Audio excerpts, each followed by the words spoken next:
It was a big city teeming with people. One young man was overjoyed because he had been accepted into the Academy of Apulia and was planning to go out for a drink to celebrate. He was just asked not to get too drunk and not to cause a scene. But one of the other patrons bumped into him and the young man snapped back, telling the man to be more careful. However, after that, the young man stood up and told the man to leave him alone. But he said he'd let it slide this time because he was in a good mood today. After that, someone asked if everyone else had heard about the existence of the hero team. In the end, they decided it was time to talk about it, since they had once again broken through the Demon Lord's army lines, and Kyle had been chosen as the hero. Also on their team were the Divine Archer Lemia and the Saint Sarah. They also mentioned that there was another one there named Renel van Trias, and he was a mage. As a follower of the Tower of Grey Magic, he didn't do much, but the fact was that Kyle did significantly more than anyone else there. All of this happened the day before all of this. The other knights were very agitated and frightened, but upon seeing the team of heroes, they calmed down a bit, realizing that they would help them. The order came to gradually retreat, but the team of heroes, on the contrary, charged straight at their enemies. Kyle was at the front of everyone, acting as their leader. The archer Lemia said that they had been warned exactly about this, because the enemies the others had described were 3 times as numerous, and this whole battle would go on forever. Sarah simply remarked that Kyle would most likely be able to easily destroy them all. But their team leader said he couldn't do that because if they attacked, the royal army would get dragged into it. So he said it would be better to assess the situation from the sidelines. Only then did a voice come from behind, from the ruins, telling Kyle to step back. At that moment, the very same ashen-skinned mage named Renel, whom they had been talking about, appeared. He instantly flew forward, leaving a magical aura behind him. Randall began using group transmission and casting spells, but he was too late. However, they realized that something was wrong with him. He began using magical pulses and enhancement spells. After that, the mage moved on and, having created all the necessary spells, used a capture spell. He began moving even further, using his new power and attacking the enemies. The others said they hadn't expected anything worse from Kyle, and it turned out that everyone was safe now. One of the monsters was still alive, so the hero set about dealing with it as well. In the end, he managed to do it easily and was able to finish it off as well. In any case, his magic was truly useful, and Lemia noted that he thought like a warrior or something of the sort. However, he was an ordinary person, so he had previously prepared spells by casting them all over his body, and he was the only one in their memory who had used these powers on the front lines like that. The girl said that this mage was simply terrible and asked if Kyle felt the same way. But at that very moment, Renel cast another spell using the chain. Immediately after that, the monster standing before him found itself in chains and at his mercy. Renel immediately turned to Kyle and called out to him. The team leader quickly approached him and, wielding his weapon, decided to finish off the monster in front of him. In the end, the team won, and the leaders praised him the most. Everyone talked about the hero's final attack, and it was Kyle whom they considered the one who had defeated them all. People were thrilled by him and wanted to at least catch Kyle's eye for a moment. Then they started asking him when the next battle would be. But in the end, all they heard was that it would be better to just put an end to all of this. That's exactly what the team leader told Renel, adding that he was completely unsuitable for them. For the whole team, the victory over the Demon Lord meant achieving peace, after which justice would reign. But for Renel, what had happened was just another feat and another notch on his belt. Kyle added that when he sees how the mage treats their reputation so lightly, it makes him uneasy. After that, the whole team gathered together, but Renel stood apart from everyone else. Kyle then coldly announced that he wanted the mage to leave their team immediately. But in the end, when the mage walked out, he was hit hard and flew into the barrels across the way. These guys were angry, saying that he wasn't their friend but acted and drank alongside them, as if they were acquaintances, and after that, they threatened him. Renel just pulled his hood back over his head and said that they were talking to him as if it were his fault. The other guys didn't know what he was talking about, but the mage replied that it was as if he always ruined absolutely everything for the team, and they had to clean up after him, and also that they had completely different goals. Kyle said that Renel only cares about himself and his achievements, as well as the effectiveness of his spells. The guys thought he'd lost his mind, so they wanted to have some fun, but then wondered if that was allowed by the Academy's rules. Of course, there were days when the hero realized he had gone too far, but he didn't want to be constantly reminded of it. It was he who stopped the dragon that was about to destroy the village, and then it was the team that touched his graves. And it was also he who saved them all when they were on the brink of death after invading the Demon Lord's castle. Renel said that he had bought them time when they needed to destroy the Black Dragon, who was one of the 4 heavenly kings. But he considered something else to be the most important. When the whole team started running away with their tails between their legs because they were fleeing from the Demon Lord, it was he who stood up to defend them. He was the one who gave them time to escape by sacrificing half of his own life. They were always looking for easy victories, and they were simply tired of continuing to try to defeat the Demon Lord. These guys said that this simply couldn't be, but they couldn't allow themselves to be afraid of an ordinary person. Renel stepped closer to them, saying he didn't want to be the one involved in this chaos. But just then, something hit him on the head and a voice said that the mage, as always, was flying somewhere in the clouds. He simply replied that he was recalling how he ended up in this body, and it turned out that the master was also surprised. The man replied that everyone here would be surprised, except that his only student had appeared in a completely different form. The master sighed and called him by name, and the man merely approached him, looking bewildered. The man said that from now on, the mage would be called by a different name once he stepped through that door. Namely, he had given him the name Rania van Trias. The master also told him that he would be treated as a professor at the Appia Academy. After that, the man asked if he was ready for his new life. Now the mage's new life began, and he fought against the Demon Lord's army for 5 years. But he found the whole situation utterly absurd. And of course, he knew perfectly well that he himself would never have done that. But he just wanted to forget about it, and after that, he asked if there was anything else he should prepare. Now he's a professional at the Appia Academy and said that was enough, since he'd left the team of heroes. Sometime later, as the sun was setting, someone found themselves in these woods. It turned out that a man had found himself completely alone with a broken cart, and the local creatures began to attack him. He was already preparing for the worst, as these creatures were about to destroy him. But at that moment, the man saw a bright light coming from ahead. Someone in a hood was standing before him, and the man asked fearfully who it was. Only then did it become clear that the one who had saved him was the Ashen Mage Renel. He began to skillfully cast his magic on these creatures, swiftly fending them off to protect the man. The mage said that in the past he had had to destroy many, including the Lord of the Demons. It was precisely because of this that he was able to obtain incredible power that was hard to compare to anything else. But of course, any power, especially on such a scale, doesn't come for free. And sooner or later, a price would inevitably have to be paid for it. That is why when the mage destroyed the demon lord, a certain mark appeared on his body. And thanks to it, the demons could find him wherever he was, and they did this to avenge their lord. That's exactly why he decided he couldn't be an adventurer because of these problems. But at a certain point, he used his power again, destroying the monster in front of him. The man whom Renel had saved began to fear him even more, not knowing what kind of power he was using. The mage asked if he was alright, and the man replied that he was fine.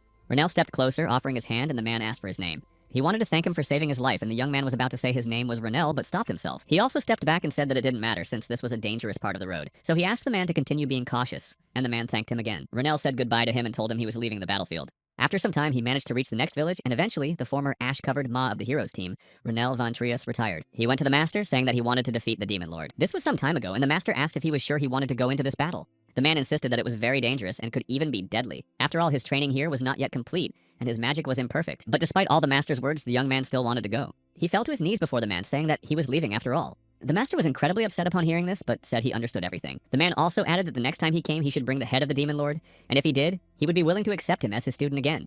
It had been a full 5 years since he was last here. Penzel walked on, recalling the promise he had made back then to bring the demon lord's head. Finally, he decided to just knock, and the master asked who was at the door. After that, the door opened, and standing behind it was his former disciple, who greeted the master. Renel was surprised, for the master, upon approaching him, immediately understood everything that had happened to him during that time. The man also added that if he had known his student wouldn't survive the battle, he would have stopped him by force back then, so he wouldn't have gone there. The master began to cry, thinking that this man had come to convey Renel's last words since he had not survived the battle. The man didn't stop, saying that he had worried about Renel, but was also proud to hear that the student had managed to defeat the Black Dragon and had achieved greatness on his own. In those moments, the master was simply overflowing with pride for his student, but now he wouldn't even let Renel get a word in. But at that moment, he managed to say at least something, and declare that he was indeed his student. However, the man then laughed, saying that he didn't need to be encouraged in that way. The master wanted to say something again, but Renel interrupted him at that moment, displaying his magic. The man finally fell silent upon seeing the color and mana that Renel truly possessed, and he was surprised. For a moment, he simply couldn't do or say anything, but soon he just asked if this was really his student. Renel smiled at him and said that it was indeed him, and that he had finally returned. But at that very moment, something the mage hadn't expected happened, and a lightning strike caused something to crack. A log nearby shattered into pieces while Renel stood there, bewildered. But immediately after that, the master called him over, and Renel calmed down a little. The master's name was Roselle, and he was the head of this tower. He was writing something on a piece of paper. Renel did the same, filling out forms with the pen the master had given him. Roselle was a master of Ash Mana who had once fought on the team of heroes. They had been informed that the Ash Mage had mentioned resigning, but they wanted him back no matter the cost. Roselle was very angry, saying that while Renel had been away, he had received hundreds of letters about him. He considered Renel an idiot who so impulsively announced his resignation without thinking about anything. The mage hadn't contacted the master or told him about this, so all the letters were sent to Roselle, who thought his apprentice was no longer alive. Roselle added that he had already been planning to burn those letters, but since Renel was alive, he could take them back. There was also a special letter among them from the academy director, Aplia Aaron van Tirant. He had sent it to Roselle van Trias and said that spring would soon arrive at the academy, which meant new mages would be coming. He also addressed him not as a director, but as a friend, since he wanted to talk. In the letter, Aaron asked Roselle if he knew where his student, the Ash Mage, was currently located. Their future freshmen were very talented and had achieved great things, so they wanted to get in touch with the Ash Mage as soon as possible. So Aaron asked him to at least tell him where Renel was, but Roselle told him to burn the letters. Roselle asked only if the boy was sure about this, but the mage was already ready to act. Then Renel said that problems might arise, but Roselle told him to burn them right away. The master didn't respond to this and simply fell silent, staring at his apprentice. But he spoke again because he was curious to find out what had happened to Renel. The boy didn't know how to answer, but tried to recall what had happened to him. All he remembered was that after he was kicked off the team of heroes, he decided to go out for a drink, and a fight broke out there. After that, something strange happened, and he became who he is now. But in reality, Renel said that he himself hadn't fully figured out what was happening to him yet. Roselle simply replied that there must have been compelling reasons for such a drastic change in appearance. Then he asked what Renel wanted to do, and Renel replied that he didn't want to return to the team of heroes, or to the magic tower. He also added that he had no idea what to do next, which is why he came to his master. The mage was holding an envelope from Aaron, the director of the magic tower. Renel fell deep in thought, staring at the envelope in his hands. Finally, Roselle asked if Renel could do a small favor for his old friend. He asked if Renel would like to enroll in the Aplia Academy of Mages. Then he began to explain further, and it turned out that there was now a new professor there. But at that very moment, Aaron was greatly surprised when Roselle mentioned Renel's recommendation. The master said that, in his opinion, Renel was one of the best mages in the Empire. Roselle said that Aaron would be surprised when he saw the boy's abilities, and then the director realized he was talking about the Ash Mage. Aaron agreed to sign the contract as soon as possible, but Roselle replied that it wasn't the Ash Mage, but his daughter. The master also said that her skills were trustworthy. But Aaron still asked what had happened to Roselle's apprentice, even though Roselle pretended not to understand. The master added that his daughter, Rania van Trias, had a solid foundation in magic, and was a powerful mage. He also said that his daughter would make a very good teacher. But Aaron became very angry, saying that academy staff had no right to recommend their own children or relatives, so he could not accept her. Roselle realized only that this man was incredibly stubborn. He added that he had been working without an assistant for many years, but the man replied that he was piling too much work on them, which is why he was looking for people who could handle it. This year was very important because many talented students had applied, so they needed to choose the instructor carefully. Aaron handed him a few applications, telling him that all of them wanted to enroll in the academy this year. Roselle just looked at them enthusiastically, saying he was pleasantly surprised. He also added that this was another reason to hire his daughter as an instructor, but that only angered Aaron. Meanwhile, Renell went to the library of the Aplaya Magic Academy and looked around in fascination. He knew that 6 years had already passed, but it seemed as though nothing had changed here at all. He recalled Roselle's words, who had said that he would soon become a professor and therefore needed to prepare. However, Renell knew there was nothing for him to do here since he had read all these books long ago. But since he was already here, he realized he needed to do at least something. He heard someone speaking, the voice sounded surprised, so Renell stopped. It was one of the students who didn't understand why his equipment wasn't working properly, since he had done everything right. Mana wasn't flowing from his hand, but while he was trying to figure it out, he was told to be quiet and not make a fuss. However, he didn't stop and continued talking about the problem, asking others to take a look at the fact that mana had suddenly stopped flowing. Someone noted that the mana problems were limited to the library, but the upperclassmen believed these were merely first-year students' issues. Renell heard all this talk, and he was also surprised by the fact that they couldn't release mana outward. He thought they should just focus more, but suddenly someone started talking about the fourth princess. Lady Ayla was supposed to be somewhere in this library of the Magic Academy. Renell accidentally bumped into one of the students and immediately apologized, starting to help her pick up the books. Very soon, the fourth princess, Ayla, beloved by the stars, was to appear right before them. Even a businesswoman like her wants to study at the academy, and Roselle said he'd heard a lot about her. It turned out that members of the royal family had to undergo training due to the declared state of war. The advanced unit still failed to complete the task, and most likely this was due to the approach of the Ash Mage. Because of this, the princess had to enroll in the academy, so Aaron asked where his student was now. At that moment, Roselle looked back, distracted from what he was reading. It was Renell who had realized exactly what had happened to Princess Ayla. 6 years ago, she used to come to this library every day and ask him to teach her magic. Renell realized that she had truly grown and matured a lot over those few years.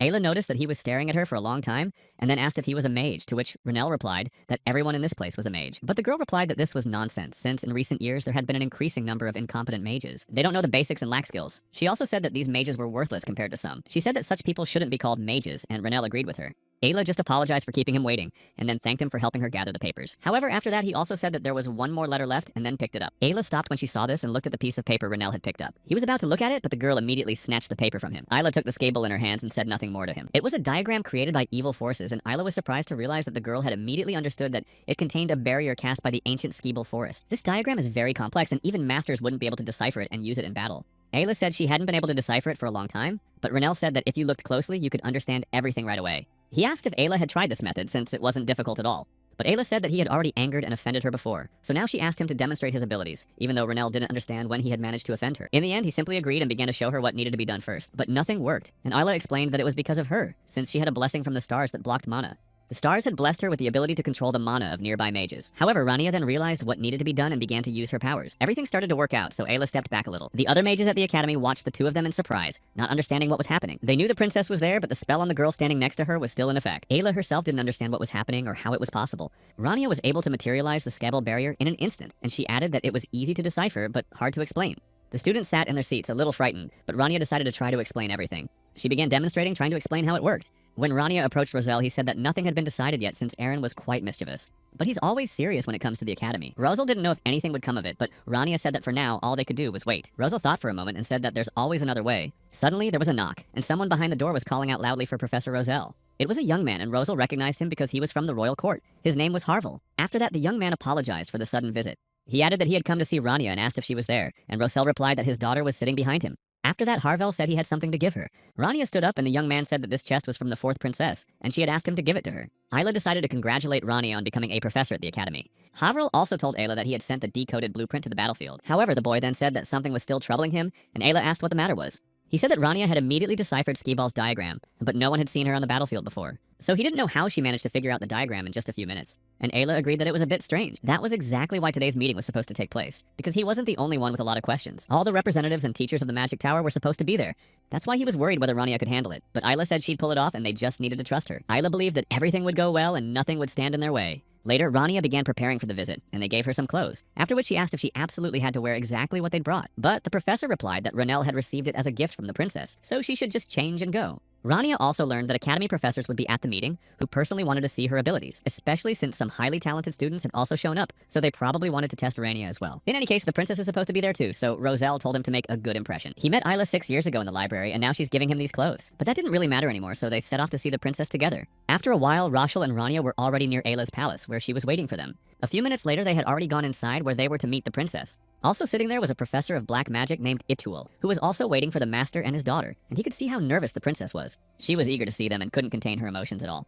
Among them was also Dobella, a professor of light magic, who remarked that Itual's poor eyesight was likely due to old age, since his behavior wasn't nervousness but rather irritability. He agreed that he was getting old, but unlike some people, he didn't spend a fortune on elixirs or risk his life to look younger. However, Dobella told him not to be jealous, since she had always had a beautiful face. After a while, one of the mages entered and announced that Professor Rosel Van Trieste had arrived. His daughter Rania had come with him. Immediately after that, absolutely everyone looked toward the door, awaiting their arrival. The elder of the Ash Tower hadn't taken on any apprentices in a long time, and the last one was an unknown Ash mage named Renelle. And since the elder was bringing a monster with him this time as well, they had no intention of forgiving him. But just then, the fourth princess, Isla, smiled and stood up to greet them. Renelle noticed her and froze for a moment. The others began to look at Renelle, saying that she could control her mana even though the princess was nearby. Although she didn't look particularly special, everyone watched her with undisguised interest. They realized that the rumors about her using her mana while the princess was nearby were just fake, and the teachers thought they were exaggerating. Renelle sat down next to the master, and he felt awkward about the whole situation, because he had heard every word and comment from the others. Dobella stood up saying that everyone had gathered and they could begin the meeting. She also added that it was a great honor for her to meet the new professor, and that there was little point in them introducing themselves, since she thought everyone knew them, even though Renelle was seeing them for the first time. Dobella simply said that they had gathered today to assess Rania's abilities. She had only Roselle's recommendation, but no one else knew anything about her, since she had no combat merits, discoveries, or anything else to her name. Dobella was certain that Rania had no experience teaching magic to anyone else, and she just smiled, realizing that it was harsh, but fair. However, the professor of light magic was very negative toward her, and continued speaking. She was very worried, at the very least because Prince Lark was among the new students. He was the next head of House Grace, so in the future he would become the ruler of the North, and she didn't know if Rania was competent enough to teach him. She had already noticed the panic on the faces of the master and his daughter, so she said that they could refuse right now, since Rania lacked the ability to teach such a talent. However, Rosel had already told Renelle more precisely that Dobella was simply bragging about teaching the prince. Itual simply replied that she was right in some ways, though Dobella was surprised that he had supported her. Rania didn't have enough experience to work with such talented students right now. Prince Belnod was one of the best and was also the strongest of the applicants. Itual was also surprised when he saw his abilities, but the prince was indeed very strong, having managed to take over most of the gangs in the city. He would become the future ruler of the North and had to receive the best training. And Roselle also quietly told the boy that this was a new student at the Tower of Black Magic. And Itual was also boasting. After that, he and Dobella started arguing with each other, but others tried to stop them. After that, someone asked to let him say at least a few words. He understood every single one of them, for they were all worried about the future of their academy's students. Rosal stood up, saying that it wasn't up to them to judge Rania's abilities, and that he believed those whom Rania would teach should be the ones to evaluate her. Renelle just smiled and silently agreed with the master. After that, Rosel said that this would be his proposal and decision. The first meeting and test for the freshmen, which served as an entrance exam, was supposed to take place today. The master planned to appoint Professor Rania as one of the advisors. If she successfully completed this task, she would be considered competent enough to teach students. Renelle was initially surprised and started to get a little nervous, but he realized that the professor must have a plan. He was afraid because he knew nothing about it. After all, Rosel hadn't told him anything. But in just a short while, they found themselves at the place where the exam was to take place, and the freshmen were already being told the rules. The mages began to wonder as they stood there, since they thought they had already taken the entrance exams, but suddenly they were gathered again. Then they were told there would be another test, and many of them felt their grades dropping rapidly. They also wondered why this test had to take place specifically in the Harmine Forest. One of the instructors asked for silence, saying that with all the noise, they wouldn't even be able to hear the test instructions. Rania just stood nearby, lazily listening to all these rules. While she sighed heavily, the other students started making even more noise, telling her to look back because they had seen someone there. It was right here that the strongest of the freshmen were gathered, and even the princess was there. They said she was the most powerful sorceress of all time in the entire history. These strongest students are supported by the professors from the Magic Tower, who say they are the future of all humanity. The mages said it was incredibly cool, but Rania just thought there was too much noise so early in the morning. Eventually, the teacher who was explaining the rules focused on them, seeing that everyone had gathered, and right now their test was about to begin. He was about to explain to them how the final entrance exam would proceed. Caesar was an assistant professor in the Department of Elementary Magic, and had initially intended to introduce the students to the new professor. Rania had recently been announced as the new professor, and she greeted all the students. Caesar then continued talking about the entrance exam and reiterated that the exam would take place in this forest. To take the test, the students would be divided into 4 main areas. In the center of each of these areas, there would be a magical stone, and students would earn points based on the amount of time they spent touching the magical stone in their area. Caesar added that defense and attack were permitted only to a certain extent, but if the organizer decided that the participants had gone too far, he would be forced to intervene, and then he moved on to the main point. The instructor asked them not to approach the monaspring located in the center of the forest, and they were to understand exactly why this was forbidden. Rania was just surprised as to why they were conducting this test in a city so dangerous for freshmen. Caesar then just laughed maliciously, saying he'd remembered one more thing. They hadn't yet decided which area Professor Rania would oversee. And since she had arrived a little later than everyone else, there was only one region left, and it had to be the northern region, which Caesar pointed out. There shouldn't be any problems there, and he hoped the professor would handle her task well, though the other students were surprised that a newcomer was being sent there. In the end, the rules were set aside, so Caesar smiled and said that the time had come. The test for upperclassmen was about to begin right then. The others had already started to disperse and were saying goodbye to their friends, discussing who would go first to the assignment. After a while, they finally split into groups and began heading off to their respective region. Rania stood still, thinking about having to go to the northern region, but soon she was called. Caesar at that moment continued to smile maliciously, never taking his eyes off her. Rania approached him and he said he needed to tell her something about the northern region she had been sent to. Caesar smiled even wider, saying that this region was just as special as the professor herself. After that, he mentioned Belnod from the Tower of Black Magic, who was supposed to be there. Prince Lark Van Grace from the Tower of Light Magic was also supposed to be there. Those two had been sent specifically to the northern region, so Caesar asked if the professor could handle it. Renel just laughed to himself, thinking that Caesar was so unsure of his abilities. But in reality, a conflict of interest had been brewing among the masters of the magic towers for a long time. But as soon as one of these two prodigies gets injured, their tower won't stand idly by. Renel had trained for a long time to become Professor Roselle's assistant, and yet he couldn't allow someone so pathetic to come along and steal that position from him. Caesar added that those two students are incredible battle mages, so they should be dealt with properly. After all, this should put an end to such a powerful display of skill. Rania looked around, saying that Caesar was right, and then said she would go to her own area. As Renel walked on, he realized that this place was full of incredibly strange people. Shortly thereafter, the trial began. Ituel was also informed that the exam had already begun.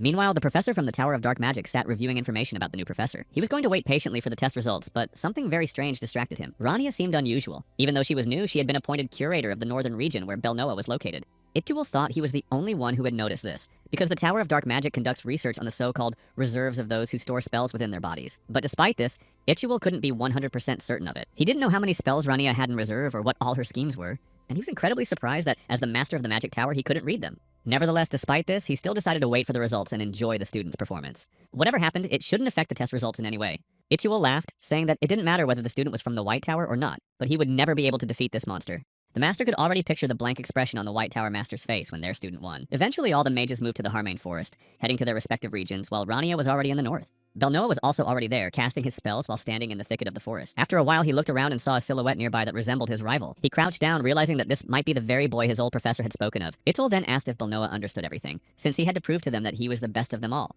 Meanwhile, Lark was searching for his opponent, telling him not to hide, since warriors shouldn't hide anywhere. Finally, this was the last straw for Belnoa, and he lunged at him, smashing everything in his path. He immediately began using his magic, preparing to attack his opponent from the White Tower. But Lark wasn't about to give up either, and he drew his weapon, an axe. Belnoa hadn't expected this, but he was able to easily parry every one of his blows. Although it came easily, he admitted he had underestimated his opponent, and it turned out he wasn't such a pushover after all. After everything had quieted down, Belnoa noticed that Lark had vanished somewhere very quickly. Belnoa looked around angrily and glanced upward, thinking that his opponent really did resemble a battle mage. After a while, Lark finally appeared from the treetops, using his skills to attack the Black Mage. Belnoa quickly raised a shield and parried all his attacks, but the fight didn't let up. After a while, the Black Mage finally managed to push Lark away, and Lark jumped back, looking a little surprised. Although Belnoa was winning for now, he realized that the whole story about the troll Lark had torn to pieces wasn't just a lie, but the truth. Although they were evenly matched, the Black Mage was aware that defeating his opponent wouldn't be particularly easy, especially if it came down to a one-on-one battle. But he still wasn't going to admit defeat and continued to fight.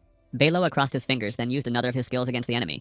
Everything around him was filled with his magic, and he continued to act. Rania sat on a branch of one of the nearby trees and saw that these two students were indeed very strong and brimming with energy. The masters of their towers had boasted so much that he couldn't even imagine what these apprentices would be like in reality, but it turned out they were truly powerful. The Light Mage, in any case, looked as if he could be sent into the battlefield right now, and it was no wonder that the master of the White Tower had made him her #1 disciple.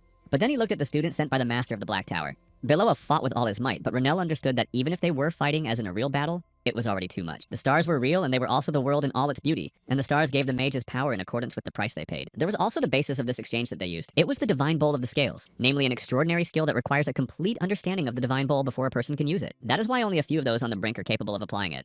But when they failed to reach an agreement with the stars, the mages devised a new scheme and created their own imitation of the Divine Bowl. And these scales, unlike the exchange for the Divine Bowl, required an offering, and all they require is the sacrifice of a body. From the very beginning, Belnoa did not expect to defeat his opponent while remaining whole and unharmed, and in the end, this sacrifice was entirely understandable and expected. But at a certain point, he began to feel a strange sensation. His instincts seemed to be telling him that this thing was very dangerous and that he simply needed to run. Lark understood that he had to retreat as quickly as possible for a while and find another way to regain his power. However, despite all this, he held fast to the belief that a warrior must never retreat. So, using his speed boost, he lunged at his opponent. Belnoa also stood his ground, saying that he hadn't expected Lark to retreat. In the end, the two continued to fight without stopping for even a moment. After a while, they began fighting even more fiercely, each using their barrier to defend themselves. Lark noticed that something had changed in his enemy, but his moves were still insane. The Dark Mage said that Lark was nobody to judge what was normal and what wasn't. Immediately after that, he used the offering again to gain even more power. At that very moment, Lark felt that same strange sensation again, one that seemed ominous. Even more mana appeared around Belnoa, enveloping him, and he continued the fight. But just then, Rania appeared before them, saying she would stop this battle because enough was enough. Lark looked around, still not understanding what was going on or what had happened. Besides, Belnoa felt exactly the same way, and neither of them could move. Rania stepped even closer, saying that aggressive actions shouldn't go too far, because in that case, she would have to stop them. She applied a restriction, surprised that the two hadn't noticed the battle had gone too far. And Beloa was even more surprised when Rania managed to destroy his shadows. After that, the girl moved even closer, saying that now she needed to help him heal a little and decided to start with his hand. The Dark Mage was very surprised and still didn't understand what was happening. Miraculously, this girl managed to break his pact with the scales and declared it invalid, though he didn't know how that was possible. Rania stood before him, continuing the healing, though he had no idea who she was or how she was capable of such a thing. But very suddenly, Lark spoke up, saying that he admitted defeat. He said he was sure he couldn't escape, so he thought that if he could break his opponent's arm, his shadow would vanish. But even without his arm, the shadow didn't disappear, and Beloa only confirmed this with a sneer. Lark bowed, saying that this time he had definitely lost and acknowledged it. But right now, he was more concerned not with the fact that he hadn't been able to win, but with something else. He wondered if all the other professors were as strong as Rania, because he couldn't believe she'd been able to use the restriction when they were both at the limits of their abilities. The boy thought that perhaps she wasn't just a simple supervisor, but suddenly the new professor spoke up. Two high-level individuals were on the same team and in the same field, so she thought the academy wanted to get rid of one of them. Rania was certain that both of them were worthy of being taught, so she pondered whether there was a way to advance them further. And suddenly she did decide on something and called them both, telling them to follow her. After a while, they all found themselves in the right place, which seemed familiar. Rania led them to the very source of mana and stood before it. She just smiled and looked at her students, telling them they would need to step into the spring for a moment. If Belnoa could last at least a minute, she said she would turn a blind eye to his use of magic. As for Lark, if he could last a minute, she would ask Professor Roselle to raise his level. His pride would not allow for any other outcome. The two of them had heard that approaching the mana spring could cause the mana within them to begin to surge. But Rania said that this only happens if they submerge themselves up to their necks in the spring. At worst, their vessels might suffer some damage, and since the genies are filled with blood, there's also a small chance they might not survive. But it's not that high, so if they're lucky, everyone will make it. The two of them stood back for a while, unsure whether it was even worth going to the spring. But eventually, after a while, Belnoa thought for a moment and replied, saying he would do it. Lark didn't want to be left behind, so he immediately chimed in, saying that in that case, he would go too. He believed that a warrior of the north shouldn't accept defeat so easily. And he couldn't accept that someone had managed to outrun him, so eventually they went to the spring. Rania was waiting for them nearby, saying that now they could begin. They took off their shoes and cloaks and began to enter the spring, realizing that it was easier than she had thought. But at some point, they both suddenly fell through and froze in place. The Dark Mage's hands were covered in blood, and at some point he simply realized he couldn't breathe. Exactly the same thing was happening to the Light Mage, while Rania just calmly counted the seconds. When 4 seconds had passed, she asked them to speak up if either of them couldn't withstand the spring. Even though both guys felt terrible, they kept standing there, not planning to give up.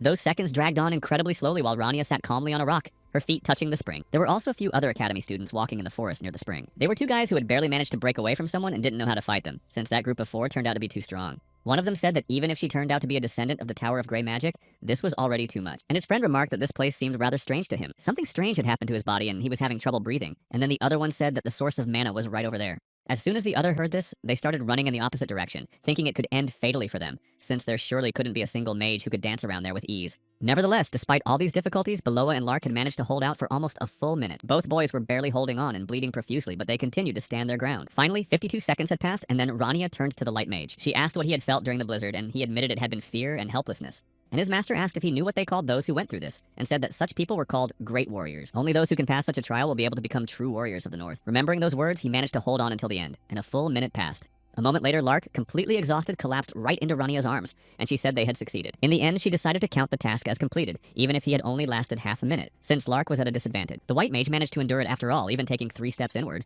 Then Rania said that Beloa probably had more courage than Lark. And then, turning to him, she said she knew about sacrificing oneself to ensure one's strength in battle. Rania acknowledged his resolve and then pulled him toward her, saying they were done. Beloa also threw herself next to his opponent, and eventually he too lost consciousness. Come to think of it, a long time ago, they had tried to do the same thing with Renelle, but he had endured the defeat. He walked away from them, asking himself questions. He became curious to learn more about his present self and whether anything had changed in him that would help him hold out inside longer. The reason this forest is called Harmain is simply because there is an old tree here. It was brought here as a gift by the dragon mage Aplia long ago. Beneath this tree lies a source of mana, which is essentially a massive accumulation of it. When anyone approaches this place, the concentrated mana resonates with the mana in the person's body, and this resonance quickly escalates into the destruction of their life force. Rania began to venture even further, trying to remember exactly where this place was. Earlier, the Renelle vessels had screamed at what was happening in the city. And he remembered what had happened to those two, because as the mana resonated and the pressure on them mounted, one could simply go mad from the hallucinations. However, it had been about 7 or 8 years since Renelle had last come here, and he wondered if he could withstand it now. And of course, he knew that he had filled the territory with the Demon Lord's army and stood against their demonic energy. But in reality, this was a source of mana, and it was also very powerful, so he was sure he would have to feel something. After a while, she was able to go even further,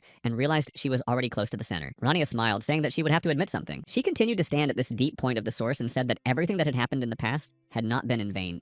After a while, Caesar was informed that no one from the northern region had gone any further. He knew that at this rate, they would simply start blaming him. But Rania had a very calm and unreadable expression, and he thought she had failed both students and was simply looking at him with great condescension, while Caesar knew that, as the person in charge, he was responsible for all of this. Rosal just paused to think and said that the issue wasn't at all that none of them had passed. Caesar had already begun to say that he was taking her side only because she was his daughter, but the master interrupted the teacher and said that he should already be seeing results. Lark possessed quite extensive knowledge and great strength of spirit. And Belnoa was exceptional both in his understanding of magic and in his combat skills. It could be said that they were both incredibly talented and deserved proper training at the academy. The master said that this was precisely why they had been transferred to a higher level class at the supervisor's request. Roselle then showed a letter from the director himself stating that both students had been approved. They were objectively evaluated solely on their abilities, and this was independent of the stance of the white and black magic towers. Thus, the two were able to enter the same class. This was entirely due to Caesar himself, and the master emphasized this point. The teacher himself just laughed nervously, saying that everything was indeed as the master had said. Roselle then stood up along with Rania, saying that their meeting could now be concluded. Rania simply said that she found it strange that Caesar didn't get bored this way. The master simply replied that she was doing great, since she had handled her first test wonderfully. Rania replied that she found it incredibly interesting because the way these students used magic reminded her of her own style.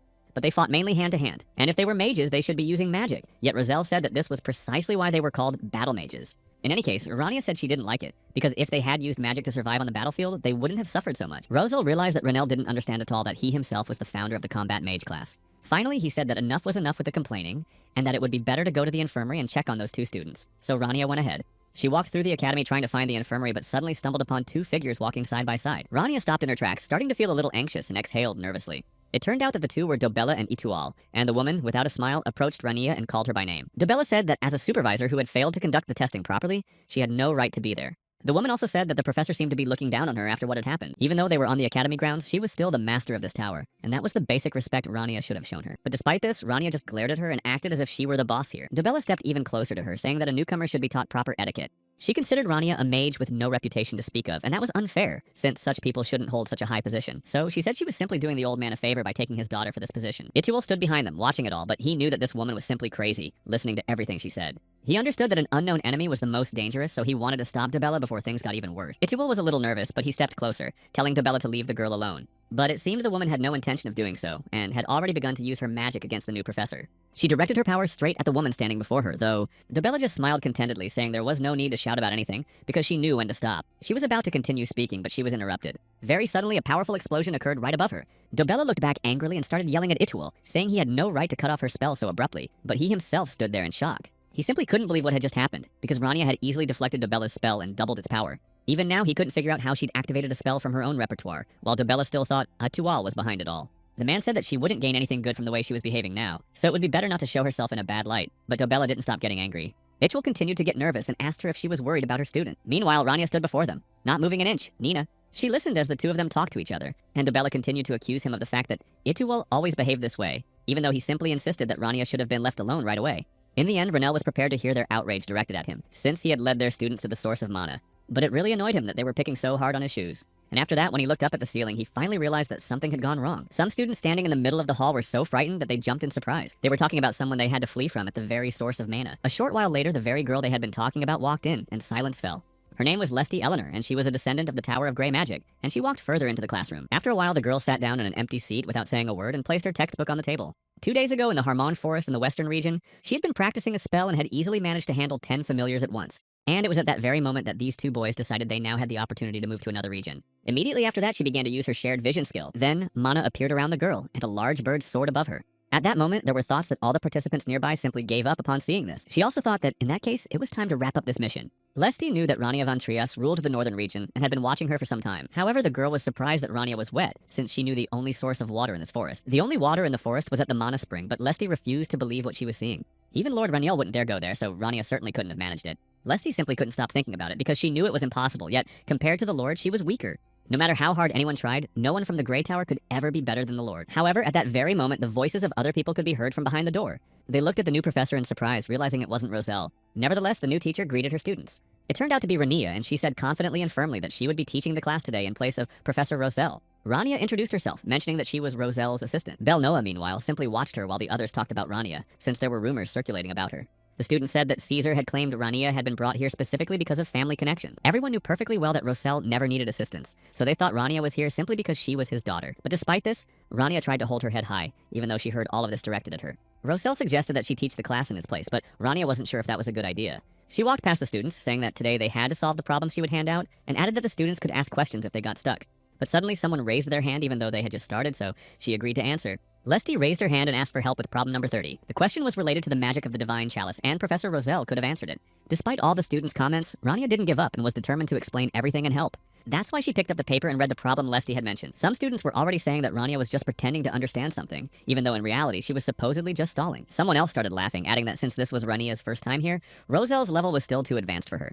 Earlier, Roselle had told Rania that students probably don't think the same way she does, so it's worth explaining things in more detail. Although Renell always just tried to do something until he succeeded, and it worked out, Roselle said that students needed a different approach. Roselle also told Rania never to hold back for his sake. Renell was surprised by what the professor said, but he simply agreed with him. Even though Roselle told him not to hold back, Renell didn't want to cause the master any trouble. In the end, Renell simply decided to start the lesson by telling the students that they themselves didn't know the answers to the questions. Lesty just started laughing, saying that she had probably placed too much hope in Professor Roselle's assistant, but the students had already agreed that the girl was starting to get on their nerves. She added that Rania should work harder because even though they knew she'd been accepted here through connections, she should at least learn the basics. Lesty said it was too early for Rania to become a professor's assistant, then added that if she needed help with the divine scales, she would help her materialize them easily. A little while later, the others gathered right in front of the principal's office. Many people were waiting for something and didn't know how much longer they'd have to wait, which made them angry. Roselle, who was just passing by, stopped because he was surprised to see so many people in front of the principal's office. There were other teachers there who were saying that someone definitely wouldn't be able to do it, even though, because of this, all the students had been distracted the entire lesson. Students from different classes were standing there, and the teachers simply didn't know how to calm them down. It turned out that Professor Roselle's assistant had managed to materialize the divine Teresis. Both students and teachers talked and laughed about it, saying she couldn't possibly have done it so easily. They all have a connection to the stars, but in order to materialize the divine Teresas, one would need to understand the process of every exchange. An ordinary assistant certainly wouldn't be capable of such a thing. But the students saw everything with their own eyes and gathered here to verify it all right now. Roselle didn't even know what Rania had done, though he could already imagine it roughly. Most of them had no idea why the assistant had been allowed to conduct the class on her own. The teacher said it was unacceptable for a professor's assistant to distract the students so much and cause such a commotion. They were also angry at Roselle himself, thinking he was partly to blame for what was happening, so they wanted to take matters into their own hands. At one point, someone shouted loudly, telling the others to be quiet. Aaron said that if they doubted the new professor's abilities, they should go and see her skills for themselves, and he would use his authority as director. The man was going to order Rania to hold an open class, which she wouldn't be able to refuse. Eventually, after a while, someone walked in, and Lesty noticed that the announcements had suddenly scattered across the room. She stepped closer, picked one up, and looked at the papers in surprise. A small creature also appeared before her and said that she should be the one to solve these problems. This small creature quickly began flying around the papers and gathering them all into a single pile. It quickly gathered all the flyers with a snap of its palms. It was very easy for her to do, and it didn't even take much time. However, Lesty was still troubled by this new assistant to the professor, for she had been able to easily materialize the divine bowl of the scales. Rania was very cunning in her opinion, if she was capable of such tricks. But suddenly Lark approached her, saying that Lesty shouldn't have gone so far with her comments. He angrily handed the girl a notice, saying that the assistant would now have to hold an open class, though for some reason Lesty was still dissatisfied. The girl just waved her hand at him, telling him not to talk as if he knew everything. She shouldn't have been showing all her emotions in front of everyone, and Belnoa added that anyone would have noticed such hostility. That definitely wouldn't have happened if Lesty had been up north during the testing itself. Lark backed him up, saying there was no need to force Rania to conduct this open lesson. It turns out even barbarians can think clearly, as Belnoa said, but Lark added that it was too rude to call her a barbarian, and they continued to argue a bit. Finally, Lesty spoke up herself, saying that they had both fallen silent because, as students of the Magic Tower, they couldn't possibly know anything. The girl added that they had standards in the Grey Tower, namely the absolute standard of its shadow. Lesty thought that Rania was probably racking her brain right now, trying to prepare for the open class. Since all the professors and students from every tower would be there, Rania's luck and tricks wouldn't work anymore. But despite this, the professor herself was going to do everything in her power, and worked until late in the evening. A little while later, they brought her the coffee she had ordered, addressing her as Professor, which puzzled her a bit. Rania looked at the cup of coffee, not knowing if professors even held such classes. She couldn't stop thinking about it, not knowing if everything was okay now. Isla was sitting next to her and calmly said that Rania was doing a great job. Rania only now realized that they had been talking about all their worries out loud, and Isla smiled easily, saying that she had heard everything perfectly well. In the end, one student invited her for coffee after her first class, which meant Rania hadn't done so badly after all. Taking a sip of her coffee, Rania tried to put a positive spin on things. The student also added that it had been incredible and recalled their first meeting during a recent test, since Rania had stuck to her own style there. Isla felt that she always moved forward, especially when she strayed from the path, and added that Rania reminded her of someone. But eventually, Rania got up from the table and thanked the princess for her visit. She smiled and asked if this first lesson had gone well. Rania also said that thanks to her, she felt much better, so she was going to go back and start preparing for the open class. Isla just smiled at her and said she would look forward to seeing her again. And finally, a few days passed and the moment of the open class arrived, with students and teachers already gathered. The class was declared open and the topic of the lesson was titled Mana Exchange. The professors thought this was very strange since the academy had never held open classes before, and the fact that Aaron had given his approval surprised them even more. They were also surprised that an assistant would be leading the class, and the students thought the professors wouldn't stay silent knowing this. Dobella also appeared and said that she thought, and it seemed to her, that there was a smell of rot, but apparently it was true. That was her reaction to Itchwell, since they had always been at odds, and he responded in kind. In the end, they got into another argument, just as they usually did. Belnoa moved closer to Lark, seeing that he too was not thrilled to have been dragged here. But in the end, they couldn't disobey, and soon the class was about to begin. Almost everyone fell silent the moment Rania, who was to lead the lesson, entered the room. Even Dobella and Itul, who had been arguing, fell silent, looking in her direction. All the students who had come in took their seats but continued to whisper among themselves as Rania made her way to her spot. She turned to the blackboard while the others sat in their seats waiting. After that, she began writing on the board, saying that she would be conducting an open class on the basics of mana exchange, and she introduced herself again. She looked around, saying that she might not know much, but asked her students to focus and listen carefully. The other students just muttered dismissively, seeing that Rania was starting the lesson.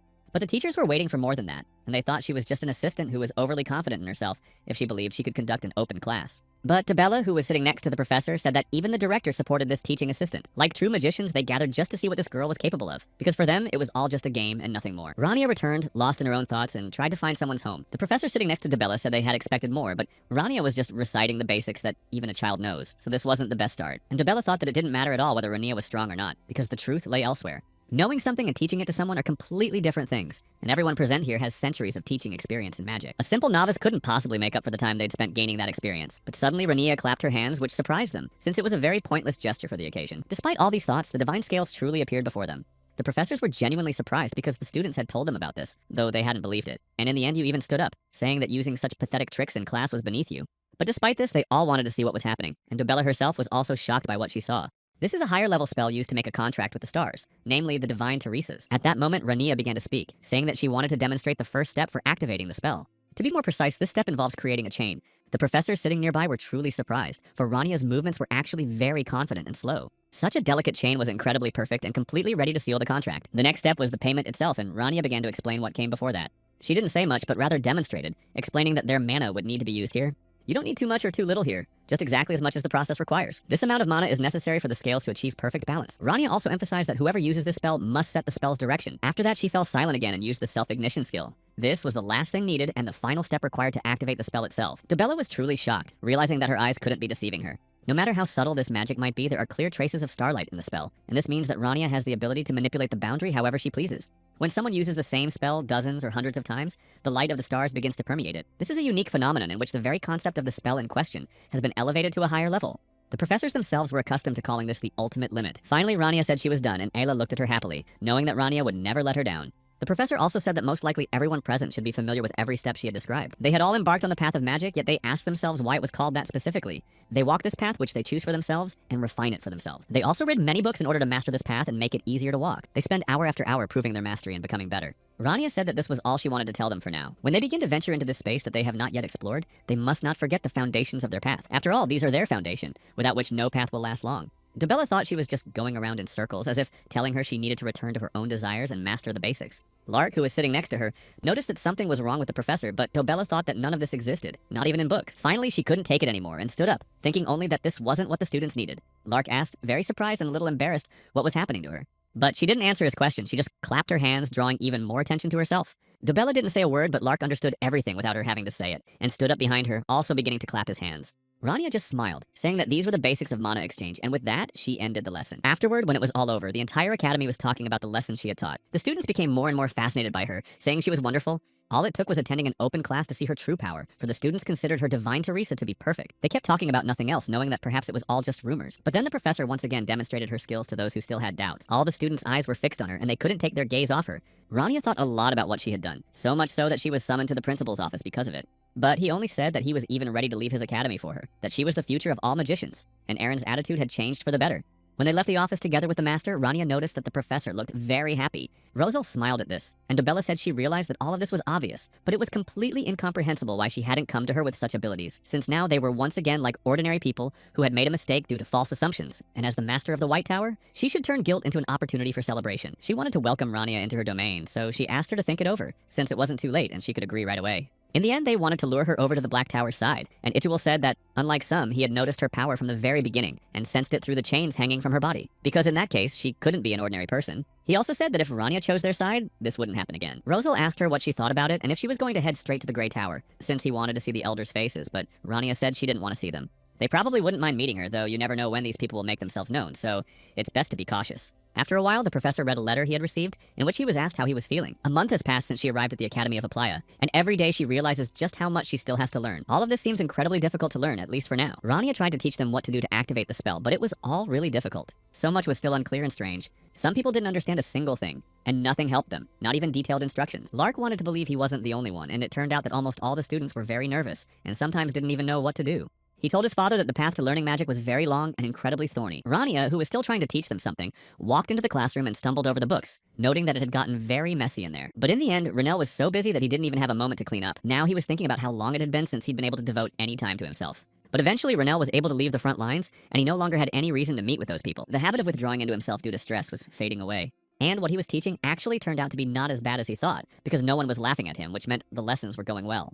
Renell had already thought about taking a little break, but at that very moment, someone knocked and asked if they could come in. Renell just smiled wryly, not understanding why anyone would need him right at that moment, but he just sighed heavily and said they could come in. Rania came out of the office, closing the door behind her, and asked if the student had any questions, also noting that she had forgotten the student's name. Lesty was quite anxious and said she needed to tell Rania something. It was really hard for her to talk about it right now, but she understood that she had to push past her hesitation. She realized she had done the wrong thing back then and needed to apologize for her actions. Lesty wanted to tell her that she actually enjoyed coming to these classes, and that she got a lot of satisfaction from learning. And it was Rania's class that had brought her back to it because, before that, she hadn't had such a strong desire to learn. Lesty wanted to thank her for everything they'd done, but she spoke very timidly. Even though she tried to muster the courage to finish what she was saying, she was interrupted because other people had arrived. It was a few professors who were looking for Rania, and of course they interrupted her conversation with the student. Rania didn't know exactly who this man was, but she suspected he was one of the elders of the Grey Tower, and he said he was delighted with her lessons. They hadn't expected anything less from Roselle's student, and they also thought she had a new approach to her work. But Rania noted that they had all changed a bit over the past 5 years. Rania began to thank them for everything and tried to wrap up the conversation, but they kept talking. She just wanted them to shut up. After all, she hadn't seen them in over 5 years, and while at first glance things might have changed, it turned out they were exactly the same as before. But Renell admitted to himself that he hadn't actually expected those lazy bags of bones to come to her. At that moment, she also noticed Lesty standing among them all and watched what the child was doing. Lesty suddenly froze because something had fallen from her hands. She dropped to her knees, started picking up the items, and said she was very sorry and apologized. Instead, the professors just said that compared to Rania, Lesty was completely clueless. Rania stood behind them, watching the scene unfold with displeasure. Finally, she spoke up only after the professors began apologizing and telling her not to pay attention to Lesty, even though she was a descendant of the Grey Tower. At the same time, Rania said she had some business to attend to, so they would have to leave today, even though the professors hadn't expected this at all. She said that this place was an educational tower, not a magical one, so priority was given to the students here. Rania just smiled at these people, wishing them a safe and happy journey. Of course, they were surprised and dissatisfied, but they had no choice but to turn around and leave. Lesty herself was surprised by what she heard and looked at the professor with some confusion. Rania just smiled, saying that now they would have to take a detour to the main staircase so as not to run into those people again. Then she went back into her office, saying she had work to do and would listen to Lesty next time. Lesty was left standing behind the closed door, completely unsure of what it all meant. She thought Rania meant something else when she talked about her business. And Rania, who did eventually enter the office, just let out a heavy sigh, realizing she had even forgotten how hard it had been before. Even though the blood kept flowing, she smiled through the pain. She had to hold herself together at the cost of her own life, even when it was extremely difficult. Meanwhile, the war continued, and the commander gave no orders to stand down. I don't know how much longer this battle will go on. But their enemies weren't going to back down either and were ready for battle as long as the soldiers held their positions. Their only chance was to survive in such a hellish place, and all the soldiers wanted was just a little rest. But their opponents wouldn't leave them alone and kept pressing forward. At one point, one of them spotted Lady Lamia's arrow, and they were surprised that she had come here. This elf stood a little behind them, holding her bow in her hands, while the others looked at her with surprise but relief. Lamia took aim again, saying she was wasting her arrows, but the power of the divine archer was with them. Despite this, she continued to shoot, and then the army had a chance of victory. One soldier looked ahead, seeing this incredible light. They noticed another heroine, namely Saint Sarah, who was standing on a rock and casting her spells. She was completely unwavering, and the other soldiers watched her in awe. They also noticed Lord Kyle, who was swinging his sword to defend the others. The entire unit he commanded had marched here to save the army. Finally, he dealt the final blow to the enemy and shouted that they had finally won. Kyle told the others to report their victory to the people. They had managed to win again this time, and the soldiers began praising the squad of heroes, saying they were incredible. Kyle stood among the bodies of monsters, but many soldiers from their army would also not return from here alive. Sarah approached him after a while when everything had quieted down, but noticed that Kyle didn't seem to be listening at all. His clothes had started to reek of the dead, and he couldn't get rid of the smell, so she suggested they go shopping to buy something new. Sarah said she'd already worn that outfit twice, but Lamia, sitting at the table and continuing to eat, told her to stop with her chatter. The battle could have ended much sooner if that dying mage had been with them. He would definitely have been useful to them in this fight, but now he was on the brink of death. Kyle simply said that without his help, he wouldn't even have been able to deal with this curse. But Renell, though he didn't know exactly how, had managed to free himself from this curse without anyone's help. After all, sometimes it still got to him, and he felt pretty bad. This curse truly prevented him from living a normal life at certain moments. Up until then, he had somehow managed to cope, but Renell understood that such serious problems couldn't be solved that way. Renell didn't even know why he had to go through all this torment, since he knew for sure he didn't deserve it. He managed to buy himself some time when he agreed to trade half of his own life for the king's bound legs. But his heart was cursed, and deep down he believed it was his fault. Renell went on to search for someone's home further away, and after some time, he finally managed to find it. Nothing there had changed at all, and everything looked just as completely broken as before. The old man said he couldn't even imagine who would dare show up at his house at a time like this. He mentioned that Renell now had a strange habit that had appeared after their last meeting. The master looked at him and fell silent for a moment, simply staring at him. Renell just sighed, saying that he wasn't acting of his own free will. Besides, it seemed to him that Cardi was being too rude to a friend he hadn't seen in so long. His physical form had indeed changed since their last meeting, but his soul remained the same as before. However, he also mentioned that a curse weighed on Renell's heart. Cardi simply asked him what exactly had happened over the past 5 years. He tried to find out more, but for a while Renell simply remained silent, lost in his own memories. Several more weeks passed at this pace, which he spent in exactly the same way. Renell sat at the bar, not understanding why he had to endure such treatment, just because he was no longer a member of the team of heroes. He had become famous as the best in the kingdom and a descendant of the Grey Magic Tower, but he had turned his back on a promising and bright future. Putting all that behind him, he decided to embark on a 5-year journey, but something happened that was not part of his plans. Renell continued to reminisce about all this as he picked up his mug and took another sip. He really couldn't have foreseen that they would simply want to kick him off the team. In reality, he simply didn't want to meet with his mentor because he was ashamed to look him in the eye. Renell sat at the bar for a while, but then looked around and spotted a girl in the crowd whom he recognized. He was surprised to see her here since she was the queen of the succubi. Her name was Lepay, and she stood calmly among the others while Renell still didn't understand what she was doing there. Meanwhile, she simply kept moving toward where they were going, humming softly. After a while, the girl opened the door to the bar and went inside. Behind her stood a whole army of warriors she had just subdued with her power, and they all followed her without question. Lepay asked them to stay calm and told them all to go inside one by one and not to rush. She was very happy today because she was sure that today she would finally be able to eat her fill. Lepay led her warriors further and further in, telling them to enter carefully. Renell decided to follow her to see what she was going to do. He simply couldn't stand on the sidelines. He began attacking Lepay, then actually lunged at her. After a while, the door closed behind the two of them, and the entire army of the succubus queen remained on the other side. Lepay shouted at him to stop immediately, then stepped back and asked who he even was. However, Renell had no intention of stopping or waiting, and he cast an enhancement spell and amplified his magic. He directed the spell straight at Lepay, using anti-magic to destroy her power. When she began to resist, he cast an anti-shield, but despite all his efforts, the queen of succubi wouldn't back down either. She realized her opponent was strong, as he had blocked her polymorphic abilities and broken her mana shield. Lepay was already lying on the ground while he continued to defend himself, and she didn't know who she was up against. Renell cast his magic on her to weaken and restrict her movements. When Lepay tried to get up, he used his spells again and attempted to set her on fire. In the end, Renell's magic proved to be quite powerful, and he hit Lepay. When she was no longer a threat, he stepped closer, took a chair, and addressed her. Renell said that she hadn't changed as she sat down in the chair and then asked her if she remembered him. Lepay couldn't figure it out at first, but after a while she did remember this boy. Her movements were restricted by his magic, and she said she remembered because Renell was the same mage from the group of heroes. Lepay recalled his name, and Renell remarked that it was good she remembered him, because otherwise he would have had to resort to other methods. However, she said that if he was going to use such methods, he certainly couldn't be called a member of the heroic squad. But Renell retorted that she was a succubus, and sucked the life out of innocent people, even though Lepay now said she had been holding back for a long time. But Renell said that now he couldn't hold back despite her words. Lepay said that only holy magic works against her, and since Renell doesn't possess it, he won't be able to do anything to her. However, she actually became curious to find out if he could come up with some other way. Renell stepped back, realizing that this girl really knew how to persuade. But even though he thought that whatever he did would be in vain, he wanted to try. He wanted to test whether she could withstand a blow imbued with mana, but Lepay simply said that he had finally lost his mind. She realized that Renell was really going to destroy her completely right then and there. Lepay started thinking about how to get out of there quickly, but suddenly someone burst through the door and smashed it to pieces. It was another demon with a huge sword in his hands, and upon seeing the bound Lepay, he asked if she was alright. It turned out to be Dyke, and he was a black knight from the Demon King's army. Dyke stepped closer, saying he had come here in response to a distress signal, and asked if that guy had hurt her.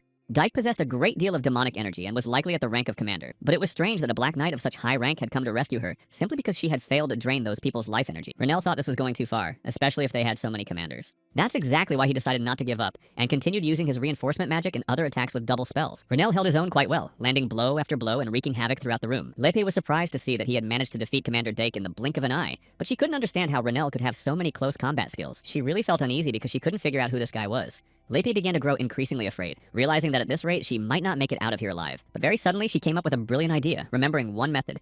While Renell was busy with Dyke, she cast her marble spell and sprang into action. This creature told Lepay not to ask what was happening here and to simply focus on the fact that she needed to take Renell's life energy. Lepay had been gathering foreign energy, or as it's also called, mana, and had been doing so for decades, just as she'd been ordered. She understood that if she used it, she might be able to stop this monster, or at least buy enough time to escape. It was then that Lepay began to use her power to bring her plan to life. She used absolutely all the power she possessed to make this goal a reality. Only then did Renell notice her and realize something was definitely wrong when he saw the black mist. But it was already too late as his energy began to be rapidly drained from his body. Blood poured from his mouth and he began to lose his strength very rapidly, unable to fight back. Renell already knew there was no doubt about what this black mist could do to him. He had encountered this monster 3 years ago, and many curses had been cast there by the Demon King himself. Renell could never forget this, for it was the creature that had cursed his heart, but back then, the boy didn't understand why the fog was here. He had no idea where such a fog could come from in a succubus. However, he now truly realized that this black fog could drain his life force. The Demon King had used it against him, and these were the very same accumulated curses that had defeated their team back then. Renell at that moment simply didn't understand who this woman was who was now using so much power against him. He knew that succubi didn't possess such magic, but he clearly sensed 3 spells.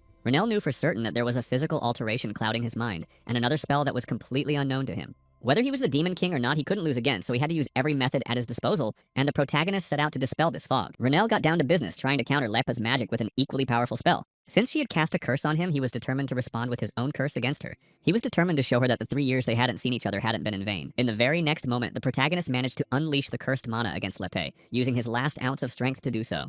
The spell was truly incredibly powerful, and because of it, the entire army Leppa had gathered fell to the ground and flew far away from the door. It all ended just as suddenly as it had begun, and after a while Renell stood up, realizing he no longer sensed the succubus's presence. All those accumulated spells were spent, but he was surprised that this black mist had been so easy to dispel. Renell couldn't say that this mist was particularly dangerous, since during his first encounter with the Demon King, he had had to sacrifice half his life. He continued to think about something, but then looked at his body and noticed that his chest had grown larger and his hair had become significantly longer. Also, his skin had become even paler than it had been before. He looked around and, examining himself, realized that he had been transformed into a woman. Renell began to recall everything that had happened and hated Leppe for what she had done to him. He realized what had happened to his body and that he didn't know how much strength he had left, and since the Demon King's army might be somewhere nearby, he decided he needed to come up with a plan of action. To start with, the protagonist decided to restore his spells to gain more power. He immediately used the divine scales to ensure his safety. As he signed a new contract with the stars, they asked what his wish was this time. Renell said that he wished for the curse to be absorbed, specifically the spells hidden within his body. Then they told him to offer compensation, and Renell chose to give up 90% of his mana. But the stars replied that this would not be enough, and that certain restrictions would apply. Renell just sighed heavily, saying that the price-quality ratio had never been very good, but he agreed.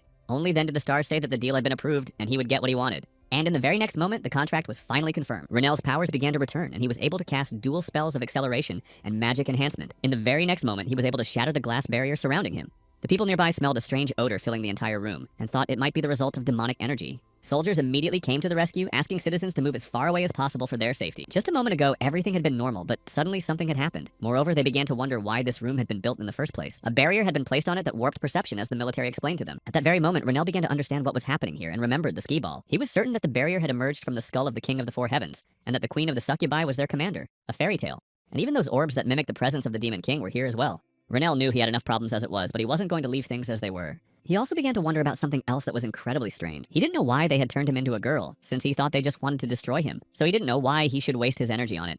But now there was no point in worrying about it, since he couldn't get any answers to his questions, and he also decided that he would just have to adapt. When the boy returned to his master, he thought he would soon say goodbye to his life. He was actually incredibly surprised and also frightened, because the master had started attacking very unexpectedly. Cardi only stopped him at that moment, asking if he had encountered the Black Mist. He asked Renell not to talk nonsense, even though the boy insisted that was exactly what had happened, since now he could see what it looked like. Cardi said that from everything he'd heard, there was only one conclusion to be drawn, that Renell had spent the last 5 years wonderfully, though he didn't understand how the master had come to that conclusion. The professor added that more interesting things had happened in the boy's life than the rumors suggested. In fact, he was surprised that Renell had tried to repel the curse by turning it into mana. Cardi also said he wasn't sure how to restore his physical appearance, but he added that he could definitely help stop the curse's energy that was destroying him. Renell picked up the elixir and waved the bottle, asking if he should drink it now. Cardi only added that this elixir wouldn't be a permanent solution, but Renell would be able to hold out without Sarah's medicine, and the boy replied that he didn't want to think about that idiot. Renell just sighed heavily, asking if Cardi knew anything about this curse. The master just looked away, saying he couldn't talk about it. Renell started yelling since the master always acted like such an important and dignified person, but Cardi wasn't about to start an argument, adding that he should drink 1 vial a month to get better. The mage also said he didn't want to take these elixirs for free, so he asked Cardi if there was anything he could do for him. Cardi replied that he hardly needed payment, but there was something Renell could help with. For the past few days, he'd been sensing something strange crawling through the underground tunnels. Cardi explained that he had already sent his apprentice there, but there had been some problem. Renell was first surprised that the master had a student of his own, and then asked what his name was and what he did. However, Cardi didn't want to talk too much about it and said that to him, he was more of a father than a mentor. Teaching this child magic was his task, and Cardi said his name was Belnoa. He had promised Chloe to meet her tomorrow, so he was going to finish this right now. Belnoa, using his powers, began to destroy the monster with his attacks. He had also thought that Rania had simply lost her mind when she forced him to enter the Mana Spring, but now he realized that wasn't the case. Thanks to stepping into the spring's water, Belnoa received some unexpected bonuses and could now cast the greatest number of spells while using less mana. After a while, Belnoa withdrew his spells, thinking the monster was finished. But at some point, he felt a very strange sensation and also heard a sound coming from the depths. He looked back, and sure enough, in this tunnel and in its dark depths, there was another figure. Many monsters roamed freely through the underground tunnels, but someone else was walking here right now and was even trying to hide their presence. Belnoa concluded that in this case, it was this very person who had set all those monsters free. Intending to deal with this situation, he fired a shadow needle straight at the unfamiliar creature. But this someone jumped sharply, dodging the mage's attack. Belnoa was greatly surprised that this person was able to dodge, and that they did so even faster than that barbarian from the north. At that moment, he decided he needed to use absolutely all of his abilities to defeat his opponent. Belnoa was already prepared to use all his spells, and at that moment, he managed to hit the enemy approaching him.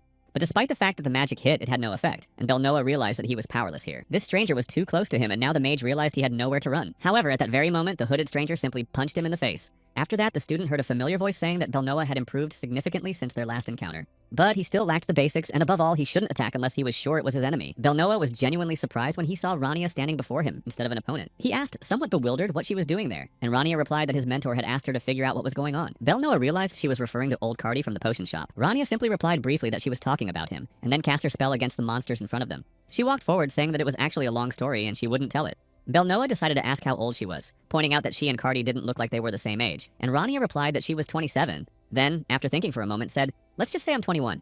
In the end, he simply agreed, and she asked if he had anything to say, to which he replied that everything was fine. But after a while, he caught up with her and asked if he could ask her a few questions. Belnoa became curious about what she had been doing before she started working at this academy. The mage fully understood that Rania was incredibly strong and impressive. Her movements were incredible, and a researcher who had spent his entire life reading books couldn't keep up with her. She was more like a trained soldier than a mage. Rania paused for a moment and said she could say she had worked in a rather dirty place. Then she added that they'd talked enough, since it was time to finish their warm-up and move on to the real battle. Eventually, after some time, they managed to reach the place where all those creatures had come from. Rania immediately rushed forward, using ash magic and fire spells, while Belnoa stood behind her and watched. In an instant, many monsters simply fell dead, but then there was a burst of light that made it impossible to see anything. Belnoa was increasingly amazed by this girl, for he didn't even know what kind of spell it was. It seemed to him as if she had used several spells at once. He couldn't even begin to guess what principles and mechanisms lay behind her techniques. The smell was getting worse and worse, but they had to keep going because she had a hunch about what was happening there, and you have to be very careful when dealing with something like that. Rania opened the door and saw a black mist enveloping some strange object. While still in the shop, Cardi Renell asked who Belnoa was supposed to meet. The old man replied that he was supposed to meet Chloe, who turned out to be his childhood friend. Now Renell was truly surprised, since it seemed that Beloa had no friends, and then he asked why the master was changing his appearance, to which Cardi replied that it made it easier to interact with people. After that, the mage sighed, saying that it was time for him to go, since he still had a lot of work to do. He then handed over an object, explaining that he'd found it in the underground tunnels and that this small thing constantly released demonic energy that kept growing, making it quite difficult to clear the area. It was very suspicious that it was located right in the middle of the canal and was guarded by a whole crowd of these impure beings. But even more alarming was the fact that the orbs Lepa had created were scattered everywhere. There was also that same barrier that warped space, which is why no one had been able to notice that thing all this time. Although the underground tunnels were far from human eyes, it was suspicious that all of this was located in the center of the royal capital, and Cardi agreed that it didn't look like a coincidence. Renell only said quietly to himself that the biggest battle was likely about to begin. The smell was everywhere, and the further they went, the stronger it became, making it harder to keep moving forward. A month had passed since Renell became an assistant professor, and much had changed. He had even begun to get used to teaching classes. After a while, he found himself back in his office, and then someone spoke to him again. On another day, Renell was teaching again, explaining the topic and describing a type of restriction that could be visualized in a certain way. Soon it was possible to obtain an entire system whose implementation didn't require too much mana. Then Rania asked who didn't understand, and realized that many students were struggling with it. In the end, seeing this, she added that she would leave these notes on their board to make it easier. Then Rania asked the students to use the remaining time to work through what she had explained today. It was strange because apart from her inner fear of giving the lecture, she hadn't encountered any difficulties today. Rania turned around and said it would be good if the students tried to create an original spell for the next class, and they could also try to solve the practical problems she had given them. Now, Rania said that today's class was over and that they had all done a good job. The other students approached the board to write something down, but most simply didn't know what to do next. Renell, on the other hand, thought he wouldn't hear praise from the instructor for a long time, but he also didn't understand why it was so hard for him to explain something when it was so easy to demonstrate, although he had also heard from the students that they had learned a lot in his classes. Eventually, he moved closer to them while the students tried to figure out the assignments. They were talking among themselves, trying to figure it all out together to make it easier. Renell noticed that one of the students had simplified the principle of a chain reaction to make it easier to explain, but he suddenly stopped, thinking that he should do the same so that the students could understand him more easily. For a while, Renell didn't realize how important this really was, and he didn't want to do it. If they couldn't figure it out, they would definitely ask for help, just like Lesty did, and he thought that destroying demons was much easier than teaching. After a while, her piece was interrupted again because one of the teachers came to her with questions, asking if she knew what this was. It turned out to be Caesar, and he showed her the complaints about Rania's classes, and she already had more than enough. Rania stood there with a blank expression, not even knowing how to respond. Caesar added that Rania had been assigned only 2 subjects, but she hadn't managed them, so he gave her the written complaints to read. The teaching methods were very difficult for the students. So many of them couldn't understand them, and Rania's speaking speed was too fast for them. Someone wrote that they didn't know the terminology Rania was using and didn't understand what she was talking about. Caesar asked what Rania actually does in class and asked her to put herself in the shoes of students for whom this material is new. Rania replied only briefly and thoughtfully that she herself didn't understand anything. After that, she asked Caesar to stop yelling like that because he was getting way too worked up about it. The instructor replied that you can't call someone a professor if they don't know how to teach, and that Kelt and Rania were like night and day. But Rania didn't understand who Caesar was talking about, and this amused him since Kelt was a professor at the academy. Caesar added that on the battlefield, Kelt stood beside Professor McCart and fought alongside him. He later left the army due to injuries but still studies magic and its techniques. Unlike Rania, Kelt continues to understand the students and teaches them to move forward rather than stand still pondering their assignments. Caesar said that Kelt is a true teacher and is loved by all the students at the academy. Meanwhile, Lesty, holding her books, entered the hall while the others greeted her, telling her to sit wherever she felt comfortable. The students were talking about how Rania's lessons were too difficult, so they went to Associate Professor Kelt, who helped them figure everything out very easily, and they also said that even Roselle explained things more clearly.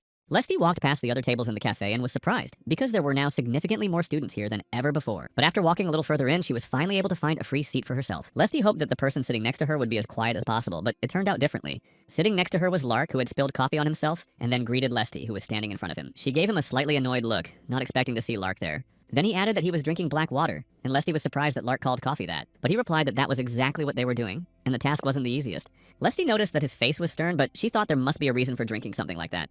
Then she looked at the papers lying on the table and turned to Lark again. He looked up and said that this was the problem he'd received that very morning, adding that he hadn't been able to solve it yet. Lark had come here because some of his classmates had mentioned that they used to go to a place called a cafe and drink hot beverages when they couldn't figure something out. Lesty looked at his hands again and noticed that his fingers were covered in ink. Meanwhile, the girl was sitting in her office, continuing to go about her business. She started crying as she wrote all this, and her tears smudged the ink in the words she had just written. Lesty asked why he didn't understand, then added that he needed to use the same method as in the third question. She added that she would explain it only once, so Lark had to listen carefully, and he perked up as he listened. The girl explained that if he asked Associate Professor Kelt about the basics of this spell, he would explain what it was based on, and with that information, he could consult the book. Meanwhile, Rania was alone and feeling a bit under the weather as she tried to remember the name of that same Professor Kelt. The students' faces looked tired, which made her believe she wasn't handling her duties as a teacher well, and she continued to think about Kelt. A short while later, 2 more female students approached him, asking if he could explain something to them, and Kelt immediately agreed, even though he was on a break. Rania realized that this was the very same associate professor the students had been talking about, and Kelt agreed to help the students solve the problem. She was very curious to see how well the man, about whom there were so many good rumors, would explain things. Meanwhile, training continued on the second indoor training ground, and the students kept practicing. But suddenly, something unexpected happened. A monster that appeared out of nowhere attacked one of the students. The student was very frightened, but Professor McCart-Clairpet simply told him that he was pathetic and needed to get back up right away. He believed that this student didn't have even the slightest grasp of the basics, and if he were on the battlefield, he certainly wouldn't have survived. Meanwhile, the other students didn't understand why they had to fight demonic beasts on their own in their first year. McChart went on to say that it would be better if Professor Kelt taught these classes, since that's exactly what the students thought, and he was just teasing them, telling them to finally shut up.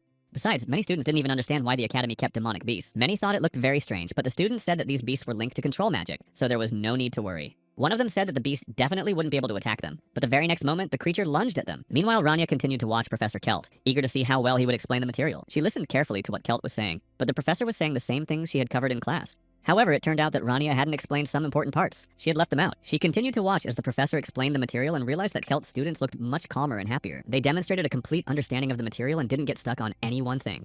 However, Rania didn't truly understand what this professor was doing differently, and Kelt himself felt that malicious gaze. When he finished explaining, the 2 students stepped away from him and thanked their teacher. Immediately after that, Rania approached him, and without even turning around, he sensed her presence, saying, "I suppose this is the first time we've met in person." Kelt smiled as he looked at her and asked if he could help with anything. Rania was surprised that he knew her, but Selt replied with a smile that Rania was currently the #1 topic of conversation within the academy, so he invited her to sit down next to him. The professor noticed that she looked very serious and said he would be happy to talk with her. Rania got straight to the point, saying that it seemed as though the students understood his explanations perfectly, and asked what the secret was. Selt smiled, saying that he was pleased to hear she thought so highly of him, but calling it a secret would be an oversimplification. The students were still just children. An incredible number of different paths lie ahead of them, and they don't know which one to choose. Even after making a decision, they might stop halfway and start doubting whether it was the right choice. All he did was teach them his own path, just as his mentor had once taught him.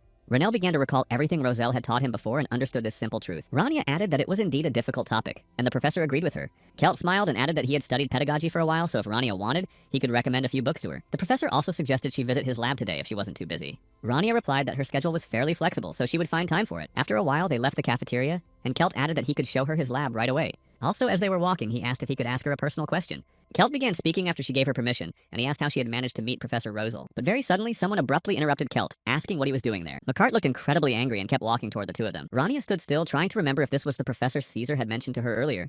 Kelt told McCart that he was currently talking to Associate Professor Rania, but the other man thought he was engaging in foolish behavior, as he was being far too reckless with his control magic. McCart explained that one of the demonic beasts had managed to break free in the middle of class, right in front of the students. And if he wasn't even capable of doing his job, then he'd better go back to the battlefield, because being a professor hadn't made him a scholar either. McCart said this very sharply and finally added, "This is your last warning, so conduct your research and submit your report tonight." Rania noticed how much this had affected Kelt, so she approached him and asked if he was okay. Kelt just laughed it off, saying that this was business as usual for him.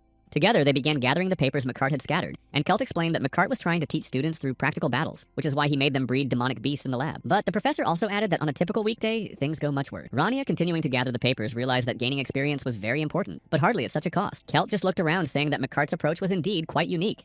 But suddenly he stopped, saying he hadn't said anything, and then simply thanked her for helping him gather the papers. She helped carry the papers, asking if they were too heavy for him to carry, and then added that in that case, she wouldn't keep him. So night fell, and in the vicinity of Apulia, on the training grounds, the students' regular training sessions were now continuing. Belnoa, despite the fact that it was already very late, continued to train. He couldn't sit still. Something was still bothering him. Belnoa kept thinking about that same suspicious altar standing right beneath the Capitol. One glance was enough to understand how powerful the aura of that altar was, but he knew that Associate Professor Rania was unlikely to say anything about it. But while Belnoa was still thinking about all this, he heard a voice that greeted him in surprise since he hadn't expected to see anyone else here. It was Lark who had spotted Belnoa, who was also training in the forest. He noticed how much the Dark Mage's power had grown and then asked how he trained on the weekend. Lark thought that he was meeting with teachers outside the academy, but Belnoa didn't understand why that bothered him at all. He said they couldn't pretend nothing had happened, and added that Lark could hardly imagine him walking through the sewers, to which the White Mage suggested they engage in a small duel, and Lark agreed. Belnoa looked around, saying they could start the contest, but they were both surprised to find that demonic beasts roamed the academy grounds. Lark added that under normal circumstances, this would be simply impossible. They also wanted to figure out how to determine the winner and decided to count ears, but it was clear that collecting them would be too difficult, so the one who destroys more enemies would win. Belnoa asked if his opponent was ready, and Lark replied that he was ready as always. The Dark Mage simply declared the tournament open. Meanwhile, in the academy dormitory, where night still reigned, things were fairly quiet, but a few students woke up because it was very windy and even the windows were rattling, making it simply impossible to sleep. But they fell silent after the walls and windows were suddenly shattered by stones flying in from the street. The students immediately got up, not understanding what was happening at all, and began to fear. They saw a demonic beast before them, though they didn't understand how it had gotten in, since the area was protected by a magical barrier. One of the students remembered that Professor McCart had a laboratory and a so-called menagerie where he held open classes, and that the beast might have escaped from there. Despite all this, they pushed those thoughts aside and began to flee while the demonic beast chased after them. It was hard for them to escape because these creatures were faster and the students didn't even know how many more were out there. One of them even had time to say goodbye to life, thinking he was about to be caught, but when he suddenly opened his eyes, he realized he was still alive. Suddenly, another beast appeared, its eyes glowing green, and someone else came to them, reporting that the students from the third building had already been evacuated. It turned out to be Lesty who had gathered this army, saying that the students needed to run away from here because they would only get in the way during the battle with these creatures. They thanked the girl for saving them, but she said there was no need for thanks, they should just run. Meanwhile, Lesty continued to cast her spells and issue mass commands so that the beast would help deal with the enemies. The girl thought that this should be enough to stop all the monsters, then turned to her fairy flying nearby and added that she was counting on her. After that, her beast continued to destroy the other demonic creatures, clearing the path. Lesty, along with the sylph, rushed to flee, asking where the most terrifying and powerful beast was. The elf said that it was in the forest behind the dormitory. They also added that this creature was trying to reach the first building, so they needed to hurry. Lesty and the sylph rushed there as quickly as possible to save the others, but they noticed that there were many slain demonic beasts there. Belnoa and Lark were there, defeating enemies, but they realized something was wrong, because there seemed to be no end to these creatures. The Dark Mage just laughed, thinking that he was simply tired of fighting, but Lark assured him that he hadn't said a word about it. He just noticed that there were a lot of those creatures. Most likely, this was just an appetizer while they waited for the main course, and Belnoa agreed with him. Eventually, after some time, they both saw that very same giant monster heading toward them, even though both leaped up the mountain to reach their main opponent. Belnoa began using shadow needles to strike the enemy and stop him. But even though these needles struck the monster's body directly, they didn't deal much damage. Lark began using another skill and swung his weapon to strike at the opponent. His axe also struck the monster's body, but just like with Belnoa, it didn't deal a particularly strong blow. They continued to use their magic against this creature, but they still couldn't stop it. After a while, they both managed to sever one of the creature's arms, but the giant orc remained standing and was ready to advance further. Belnoa thought that the loss of an arm should slow or weaken the opponent somewhat, but he was surprised by what happened. To both their surprise, the orc simply regenerated his arm in a matter of seconds right before their eyes. Lark was already starting to get a little worried because in that case he didn't know how they would be able to defeat this creature. But suddenly Lesty appeared, saying that they could defeat the opponent with their wits because if they attacked without thinking, they wouldn't be able to defeat the monster. Belnoa and Lark remembered this girl they had seen in class before. They thought she had come here to help, and Lesty said a bit angrily that she couldn't just stand by, since the academy was swarming with monsters. But then she paused and added that they were getting distracted from the main point. The point is that this monster is structurally similar to a golem, and its body is merely a shell concealing a core that enables the creature to function. This monster was a truly strange creature. No monster could have made its way in here, but this one appeared out of nowhere in the middle of the grounds. Lark heard her say that the core needed to be destroyed, and Belnoa said it would be a piece of cake. Lesty simply stepped closer, saying that if they had understood everything correctly, then they should go ahead. Lark began using mass increase and swung his weapon at his opponent. He realized he needed to find the source in order to know where to aim next and attack. Belnoa also sprang into action immediately, intending to deprive his opponent of the ability to move. He used shadow ropes, and in the end, all that was left was to add the finishing touches. They were right on the ladder, and she began casting a thunder spell which required approval, and eventually, it was approved. She had to specify the target's coordinates, and the girl was a little nervous because she had to hurry. Belnoa had already done his part, and now all she had to do was enter those coordinates to complete the task. Lesty was able to summon Cindy, who was a small spirit of thunder. Immediately, and all of this happened because of Professor McCart, and by morning everyone was already discussing what had happened. The students were cleaning the dorm because there was a lot of work to do, and no one had even imagined that something like what happened that night could ever occur. However, most of the students felt that the menagerie shouldn't have been kept near the academy. Lark approached some of them and asked how things were going with the professor, and they replied that things were generally fine. Some said that McCark had never been an easy person to get along with, and it was always difficult to work with him or even talk to him. During his classes, he would sometimes release demonic beasts so they could get used to real battles, but it didn't help at all. and every time most of the students panicked when they had to fight the monsters. The professor always criticized the students, calling them cowards because they didn't want to fight those creatures. But now the professor himself has paid the price for this, and they say that all the animals have been disposed of, and Mage is now prohibited from using them for educational purposes. This is very strange since the professor was responsible for keeping the animals, so it's unclear how they managed to escape. In the end, they all knew that it would be up to the teachers to figure out what they were doing now. Aaron, like all the other teachers at the academy, gathered in the hall to discuss what had happened that night. The director asked if Macart had anything to say in his defense right now. They knew he had been conducting research on demonic creatures, and had previously assured the entire meeting that these beasts would not be dangerous to the students. But in the end, these beasts escaped and wreaked complete havoc within the academy's walls. And all of this happened precisely because Professor Macart failed to keep track of what was happening in his menagerie. Macart began shouting very loudly, saying that he had specifically raised these beasts for practice with his students. He was a mage who had fought in the war against the Demon King, and he was furious that he was being accused of controlling demonic creatures and allegedly planning to attack the students. Macart added that even rudeness has its limits, but the teachers noticed that he hadn't even responded to the accusation.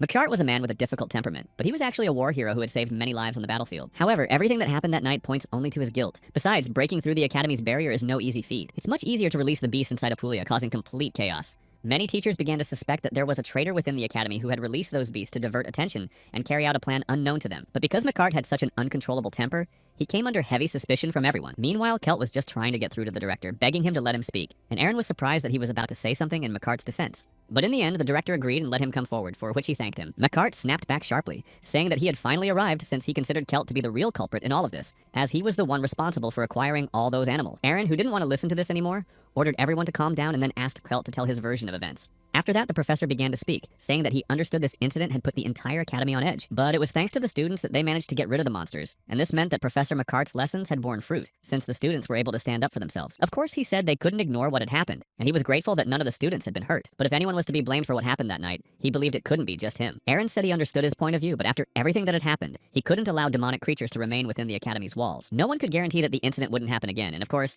many of those who studied here were able to stand up to the monsters, but there were also those who were hurt. Aaron said he understood Kelt's feelings perfectly, but that they had to consider the reality of the situation. He understood that the professor felt guilty that the beasts had escaped because of him. But it was Professor Macart himself who assured everyone that they would not harm the students. So Aaron said there was no reason to blame Kelt for what had happened. The principal banged his gavel, saying that to get the full picture of what had happened, Macart was being suspended from his position as a professor at the academy and placed under arrest. Of course, he began to rage even more, saying that they had no right to do such a thing, and the others immediately tried to calm him down. Macart shouted that he was the one who had defended this country and saved countless lives. Meanwhile, something strange began to happen during the contract with the stars. They were trying to talk about something at the very moment when Isla suddenly woke up in her bed. She walked over to the mirror a few minutes later, putting on her uniform and thinking about what she had heard, because it was as if the stars had made a candid confession, as if she were asking her for help. But Ayla had no idea what the star might want from her. Meanwhile, her assistant Habrel approached her and greeted his princess. He reported that following the court hearing, Professor Macart had been temporarily placed in custody and suspended from teaching, and that Kelt would now be taking over his classes. In fact, it was hard to believe that there was only one suspect in this incident. Habrel simply said that this was the case and that Professor Macart was the only one everyone suspected. Isla paused for a moment and fell silent, and Habrel asked what was wrong. Although the princess didn't fully understand what the stars were asking of her, her feet carried her to this spot so she could speak with the professor. Finally, she knocked on Rania's door, and the girl immediately told her to come in.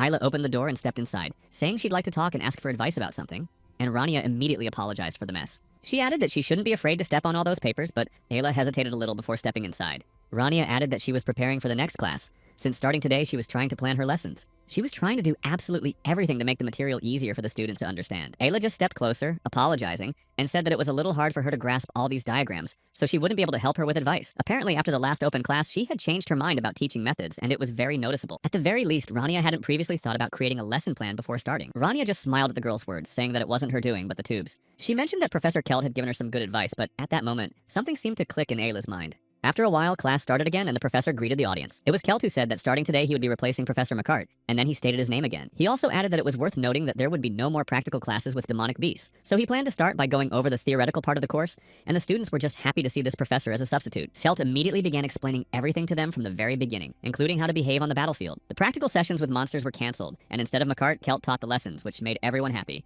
Meanwhile, Belnoa, Lesty, and Lart gathered in a corner of the academy, and the girl noticed that something was bothering them as well. Lark said he could smell a rotten stench, and it was worrying him. Lesty initially thought he wasn't speaking literally, but they realized there might be some deeper meaning to it. Lark said that something was definitely wrong here, and Belnoa agreed with him, saying that the beasts had broken free and that someone must be behind it. He had dealt with demonic beings before, and controlling them wasn't exactly easy, so neither Macart nor Kelt would have had the strength to do it. Lark pointed out that this was just a theory and they had no proof, and then Ayla approached them and said she felt the same way. The princess said that this was definitely not the end, but rather the beginning, and Lesty was surprised to see the princess there. Night fell and the four of them gathered to do something. While Ayla told them she saw the logic in her classmates' words, that was exactly why they had come here. Lesty was a little unsure that they were doing the right thing and was a bit nervous. So the four of them walked to the door of Professor Kelt's laboratory and were about to break in at night. Ayla said the idea belonged to Prince Lark, so she couldn't ignore it. After all, he was one of the most intelligent mages of the North, and they agreed with her. The magical thread tied to her index finger was leading them in that direction, and so the stars were guiding them there. The stars also indicated that there was some danger there, but they decided to go there together. They tried to open it, but as soon as they approached the door, they smelled a stench of rot that grew stronger. So Lark said there could be no doubt about their suspicions. There were definitely demonic creatures left here, but this time the lab doors were locked much more securely. Lesty said that the princesses should leave because if she got caught, it would be bad. But she replied that she intended to take responsibility for breaking into the lab, and added that they shouldn't get distracted and should look for suspicious things. Belnoa, glancing around, asked what exactly she meant by suspicious thing. She and Lark thought they were just looking in the wrong place, but Ayla knew there could be no doubt. After all, the stars had led her right here.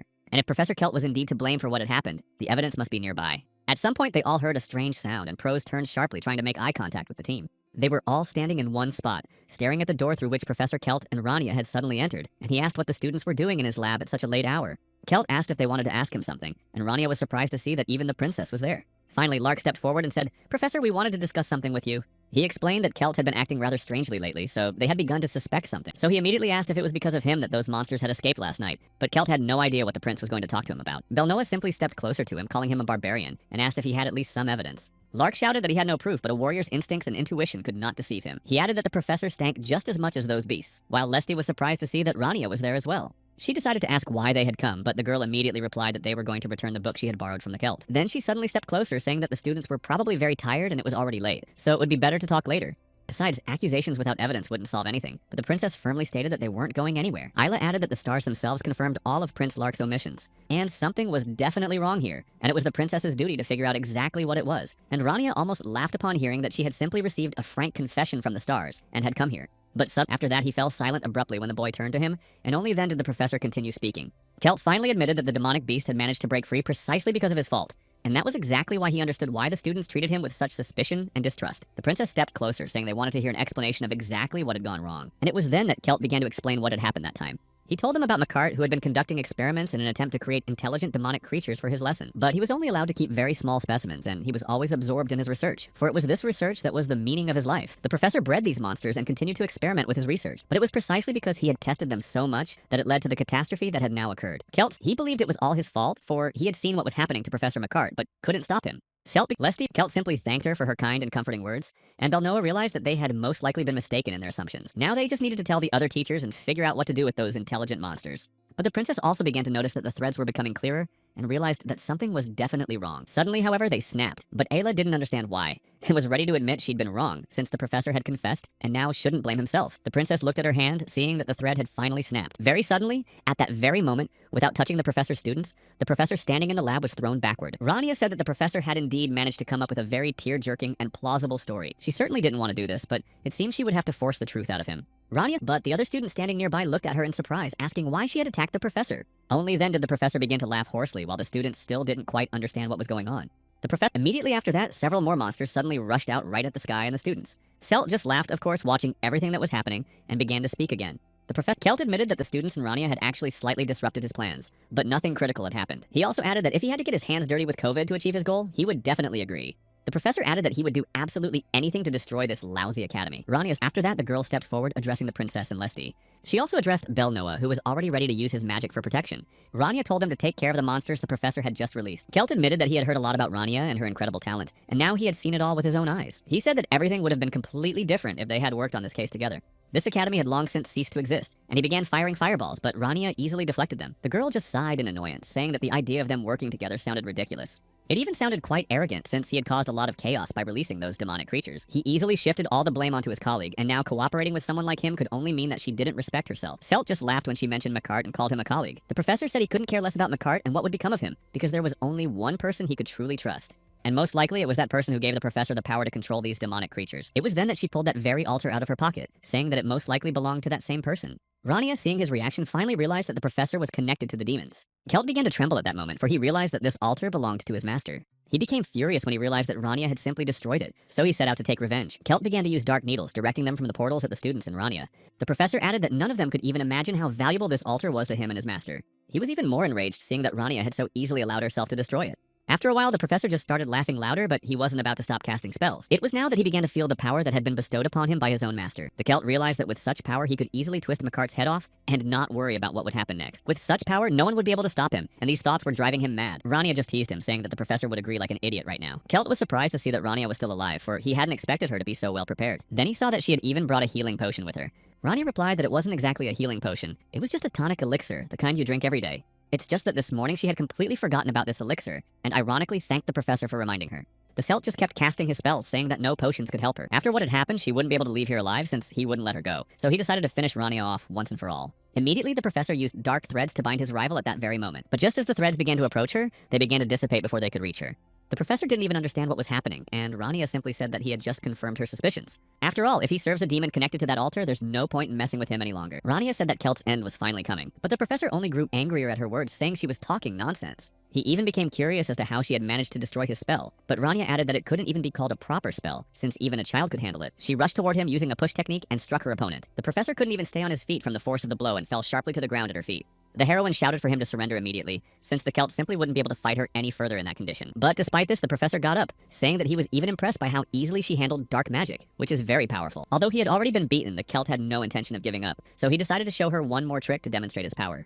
The professor used a power boost and a shadow discharge, directing the spell straight at Rania. He quickly directed all his power straight at her, wanting to destroy his opponent once and for all. She had indeed been very dramatic, telling him not to give up, but now there was no trace of her left. But suddenly and very unexpectedly for the professor, the girl appeared behind him, saying she still stood by her words. After that, she lunged forward and charged at her opponent again. Rania immediately began using her next skills and struck the professor, knocking him to the ground. She also added that someone like him deserved the worst, so she would make sure of it. Having heard the whole story about how he had set up his colleague, Rania had no intention of letting him go, especially since so many students had been put in danger because of him, and trust in Professor McCart had been shattered, so she began beating him even harder. Rania also added that the professor was just lucky to be a mere pawn, and then she walked away. In the end, she would simply have to leave him alive since he was still needed so that the Academy's faculty could deal with him. After a while, the others also arrived at the scene, intending to inspect the teacher's wing as well since they saw that the rest of the building had already been destroyed. However, they suddenly ran into Rania, who told them they were a little late and that it was all over. Then the boy apologized, saying they thought the beasts had started attacking the Academy again because of the noise. But they still didn't understand what had happened here, seeing that the beasts weren't to blame for what was going on. Rania told them to look at the professor and asked if they could see black blood, adding that this was a sign that Celt had sold his soul to a demon. The professor had been using his dark magic, and she said he had attacked her. Rania also explained that she had to knock him out for her own protection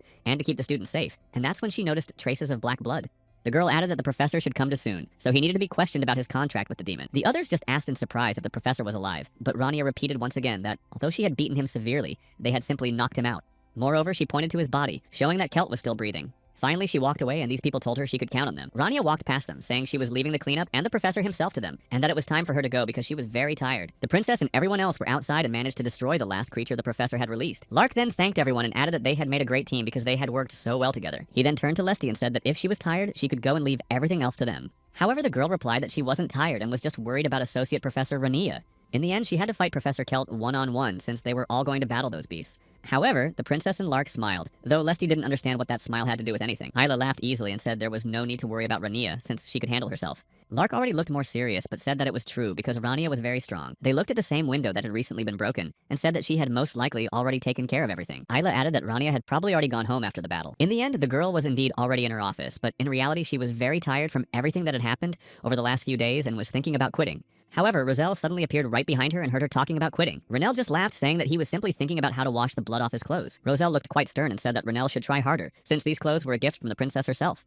He couldn't even understand how he had managed to ruin the very suit the princess had given him so badly. But the main character was thinking about whether everything was okay with the students. After all, even though they were all strong, there were still a lot of monsters, so she just hoped that everyone had already returned to their rooms. Now all that was left was to deal with the Celt and everything would be finished. But while he was still washing his clothes, the fabric suddenly tore to pieces. Roselle, of course, heard the sound and started shouting even louder, saying that he should be more careful, especially since things were tearing, and Renelle just apologized. Over the next few days, all the students talked about nothing but what had happened that night, and they now knew that it was Celt who had let those beasts out. It turned out that Macard had absolutely nothing to do with it, despite the fact that everyone was accusing him, but the students didn't know any details yet. In fact, the teachers also didn't understand how they'd allowed a mage associated with demons to work here, since it was very dangerous, and if the dean didn't resolve this issue, the students could get hurt. Meanwhile, they gathered in the principal's office, where he announced that the 5th dormitory had been fully restored. They also reported that Professor Celt had regained consciousness, and the hearing was scheduled for this afternoon. Aaron asked who was handling the case, to which they replied that Harble was in charge. The director simply said that he was actually a good candidate, and then asked how classes were going. The young man replied that Professor McCard had now been reinstated to his position, and would continue teaching combat magic. But of course, he is now forbidden from using demonic creatures in his classes. The young man also mentioned the new assistant professor, Rania, before falling silent for a moment. The girl standing nearby said that she was the one who had detained Professor Kelt, so they had offered her a day off after yesterday. But she had refused. She is still conducting classes as usual, as if absolutely nothing had happened. Rania continued to show her students how to use the rush and dodge enhancements. After that, she was going to show them how to target and create a shield. Right then, she listed the sequence of all these spells and then asked Lark what the spell was called. He was actually a little nervous, but he still answered that this spell is used to enhance a magical attack. Rania said that was the correct answer, and that this magic was very useful and often used in battles. She also noted that many mages simply ignore this sequence despite its importance. It is precisely because they do not pay as much attention to it as they should that mages make mistakes. Rania said that they must follow the magical formulas if they want to cast spells correctly. That way, their spells would be much more effective because they would understand the sequence of actions. Rania tried to explain it more simply, but noticed that the students still didn't fully understand her. Seeing how they reacted to her words, they decided to break down this spell using an example. Right now, something strange is happening at their academy, but thanks to the courage of a few students, the incident was resolved. Rania explained that this was very similar to a magic formula. After all, it was precisely through the sequence of their actions and the search for evidence that they managed to solve the problem. In this way, people were able to learn the truth and understand who was to blame. This is exactly how they continued to fight for justice. Rania then announced that their lesson was over and thanked her students. Renell walked out of the classroom, recalling that he had praised the students and taught all the lessons, so now he could be free. He walked calmly down the hallway, humming quietly to himself and thinking that life would be a little calmer. Although in reality, he was still curious about what had happened to Professor Kelt. He also pondered what he would do with Kelt and what kind of punishment he would receive. When Rania peeked out the window, she saw several people in hooded robes. It turned out to be the Gonchak's special forces, and she stopped by the window watching them. In the end, the main character tried to convince herself that this had nothing to do with her, so she decided to have some coffee. The others went down to the academy's dungeon, and one of the instructors asked where Kelt was. After a while, a guard led him to the cell and told the professor to wake up at last. Kelt was still in terrible condition and kept struggling to get out of his chair, saying that everyone who had captured him would be punished. The professor shouted that sooner or later they would all pay for what they had done to him. He kept laughing, saying that his master would punish them all very soon, and even worse than they had done to him. The young man stepped closer to the cell, telling the guard to step back, since Kelt was truly dangerous even behind bars. It turned out that Kelt's mind was still under the control of another being they couldn't see. The guard asked if he was still alive, and the boy confirmed that he was, but they would have to ask the church for help. Harble also recalled what they had discussed with the others at the meeting, and they had two theories about who might be responsible for all of this. They suspected that this person might be one of the Academy's teachers since they didn't trust anyone. Or another possibility was that the Celts were being controlled by an incredibly powerful demon they hadn't yet discovered. But Harble still didn't know what the true goal of those who did this was. Suddenly, the young man ran into the others, namely that very same special unit, and said he hadn't expected to see them here so soon. Harble greeted Mr. Cardo, who was the head of this special unit. 7 years ago, something similar to what had recently happened at the Academy took place at the Royal Palace in Halle. Among those who had narrowly escaped harm was the princess, who was still a child at the time. Ailey was told not to even go back, because even though the same Garrick she remembered was there, he had now been captured and was no longer the man he used to be. They told her he was a traitor because he had sold his soul to a demon and had now turned against them. The princess tried to get her out of there, telling her not to go near him, but Garrick kept trying to pull her over to his side. Garrick said that if he sacrificed them, the master would grant him the immortality he had promised. He tried to lure her to him, but Habrel stood in front of her, telling the princess to run away and not look back. She did just that and began to run with all her might, begging anyone for help. Even then, the little girl tried to escape from under the rubble and stones falling on her from above, but suddenly she heard a voice in the deserted place, someone who was looking in surprise at all the chaos in the palace, and then turned to her. It was Renell, who looked very calm and approached the princess, intending to help her. It was Renell who then became the one to destroy the traitor the moment he saw him. Then Renell disappeared just as quickly as he had arrived, having fulfilled his mission and saved her. All this time, for 7 years, she had been tormented by the question of where Renell was now and what had happened to him. Meanwhile, Rania was sitting in the cafeteria trying to drink some coffee, but she started feeling sick again. Very suddenly, she remembered Ayla sitting away from the other students who were chatting among themselves. She also remembered the clothes she had accidentally torn, and because of that, she didn't even know how to look the princess in the eye. Rania knew she would have to confess what had happened, but she didn't want to tell him so as not to disappoint Ayla. Eventually, evening had fallen, and Habrel was walking around the academy grounds with Cardo, asking what had brought him there. He said that he personally wanted to investigate the incident involving Professor Kelt. He knew what was going on with the academy, and that even now, despite the fact that they had dealt with those creatures, something was still wrong here. It seemed to him that the place was still saturated with demonic energy, and that frightened him. Habrel was surprised because he was sure that it was finally over. Cardo added that the presence was actually very faint, but he could still sense it, and there was no doubt that true evil was on the loose. Habrel felt absolutely nothing, but if even Carto said that something was wrong here, he didn't doubt him.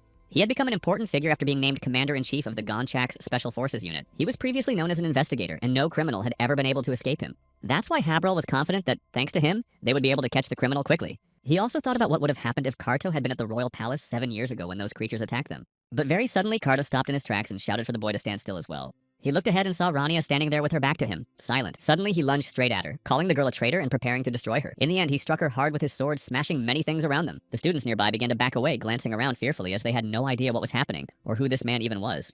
Habril stood nearby. He hadn't expected Cardo to do such a thing and didn't understand why he had lunged at Rania. He was truly very surprised to see this attack and thought he should call the other teachers over.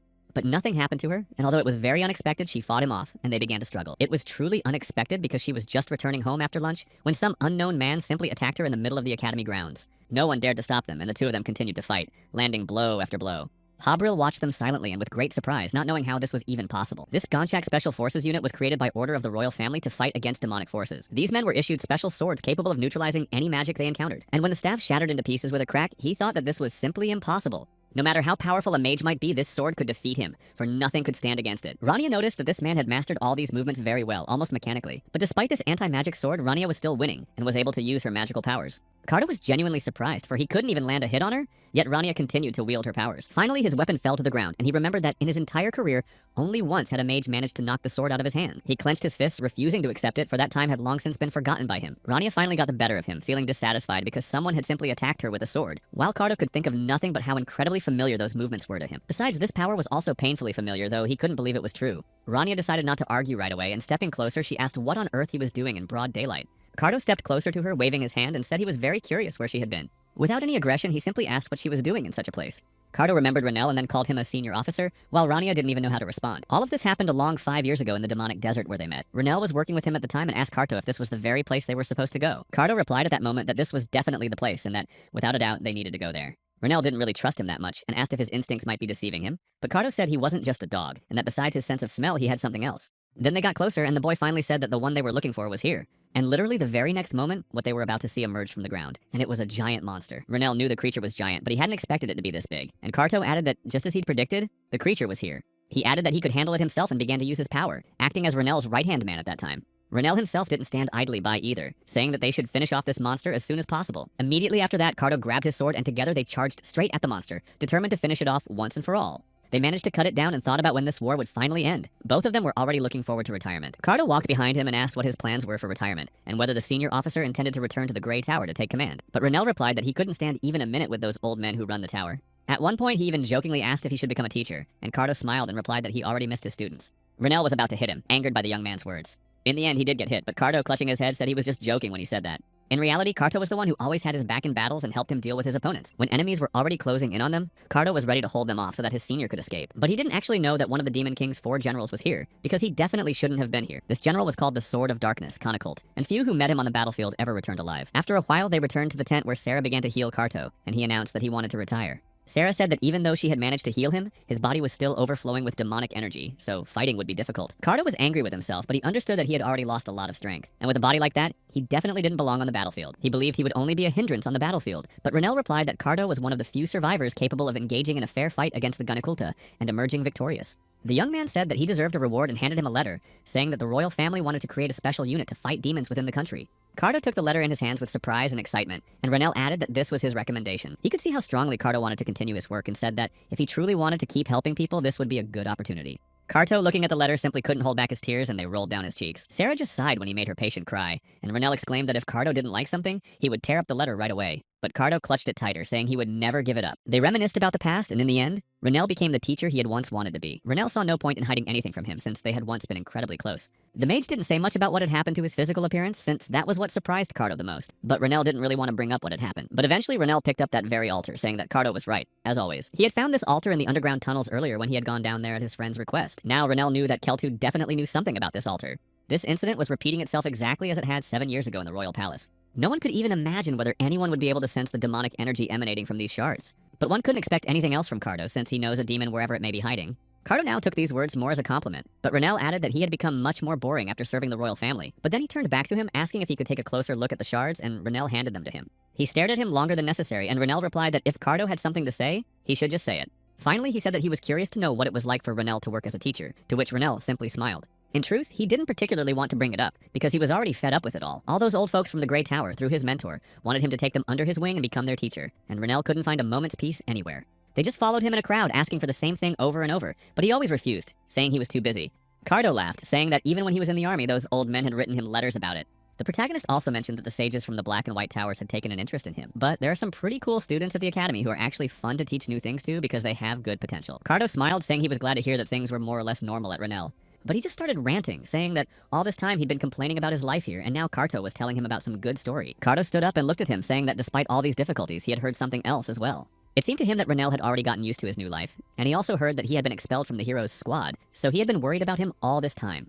Renel just looked away, recalling all of this, and said there was nothing to worry about here. Carto just laughed, saying that was exactly what he thought because hardly anyone could have kicked him out of the squad, and he figured that Renell had just gotten drunk and gotten into a fight with Kyle, and then submitted his resignation because being a hero is just boring. Renell just replied that there was no need to worry about those old guys since he'd figure it out on his own, and Karto should focus on something else instead of this nonsense. And as a former senior by rank, he wanted to give him one piece of advice for the future. At that very moment, Karto was violently thrown backward by Renell's blow, so fast that Renell didn't even have time to react. The mage smiled, saying that Karto shouldn't go after an innocent passerby with a sword and cries of treason anymore. Karto, who was already lying in the bushes, breathing heavily, remarked that Renell hadn't changed a bit since those days. Meanwhile, Lesty, having gathered her things, tried to make it to her room before curfew began, as she didn't want to get caught. The girl quickened her pace, but suddenly a voice came from behind her, saying in a tone that wasn't at all friendly that they hadn't seen each other in a long time. When she looked back, she saw one of the professors standing menacingly in the hallway. Lesty was truly surprised to see Elder Girano behind her, and he had only taken a few steps closer. Long ago, there was a very powerful country called Arcadia, but it was wiped off the face of the earth in just a single day thanks to 4 demons, and the steel-black dragon named Belial was one of those who finally destroyed the country. Also among these demons were Grace and Ganacult, who were on his team. This quartet included the ancient and incredibly powerful Lich Skabal, but the stars foretold that no one could defeat them, and thus from the ashes the state of Chaldea arose. The founders of this state were incredibly respected people, including the hero of the festival, the necromancer, and the alchemist. There was also a wizard among the founders, and the people who possessed magic then created towers, each of which was responsible for a specific type of magic and everything related to it. The Dark Tower specialized in curses, while the Light was associated with elemental magic. Each tower conducted its own research, striving to perfect the magic it embodied. But the Grey Tower or the Ash Tower differed from the others because it sought to revive lost magic, specifically the magic of the Kingdom of Arcadia. Such was the path of the mages of the Ash Tower, and Girano, who remained standing in place, said that she didn't have a shred of dignity. Lesty, still not expecting to see him there, simply apologized to the professor. However, Girano instead simply started yelling at her, telling her to finally shut up and stop saying whatever it was she was saying. He ordered her to stand up straight and lift her head, for she was the future of the Ash Tower and must behave accordingly. The girl simply apologized to him for not living up to his expectations. But Girano wasn't going to dwell on her specifically and immediately asked what she knew about Rania. Lesty was even more surprised to hear her name, but said that Rania was a beautiful and intelligent girl. She also added that Rania was studying the basics of magic but didn't really like company, and often spent her time in cafes. Sometimes she went straight home after class, and at that moment, Girano stopped her. He stepped closer to Lesty and asked if she knew why he had come here. The elder moved even closer to her, saying that he had never had high hopes for Lesty, and she began to tremble even more. The professor also said that, in his opinion, she didn't belong in the Ash Tower. After that, the man took a letter out of his pocket and was about to show it to her. Girano smiled and looked at the paper, saying that she had understood everything correctly. It was a letter of recommendation for which absolutely every wizard would be willing to tear another apart. Meanwhile, the students were busy preparing for exams that were supposed to take place very soon. Rania, meanwhile, was sitting in the cafeteria again, holding a cup of coffee. However, today wasn't the best day, as the place was too crowded. Renell recalled Karto's words, who had said he thought his elder had returned to the Ash Tower. The protagonist began to ponder this while listening to what the students were talking about. Specifically, they were discussing exam questions and the fact that this year's exam was expected to be more difficult than last year's, which was making them anxious. We were about to start studying right then, but Renell could only think about how noisy it was here since so many people had gathered. However, at some point he noticed other students discussing something and getting ready to go somewhere. It all looked incredibly strange because suddenly the cafeteria, which had been completely packed with students, emptied out abruptly and no one was left. Renell was very surprised because they left all at once, just got up and disappeared. Immediately after that, another man walked in, approached her, and said that now they could talk without any distractions. It was Girano who approached Rania and said he was pleased to meet her. The man smiled and told her his name, adding that he was the elder of the Ash Tower. Rania set her cup down on the table with a heavy sigh, as she really didn't want the people from there to bother her any further. Renell had heard that Girano was interested in her, and he needed a strong pawn to become the sole and full-fledged elder. Finally, the man sat down and decided to get straight to the point, knowing that Rania was a very busy girl. Girano placed that same letter of recommendation on the table in front of her, and said he wanted to give it to her in person. He knew she probably guessed what was inside, but Rania immediately replied that she didn't understand what he was talking about. After all, there were already 6 elders in the tower, so she definitely didn't belong there. She wondered if Girano was planning to stage a coup there, but he replied that she shouldn't talk such nonsense. It was an offer to become his apprentice, and that was why he had given her this letter. Girano saw how Rania calmly set down her coffee cup, realizing that any mage in her place would be incredibly happy. After all, receiving a letter from the elder himself, becoming his apprentice and one day leading the tower was a great honor. But the man noticed that Rania hadn't even glanced at the envelope. She was still staring at her coffee with a weary gaze, while Girano had absolutely no idea what she was thinking. Finally, he gathered his thoughts and said that it wasn't very nice to make people wait so long. After that, he immediately asked what Rania's answer would be regarding his proposal. But without a moment's hesitation, the girl simply took the coffee left in her cup and poured it right onto the envelope while the elder watched with wide eyes. Unable to contain his anger, Girano stood up and said she had no right to act that way. However, Rania simply replied calmly that he wanted to hear her reaction, and now he had it. The girl asked what he was so upset about if he had wanted this himself. Rania continued to look at him calmly while the professor was still very angry. Girano simply didn't want to accept her answer for what it was. But Rania calmly replied that this was her answer, and she had no intention of changing it. Girano just snapped back that even though she had a lot of power, she seemed to have absolutely no manners. He was one of the strongest and earliest elders of the Ash Tower and simply demanded that she respect him. However, suddenly mana surged throughout the entire cafe due to the spell Realm of Mana. Girano cast this spell and applied it throughout the space, intending to continue speaking with her. He was already speaking more calmly and said he would ask the same thing again, expecting to hear an answer. But suddenly she interrupted him again, seeing that this idiot hadn't understood her words the first time.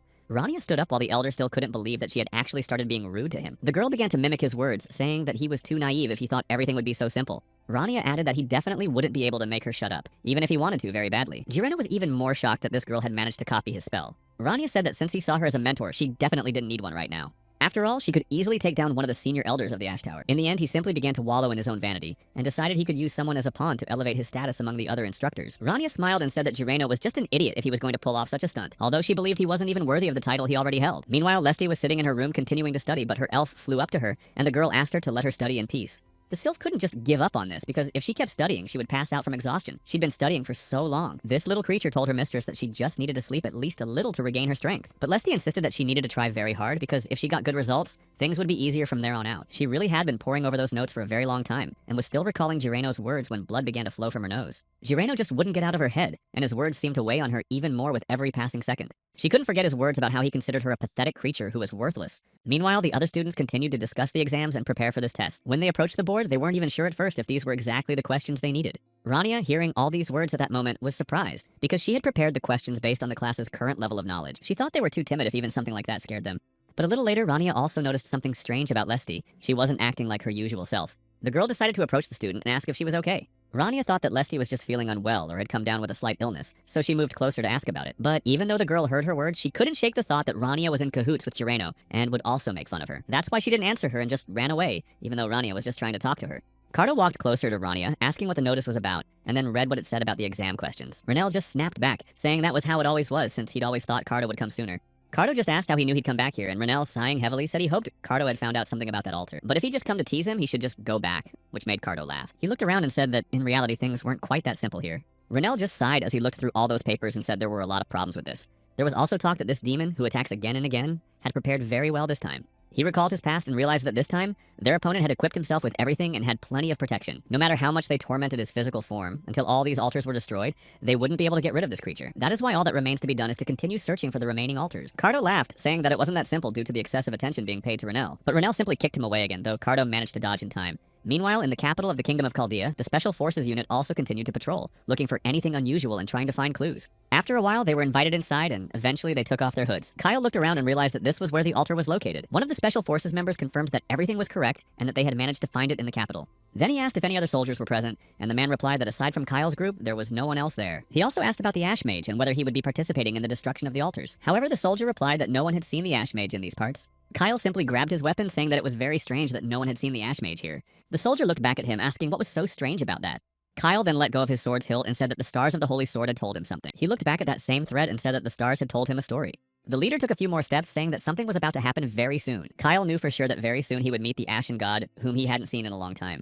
Last night, the group of heroes arrived in the city and the academy was notified. The director asked how Rania was doing. Caesar said that they were trying to reinforce the magical barrier around the entire academy. He also added that their goal was to finish everything by noon, and Aaron said he was counting on them. One of the teachers asked if they shouldn't take some other measures to ensure the safety of all the students here. But the director said that for now, what they were doing was all they could do. The scout squad also reported that what they needed to do was find that very mediator. Most likely this mediator is right here within the academy, and as long as he's here, they won't be able to stop that call. If they cannot eradicate this problem, they must at least minimize the damage it will cause. Aaron said that each of them as an academy instructor has their own goal and duty. The director said that, first and foremost, they must protect their students from the dangers around them. Meanwhile, the students sat in the library and labs talking about everything that was happening, because they felt uneasy. One of them could barely contain himself, saying that what he had read was nothing short of a complete disaster. He exclaimed that he didn't understand a thing, and of course he was glad they'd been given the questions ahead of time. But no one understood what these magical circles were, though they suspected they might be a circle of higher magic cast for protection. Belnoa and Lark sat at the same table trying to figure out what was written there, but there wasn't a single letter on the paper. Lark said he had absolutely no idea how to proceed. Lesty was sitting nearby with them, so Lark looked over and decided to ask how she was doing. They noticed she was acting rather strangely and told her she should rest, but the girl suddenly stood up and walked away. Lark just said he had a very bad feeling because Lesty wasn't saying a single word. Belnoa noticed that he was getting distracted again and said they'd better try to work on the task. Lark started yelling that Belnoa was underestimating his intuition, but Belnoa shouted back that he didn't care about his intuition because they had more serious problems to deal with. Meanwhile, the students were still trying to solve all these problems and prepare for their exams, discussing everything, while Lesty tried to leave the library as quickly as possible. Sylph flew alongside her, seeing that her mistress was in very bad shape. And soon one of the students exclaimed that what was happening here was simply unreal. It's impossible to solve these problems, and one of them sighed, saying that was definitely enough for today. There was no point in torturing herself any further, since not even a single idea was coming to mind. Finally, they all left the library together, very tired but still thinking about how to solve the exam problems. And the librarian, putting the books back on the shelves, noticed that there were a lot of people there today. He was even a little annoyed that someone had come up with exam questions that were keeping the students up all night. Meanwhile, Renell felt as if someone was talking about him right now and scolding him, and Cardo added that many people might be speaking ill of him. The mage said he was just working hard to prepare the exam questions, and Cardo was surprised to hear that it was really that difficult. Renell, it was hard to phrase the questions so that the students would understand you perfectly, right? But then he calmed down, saying that it was better not to talk about that at all right now. Unfortunately, they had done absolutely everything in their power regarding the recent situation, and now all that was left was to wait for the enemy to act. Cardo asked Renell if he would help them solve these problems. But Renell, as always, looked at him questioningly, wondering what kind of official stance he had suddenly adopted. Cardo said he'd heard that a group of heroes had also asked for help sorting out this situation. Renell laughed lightly, asking if Cardo thought he should take offense and drop the matter. But the guy explained that, knowing the situation, he understood that Renell might simply not want to see them. Nevertheless, Renell began to look angry again, though he laughed, adding that he didn't seem like the type of person who couldn't separate personal relationships from work. The team of heroes had been entrusted with the most difficult task, and from his words, Cardo understood that Renell had no intention of helping them at all. Renell stretched, saying that the team of heroes would definitely be able to handle the mediator. Cardo was genuinely surprised because, from what he said, it seemed that Renell already knew exactly who this intermediary was. The mage replied that it was just a theory, since demons are attracted to physical strength and weakness of spirit. He recalled all those demons that had begun to destroy the kingdom back then.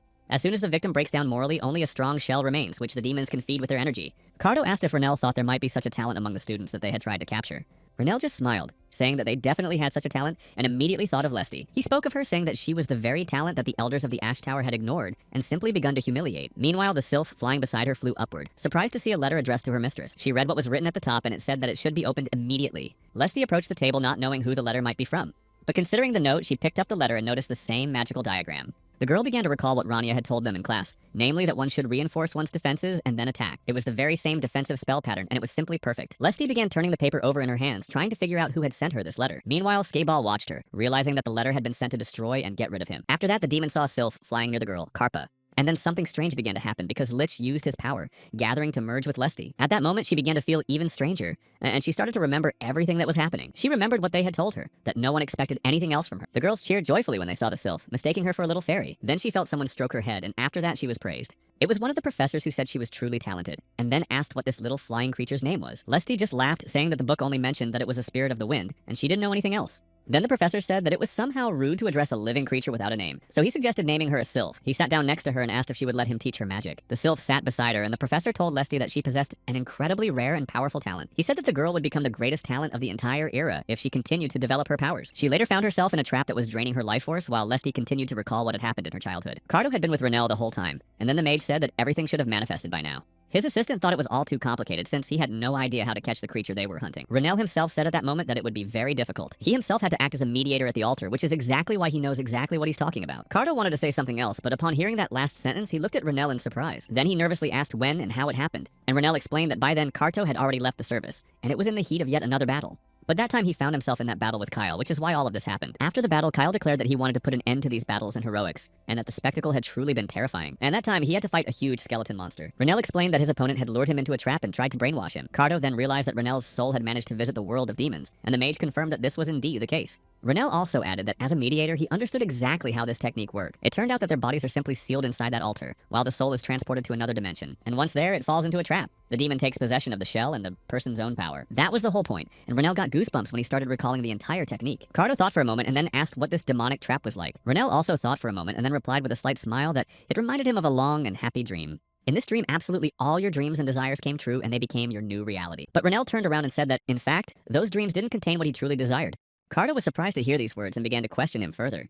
Renell just asked why he was frowning so much, standing there behind him. The mage also approached, saying that he still had a couple of things he'd been dreaming about for a very long time, but they still weren't there. However, the protagonist also admitted that at that moment, he simply hadn't been thinking about those things. Meanwhile, Skaeball continued to speak to Lesty, reminding her of all the times she had been called a pathetic creature and a weakling. She simply couldn't break free from these chains and was forced to listen to all these insults. Lesty tried to do something to get out of there, but didn't understand what was happening, even though she didn't want to see it at all. After a while, she had another vision where she saw the professor, who was already lying in bed due to illness. And Skaeball said that he knew what was going on in her heart and what she was afraid of. But in reality, sometimes people needed to act more selfishly than they do now. When Lesty was a little girl, she paid a very heavy price for her rare talent. But right now, everything had changed drastically and was completely different. Renell only realized at that moment that what they had been waiting for and fearing at the same time had just begun. Cardo only now realized that one of the students had been the intermediary, and then asked if Renell was sure he could handle this on his own. The protagonist simply replied that he had to do it, since he had worked for those old men from the Ash Tower for 3 years, so his sanity had been shaken long ago.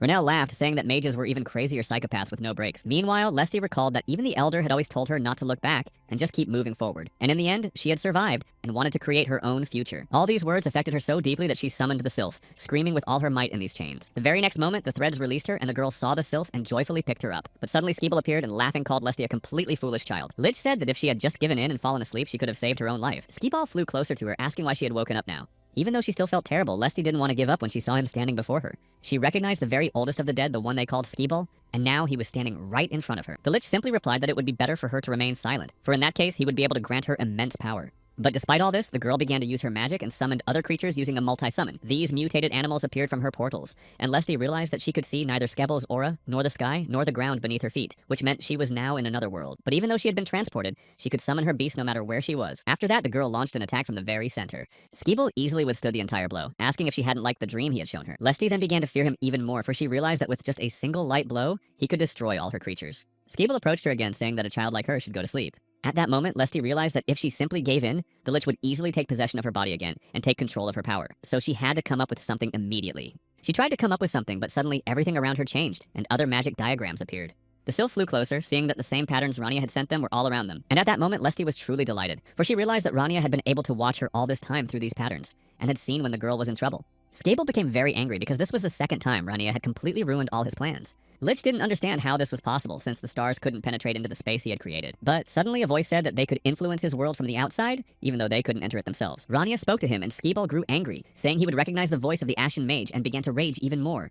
In his rage, he began destroying everything around him, saying he wouldn't let Rania interfere with his plans. Meanwhile, Rania was still monitoring the Lesty using the magical diagram she had been sent. She moved closer to Cardo and dropped her glove, telling him to remember this energy. Of course, Renelle addressed him exactly as before, calling him a dog, and Cardo just sighed, saying that the mage still had no tact. Even though Cardo felt a little sick, he found the exact spot and then asked if Renelle could see his magical trail. Renelle thanked him, saying the work was excellent and that he was leaving the destruction of the monsters below to him, while Renelle, as always, gave orders. Cardo simply obeyed and, already heading downstairs, said that once they finished this mission, they should go out for a drink. Renelle was left alone and realized he needed to catch that skeleton as soon as possible. Rania began using speed magic so that Skeeball wouldn't have time to hide again. She rushed forward, leaping from her spot, determined to find the skeleton before it began destroying the academy. Meanwhile, the professors found the students, and upon seeing the injured, they began to heal them and offer assistance. Caesar was with them and the other teachers, after which he immediately went to the rector. But someone had already beaten him to it, reporting that Skeeble's barrier had suddenly engulfed the entire academy, and they were trying to evacuate the students, but they couldn't get out. The students tried to avoid all these attacks, but every time they fell into a trap, so the teacher asked what they should do. At that very moment, Habriel was greatly surprised to notice that the barrier had been removed, though he didn't understand who had done it. Meanwhile, Lesty found herself in the middle of the forest, completely exhausted, but realized that she had apparently managed to escape from Skeeball. She had the feeling that she needed to run as fast as possible, but she had no strength left at all. Lesty began to walk with the last of her remaining strength, knowing that if the skeleton caught her again, she would never escape. But very suddenly and unexpectedly, she found herself in Rania's arms, who had caught her. Lesty closed her eyes in surprise, realizing she was in Rania's arms, and Rania, in turn, began to use magic. Rania used a teleportation spell to send Lesty to a safe place and told the girl to rest. At that very moment, Skeeball spoke to Rania again, saying that she shouldn't think she could handle him alone. The skeleton had hated Rania for a long time and was ready to do anything to destroy her once and for all. Time and again, she continued to ruin all the plans he had devised. Rania would simply appear out of nowhere and destroy everything he had spent so long building. Back then, 7 years ago, Skeeball could have taken possession of the Child of the Stars and subjected her to his demons. Unless you are the ash-haired mage who broke the barrier of pain in battle, for in that case, the capital would no longer exist. Time and again, Rania simply appears in his path and continues to destroy his plans. Rania stood beside him, saying she could explain why she had decided to fight him one-on-one. She said it was all quite obvious. After all, with a creature like him, she was sure she could handle it. Meanwhile, his other monsters continued to attack the academy from the inside, landing more and more blows. The teachers and students went outside, realizing that the monsters had already begun to appear, and that the team of heroes was there as well. Kyle told Sarah to protect the academy students and heal them if anything happened. Remia was to provide support for the special forces soldiers from the rear, and at that very moment, an even fiercer battle began, one that they would find difficult to stop. At that moment, Kyle announced that he would go to the source from which all these monsters were emerging in order to stop them. Meanwhile, Rania was still facing off against Skeeball one-on-one, and Skeeball once again called her extremely annoying, since he remembered everything Renelle had destroyed for him. Skeeball knew for sure it was him, since his magic was unmistakable, but he had no idea what had happened. He didn't understand why Renelle was still alive, since he was certain that Renelle couldn't possibly have survived the last battle. Skeeball simply didn't know how this could be possible because he had cursed him, so Renelle shouldn't be standing here in front of him right now. Renelle just smiled nervously, realizing that all this suffering was because of Skeeball. And after that, his anger toward him only grew, so he began to use his magic. The mage had saved his strength specifically for this moment, and used spells to enhance his physical abilities and strengthen his muscles. After that, he turned to the skeleton, asking if it wanted to learn something new. Renelle laughed, saying that, as it turned out, he had become the forefather of combat magic. He was the one who created this fighting style and had a perfect grasp of all the techniques he used. To smash opponents like his current one to pieces, Renelle then used his power to rise into the air. Strengthening his next strikes, he delivered another blow and flew closer to the skeleton, preparing to strike. At that very moment, Skabal began creating shields to protect himself from his magic. Their power was evenly matched, which is why this confrontation could be a long one, but Renel was still trying to break through the shield. One of the generals of the Demon King's army, the ancient Lich Skabal, possessed incredible power. Defeating him was practically impossible, for he was an incredibly powerful demon, and to face him in battle and emerge victorious was simply unrealistic. But the protagonist has long been doing things beyond the comprehension of many, so he specifically created a new technique. Renel had prepared a new spell sequence to deflect his opponent's direct attacks, and now he knew that even if Skabal tried to drag him into his realm, it wouldn't be so easy. Renel will definitely be ready for this and won't fall for it as easily as all his other victims. Even if his opponent were now a dragon or a swordmaster, he wouldn't need to do anything extraordinary. But Renel's opponent was also an incredibly powerful dark mage. That is exactly why Renel didn't want to lose face and began landing blow after blow once more. Skabal only grew angrier as Renel managed to close in on him again. But even after such a powerful blow, Skabal remained alive, and most likely this was thanks to his second life vessel. At the same time, Renel prepared to use magic again and added that he would now crush the skeleton once and for all. Meanwhile, Kyle, along with one of the Special Forces soldiers, was running quickly through the forest to find their opponent, discussing how they had managed to copy Renel's technique to create a new class. The soldier replied that using Renel's combat style as a foundation, they had created a new class now called the Battle Mage, a combat unit that could fight on par with knights, and was capable of using combat magic. And it was precisely this class that was incredibly popular right now. The soldier also said that over time, many talented individuals would emerge, and some of them would surely be able to join the team of heroes Kyle had created. But Kyle said that wouldn't happen. Kyle added that Renel's style cannot be learned, for any attempt would be nothing more than a pitiful parody. No matter what enhancements and spells mages might use, the human body always has its own certain limit that cannot be crossed. In his case, by praising the stars, he was able to go beyond the limits of human capabilities, but not everyone can do that. Kyle said that Renel is completely different because he didn't praise the stars themselves, but simply Mena, which is why his style was unique. Renel is literally an ash-covered mage who rebels against rules in any kind of order. Meanwhile, he did manage to defeat Skabal, but in reality the battle was very difficult, and Renel felt intense pain throughout his body. Nevertheless, despite this, he remained standing and then created the very same star scales before him. Although it was dangerous at the moment, Renel turned to them again for help, saying that he wanted to go beyond the limits of human capabilities. The stars responded immediately, asking what the price of this contract would be. Renel stepped closer and, seeming to hesitate slightly, said that the payment would be his own mana. However, immediately after that, Lich's voice was heard again, cursing the mage once more and wishing him the worst. Skabal hated the Ashen Mage with all his heart, for he had once again ruined all the plans the skeleton had spent so long preparing. He stood up again, declaring that this time he would definitely make the protagonist disappear from this terrible world forever. Meanwhile, the Special Forces continued to rescue the Academy students, and they reported to Commander Karto that all the bone monsters on the Academy grounds had been destroyed.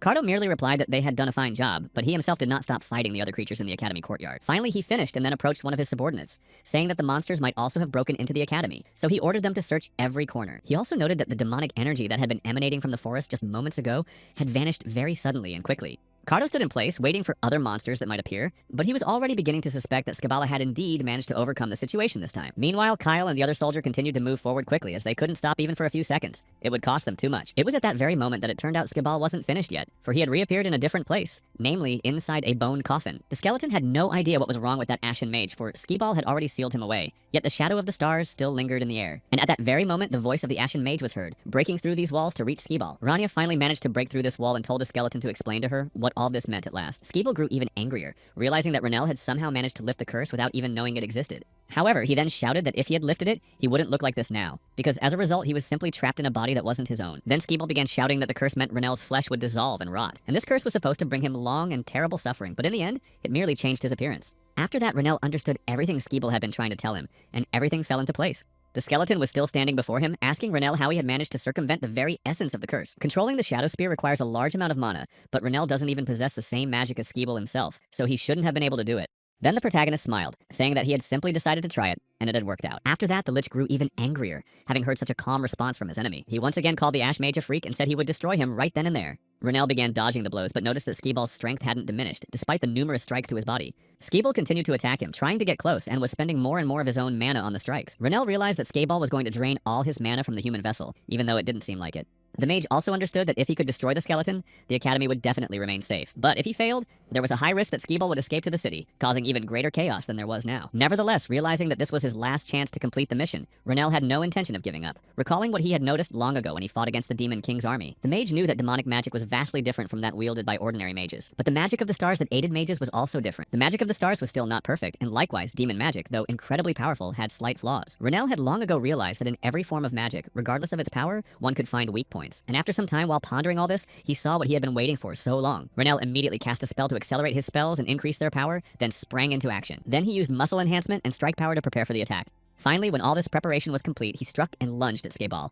At that moment, Skee-Ball dodged the attack and also began to counter Renel's advancing strikes. He also mentioned that he is called the forefather of a completely new class of battle mages since he invented this technique. Renel began to close in, saying that he was the one who had managed to create his own unique fighting style, and since he possessed such abilities, he was ready to demonstrate them to Skee-Ball to finally end their battle. Renel got even closer to him, then used another skill called Ash to Ash. At that moment, Skee-Ball began to sink into this magic, not understanding what was happening, but along with him, someone else who didn't realize the situation was there as well. It was Kyle, and he looked around in surprise, realizing that it was Renel who could have caused everything he was now seeing. The soldier stood next to him, and Kyle said that only an Ashen Mage could have left such chaos here. Suddenly, Kyle bolted from his spot, causing the soldier to turn sharply, and the leader of the team of heroes immediately set out to find the Ashen Mage. After a short while, Kyle finally spotted him, though Renel was surprised to see the boy right before his eyes. Rania was the first person Kyle came across, and he thought she was Renel, but upon seeing a girl, he simply asked who she was and immediately received a rude reply. Kyle was still standing there, completely taken aback by everything that had happened. But this began to annoy Renel since Kyle hadn't heard him the first time. She stepped closer again, telling Kyle to finally get out of the way and stop blocking her path. After that, he recalled the words of his master, who had emphasized that mages must always think rationally. Every day, they process hundreds or thousands of magical formulas in their minds, and their duty is to be cold-blooded warriors and assess the situation soberly. The master kept repeating that one must remain calm and think with a cool head. Even if someone provokes a mage's anger, one must not give in to that impulsiveness, and the master emphasized that these emotions are like the wind, they come and go. As a mage, he must always conduct himself with dignity, and that is the very lesson he was required to learn. And yet Renel wanted to let his anger out at least once in his life because if he could just hit Kyle with all his might even once, he would be at peace for many years to come. However, Renel realized that if he did that, he would only end up with more problems. And yet, despite all this, Renel wanted to hit him, but Kyle himself interrupted him with his questions. He still stood firmly in place, asking who she was and what she was doing there. Kyle took a step closer and grabbed Rania by the arm, ordering her to answer him right now. Renel immediately got angry, but his emotions suddenly subsided when he realized that Kyle didn't even recognize him right now. This surprised him because Kyle's eyes had a special ability. They could see right through a person's soul. Renel thought at that moment that Kyle was just mocking him, so he began to respond aggressively. He pulled his hand away, telling him not to touch him, and added that a hero who had sworn to protect the people had no right to treat people that way. Kyle immediately bowed and apologized for his rude behavior, adding that he would never treat the people he had sworn to protect badly. Renel just laughed upon hearing his apology since Kyle was the kind of hero from whom one rarely hears any remorse. Right after that, Kyle asked what Rania was doing there since a battle with the strongest demon had taken place there a while back, and she didn't even have a scratch on her, and she replied that she didn't need permission from one of the great heroes to start a battle. She was simply fulfilling her duty as a teacher and looking for students in this realm, and at that moment, Kyle mentioned Renel's name. The leader of the team of heroes asked if the girl knew a mage named Renel. Kyle also added that the mage had supposedly retired but hadn't seen him at the academy. And after that, the leader said he would probably move on. However, before saying goodbye, he added that he would have acted differently if he had known that Renel would indeed decide to retire. Kyle said that if he had known this in advance, he would have simply followed him. After a while, Kyle found Renel but noticed that something was wrong with him. So he asked what had happened. Renel simply replied that everything was fine since he had easily won this battle and nothing critical had happened. Cardo remarked that Renel looked very tired, but Renel replied that it was all because of Cardo himself. The soldier himself felt that if he wasn't careful with his words, he'd end up in the same situation as Skee-Ball. Renel then walked past, saying that he really wanted to beat Kyle up for just a little while longer. Cardo didn't know who Renel was talking about, but assumed he was referring to Skee-Ball, whom the mage had recently defeated. Renel smiled, saying that Cardo was just making up nonsense, and showed him a glove that had blood on it, while the skeletons didn't have any. After a while, Sarah and Lamia, who had gone out to look for Kyle, finally found him lying in the woods. Kyle looked a little battered around the face, but said that everything was actually fine. Sarah stepped closer and asked who had beaten him up and whether Skee-Ball was involved. Lamia thought that Kyle had run here to defeat Skee-Ball, but there were no traces of his holy sword left on the field. She examined the area more closely, after which she had more theories about what had happened here.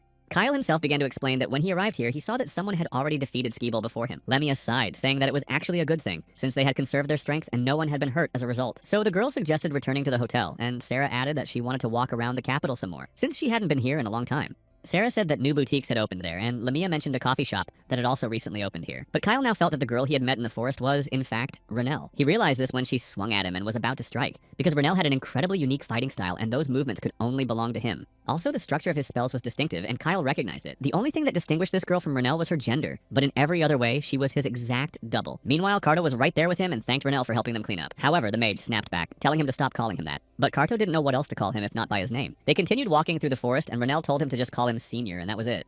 A few more minutes passed, and suddenly the mage spoke up again, saying he had something else to tell him. Renel stopped next to Cardo and asked how he had managed to find out who he really was in another body. If you think about it, it's actually completely impossible for an ordinary person. That is, he had always thought that the only one who could figure him out was Kyle, but the hero of the Holy Sword and even the princess, who was a child of the stars, couldn't do it. There was an imbalance among the stars when the soul or body changed, which is why the mages couldn't figure out his identity. To do this, one must set aside the laws of magic and see the true essence of things, and Renel knew that not even every demon is capable of this. Cardo paused for a moment, looking at him as if gathering his thoughts, then reached into his pocket. The soldier said that he still had some habits left over from his service, namely, writing down all the peculiarities and habits of his colleagues. During their first battle, Carto had identified at least 10 traits unique to Renel, and said that if he was interested, they were described on page 13 of this book. However, Renel nervously said he wouldn't read it. After that, he realized that Cardo had drawn not on magic, but on his own experience. But if he had listened to Under the Stars, he wouldn't have needed to figure out who his superior was. Renell, having asked him this, still hadn't found an answer to his question, because he didn't know what this curse was or what kind of magic this shadow truly possessed. However, he did manage to discover at least one thing that interested him. Although he hadn't thought about it before, he now realized that the stars simply couldn't recognize Renell in him. Kyle's intuition was screaming that the girl was Renell, but he couldn't rely solely on it. Besides, the stars who spoke to him saw things completely differently, so Kyle was still unsure of his own thoughts. But he couldn't just leave things as they were, so he realized that it was time to take the next step. He stopped a short distance away, staring at the thread stretching behind the stars, and pondered the possibility that all of this might be nothing more than an illusion. Meanwhile, news was spreading throughout the capital, specifically a breaking news report that the academy had been attacked by monsters again. A little boy was handing out these newspapers, saying that there was even some confirmation that the monsters had managed to penetrate the Harmy forest. While he was handing out these newspapers, others were talking among themselves about what had happened, and whether it was the same black barrier that Skee-Ball had set up, as mentioned in that very newspaper. People were curious to find out who had managed to defeat this powerful demon, and most were convinced that it was Kyle who had defeated Skee-Ball. They unfolded the newspaper, reading that the Hound Squad had also participated in that battle. One of the generals of the Demon King's army eventually admitted defeat, and people were also surprised that no one else had been harmed in the battle. People praised the squad of heroes among themselves, for they understood that without them, there would likely be neither the academy nor their capital. Meanwhile, Isla sat at her desk surrounded by papers. Earlier, she had spoken with Cardo, who said that this was not the end. Habril added that Skabala had been defeated, and that was a fact, but this certainly wouldn't be the final end. The young man added that this powerful demon had not been defeated by the squad of heroes, but by someone else. Now the site of that battle could be compared to ruins, where they were working to clear everything away. Also, there were no traces of the Holy Sword or Star Magic on the battlefield, and everything was actually the opposite of what they had thought. The one who defeated the demon used enhancement spells, and these spells were of the destructive type. On the other hand, they found a letter signed by the Ash Mage, and after analyzing the battlefield and the envelope they found, they reached a verdict. They acknowledged that it was Renell van Trias who had defeated the demon Skee-Ball, and no one else could have been that person. However, despite this truth, all the glory went to the group of heroes, and no one even listened to the other side of the story. Isla, reading all this, said that it was unfair to Renell if he was the one who had protected the people, yet he hadn't even been given any recognition. The girl understood that he most likely didn't want to reveal his involvement in that matter, but everything that was happening was simply crossing all boundaries. The princess realized that Renell no longer wanted anything to do with any group or organization, and he also couldn't attend any events in person due to important matters, so he asked not to be sought out. Then the princess stood up, saying that there was something more important than this, namely how Renell had managed to end up at the Aplia Academy. Ayla walked over to the window, thinking about how she had an incredible number of questions for this man. Habril just sighed upon hearing all this and tried to talk to her. He said that despite all the questions, she needed to continue checking the documents, and Ayla realized that at this rate, she probably wouldn't be going to school today. Meanwhile, Aaron was beaming with happiness while his enemy's face looked downright scary. However, despite all this, the principal told his friend that he could think and say whatever he wanted. But absolutely nothing could spoil his wonderful mood, because the students were safe and sound, and almost nothing had been destroyed at the academy. Roselle just sighed, saying he thought Aaron had called him over for another request, namely to help the students. He glanced at his cup of tea, asking his friend why he had invited him here and why he was sitting there. Meanwhile, Sarah said that the restoration work and the healing of the injured were progressing just fine. She held her cross in her hands, continuing to help restore the strength of those who had been wounded. With just a single wave of her hand, she can purify an area infected by darkness, provided there isn't too much of it.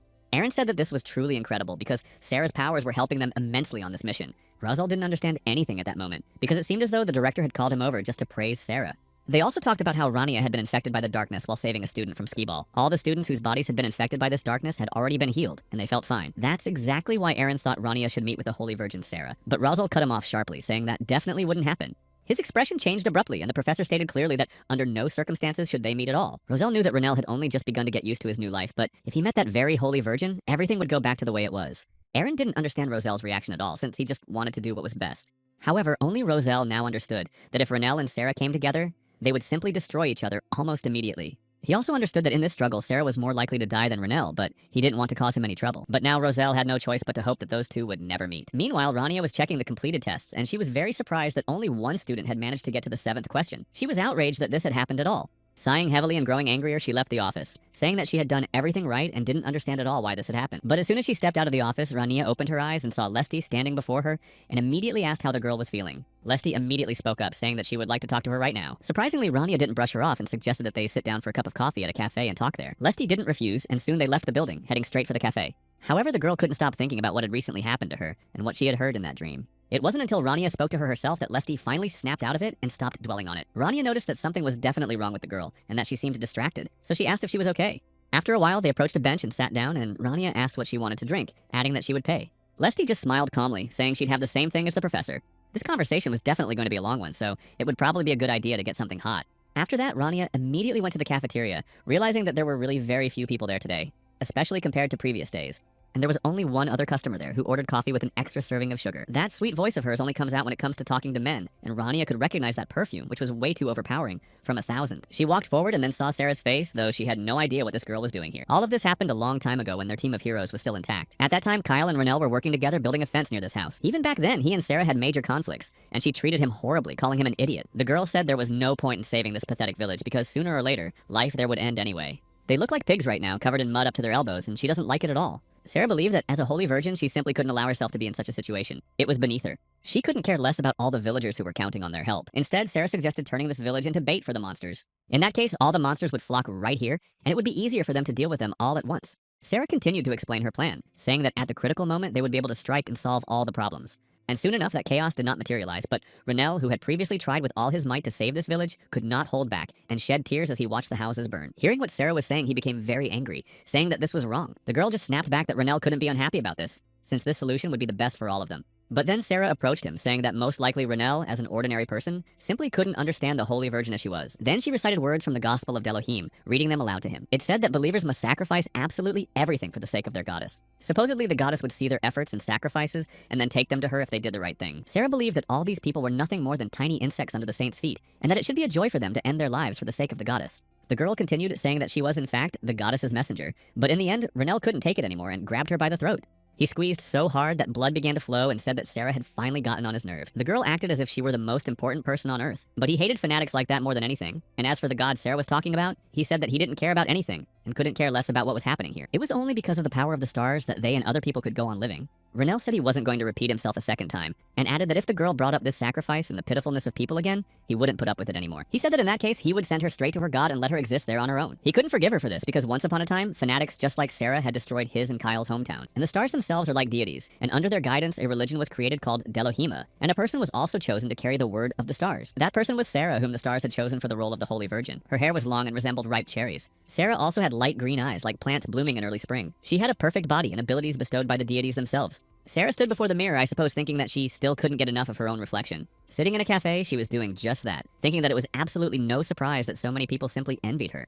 The girl thought that absolutely everyone liked her and that it was precisely because of her beautiful appearance that people treated her so well. Some truly admired her, some just wanted to be around her and be friends, and some were genuinely jealous. Sarah just smiled as she thought about all this and told herself that these were exactly the feelings she deserved. Meanwhile, Rania had come closer, and Sarah felt that same hostility, but immediately thought she didn't deserve any hatred directed at her. Sarah watched Rania for a while, noticing that the girl was acting very strangely, and as soon as their eyes met, she looked away. For a while longer, Sarah watched her, wondering why this girl was acting that way. And suddenly, Sarah decided to call out a few words, asking Rania if she happened to be a fan of hers. She thought that this girl was so surprised by her appearance in this modest cafe that she couldn't believe her eyes, which is why she looked away. Rania turned to her with wide eyes, not understanding what kind of admirer or fan Sarah was talking about. Renelle had only just met her and had always considered her a simple-minded and very straightforward person, but he couldn't have imagined that she would speak with such a blissful expression on her face about someone being her fan. Rania simply turned away, saying she wasn't the type to have fans, which stung Sarah a little. But the girl decided not to show it and simply waved her hand, as if accidentally knocking over her coffee cup. She exclaimed that her hand had just trembled accidentally, and the drink had spilled out of it, so they were already about to apologize. Of course, this made Rania very angry, and her entire shirt was now drenched in hot coffee.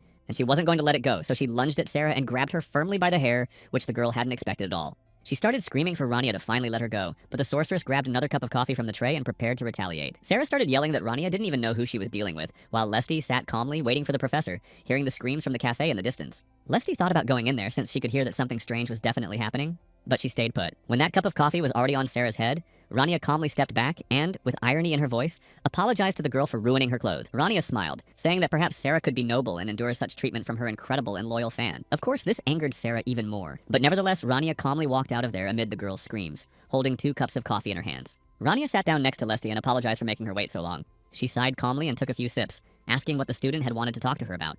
Lesty immediately asked, albeit a little timidly, if Rania knew a mage named Renelle. Rania lowered her eyes, saying she'd heard of him, and then asked if Lesty wanted to know something specific about him. Lesty replied thoughtfully that she wanted to know absolutely everything about him, and what kind of person he really was. What had he felt when he'd been chosen as the best in the Ash Tower even earlier? Rania just smiled and said that Lesty and Renelle actually have a lot in common. The girl sat in silence for a while, then said that the Ash Tower was far from the most pleasant place of all.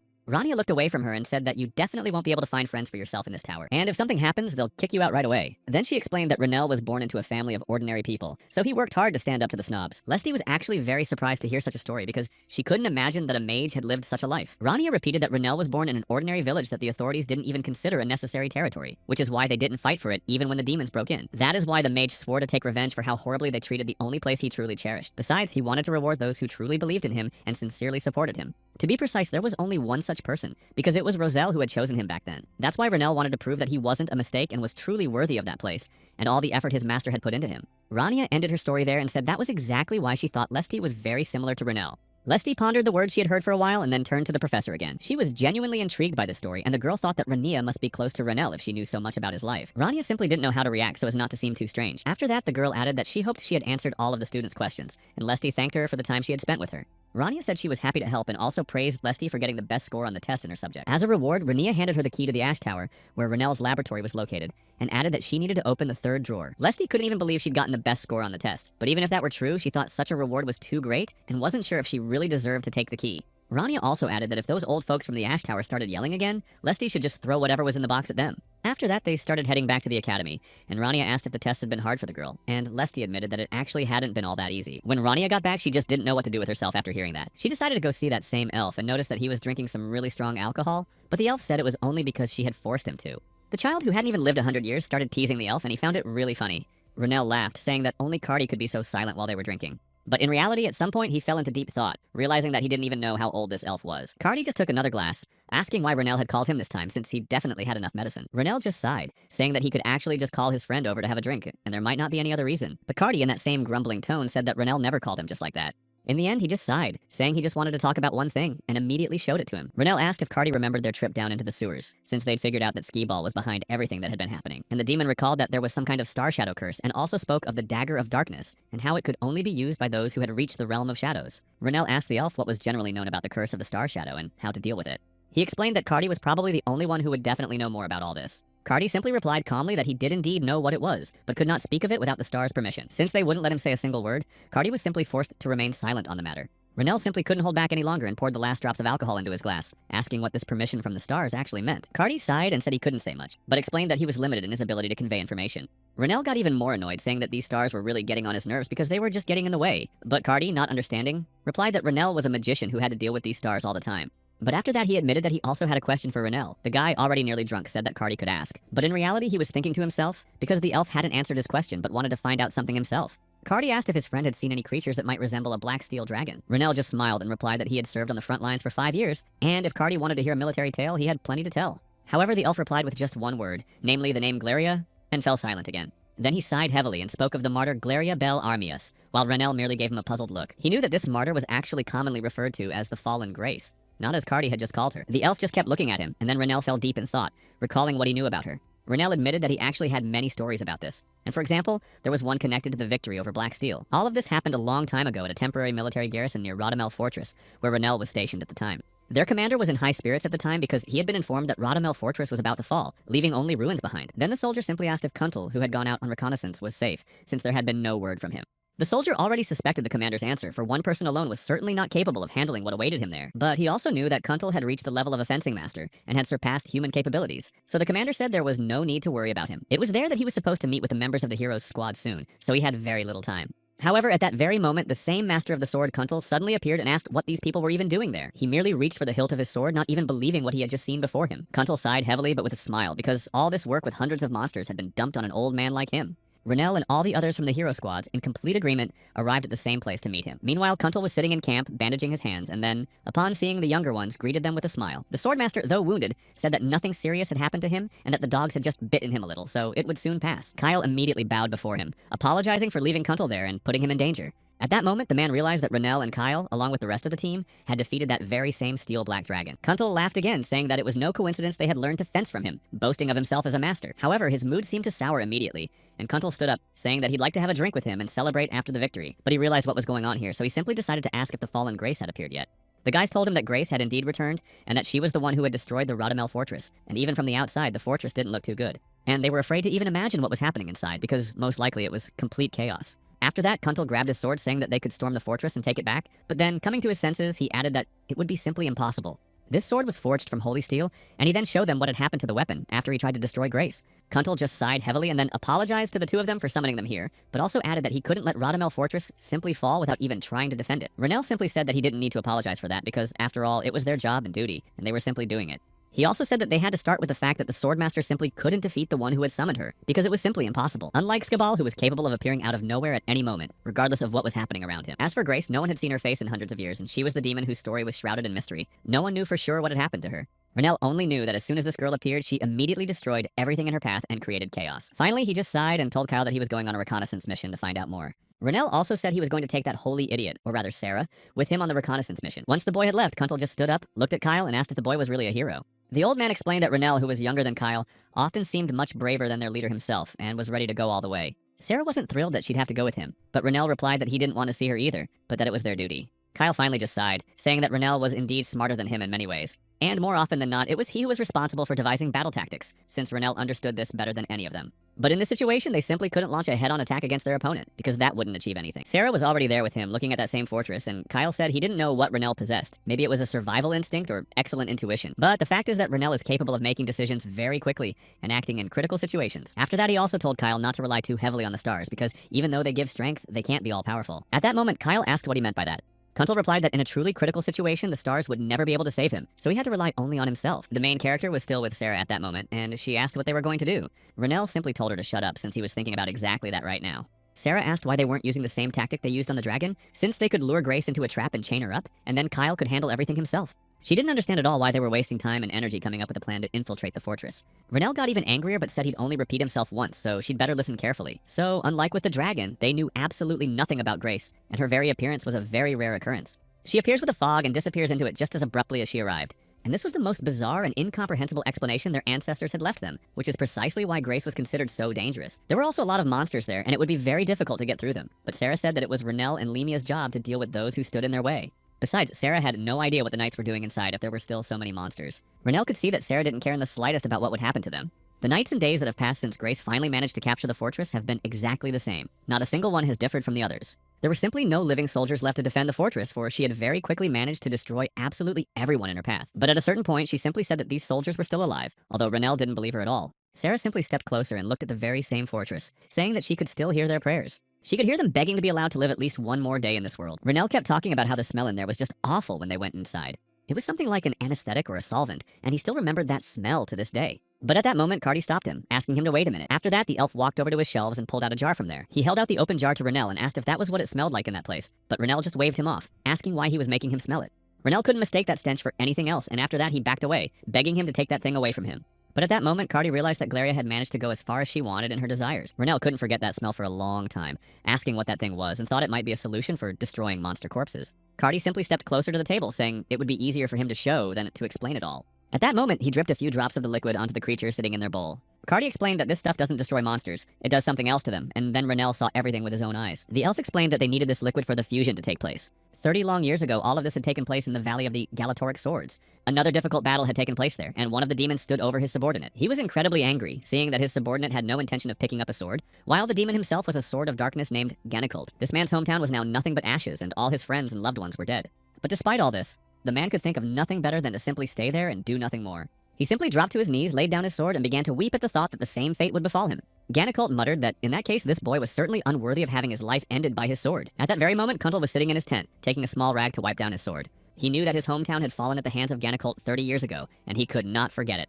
Constant care for this sword had helped preserve it, but now he couldn't believe that the blade could have been ruined by some fog. Kuntal exclaimed that this was surely some kind of nonsense and sighed, but suddenly Renel burst into the tent. He was out of breath and tried to speak very quickly, but Kuntal, not understanding a thing, remained very calm. The protagonist told him that Henkel and Kyle were waiting for Kuntal, so he went to let him know. After a while, they gathered in one place to come up with a plan to stop Grace, and Renel said that to do so, they needed to destroy the Rodamel fortress. Henkel asked why they needed to do that, since they could stop her without resorting to such extreme measures. One of the soldiers asked if there was any way to keep the fortress intact while still stopping Grace. Renel then began to explain to them that when they went inside, they saw Grace there and encountered her. At that moment, the girl who was creating a new monster, Renel, and the team saw what was happening there. Renel explained that the problem wasn't so much Grace herself as the fact that she was capable of creating those creatures. About a month earlier, they had managed to destroy a black steel dragon named Belial, and there were no claws, bones, or any other remains of flesh left behind. Creating the skeleton of a young black dragon would have required a tremendous amount of effort, and it wasn't certain they could have done it. But she found another way and used the bones of humans. specifically the soldiers she had killed, to recreate it. Even the living bodies of their comrades served merely as organs for the new black dragon. Renelle was well aware, just like everyone else, that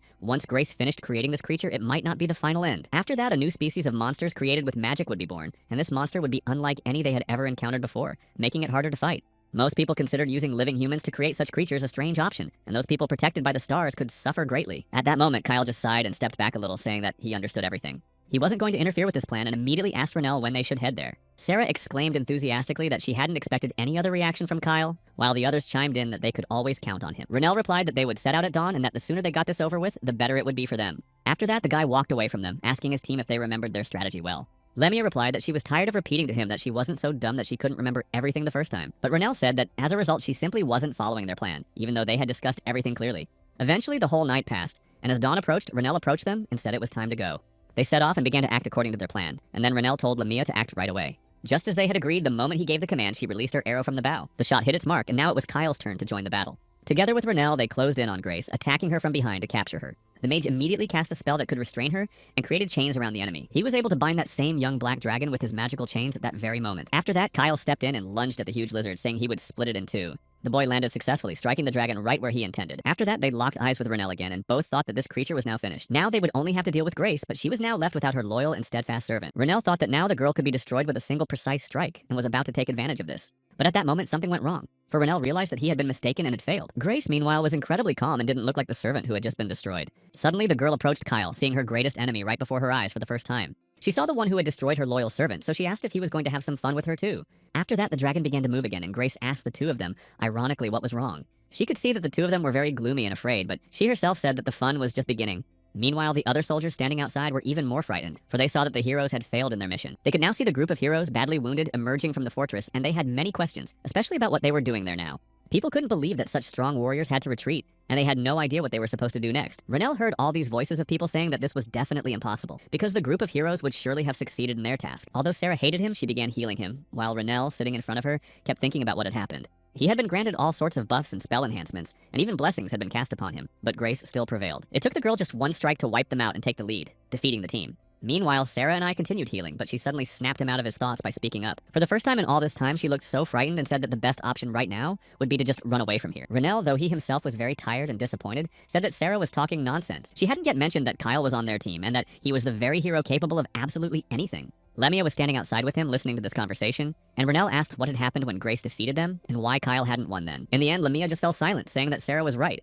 and their team of heroes had indeed lost to Grace in that battle. They all thought it was best to retreat and face her another time, because if they fought her now, they would simply lose their strength. Sarah said they could handle her exactly the same way they had handled the Black Steel Dragon, and end things the same way. Renelle tried to do everything in his power, though he was very exhausted. He continued to prepare a host of spells and traps in order to win. Sire almost begged him, saying it wasn't too late yet, and that they should simply send troops to storm the fortress, and then they would have a chance to survive. Only then did Renelle pull his hand away from hers, saying that she didn't even know what she was saying, and shouted that wise and enlightened thoughts rarely visited her dull head. But in reality, the hero to the people was precisely the one who stood up to people like Grace, and they were their only hope. That is exactly why heroes are needed, and they cannot retreat just like that, because then this village, and the ones that follow, will suffer the same fate as the fortress. After a while, the teams gathered again, and Renelle continued to devise a new plan, saying they had 15 seconds to do so.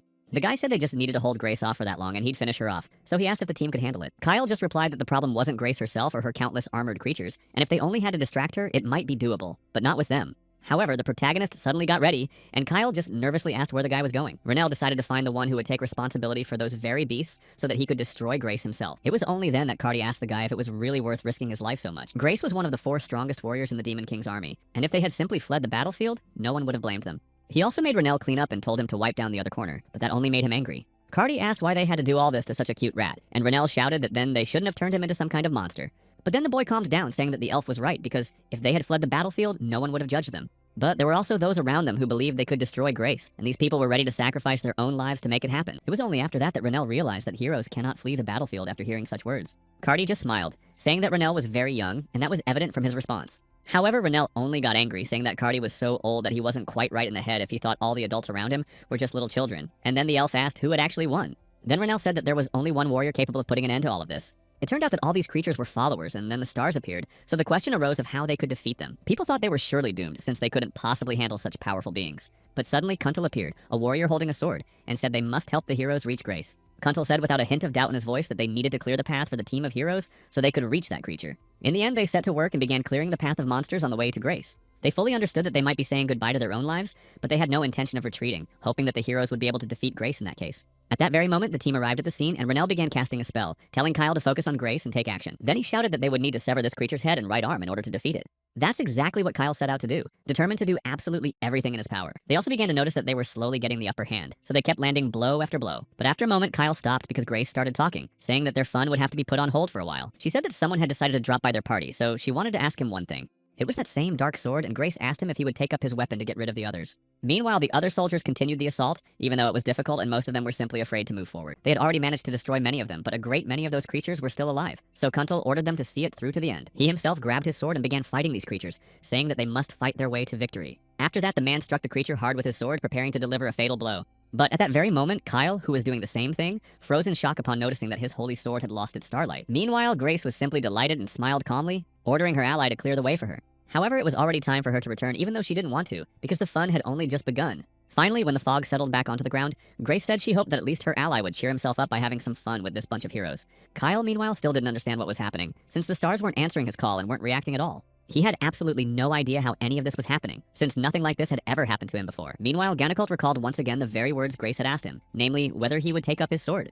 Renell stood next to Kyle, who still couldn't get over what had happened, though Kuntal had told him earlier that one shouldn't rely too heavily on the stars. Suddenly, the man appeared right in front of them and addressed Kyle again, who was standing behind him. The boy looked at his mentor in surprise as he began the battle with Gannicult, who had already started attacking him. Kuntal simply repeated to him for the second time that, at a practical and very critical moment, the stars would not save him.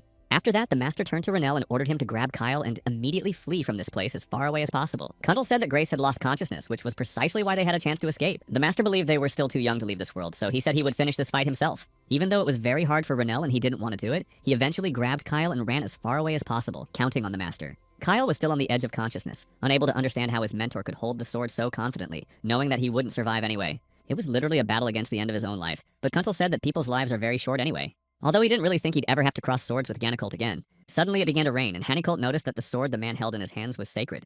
The swordsman who refused to fight him was the one who wielded that sword, but he felt that the title swordsman was too grand and pretentious for someone as pitiful as himself. However, now he was most likely worthy of that title, so Kuntal rushed into battle to prove it. The man knew how this battle might end for him, but he tried not to think about what he had to do. He tried to focus his thoughts on what he could do and what he was capable of in this situation.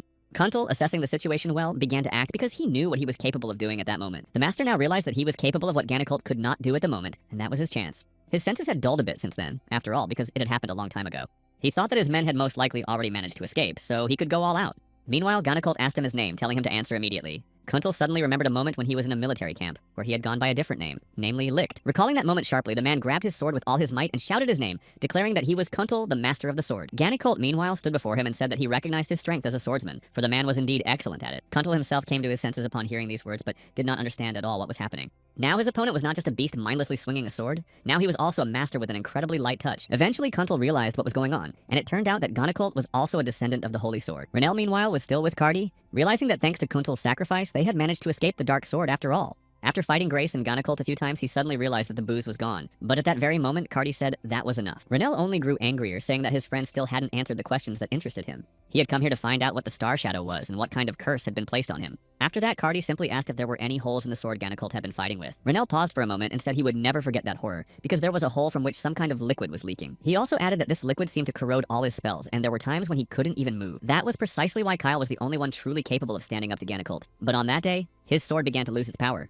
Renell recalled exactly that, saying that as soon as this liquid touched the holy match, the stars stopped responding to Kyle. Cardi thought that Renell had already figured it all out a long time ago, and how it worked too. The elf said that wizards were a kind of intermediary who drew power from agreements and contracts with the stars. It didn't matter what spell the wizard cast, whether small or large, simple or complex, because the light of the stars had always been there, and there were no exceptions for anyone. The stars bestow their light upon them, and they are the only ones who possess incredible power. Only from them can they draw magic. After that, Cardi looked at Renell and asked if it had ever seemed strange to him. Then Cardi compared darkness and light, saying that their world functions and is sustained solely by balance. After hearing his words, Renell truly began to understand everything, namely that the demon wasn't simply devouring his mana. A star's shadow is the complete opposite of starlight, which is why it worked that way for us. Cardi explained that the shadow would absorb anything that was in any way related to starlight. Renell was still trying to make sense of everything his friend was telling him, but he suddenly stopped him and decided to ask one more thing. However, Cardi then said he couldn't tell him anything more, even though Renell started getting angry again, saying that Cardi hadn't explained anything to him properly anyway. Cardi added only that to fight the shadow, a very bright beam of light was needed to absorb this darkness, and he didn't know if that was possible, and even if it was unknown what price would have to be paid. Renell just covered his eyes, saying that Kyle hadn't lost his starlight. He also added that just thinking about that guy's face made him go berserk, so he suggested having another bottle, and Cardi was just surprised at how Renell had managed to bring another one here. Renell simply explained that while he was wiping down the tables, he found it inside that rat's innards, so he said they could drink to its repose. Eventually, the whole night passed, and after a while, Renell finally met with the master, who just sighed heavily. Renell simply apologized, but Roselle, without looking at him, asked if the boy remembered receiving a letter from the magical community. Renell exclaimed that he would remember since the letter specified the exact date and time when they would be eagerly awaiting him. After all these words, Roselle pounced on him, shouting, "If Renell knew all this, then why did he drink so much until morning?" But at that moment, he also realized that Renell still really didn't like the ivory tower. Renell fell silent for a moment, not even knowing how to respond to his master. This ivory tower was a sacred place for the magical community and was an incredibly important facility. There, they studied magical diagrams and ancient texts, and they also solved difficult magical problems, and it had been that way for a long time. The magicians who work in this tower value the beauty and precision of the circuits. After all, for them, it is a true work of art. It was impossible to count how many times the protagonist had clashed with them when he wanted to register a new spell, and all because they didn't like the way his spell chain looked. Renell asked the master if the academy had good relations with the tower, and Roselle replied that this was indeed the case because Aaron had personally vouched for Renell's new spell. So the master told him to be polite, not to say anything unnecessary, and not to get into conflicts. And better yet, just finish all his business and hurry home. Renell just smiled, saying he understood everything, and then went inside where one of the students met him. She said her name was Reed and that she would be his guide through the tower today. Reed smiled and gestured toward where they would go next, saying that the meeting was already waiting for them. She said she would take them straight to them and advised that it was best not to be too wordy, but to describe everything briefly and talk about the strengths and weaknesses of his idea. Renell, following her, could only recall what had happened in the past and realized that these people hadn't changed at all. Also, looking at the walls, he saw a diagram, and Reed, who was standing behind him, said that Rania was very observant if she had noticed all of this. She smiled as she looked at the diagram, saying that it belonged to the Wizard of the Ash Tower himself. Reed quickly ran closer and said that Renell himself had personally created this diagram, and that it was purely his creation. Renell only thought to himself that he had created this diagram just for fun, but these people had literally hung a spell on the wall that didn't work simply because it had beautiful chains on it. Of course, he was glad that the people in the tower liked the chains, but the whole thing really bothered him. After a while, Reed led him to a meeting with their director. The old man said they had been waiting for her and invited her to sit down. They greeted her while sitting around a round table and invited her to the ivory tower. At that moment, Rania simply bowed in gratitude and greeting, while one of the masters remarked that the girl was younger than they had expected.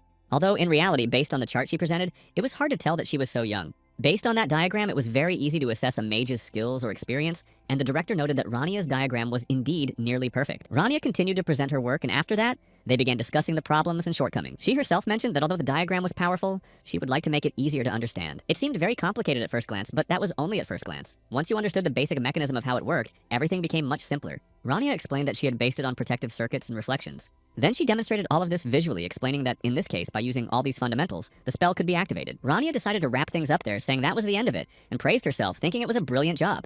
The director admitted that the diagram was so brilliant that he would publish it in a magic journal right away. But he noticed that it lacked grace, so he wasn't sure if it was worth working on further. Rania sat before them, not understanding why they were all staring at her so intently but remaining silent. Suddenly, one of those present spoke up, saying that the diagram the girl had presented was truly wonderful. It was Princess Luluwell who added that this diagram was far better than the junk hanging in their hallways. After that, she asked the others what they thought about it. She was the first princess, and her full name was Luluwell Khan Cartidia.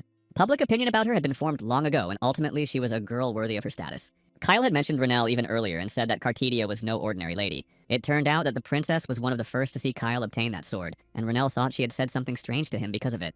In fact, Cartidia had said back then that an idiot like Kyle simply couldn't become their hero. She also added that in that case, the end of the world was just around the corner, and Kyle sighed as he repeated her words while Renell burst out laughing. He said he already liked this Cartidia and would even like to meet her in person someday. But even then, Renell thought that he would hardly ever have such a great honor. In the end, he did manage to meet her, but he had no idea what the first princess was doing there. Cartidia then laughed, seeing that they hadn't even heard what she was saying, and added that surely not only her eyes, but her ears were failing her as well. After that, the director also began to speak, confirming the princess's words that this was a wonderful piece of work. But he also mentioned that this scheme lacked any grace. The value of this scheme is great, and he even said that they hadn't seen such valuable and powerful work in a long time. But the only thing it has is efficiency, and it falls short of the ideal in perfection. Cartidia just sighed, saying that they had gone back to their old ways without having learned anything. They believed that if the diagram lacked beautiful circuits, it lacked meaning, for the princess believed that simplicity and logic could be wonderful. Without a full understanding, this simplicity cannot be created. After that, Cartidia looked at Rania and asked her to show these old men the whole truth. The princess believed that a certain beauty was hidden in Rania's diagram, one that others could not perceive with their eyes. Then Rania silently showed what Cartidia had just asked of her.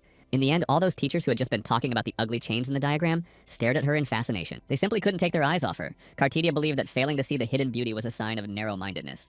After that, Cartidia asked again if anyone else in the room had any questions. Then the girl stood up, realizing that those old men were now unable to say anything. And then, as she was leaving the office, she asked if Rania would give her a moment, since she wanted to talk to her. In fact, Rania didn't believe what she'd heard at first and asked if she'd heard correctly. Cartidia smiled, saying that she had heard correctly and that it would just be her and Rania.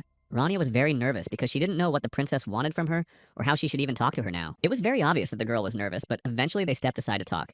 They were brought coffee, and Cartidia sighed and said that she even envied Rania, though the girl didn't understand why. Cartidia explained that Rania's father had probably taught her a lot, whereas her own father didn't inspire even a shred of respect in her. Rania was surprised to hear how easily Cartidia spoke about this in front of strangers, despite the fact that her father was the king. Such words could be considered an insult to the royal family, but since Cartidia was part of it herself, everything was probably fine. She said her father was an idiot who was ready to crawl under any skirt, just like her older brother. Cartidia said that the royal family was completely rotten to the core, while Rania just kept thinking about how she wished the girl would finally stop. Then the princess asked Rania if she knew why she had renounced her throne. But without waiting for an answer, Cartidia said that otherwise she simply wouldn't have survived. Not only had someone killed 2 members of the royal family, but they had also threatened to kill her as well if she didn't step down from the throne. Her older brother was very greedy and wanted to be the sole ruler. From the outside, it seems like Cartidia is a terrible older sister who abandoned her younger siblings and gave up the throne just to save her own skin. But in reality, Cartidia did absolutely everything to protect them now. Rania simply asked in surprise why the princess had decided to share this with her, since she was a stranger to her. Cartidia just smiled at this question, saying it was indeed interesting. The princess was skilled in magic but couldn't control mana, and she knew that someone wanted to destroy her again, yet she couldn't identify who it was. So she needed someone who understood this well and could recognize mana. She needed someone who wouldn't side with her older brother and wouldn't betray her. Rania asked how the princess knew she could be trusted with such important matters. Cartidia said that she was misunderstanding her because she didn't trust her for no reason and wanted to ask for help. The princess said that Rania must serve her for only 3 days, and in return she would be allowed to take absolutely anything she desired, except her life. In the end, Rania agreed to this, and shortly thereafter she was escorted to the designated place, and a maid led her to the room. Renell knew that the royal family were truly very strange people, but he didn't think they were quite that strange. After a while, the maid finally opened the door and said they had finally arrived, and enthusiastic voices could be heard from inside. There was Cartidia and her servant, and she said that this was the only place where no one would look for her, so it was best to just wait it out for a bit. After a while, the princess's servant approached, holding something in his hands, and handed it to Rania, introducing himself as Legrand. Rania was surprised to see what it was, but the princess said that there were indeed many who wished her harm.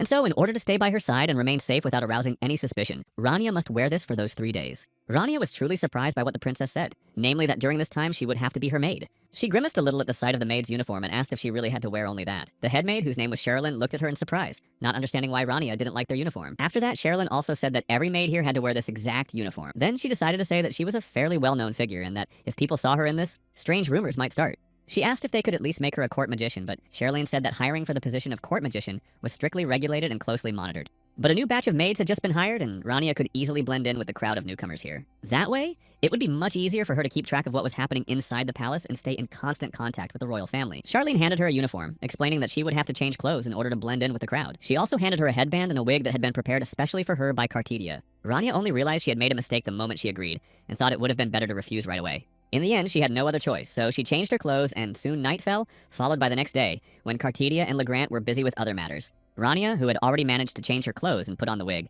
entered her office. To start with, the princess asked her to set up a soundproof barrier so that no one would hear them, and Rania did so. Cartelia said that for the next 3 days, the girl would have to accompany her absolutely everywhere. She would also have to perform other duties as a maid, and Rania just chuckled slightly, thanking her for such kindness. The princess also said they should focus on finding those who wanted to destroy her, and were hatching this plan. Cartelia said that Rania was completely free to act as she pleased, and simply needed to do everything possible to find those who wanted to harm her. Rania fell silent for a moment, then looked away and asked if the princess was sure of what she was doing. The princess sighed again, explaining that it was Isla, her younger sister, who had recommended turning to Rania. And if her younger sister had managed to win her trust, then Cartidia was ready to trust her as well. She returned to signing a stack of papers, there were so many of them, and said that Rania could now do whatever she wished. And after that, she would definitely be able to clean up the mess if something suddenly went wrong. Despite all these words, Rania still says she needs to ask again if the princess is absolutely sure about what she wants to do right now. Cartidia simply replied that she had no intention of going back on her word, so the girl shouldn't be shy and should do whatever she wanted. Hearing the final answer, Rania began to do exactly what she thought was necessary, so she took off her glove. After that, she struck the ceiling of the room where they were currently located with a powerful magical blow. Then the girl asked the others not to touch it, and added that she would do everything herself. All day long, the princess had been poring over a mountain of documents, and this scene reminded Rania of something very strongly. It was as if Rania had started working again at the magic tower and was teaching students. Finally, the princess sighed, saying that she was already very tired and didn't even have the strength to look at it anymore. Another servant came to her and she ordered him to redo everything, to which he merely bowed. Legrand noticed that everyone who came to Cartidia immediately ran back away because they were turned away. It seemed as though they simply wanted to save themselves so that a rabid dog wouldn't bite them in the future. The princess said this herself, and Rania asked if she was calling herself a rabid dog now. Cartidia just sighed, picking up her tea and glancing at the paper again, saying that she knew all too well what people called her behind her back. Although on the other hand, she knew perfectly well that there were both negative and positive sides to this. Rania was actually surprised to hear this and decided to ask what the positive sides were. And she replied that, come to think of it, from time to time she sent letters to the nobles on the battlefield, ordering them to find a way to cheer up their soldiers. None of them could simply ignore these letters, so they carried out these orders immediately. Most often, the soldiers received high-quality food and alcohol, even if not in as large quantities as they would have liked. If the nobles were too stubborn and ignored the mad dog's orders, the dog would start barking at them whenever it saw them. Rania simply asked why they had to go so far and if there weren't other ways to resolve this. The princess replied that all the inhabitants of their kingdom were deeply indebted to every single soldier. It was on the bones of these heroes that their country was built, for thousands of them had given their lives for the future of these cities. First and foremost, she was an ordinary citizen and secondarily a princess, and she simply wanted to do everything she could for them, using her reputation to that end. Rania began to understand Cartidia more and more and realized that the princess saw deeper than anyone else. The princess understood those people who had completely dedicated themselves to a single cause and defended the country. Those people who had given up everything to protect others and their country. Rania realized that this was very human, and that Cartidia was truly not the kind of princess who didn't care about ordinary people. At that very moment, the girl said that it was time to get back to work. The princess was surprised because it seemed to her that Rania had already been working for several hours. But the girl walked over to the door, opened it, and said she wanted to start cleaning right away. In reality, Rania just wanted to check out the situation here and noticed that these magical patterns were practically everywhere in the palace. It seemed to her that there must be at least some end to these spells, but it seemed as though there wasn't. In the end, Rania decided that if what she was seeing was real, she needed to put an end to it as soon as possible. Meanwhile, someone was sitting at his desk watching what was happening in the palace through his orb. It was that same court mage named Neckert, and of course he sensed that something was happening with his diagrams, even though it seemed like just a senseless confrontation. The man standing next to him asked the mage what was happening and what he had seen there. Neckert simply replied that something was definitely happening there, and that the tracking chains had suddenly been severed, so the man asked if the mage had been working with Antimana. The mage replied that he didn't know how else to deal with that girl, so they would have to go to her at midnight and reset all those circuits. At that moment, they wondered what they would do if that mad dog's allies showed up. Perhaps they were the ones who had destroyed all the chains that allowed them to track the princess. But then they immediately burst out laughing, saying that this sounded more like a joke, and they'd sooner believe that the heads of the Dark and Light Towers had become good friends than that anyone would willingly start working with the princess. This could be seen as the last-ditch efforts of a cornered dog to break free. The man standing nearby said that the princess had only 3 days left to live, so she could be understood. So most likely, she sensed intuitively that something terrible was going to happen, which is why they started taking action. They were, of course, on the prince's side and knew perfectly well the schemes he used and their power. After a while, that spell would begin to eat away at the princess's body from the inside, and all that remained for them, as loyal servants, was to simply watch as Cartidia began to lose her life force. But suddenly something happened again, and Neckert saw someone else and felt a strong blow. Rania suddenly appeared in their office and just laughed, saying she'd found this junk while rummaging through the hallway. She thought that most likely these very people had set up surveillance throughout the mansion, but she took all those diagrams, and though Cartidia was surprised that the maid had beaten them up, it was indeed a radical and effective method of extracting information. In the end, the princess realized she wouldn't be able to sleep anytime soon, but Rania laughed, saying there weren't actually that many of them here. Their first conversation about this had taken place a few hours earlier, and Rania had shared her suspicions with the princess. The sorceress explained that these spells originated from an ancient kingdom, but right now, it simply wouldn't be possible to remove this spell from Cartidia. The princess bowed her head and simply asked how the girl knew about this magic in the first place. Rania tried to come up with a story, but let slip something about the battlefield. Then, realizing what she'd said, she simply explained that a mage had told her about this diagram. Cartidia was so exhausted that she said it didn't really matter in the end, and told the girl to just tell her everything she knew about this magic. Rania said that this spell was used very often by magical troops on the battlefield. At first glance, it might seem like a completely ordinary magic circle, but in reality, it's a summoning spell. A spell designed to summon magical beasts at the cost of another person's life. And the exact same mark had appeared on her sister's bodies, and within a week, they were no longer alive. The Cartidians were now beginning to understand everything, and most likely some idiot had been placing this mark, draining the life from her sisters in order to summon magical beasts. Rania asked if those same beasts appeared right after the princess's sisters passed away. Cartidia said that creatures might indeed have been roaming the palace, but they were immediately destroyed as soon as they were spotted. After they appeared, rumors even began to spread that the entire royal family was cursed. But it was her brother who began telling people that their sisters had died precisely because of exhaustion that was too severe, and that there was no curse involved. He did this to prevent those very rumors from spreading, after which investigations into the matter were banned. But despite all this, it didn't help people get rid of all their imaginings and thoughts about this story. The third princess was no longer with them, and the second princess had passed away after terrible suffering, for her entire body was covered in the bite marks of those creatures. The youngest was more like a flower that possessed the great grace of their family, but eventually that flower withered. Her older sister could not come to terms with what had happened to her younger sister, and began to exhaust herself with physical training, and then did not survive after confrontation with a very evil creature. Their short but beautiful lives were cut short very cruelly, and they suffered before that. And she, like her ill-fated older sister, had to learn a great deal to discover the whole truth about how her sisters had died. And so, having learned everything about this scheme, she went to the Ivory Tower. Even though she held a high position there, she never found any clues. She learned that Cartidia was being used on soldiers on the battlefield, but she couldn't end her life in such a senseless way. After that, the princess simply sighed and asked Rania why they couldn't lift this curse from her right now. The girl explained that if they lifted this magic right now, the life energy that had already been taken from Cartidia would never return to her. They just need to wait for the moment when the demonic creature appears and sticks its head out. And at that moment, Cartidia will be right on the brink of life and death, but also the moment when they can stop everything. That's exactly when, as Rania said, they must get rid of this beast's head and destroy the curse. Only after they manage to do this will the princess's life force, which the beast has taken from her, begin to return immediately. Whether it was a standard pact with the stars or, as in their case, a curse, one always had to follow safety protocols and a specific sequence of actions. Otherwise, one would have to suffer the consequences for the rest of one's life. The girl simply turned to the mage and the others, saying that those who wanted to harm the princess had come to her on their own. Cartidia had already put on her coat, saying that Necker was actually more capable than she had previously imagined. Finally, you pulled the glove off his mouth so he could say at least something to her. Cartidia said that now that his mouth was finally free, she expected some explanation of what had happened. The other men began to explain immediately, excusing themselves by saying it was just a misunderstanding, and they had no intention of harming her. Another immediately stated that they had come to this place specifically for the princess herself and to save her. They said they simply wanted to protect her from the curse and didn't want this tragedy to happen again. Cartidia was silent for a while, then her expression changed as she said that such words showed they were treating her like an idiot here. She walked up to Neger and grabbed him by the head, saying that they had repeated so many times that they were supposedly loyal to her. But it was all just a lie because these people consider her a rabid dog that might bite them, yet they supposedly want to protect her. And it all sounded very ridiculous. In the end, Necker fell to the ground, bleeding, while the other two men just trembled, unable to utter a single word. At that very moment, Cartidia turned to Rania again and called her over. She said she was going to show these three the consequences of what they had done. The princess said she wanted to show them what could happen if they angered this rabid dog. A little later, the maids were talking among themselves about how court magicians had arrived at the mansion yesterday, and this began to worry them. One of them said she had worked until morning because there was an incredible amount of work. She said she wanted to run to the laundry room to take the dirty clothes there, but suddenly she noticed something. The girl stopped, trying to hide and not make a sound, because she saw people being led into the dungeon. It was incredibly dark, but she clearly recognized the uniform of a royal guard on one of them, his eyes filled with terror and submission. It was as if they were walking knowing that something terrible awaited them there, and that it was inevitable. Meanwhile, the screams from the dungeon didn't stop for even an hour, and they say that once you're in there, you'll never see the light again, so they couldn't even imagine what was happening inside. Then one of the maids said that if they had already heard and seen all this, perhaps the rumors were indeed true and not lies. And perhaps that new maid with black hair and gray eyes was really to blame for everything, because there were rumors that she had defeated the court magician with just one finger. And one of the maids almost started crying because today she was supposed to bring dinner to the princess, and Rania was there, not leaving her side for a moment. Finally, the time came, and she went to deliver the food while the other maids told her not to worry so much and not to think about what might happen there. She just needed to bring dinner and leave quickly. Then everything would definitely be fine. But as soon as the girl approached the door, someone was immediately knocked out by a powerful blow. A very displeased voice was heard, and someone asked how many more times they would have to hit him before this man understood. Then Rania appeared at the door and told the man lying on the ground that the princess was busy. He barely managed to get up, covered in scratches, and said that it was very important and urgent, and that he needed to meet with the princess in person. Rania just sighed and snapped her fingers, saying that he had been too stubborn all this time. The next moment, the man found himself bound in chains and chained to the wall. Rania said that she would probably have to beat all the stupidity out of him so he would learn his lesson, and the maid, whom Rania suddenly glanced at, nearly fainted, thinking the same fate awaited her. She thought she would be next, but Rania simply asked if the girl had brought the princess her dinner, and added that she would deliver the food herself so the maid could go. In the end, none of what she had imagined happened, and Cartidia simply began eating the delicious food, wondering if what she had seen was real. She dug her fork into the steak, remembering how those idiots had begged for mercy. Cartidia realized just how low they had sunk if, while working for her brother,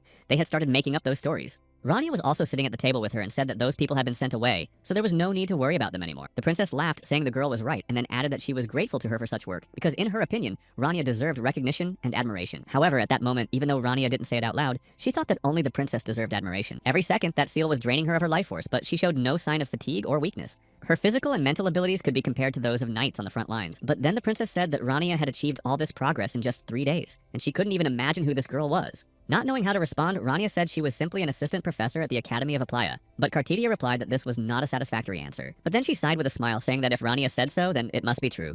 Only at the end did they say they had a request, and Rania replied that she was listening carefully now. Cartidia's expression changed, and she became very serious as she asked the girl to take care of her younger sister. Rania was initially surprised by these words, but Cartidia simply stood up, saying that the girl had heard correctly. She added that her brother was a very dishonorable king, and that he would give up everything just to save his own skin. Thanks to Rania, his plans had come to nothing, but the fact remained that he would stop at nothing to achieve his goal, and no one knew what else he might be capable of. Allowing a man who craves power so intensely, even to the point of being willing to destroy his own sisters, to ascend the throne is simply unacceptable, and the princesses would not permit it. At that very moment, Rania simply asked if the princess could take his place, but Cartidia just sighed, closed her eyes, and said that this role was definitely not for her. The citizens of her country had laid down their lives so that future generations could live better, and it was these people, in her opinion, who deserved to be celebrated. All she could do was support such heroes from the palace, using her position as the first princess. She believed that giving her life for a ruler she wouldn't be ashamed to die for was the only thing she wanted right now. The girl turned away, saying that this was exactly her role right now. But as soon as she finished that sentence, the princess began to lose her balance and eventually fell, and only Sherilyn, who was nearby, managed to catch her.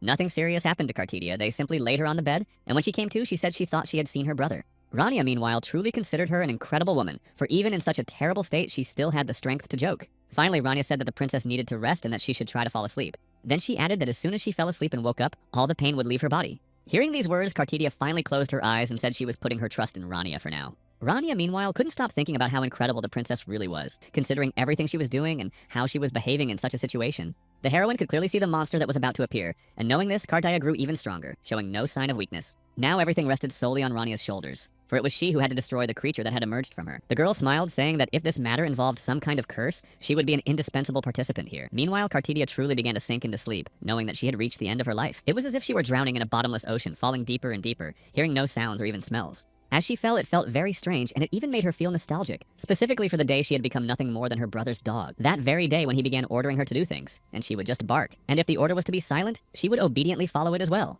That's how she spent her days, and the end of her life came to her unnoticed. But that situation reminded her of her own powerlessness. Her older sister was buried at the foot of the cherry trees, and her younger sister was buried under the falling snow. She wondered if her sister had felt the same way she did now, but Cartidia knew that, unlike them, she would survive. She wanted to survive precisely in order to atone for her sin and start living differently. Immediately after that, a capture spell was cast while she continued to lie quietly in bed. Rania did everything that was necessary, realizing that capturing this monster turned out to be easier than she had expected. She had seen that magnificent glow of the stars only once, and then suddenly a voice spoke, one she had only ever heard from her younger sister. Rania just smiled, closed her eyes, and thanked her for her help. In the end, the princess was fine, and Sherilyn, approaching her, said that this decision had been the right one. The princess realized that she had indeed been saved precisely because of what Rania had done, and she was saved. The girl smiled and immediately thanked the sorceress, and right after that, asked how she had managed to destroy that creature. Rania simply replied that she didn't reveal her secrets about that, but she also said that she had done everything in her power to save the princess. They found this answer truly intriguing. It was so typical of Rania. Finally, the princess stepped out into the fresh air with her, saying that fortunately there was no one else in this place now. Later, Cartidia admitted that she had thought these were truly the last days of her life because of that curse. Rania then asked if nothing terrible would happen if she simply left this place, and whether it was safe to leave something like that in the palace, even if it hadn't been activated yet. The princess said she had no idea what exactly Rania was seeing, but that was definitely not their problem. She also added that her brother wouldn't make any decisions until he was completely sure of something. Only after hearing this did Rania ask how well the princess knew her own brother. Cartidia said that he definitely wouldn't make a single move until he had thought it through perfectly and was sure it would work. After that, the girl walked a few more steps with her and then brought up something. Rania wanted to suggest that from that moment on, Cartidia be protected by the Gonchok squad, who would definitely help and defend her. The princess then said that among them was the most talented and proud person in the squad. Rania thought for a moment about who that might be, even though she already knew who she was about to name. Cartidia smiled and said it was Karto, which surprised Rania greatly despite all her thoughts. But he had experience working both on the front lines and in the demon realm, and in general he was principled and taciturn. However, Rania didn't know if she was really talking about that guy. She also said that if she wanted to see him more often, she could become her maid. But Rania said that with all due respect to the princess, she would decline. After that, the princess simply asked if the girl was sure she didn't need anything after what she had done. Earlier, Rania had said that being a maid wasn't so bad, but now she seemed to be taking back her words and trying to be modest. But Rania really didn't know what she needed right now, since she already had a home, status, and money, and didn't know what she could be offered at that moment. Then Cartidia paused and decided to offer one more thing, then reached into her pocket, saying she could give her a magic letter. As soon as someone writes their wish on this paper, it will be conveyed to her, and Cartidia added that Rania could use this service at any time of day.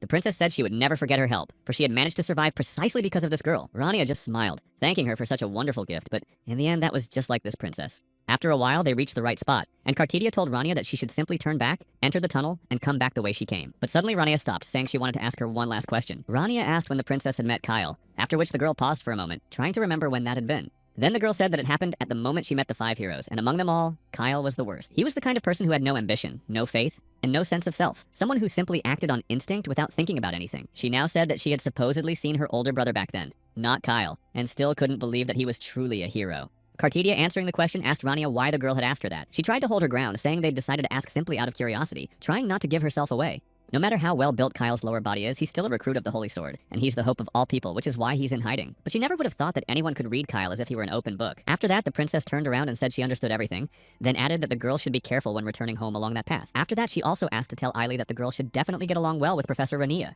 Rania just smiled at that and said goodbye, thinking that Cartidia was definitely an extraordinary person. Once she was back there, she turned back into herself and began thinking about how the practical exam would start very soon, and she became curious about how everything would unfold. But she also decided to think about all that later, because right now she just wanted to get to work. Suddenly, as she got closer, she saw 2 people fighting right on the academy grounds, while the other students watched. Lark paused for a moment, feeling very tired and exhausted, and realized that he definitely couldn't win here. As the attacks exchanged, the picture began to become clearer, and Belnoa still had a lot of strength left. Lark knew that he simply couldn't defeat Belnoa right now, and that he wouldn't win this fight. He couldn't say for sure how it happened or exactly why, but even though he thought he was losing, he kept attacking. Until recently, the 2 of them had been evenly matched, and even during that first trial, they truly had equal strength. Lark clearly remembered that there definitely hadn't been such a huge difference in their abilities just a few weeks ago, but now it was incredible. He really didn't understand how it had happened, but despite that, he kept fighting. The next moment, another blow landed, causing several students to simply step back. Suddenly, after such a powerful blow, a shout rang out declaring that the battle was definitely over. The instructor who had been watching all this declared that Belnoa was the winner of this duel. Lark, with self-contempt, threw down his weapon, raised his hands, and admitted that he had lost the battle. After jotting down a few notes, the teacher announced that sparring was over for the day and told them to return to their class. Surrendering one's weapon means that the opponent accepts defeat, and while this may indeed be humiliating, it is precisely this act that demonstrates a warrior's resolve. Lark was the only one left standing there, unshaken, recalling the words his father had spoken to him. But in reality, the boy felt absolutely nothing, even after his own defeat. The man also said he had received word from the squad commander, and it seemed there were no more opponents left in the north. Lark bowed before his father, saying that despite all this, he was still just a child. But his father was unyielding and immediately told his son that he was leaving this place. There was no one in the north who would let him taste defeat, so he was sending him straight there. His father said that his son was much stronger than many warriors, but by competing with them, Lark would learn nothing. He needed someone of equal strength to show him what true defeat meant. But right now, the boy had no idea what he was supposed to learn from defeat, and didn't understand what he was supposed to feel. After a while, the protagonist returned to Roselle, who said he wanted to hear about all of Renelle's antics during the time they hadn't seen each other. Finally, the professor unfolded the newspaper while Renelle just laughed a little, looking at the professor. A great many traces of criminals had been found in the court magician's laboratory, and that was exactly what the newspaper was reporting on. Traces of destruction were also found throughout the palace, which are currently still being investigated. This was what Renelle supposedly meant by resolving the situation peacefully. But Roselle laughed. However, the boy replied that the princess had tasked him with cleaning up. However, it seemed as though even the master's words were no longer getting through to Renelle, namely that the great mage who founded the new class could not behave this way. At that moment, Renelle simply began to burn with rage and begged the master not to say those words to his face again. But as expected of a great mage, ordinary people cannot understand what he is thinking. Moreover, the great mage has the dirtiest room in the entire kingdom. Renelle only thought that this style had been developed solely to defeat Skabal, so he didn't understand at all why or how the new class had appeared. It was only at that moment that Roselle asked why the boy wasn't saying anything in response to all those words. But very suddenly, they were interrupted by someone else who was looking for Rania. Upon entering the office, this man approached, and Rania and Roselle stopped talking. To him, Roselle now looked like a real father, whose gaze asked what his son had done this time. But the boy replied that he hadn't done anything. Meanwhile, Lark remained alone with his weapon, trying to understand the meaning of his father's words and pondering the difference in Belnoa's power. His solitude was interrupted only by Ayla, who suddenly approached him from behind, seeing that the boy was still sitting there motionless. She sat down next to him, saying she could see how much the results of today's competition had surprised him. Lark looked at her as if he couldn't believe the girl was actually saying those words to him. Suddenly, when Ayla saw his hostile expression, she thought that Lark had been greatly surprised when he was told about the loss. She knew that he always said that when his partner was his equal in strength, you begin to feel the spirit of competition and excitement. Lark then sighed, saying that he wasn't disappointed by the victory, since he believed that accepting defeat was also an important moment for a warrior. But Ayla could tell just from the tone of his voice and the look on his face that he was simply lying when he said that. Ayla said there was a huge difference between admitting defeat and continuing the fight. This academy has incredible teachers who can teach their students a lot, so the girl suggested that Lark ask them for advice. Meanwhile, Rania continued to check the students' work, seeing that they had indeed improved, and realized that McCart had been working with them much better than expected. He used his injury as an excuse to ask Rania to help with the practical test, and she thought about how to do it best. The practical exam had a survival theme, and it was necessary to create an environment resembling a battlefield. The goal was also to enhance the students' skills, and the plan was to continue the work in the format of a maze breakout. As Rania read all this, she realized that the idea was actually quite good. She noticed that McChart was trying to give his students combat experience through one particular method. It was then that she picked up a pen, saying that, in that case, it would be worth adding something to the battlefield. She began to write in other elements as well, namely a maneuver and a wolf, and also decided that Shadow would be a good addition. At that moment, she also fully understood that she couldn't take them all into a real battle since that was forbidden, but at least they would be able to enjoy a fight in the created territory, so after finishing, she thought that would be enough. Lark, despite the fact that it was already night, continued at training, trying to become stronger. He kept moving and blocking, but realized he needed to be even faster. And then he also thought that maybe instead of striking, he should have just dodged. Or it would have been better if he hadn't struck from the right side, but had tried to strike from the left. But he blamed himself for not making that move. Lark kept blaming himself for what had happened, and thought about the options he could have chosen then, and whether he could have won at that moment if he had acted differently. Finally exhausted, the boy collapsed, realizing that no matter how hard he tried, he couldn't imagine himself winning. After all, the practical exam was coming up very soon, so he thought about how he needed to prepare well for it. The theme of this test was survival, and the examiner was Rania van Trias. A week passed, and the day of the practical exam finally arrived, so the students headed to the forest owned by the Clairpet family. Rania clapped her hands, saying she was going to tell them more about today's test and the rules. She asked the students to come closer to her, but all the students were genuinely surprised that she would be their examiner today, and had already begun to miss Professor McCart.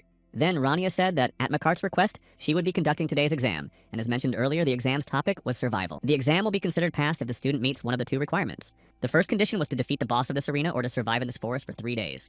In fact, the students who heard this were very surprised and didn't even know how to react, unsure if any of it was true. Also, before the exam begins, they will receive their bracelet. It will record the hits they land on monsters in the arena. They will be ejected from the illusory arena once they have accumulated enough points. They can try again in an hour, but all previous points will be completely reset. The students were already afraid of what might happen, but they didn't expect to hear anything else from this terrifying academy. As Rania handed out the bracelets, she added that the main aspect of the evaluation would be their ability to react quickly. She also said that all students must maintain a clear head and not react impulsively in unpredictable situations. That concluded the announcement, and Rania declared the exam open. However, before finally letting them go, Rania decided to offer one last piece of advice. She advised them to use only previously prepared topics in battles, and not to quickly come up with new ones. The girl didn't explain why, but said that the students would soon understand everything on their own. Finally, after these words, the exam began in earnest, and the beasts hiding in the forest awaited the students. As soon as the students stepped inside and looked around, they became frightened because the forest had changed so much, and they didn't even know if it was the same one as before. They were truly afraid to just keep going because it was dark everywhere and they couldn't see where they would end up. Then one of the girls created a magical diagram, even though the other told her to be more careful here in this forest. She said she understood all that, but she couldn't see a thing in this forest, so she needed at least some kind of light. But suddenly, right after the spell, a mana devourer appeared behind her, causing the girl to scream. She was so scared that she froze in place, not knowing what to do next, but she cried out for help. Eventually, she found herself next to her friend, but the monster still hadn't backed off, which worried them. The girl timidly stepped back and almost started crying, not knowing what to do next. She didn't want anything at all right now. It seemed to her that it would be easier if these beasts just ate her, since there were simply an incredible number of them there. The other students, who had also seen the pack of black wolves, began running back as well, since they hadn't expected to see them. That's exactly what happened. Meanwhile, Belnoa, hearing their screams, hid behind a tree, thinking about what would be the best course of action. Lark was also nearby and managed to save one of the boys who was scared of the beasts, while Belnoa pondered that all of this seemed somehow too easy. Rania was nearby but thought that if this had been a real battle, there would be an incredible number of corpses here. Suddenly, someone called out to her for help using a magical device, and it was McCart. He was about to say something even though he knew he had no right to say it as the person who had asked Rania for such help. But of course, he couldn't help but ask, isn't this exam too difficult? After all, these students are just freshmen, and we should be a little easier on them. At that moment, Rania replied, saying that she had no intention of doing anything of the sort. But most of the students would be going to war much later, so the sooner they gained similar experience, the better it would be for them. She believed it was better to gain combat experience here in Apulia, where it was safe, than to risk their lives on the front lines during battle. Rania added that, of course, there are things that only become clear once you've lost strength and suffered defeat a few times. Everything you cannot experience in war can be experienced in this very exam, and that was its purpose. That is why there were no disqualifications in this exam, only point deductions in certain cases. McCart agreed with her to some extent, saying that he fully understood Rania's intentions, and in fact, he acknowledges that the exam's difficulty is quite high but effective for the students. But he was also worried about what she had planned for the future to conclude this exam. McCart noted that none of the students would be able to defeat her, and then Rania put on a mask. Rania replied that it was interesting to see how the students would behave against an opponent they couldn't defeat, so that was the most important question in this case. Meanwhile, at the camp they had set up, the students continued to rest before the battle. Some of them gathered there talking about the mana devourer, and also mentioned that there was a black wolf and that this exam was incredibly difficult for them. But one girl stood up saying that they should try again because they hadn't been disqualified. They'd just had their points deducted. She believed they should keep trying until they managed to do something and shouldn't give up. The other girls also stood up, saying that they really should try one more time, and that they would definitely succeed eventually. One said that the monster was already there, so they told another friend to blow them all up together. This girl used a fireball and after a while announced that the spell was complete. After that, she launched the sphere directly at the monster using magic, but she failed to defeat the enemy. She didn't know what was missing this time, since she had put all the strength she had left into that strike. At that very moment, the monster simply vanished from their sight, and the girls realized that it definitely wasn't over yet. They had no idea why the attack hadn't worked, but one girl suggested that perhaps the fireball and its power weren't enough to destroy the monster. Before the next attack, they needed to stock up on spells for the group, and one of them agreed, saying that in that case, she would cast more offensive spells. After that, having prepared for the attack, they mustered their strength and rushed at the monster again, ready to strike it with everything they had. McCart watched everything that was happening through his sphere and found it all quite unexpected. Of course, if they lost, there was no need to be so disappointed because it wasn't the end yet. Rania said that they needed to devise a strategy and continue on their path to victory with her help. The student, McCart, who was watching all this, went on to believe that the student's level would definitely rise after such an exam, so he decided it was worth using this in the next course. Meanwhile, Rania was waiting for someone while wearing her mask, and at a certain moment she realized that someone had managed to go far too far. Much to her surprise, Belnoa approached her from behind. He looked very calm, unlike the other student. He calmly asked her if she was the boss in this area. Rania just smiled and chuckled a little, then pointed to her mask, saying that was indeed the case. Belnoa stood there for a moment, processing what the girl had just said. Finally, the boy just let out a sigh and turned to the professor, and Rania asked what was wrong. He simply didn't know how he could defeat a teacher capable of hand-to-hand combat with a dog, and Rania laughed and said that was indeed a good question. If that spell had been directed at him, the trial would have ended instantly. Rania said that Belnoa had come an incredibly long way to get here, so he probably wouldn't want to give up right now. She also added that she was sure many of you kids wouldn't learn much from this exam, and asked him if Belnoa wouldn't be sad if he didn't take anything away from this task. The first limitation on her powers was that if he didn't cross this line, she wouldn't attack first. And the second limitation was that she wouldn't target him specifically with her spells, but Belnoa was surprised to hear that there were only 2 limitations. Rania simply asked if everything was okay, and then added that there were 3 more restrictions, but the student would have to find them on his own. The girl said that he should take advantage of all 5 restrictions and strike her, and Belnoa realized that it sounded very simple in theory. If any part of his body touched that stump, he would be able to win, and at that moment, Belnoa thought that it was too easy. Only then did Rania wish him luck and step back to the designated spot. No matter how hopeless the situation seemed, if you looked closely, you could always find 1 or 2 weak points to exploit. Belnoa prepared himself, using his magic, even though he knew full well that this was no easy task, but he had no intention of giving up. Using his power, he created 2 daggers and thought that this situation was definitely not hopeless after all. At that very moment, he put his skills to use and lunged at Rania, preparing to strike the first blow. Rania dodged and easily caught the dagger, saying that she would tell him one more thing before it was over. She had said the same thing at the beginning of this exam, but she repeated it, adding that she still didn't recommend he create new patterns. When the student jumped back, Rania added that snapping one's fingers was a very bad habit and shouldn't be done. It would be better for Belnoa to use it as a contour card at a critical moment rather than applying it at any convenient time. Meanwhile, Lark watched all this from a distance, and he had a really bad feeling as Belnoa still lay on the ground and Rania moved closer. Rania continued her attacks, and Lark, who was nearby, realized that he hadn't even expected the teacher to become their final boss. Meanwhile, Rania lunged at Lark, who grabbed his weapon and began defending himself against her blows. Belnoa stood behind them, completely confused, but suddenly Lark asked if the boy would join forces with him. While fending off Rania's blows, Lark said that the situation required a quick solution, so they should join forces. Belnoa said that this was a real coincidence, since he just happened to need a tank to put the plan into action. Thanks to Rania, there was a chance to defeat Aplaya's nightmare, so he agreed to join forces with him. While Belnoa fought Rania on his own, Lark watched him with admiration, closely observing every move. The boy noticed a very strange detail because he understood that Rania was definitely holding back her own strength in this fight. Lark was still sitting in place, motionless, and realized that this looked quite strange since she always fought at full strength. Something similar had happened to him in the north, as if the masters were mockingly asking him whether he had been watching their movements closely and whether he was ready to repeat them. Suddenly, he realized that there really was a point to this, and at that moment, Rania struck Belnoa. At that very moment, Lark realized that his fighting style didn't allow him to take advantage of the limitations he'd identified. The boy understood that he needed a weapon with which he could quickly strike and attack. Belnoa, at that moment, managed to find another limitation while attacking Rania once again. But he also realized that he didn't have enough stamina to attack that specific spot. Belnoa knew there was no solution to this problem right now, and his whole body continued to ache intensely, so he didn't know how to handle it. Neither Belnoa nor Lark knew what to do at that moment, because seeing yet another weakness, they realized they couldn't handle it on their own. But Lark immediately rushed forward and began attacking from the front. Rania simply stepped back calmly, greeted him, and said that he had started acting later than she had expected.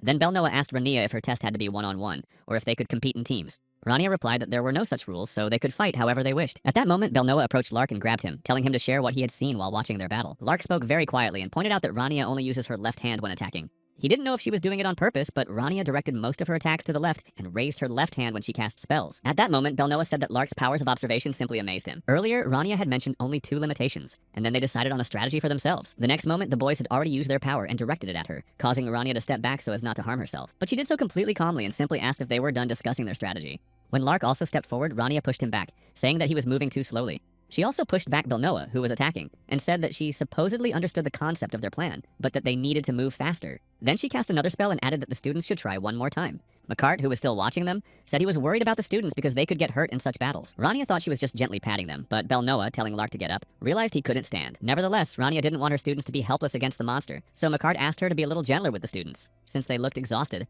Belnoa grabbed Lark by the leg even though he begged him to stop for a moment because his mouth was already full of dirt, but that didn't stop Belnoa. Rania also understood that she didn't want to recall the past she had lived through for so long, because the memories weren't pleasant. The whole scene reminded him of him and Kyle when they were still on the same team and training together. Makart tried to get through to Rania, but she wasn't listening, thinking that Lark and Belnoa were much better than she and Kyle. Then the girl said there was no need to worry since the students could handle a lot. And Rania also realized that these two were actually doing very well, since they were holding their own and had plenty of strength. She had considered training them until evening, but they were handling it and learning faster than Rania had expected. However, she was genuinely very curious to see what their next move would be, and what they would decide to do this time. Belnoa dragged Lark to a tree and they sat down to rest. When asked if he could move yet, he replied that he needed at least another 10 minutes. Then Belnoa asked if Lark could do the same thing he had done during the fight.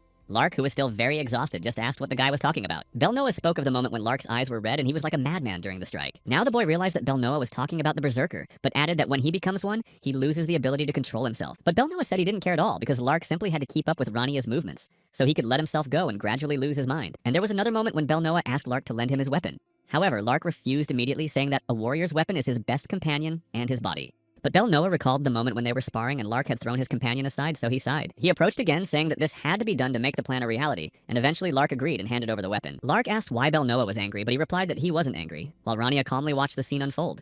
Belnoa made it to this spot without any major problems, and although he was truly exhausted, he didn't make a single mistake. Rania smiled, realizing that for this boy this trial had not been in vain. She wondered if Master Roselle felt the same way about his students, since giving them difficult tasks and watching them grow was very rewarding. So they had now developed a strategy and could begin moving forward. Adapting did take some more time, but in the end, they felt the strategy was worth it. Despite all the mistakes they'd made and the time they'd wasted, they weren't disqualified, so they decided to keep trying. Belnoa and Lark knew this was definitely not the end, and they would try to go further.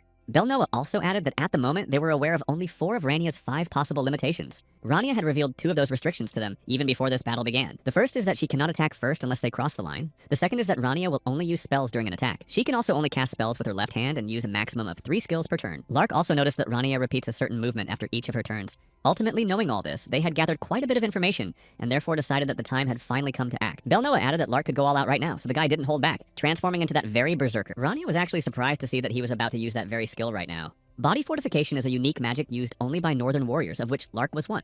But because of this skill, even though you become strong, you lose control of yourself, so Rania considered it an unpleasant spell. However, at that very moment, Lark, who was already nearly out of his mind, lunged at her with his weapon. From the very beginning, the enhancement spell was used to improve the mage's existing attributes. And right now, Lark must act purely on instinct. And although at first it looked like a reckless attack, to Rania it seemed as if he were being drawn across the line. At that moment, Belnoa was filling in all of Lark's weaknesses while he had lost control. It was precisely thanks to his shadow-related skill that Belnoa controlled all of Lark's future movements. Rania, though she continued to dodge skillfully, acknowledged that this was a powerful move, and it impressed her. But then she turned to Lark, recalling that he had called himself a battle mage. But they were actually very disappointed that he was currently under the influence of his own spell. At that very moment, she struck him, but Belnoa continued to hold him in place with his shadows for a while. Rania moved closer to Lark, telling him that he needed to learn to maintain his concentration better. Just as Rania was closer and speaking, Belnoa decided to seize the opportunity and unleashed shadow needles, directing them at her. However, Rania easily caught them, though she smiled and said that the attempt was indeed very good. Finally, it was time to wrap things up, and Rania added that they needed to make decisions with a cool head. Meanwhile, the other students were discussing their strategies and what they had left from all the battles. One of them said that at this point, they had only 2 binding chains left. The very next moment, they saw someone being carried out on a stretcher. The students were surprised to see that the students being carried away were Lark and Belnoa. It was indeed true, and the 2 of them had just taken the exam, but no one knew who had beaten them so badly that they couldn't even walk. Of course, this began to terrify the students, because now they didn't know what kind of terrifying monster was lurking in this forest. While waiting for the others, Rania said that all these academy students deserved a hellish training to be toughened up. After all, 4 days had already passed since the end of that demon exam, which the students still often talked about. The nurse told Lark that his wounds had already healed, and only scratches remained. Then the boy bowed to her, thanking the nurse for helping him. But Lark also recalled what had happened back then, because for a moment it seemed to him that he had regained control for a brief moment. For the first time in 3 years of using the heating skill, Lark managed to experience that sensation. Even the strong northern warriors found it difficult to restrain themselves and keep a clear head while using the skill. They simply attacked on animal instinct, without thinking about anything else. That day, he managed to keep his sanity, but he also realized that he definitely couldn't handle it on his own. He decided to go to his teacher and ask for her help, as he was sure that Rania would definitely give him good advice. Meanwhile, the girl was grading papers and was busy, but when she heard someone knocking, she immediately let him in. Lark entered and immediately apologized to her, but it seemed as though Rania had been waiting for him. Eventually, he stepped inside. The girl asked if he was okay, even though she was the one who had beaten him up back then. Lark recalled what had happened to him a long time ago, but said that he was really fine now and nothing hurt, and then thanked her for her concern. Then the girl asked why he had come to the academy when it was closed, due to the creation of a new barrier for safety. Rania just recalled what had happened some time ago and began to speak thoughtfully. Lark stood before her as she began to speak, and he silently begged the girl to say at least something, for it felt as though his heart would leap out of his chest from the excitement. Rania smiled, realizing that Lark wanted to keep control even when using the heating skill, and she said that he had come to the right person because she had had a similar experience. After that, the girl showed him a piece of paper saying that it was better to gain one's own experience than to hear someone else's. She began writing something on the paper, and the boy asked, somewhat nervously, who she was going to send the letter to. Rania simply replied calmly that she was going to send it to someone she had just met. Now this girl was indebted to her because Rania had helped her in her darkest hour and saved her life, so the girl was sure that the princess would welcome Lark with open arms. Rania also quickly added that they had already received a reply from this person and to read it right away. The girl smiled after reading the reply and then asked Lark if he was ready to experiment with his studies. In fact, she was very surprised that she was able to get this reply so quickly, even though she had only just written the letter. She decided to pull herself together and talk to her younger sister Ayla, but the girl just blushed and apologized. At that moment, Rania said with a light smile that she had nothing to apologize for because her sister was simply incredible. Ayla started talking about Cartidia, saying it was actually very beautiful and incredible, and then began asking about her younger sister, whether she was in a romantic relationship with anyone, and then asked how she was doing in school. Rania decided to let Ayla read the letter so she could see for herself, and the girl, with a slight blush, continued reading the letter her sister had written. Rania smiled at her, knowing that she hadn't been forbidden from showing this letter to anyone, so everything must be all right. Only then did Ayla become more serious and ask about the recommendations mentioned in the letter. Rania simply replied that she and the princess had been discussing one student's experimental combat training. She also added that she was very interested in something similar, so they had asked the princess to recommend good places for that. Ayla immediately became even more serious and asked right away if all of this was being done for Prince Lark. In that case, when he returns, perhaps his combat potential will improve, and he'll truly be on par with Belnoa. After that, Ayla smiled again and added that maybe that wouldn't happen. Rania simply replied calmly that she was confident in Lark, because he would gain valuable experience as well, so there was no need to worry so much. When it comes to training, nothing compares to real combat for practice, and he knew this better than anyone. Of course, it was very difficult for Rania to convince Director Aaron of all this, since from the very beginning, the man had been against the whole thing. But in the end, the principal did give his permission and agreed to this experiment, which is why everything else depended solely on Lark, and how hard he would try. Meanwhile, once everything had been decided, they headed to the combat training instructor named Feig. His student Domak came in to see him. Domak was also a knight, so the young man went to inform him that Lark, the Prince of the North, had arrived and was waiting outside. For a moment, Feig didn't even believe that this young man was really a prince, but Domak handed him the documents, telling him to take a look for himself. After all, these recommendations bore the signature of the first princess herself, so there was no reason to doubt their authenticity. But in reality, he was more interested in what was written there, namely the words about the results of the experimental training. Domak was also about to say something, but the teacher cut him off, saying that now was not the best time to talk about it. This training legion is the final hurdle for the knights who are just one step away from entering the battlefield. Fag simply didn't want to put up with the whims of this boy from a prestigious family, but in the end, they couldn't go against the first princess's will, so they just had to put up with this prince for a few days. After that, the instructor came out and invited the boy to his office, though he himself didn't understand why he had to put up with people like this. He also knew he'd have to warn the other instructors. He could only hope that this prince wouldn't cause any extra trouble for them all, while Domak went to show him around the ground. At that moment, Fag told the other students to practice their movements until they became second nature, so they wouldn't even have to think before acting. Lark became one of these students, and in fact, it was quite difficult for him at first, just like for most of those who trained in this legion. Feig never went easy on them and always demanded more, raising the bar for everyone. And finally, the second day had passed, and he watched Lark closely. The man also noticed that he was much stronger and more resilient than he had expected. Feig actually thought that for this guy, all of this would be nothing more than a hobby and nothing more than a pastime for a few days. But he knew that on the battlefield, any carelessness could be fatal, so it was worth calculating every move in advance. It's impossible to survive just because you got lucky or because you're a famous person. But just as their training session was underway, Domak approached the instructor and called the man over to talk. The young man stepped closer, asking if it would be okay for Nisha to join him during the night patrol. Fag simply asked if this was the young man's own decision or if he had been asked to do so. Domak then honestly replied that Prince Lark had actually asked him himself, but he thought the prince would definitely be able to handle it. After all, Domak had seen with his own eyes that Lark had been training alone for half the night, trying to improve. In the end, the instructor allowed him to go on patrol that night, after which the boy bowed and sincerely thanked him. Feig, who at that moment didn't realize he might have had too low an opinion of Lark. After all, he wasn't stupid. So the instructor calmed down a bit. But he wanted to follow him a little longer to understand what this guy was really capable of, and how seriously he took this job. Meanwhile, we gathered to eat, and today for a snack, since, as it turned out, he hadn't eaten meat in a long time. Domak just asked if he liked this kind of food. Lark simply replied that it was similar to the orc meat he'd eaten as a child, but Domak just laughed, saying the prince knew how to joke. Domak added that the meat was cheap, but hoped the prince would enjoy it, since they had a patrol today and would be at their destination tomorrow. While the prince himself could only think that his words back then had been no joke, they were the truth. Later, when she went out on night patrol, the boy asked Finger why he trained so hard and what he needed it for. Lark didn't quite understand what he meant, but Domak said he didn't mean anything bad. After all, distinguished people sometimes come to visit them, and usually he just gives them a short tour and then she returns home. But Lark was completely different, and Domak sensed that the prince was serious, even during training. It seemed as though he was going to push himself to the limit with intense focus and determination, trying to grasp at something. Lark just gripped his weapon, saying that he had a rival he wanted to defeat no matter what. Domak was about to ask something, but suddenly the prince pulled him back with all his strength. Lark pushed him away from him just as the boy asked in shock why he had done that so suddenly. But the prince had only stepped back, and in the darkness of the night, only the monster's red eyes glowed. Lark asked the boy to inform the instructors about the situation as soon as possible, and Domak briefly replied that he understood, getting to his feet. Considering the distance, it would take the boy about 10 minutes, but Lark didn't know if he could handle such powerful monsters on his own for that long. Even though he really didn't want to admit it because it sounded like a defeat, Lark acknowledged that he wasn't ready for this. He had absolutely no idea how he was supposed to hold off these monsters while Domak ran to the instructors. There were simply too many of those creatures, but Lark had no other choice. He just had to face them. He knew he was about to lose control again, but there was no other way, so he activated the heating skill. After that, the boy charged forward at all the monsters standing before him in the dark forest. At that very moment, he was indeed losing more and more control, but it was as if other words and voices were still echoing in his head. It was Rania's voice, and he remembered how she had explained to him what had happened, that he had already felt that sensation once, and now he simply needed to take hold of it again. If a person realizes something but can't figure it out, it's better to use it in a real fight. That's why she was going to prepare a place for him where he could fully utilize and test the skill. Just by competing, he would be able to fully grasp this skill and understand it better. His whole body was burning now, and several monsters rushed at him. Some even grabbed his shoulders, but he didn't give up. Despite all these unpleasant sensations, Lark realized that he could still feel his own body, which meant he was beginning to master his skill. Now he had a broader perspective on things than before, so fighting should also be easier. Movements that had previously been impossible or incredibly difficult for him now seemed easier. It was precisely thanks to this sense of unity that he could easily use these skills and perform the movements. Meanwhile, Domak, as long as he had the strength, ran forward, leading Feig and the others, saying that they had almost made it through. With every step, the demonic energy grew stronger, so the instructor grew more anxious. Besides, the air was thick with the smell of rot and blood, so he couldn't even begin to imagine what was really going on there. Finally, when they reached the end, they saw Lark standing there with his back to them. Feig, during morning training, when he heard that the Demon King's army was approaching the training ground. But indeed, every one of those monsters had now been destroyed, and Lark was standing right there among them. The boy finally began to come to his senses, but he still couldn't believe he'd actually taken them all on by himself. Finally, hearing screams and footsteps behind him, Lark turned around and saw Instructor Feig. Domak quickly ran up to him, asking if he was unharmed, and then said in surprise that the prince had dealt with these creatures on his own. Lark simply replied calmly, though breathlessly, that he was all right. In reality, having mana and well-thought-out defense strategies is the first thing you need to plan, and always use at the right moment. Lark knew perfectly well that Rania had helped him through all of this,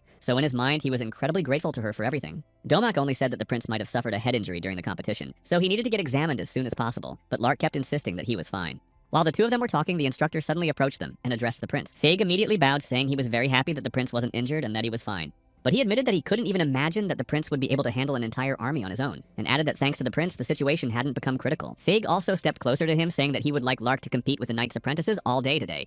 Given the prince's potential, this training would definitely be beneficial for him. Then he asked if he could hug him since he was too tired, and Lark agreed, saying that if he wanted to, he should go ahead and hug him. Meanwhile, in the Ashen Magic Tower, the teachers were also going about their business. The professor was generally dissatisfied, but he saw one person he clearly hadn't expected to see in this place. This man said it was Eleanor and also said that she wanted the professor to come to the office of the master of the Ash Tower. He simply said he understood, stood up, and went there while the other two bowed. In fact, the two of them were very surprised by Eleanor's appearance, but once the professor had left, they were finally able to breathe a sigh of relief. She hadn't been seen in the lab for a long time, nor in the office, so he was surprised that something had suddenly changed now. Lesty, hearing his footsteps, said that the professor had arrived later than she expected. Only then did the girl turn around and look into the eyes of Elder Gireno, who had entered the office.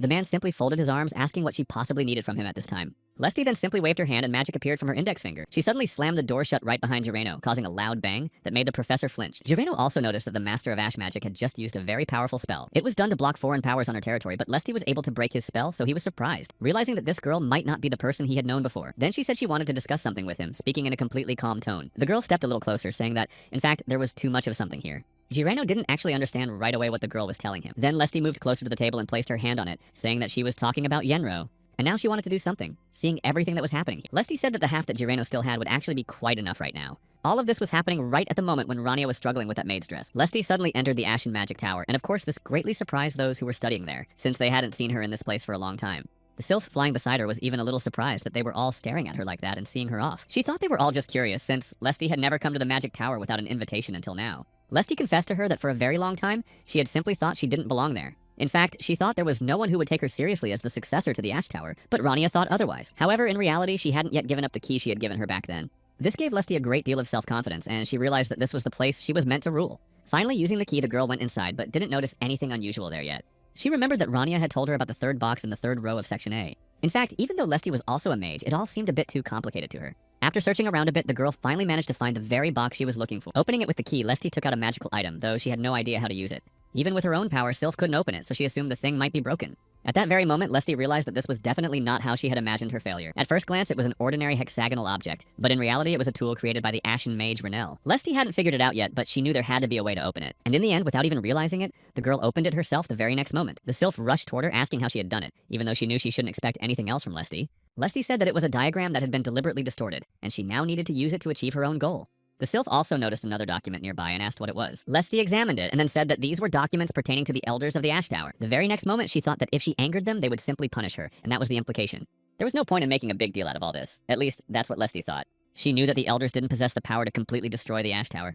Lesty simply said that they needed to calm down first and then decide what to do next. She had neither her own faction nor followers, and there was only one option she could take. Lesty said they needed to win Gireno over to their side because that would be for the best. Gireno simply said that Lesty probably hadn't taken an interest in this topic on her own, but that someone had pushed her to do so. He sat down across from her and asked what Lesty was planning to do. Lesty calmly said that for starters, she wanted to show him some materials she had found. Gireno immediately asked how she had gotten them, but Lesty replied that she was the only one asking questions here. In fact, the man was very surprised because Lesty hadn't been like this before, so he couldn't even believe that this was the same girl standing in front of him. Lesty replied that she had no intention of getting involved in any of this. She wanted to pave the way. At the right moment, Gireno would just have to take that path. The girl asked if he would do what she was talking about. Gireno could only think about how much Lesty had changed. There wasn't even a trace left of who she used to be. Because of the Elder's words that Lesty was a modest and insecure person, and that someone like her wasn't suited for the role of head of the Ash Tower, she had changed herself. But it didn't happen right away. For a while, Lesty simply did everything they wanted in silence to please them. Now, however, she was completely different, and was making demands of him herself. Even the children had the appropriate abilities. And then Gireno remembered Rania. He thought that it was precisely because of Rania's influence that Lesty had changed so much and become so self-assured.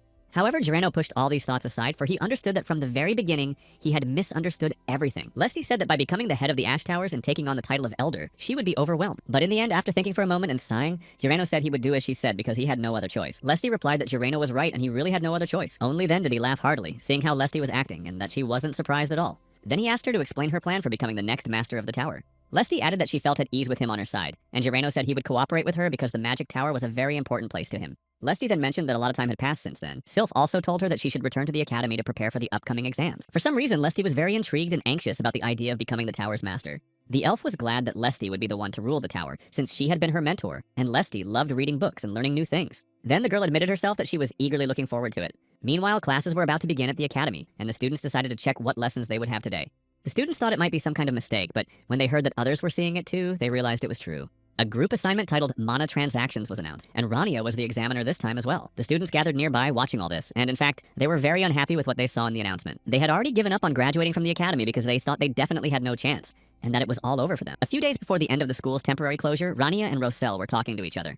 Rania was reviewing her papers at the time and said that things were shaping up very interestingly. After that, she sighed and then asked the professor if the students needed group assignments. Rosal simply replied that Rania knew all this better than anyone else, But Rania was actually surprised because she had never gone to school, so she didn't know where she could have learned this. Rosal replied that Renel had been on the battlefield 5 years ago, and that was also a kind of group assignment, so he had most likely learned something from that experience. Rania was very reluctant to recall everything that had happened there, because she remembered her entire team, and those were far from the best of times. After that, she decided to ask the professor if he had a sense of the laws of conservation, and in general, when people gather together, there's always one idiot among them, and as a result, the only person you can trust is yourself. Rosal then realized that it had indeed been difficult for Renel there. But the professor also said that as long as people are alive, they have to interact with others, even if they don't like it. And the experience they gain from such challenges becomes their foundation for the future. Rosal asked if Renel had become more patient after this experience, and he agreed with him on that point. The professor said that one shouldn't dwell on it too much, and that now they just needed to come up with group activities for the students. Even if he hadn't liked it before, he had no choice but to just do it and move on. That's exactly why he had to be on a team with that trash the whole time, even though he absolutely hated it. But Renel also understood that he couldn't have done it on his own, and at that moment he grasped the very essence of the task. Rania wanted to give the students that experience through forced collaboration, so that things would be easier for them in the future. If they didn't work together, they simply wouldn't be able to pass this exam, and that was the whole point of the assignment. After some time, Rania finished writing the assignment, and it was ready, so she had done a great job. At the same time, that same evening, someone came to the director's office. Ichwal let them in and listened, but was very surprised to see this very person standing at the door with such a proposal. Rania asked him for 20 resistant stones right away, and this truly surprised him greatly. She told him that was the case and that she needed stones of at least intermediate level and higher, and that they had to be the size of a fist. Ichwal listened to her and kept wondering what this girl had come up with. He decided to ask what she planned to do with all these stones, since they possessed the ability to repel mana, and besides, they were very rare specimens. They're usually used to make barriers, which is why they're quite expensive, especially since Ichwal had recently bought a lot of paper to test them on. He asked if this was for the exam and saw how passionate Rania was about it. Rania said she needed these items specifically for an assignment she had devised for the students. Ichwal thought about all this for a moment, realizing that this way he could make some good extra money. In the end, Rania got what she wanted, and even received stones that turned out to be of much better quality than she had expected. She walked home happily, realizing that her plan was turning into an incredible success right now. Meanwhile, in this city, as was usual in the country's capital, there were a lot of people, and they were walking the streets. Belnoa sat on a bench, watching the people from a distance and thinking about how quickly time flies. He just sighed because it was already summer and had become much warmer, even hot. Suddenly, a girl approached him and said that he would be hot as long as he sat there in his jacket. Belnoa wasn't scared, but he didn't understand why she had run up behind him. But it was Chloe, his childhood friend. She explained that he looked so deep in thought that she just wanted to scare him. She also said that on her way here, she'd found a restaurant that smelled really good, and that there was a bakery nearby, which made Belnoa laugh at how observant she was. Then she grabbed his arm and said it was time for them to go. Chloe stopped for a moment and asked him where he would like to go right now. Belnoa was just reminiscing about his childhood and how they had been friends back then, but he still couldn't get used to these ordinary, peaceful days. He just couldn't forget all those memories from his past because they had been haunting him all this time. Belnoa was sitting in a small room surrounded by a pile of boxes, and the little boy was holding a dagger in his hands. But suddenly, a girl walked up to him and greeted him, even though he wasn't happy to see her. She just smiled and said her name was Chloe, not intending to be hostile toward him. Then the girl asked his name, but Belnoa only asked where she was from and why she had come. Suddenly, Chloe walked up to him, took off her scarf, and draped it around Belnoa's neck, which surprised him. After that, the girl started laughing, saying that he looked very funny now, but Belnoa just frowned. Chloe then asked if he would go with her because she wanted to take him to her grandfather, who was very kind. The name Belnoa means abandoned child. This girl shed light on his name and gave his life meaning. After a while, Belnoa's vision grew blurry and blood was flowing from his head, while everything around him was very dark, and he couldn't see a thing. The boy looked around and had no idea where he had ended up, because in the darkness he couldn't see a thing. Now Belnoa clearly remembered walking with Chloe through various stores, and then they entered a special place. It was then that they went into a pastry shop to eat because she loved all kinds of cakes and pastries so much. After their meal, they continued their cheerful stroll, simply walking all over the city.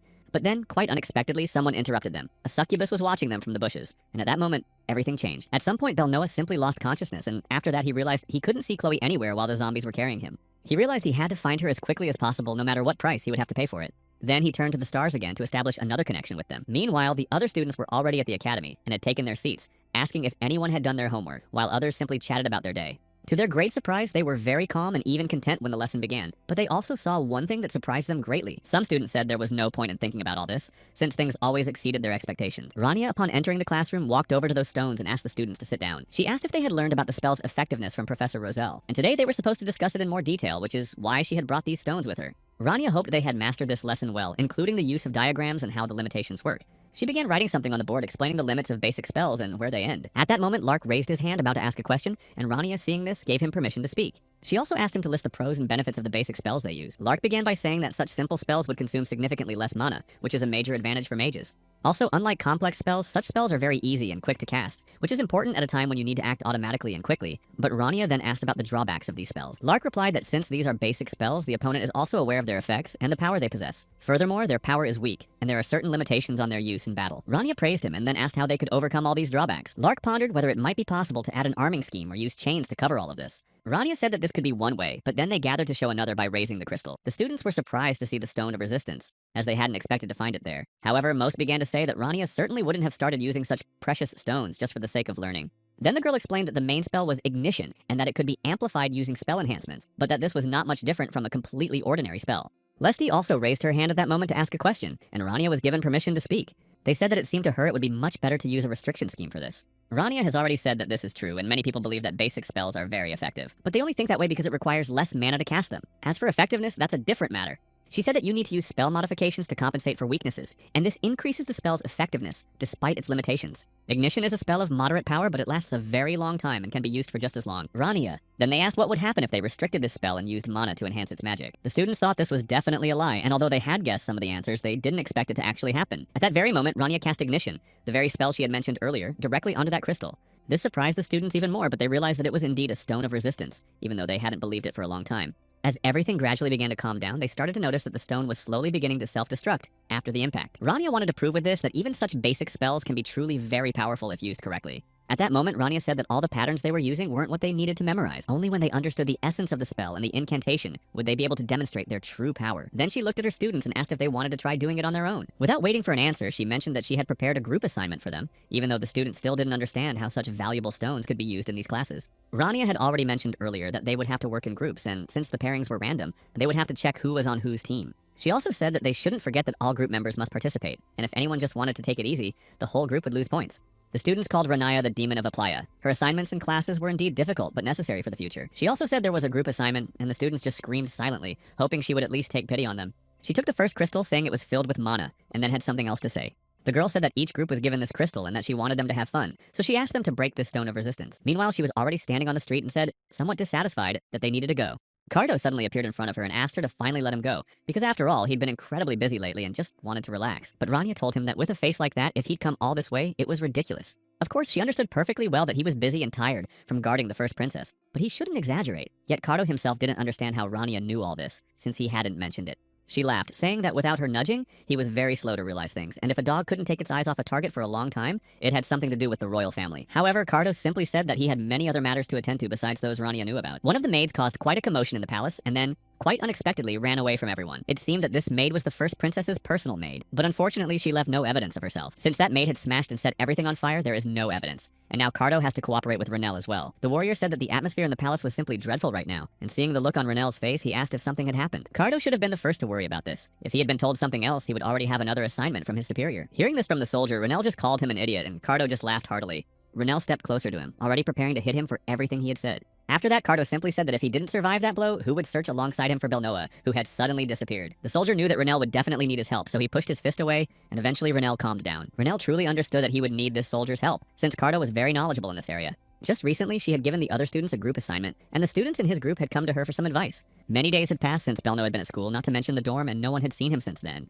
He wasn't the type to just disappear without a word, so it seemed like something might have happened to this guy, which was exactly why Renelle was planning to find him. Meanwhile, Belnoa had indeed been dragged into the depths, but the creature approaching her said that all of this was incredibly boring right now. It was curious to see if this child would come to it, and then it looked at Belnoa, who was lying unconscious after its blows. Grace folded her hands, saying that she really wanted to meet him, and was incredibly eager for the meeting to happen as soon as possible. Cardo suddenly asked about the new hero just as they set off with Renelle to search for Belnoa. Renelle, still running, said that he knew absolutely nothing about this new hero, and couldn't possibly know anything about him. Cardo said that actually that sounded very strange, since he thought the guy would want to meet him as soon as possible. Renelle said he had no reason to meet with him since he was confident in his own skills, but was poor with a sword. Cardo added that this hero was a bit unusual, but a hero must still bear that title with honor. It had always been this way. When a hero bid farewell to his life, new ones took his place each time. Over the past 2 years, 4 heroes had been spotted, and the stars themselves had chosen them for this role. Heroes in this world are not the ones people admire. They are simply expendable material for which a replacement can always be found. That is precisely why Kyle became the very embodiment of heroes after the previous one disappeared. Although Kyle had changed as a person, he held the position of hero for a full 5 years, which could be considered brave and honorable. But despite this, Rennell believed that heroes in their day were nothing but freaks, and Cardo agreed, saying that the past years were indeed better in that regard. But then he returned to their topic because, after all, their hero was now a student of the Dark Tower whom they had to save, and also a Starstream hero named Chloe, who had suddenly disappeared as well. Cardo knew she wasn't a fencer, but her whole body was covered in starlight. Rennell thought she was a wizard hero, and most likely, this was a bold attempt to destroy all the other towers as well. They already knew a little about her, but suddenly stopped at that moment. This happened after Cardo mentioned Chloe and that she and Belnoa were good friends, and Rennell said he was sure he'd heard that name somewhere before. But despite everything they know, Mana itself is that very starlight. Cardo just didn't understand why he said that, and Rennell, as always, teased him by saying that Cardo never uses his brain. Dealing with stars and starlight was a whole different story, and in this case, even the usual method simply cannot work. They were worried that a mage might appear who possessed the Constitution and could do this, as if to say that they should also strive for such a power. Cardo said that this was exactly why he was looking for the Elder, and if this prophecy turns out to be true, then they won't be able to deal with whoever stole Belnoa. These two went missing at the same time, and too many demonic monsters have appeared in this place, so it's suspicious. Cardo suspected that something strange might be happening here, or that his head was starting to spin, but he didn't even have any real evidence. He also added that the tracks were starting to fade here and were most likely near Cardonac, and Rennell thanked him for his help and then asked Carto to head back. Rania was about to go there alone, but then, after that question, Carto sighed, asking if he was planning to go there in that condition. Blood started running from his nose, and Rania said he wiped it off and followed Chloe. A teacher's job is to keep students safe, and in this case, they needed to be found right away. Meanwhile, Kyle was severely wounded and nearly bleeding to death, and in the end he turned back, knowing that he hadn't even wanted to go to the front lines but had to. No matter how many of these monsters he destroyed, there was no end to them, so he thought about simply retreating just to survive. Sarah quickly ran up to him, seeing the state he was in, and he sighed and turned around. She stood beside him and began examining his arm, saying that she could heal him now. Sarah did everything she could to help him, and as always, she saved him when he was on the brink of death. In the end, she couldn't hold back her tears, not understanding why everything was happening this way, and realizing that if they had acted differently, things wouldn't be so bad. She knew that if that person had been there, everything would have turned out completely differently, and perhaps there wouldn't have been so many injuries. Finally, Kyle said he felt perfectly fine after her healing, and asked her to go back. Sarah walked away, telling him to be careful, and behind them, the warriors reappeared, approaching Kyle with renewed strength. Kyle was just surprised that these monsters weren't starting to destroy people like they had before. He also reflected on the fact that the heroes weren't all that great, but if these creatures decided to destroy humanity, that would be the end of it. They simply wouldn't have any way to stop those creatures, and there would be more and more of them, with new forces appearing every day. Kyle was determined to stand his ground until the end, even though he had no idea what these monsters were planning right now. Meanwhile, the succubus just sighed heavily, saying that they really should have gone there instead of staying here. Her demon companion said that they couldn't do anything to outwit their pursuers, so they had to make that decision. However, the girl cried out that in that case, the pursuer would come to them anyway, so this plan wasn't the best. Then she sighed again, saying that, in fact, kidnapping Chloe had been too easy, unlike what she had expected. Until now, it had seemed to her that the capital was somehow special, but after the disaster struck, it vanished. And now, as the lady pondered this, he recalled something. He said that it was a long time ago, back when he had the chance to meet Lord Skabal, and the other three asked him why he was sitting there. The girl asked what happened next, and then he explained that from the very beginning, this agreement was a true revelation, and trade took place differently. With the Stellar Stream, they were signing new contracts together with the stars. Only then did the girl stop and ask what on earth he was talking about. The demon said that he didn't understand it either, but had simply heard it from others, so he passed those words on to her, but she replied that it was too boring. Then she told him to start another story, but suddenly something flew at them from behind. That's when we found out he hadn't expected it at all, but managed to catch the dagger, which had been created using magic. The girl said that the scent of the soul was simply incredible, and she really liked it. So she asked ironically if nothing bad would happen if she tried to look into the soul. A lot of time had passed by the time Belnoa arrived, and they had been waiting for him to hurry, but he still managed to pull himself together and set out in search of Chloe. The girl simply said that she was very glad to see him, and that he had arrived just in time.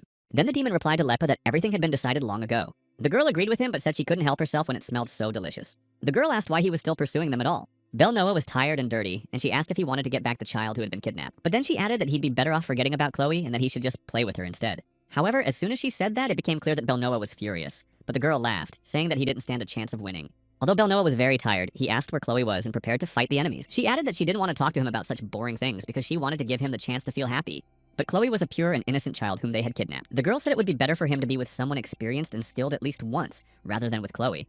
But she also said that if he liked that type, she would do everything to please him. However, all these words only angered Belnoa, and he shouted at her to shut her filthy mouth. Dyke told Lepa that they actually needed this boy for a sacrifice, but even though she knew this, she pretended not to care. After that, she just snapped her fingers, telling the others to finally wake up. Now it was time to get to work, and immediately a large number of zombies rose behind her, closing in on Belnoa. Lepe said she remembered perfectly well that they needed to keep this boy alive, but she wanted to have some fun. Belnoa realized there would be no easy victory, even though he was quietly following them just to take Chloe back. He shouted once more for the two of them to give Chloe back to him, even though he knew it would be to no avail. Realizing he had to fight, he launched an attack and unleashed his magic on Daika, who was standing next to Lepe. Immediately after that, there was a powerful explosion, after which nothing could be seen for a long time. Belnoa himself fell to the ground, looking back and seeing that an entire army of zombies was now heading straight for him. Dyke walked toward him alongside them, saying that Belnoa shouldn't get in their way, since they didn't want to waste too much of their time on him. Belnoa crawled along the ground. He was the boy who was born and raised in the dark, demonic ruins. And like anyone who lived in a dump, Belnoa's life had no purpose other than survival. And the experience he had gained could hardly be called pure. It was a life without purpose or meaning, but Belnoa kept fighting. He destroyed others to survive and was willing to get his hands dirty to do so. But one day, he finally found a reason to live, and that reason was Chloe. She was a ray of light that appeared in the darkness, and she became his faith and what he needed to protect. Chloe's life was the only one Belnoa swore to protect in any situation, no matter what. In the end, he was seriously wounded, but he didn't give up despite that. Lepe said it would be much faster if she intervened in this fight, but Dyke replied that it wasn't necessary. They had kidnapped several children to create chaos, but now they were getting distracted by some minor details. So they just needed to take out the pursuers, pack them up, and then leave. After that, they were supposed to deliver their captives, and that would complete the task. That's exactly how their mission was supposed to go. Lepe could easily infiltrate the capital, but her pursuers must become her captives, so she can't help with that. She told Dyke to finish off this guy, but he replied that it would be difficult to take Belnoa alive. He was thinking only of how to save Chloe while his resources were running out. He couldn't foresee anything in this situation. The mages had very little left, and Belnoa understood that the only thing left to do now was to destroy Dyke's armor to defeat him. Lepe and Dyke just looked at him, saying that something very interesting must be about to happen. But Dyke then told the girl to withdraw her army from Belnoa immediately. After that, despite his near total lack of mana, Belnoa began to act and try to attack his enemies. And Dyke quickly realized that Belnoa was using dark magic, even though it was currently causing him great harm. The boy hoped that this power would be enough, and that he could thus hold them off and destroy them. And after that, he decided to make one more move, delivering a powerful blow directly at Dyke. In the end, his armor was partially shattered, and Dyke realized that this boy was more capable than he had imagined. Despite this, the boy continued to fight and prepared to retaliate for the blow by attacking Belnoa. And in the end, he succeeded easily, so in the next moment, Belnoa took a heavy blow. He was already very exhausted, but after that, there was even more blood, and he fell to the ground, unable to stand on his feet. Lepe shouted that Dyke was an idiot because they needed Belnoa to be alive, but he replied that the blow hadn't been hard enough and everything would be fine. At that moment, the voice was heard again, so Dyke was immediately distracted. Lepe smiled upon hearing the familiar voice. Rania was already there, seeing that her students were once again caught up in some kind of battle. She greeted the two of them sarcastically and approached them to protect her student. But then Rania also called Lepe and Dyke Grace's lapdogs who carry out all her orders. Lepe just laughed, seeing that Renel was just as mean as he used to be, and she had already missed that tone. She said with a smile that she loved him very much precisely for those words. Despite everything, Rania approached Belnoa, who was barely conscious but still recognized her, and quietly uttered her name. She was surprised to see that the boy in such a state hadn't passed out yet, so she used magic to heal him and told him to stay there. Rania immediately cast a magical shield over him that would protect Belnoa while she fought. Lepe laughed again at that moment, saying that her prank had worked and that Renel had become very cute. He said he'd long noticed that Lepe was a bit off her rocker, but he still didn't know where she saw the cuteness in him. To this, Lepe simply asked why Renel was so angry to see her after so many years. She said again that she loved him very much and that Renel should have known that. He said after that, Lepe started asking what exactly he didn't like about her behavior, and then added that to her it all seemed pretty cute. Renel hated this girl more and more because he couldn't even understand her statements or any of her thoughts. 5 years ago on the battlefield, he had faced completely different situations, but this one was just plain ridiculous. The Black Dragon Belial was someone who acted instinctively and impulsively without relying on any deliberation or strategy. But he was also quite dim-witted, so at that time, the team of heroes was still able to subdue him and take control of him. Skeeble had shown himself to be very cowardly back then, which is exactly why they managed to deal with him as well. Skelet rarely entered the battlefield, and even when he did, he didn't stay long. He'd just toy with them and then run away. Gannicult was a true warrior, and he would not pursue those who dropped their weapons and began to flee in order to destroy them. Every disaster had its own pattern. Apart from this girl, her value, faith, and actions had nothing in common with this woman. Lepe said that at first she didn't know Renel's value, and the second time Russia had to destroy him, and even the third, fourth, and fifth times, all because Renel was simply in the way, and she had no other choice. She also apologized, saying she couldn't do it today, but added that if Renel would just peacefully hand over the child, she would leave. Renel just shouted, saying she was talking nonsense, and besides, Dyke had already started getting really angry and attacking others. But the girl just laughed as if not noticing any of this, and turned her gaze to him. Lepe said that in reality that wasn't quite the case, recalling the giant snake that was holding many people against the backdrop of burning buildings. She added that he didn't even know that if she had been more serious at that moment, everything would have turned out completely differently. Renel seemed to think everything was fine, but in that case, she demanded that the boy give her the child. Lepe said she needed this child and wouldn't go anywhere without her, and she needed that girl who looked so much like her. The girl also asked if he was going to stop her alone right now, or at least call someone for help. Lepe said that Renel didn't even have anyone nearby who had the blessing of the stars, or at least a priest or an archer. But just then, Renel lunged forward using his magic to try to stop her. He looked at his rival, saying that there was no point in even dreaming of something he definitely couldn't have. At that moment, Grace appeared before him, laughing just as much, not taking any of his words seriously. She laughed, saying that it was very funny to confuse stupidity with bravery, which was exactly what Renel was doing right now. But then she added that if that's what he wanted, then let him do it. Let him try to stop her if he could. She also added that it would be nearly impossible to stop her, but if he wanted to, he could try. Renel could only sigh heavily as he looked at her, saying that Grace's laughter was incredibly unexpected for him. Just at that moment, the giant snake began to attack him and struck the floor beneath his feet, but Renel managed to jump out of the way at the very last moment. Grace laughed and said they could play outside for a bit, but he already thought she just wanted to get away from him. The girl replied that this place was too small and there was nowhere to run, so they'd better go somewhere with more space. Renel realized that even though he was talking to her so boldly, he wasn't in a state to overpower her, since he knew he had grown weaker. Of course, he didn't know why, but disasters didn't directly reach the royal capital, as if there was some kind of agreement they weren't aware of. Then he decided to act immediately in order to have at least some chance of victory and turn to the scales. At that moment, the scales turned to the wizard, telling him that he must name his price. Renel paused for a moment, then said he would make a sacrifice, and after that, their agreement was sealed. He knew that although he had been greatly weakened, it didn't mean Grace was impossible to defeat, and in the end, he had grown accustomed to all these disasters anyway. The girl just looked at him, saying that the ash-gray mage's color was truly beautiful, and she couldn't stop admiring it. Grace added that for her it was the color of nostalgia, and she always remembered what had happened back then. It was thanks to him that she could recall some good moments from her life, so she said she had to thank him for those memories. Renel just stood behind her, saying that it would be better for her to just go home right now, and that would be the end of it.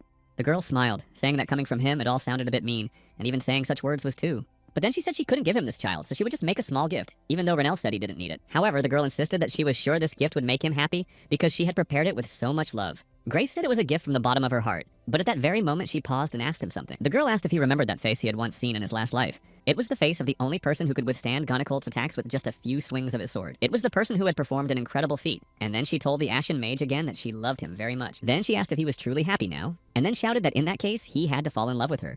Grace looked at him for a while longer while Renel remained silent and laughed, saying that he was so happy he had even lost his voice. At that moment, the boy began to recall that very swordmaster, thanks to whom Ilmu and Kayla had once managed to escape. Renel said he knew she was really crazy, but he honestly couldn't have imagined she was that crazy. He recalled everything that had happened back then, and then added that what had just happened was too much. Grace immediately approached him, asking what would be best to do in this situation, and inquired whether he was angry with her and wanted to destroy her right now.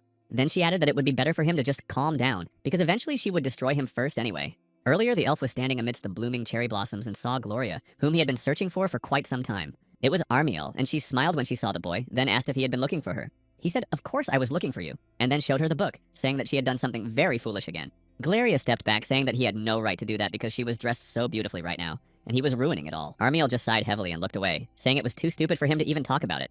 He had reminded the girl many times that one must first practice writing before doing so, for the screams of the soldiers coming out of anesthesia pierced even the heavens. In the end, Armiel realized that it was truly impossible to teach her this, at least with words, so he told her to follow him so she could see how it was done.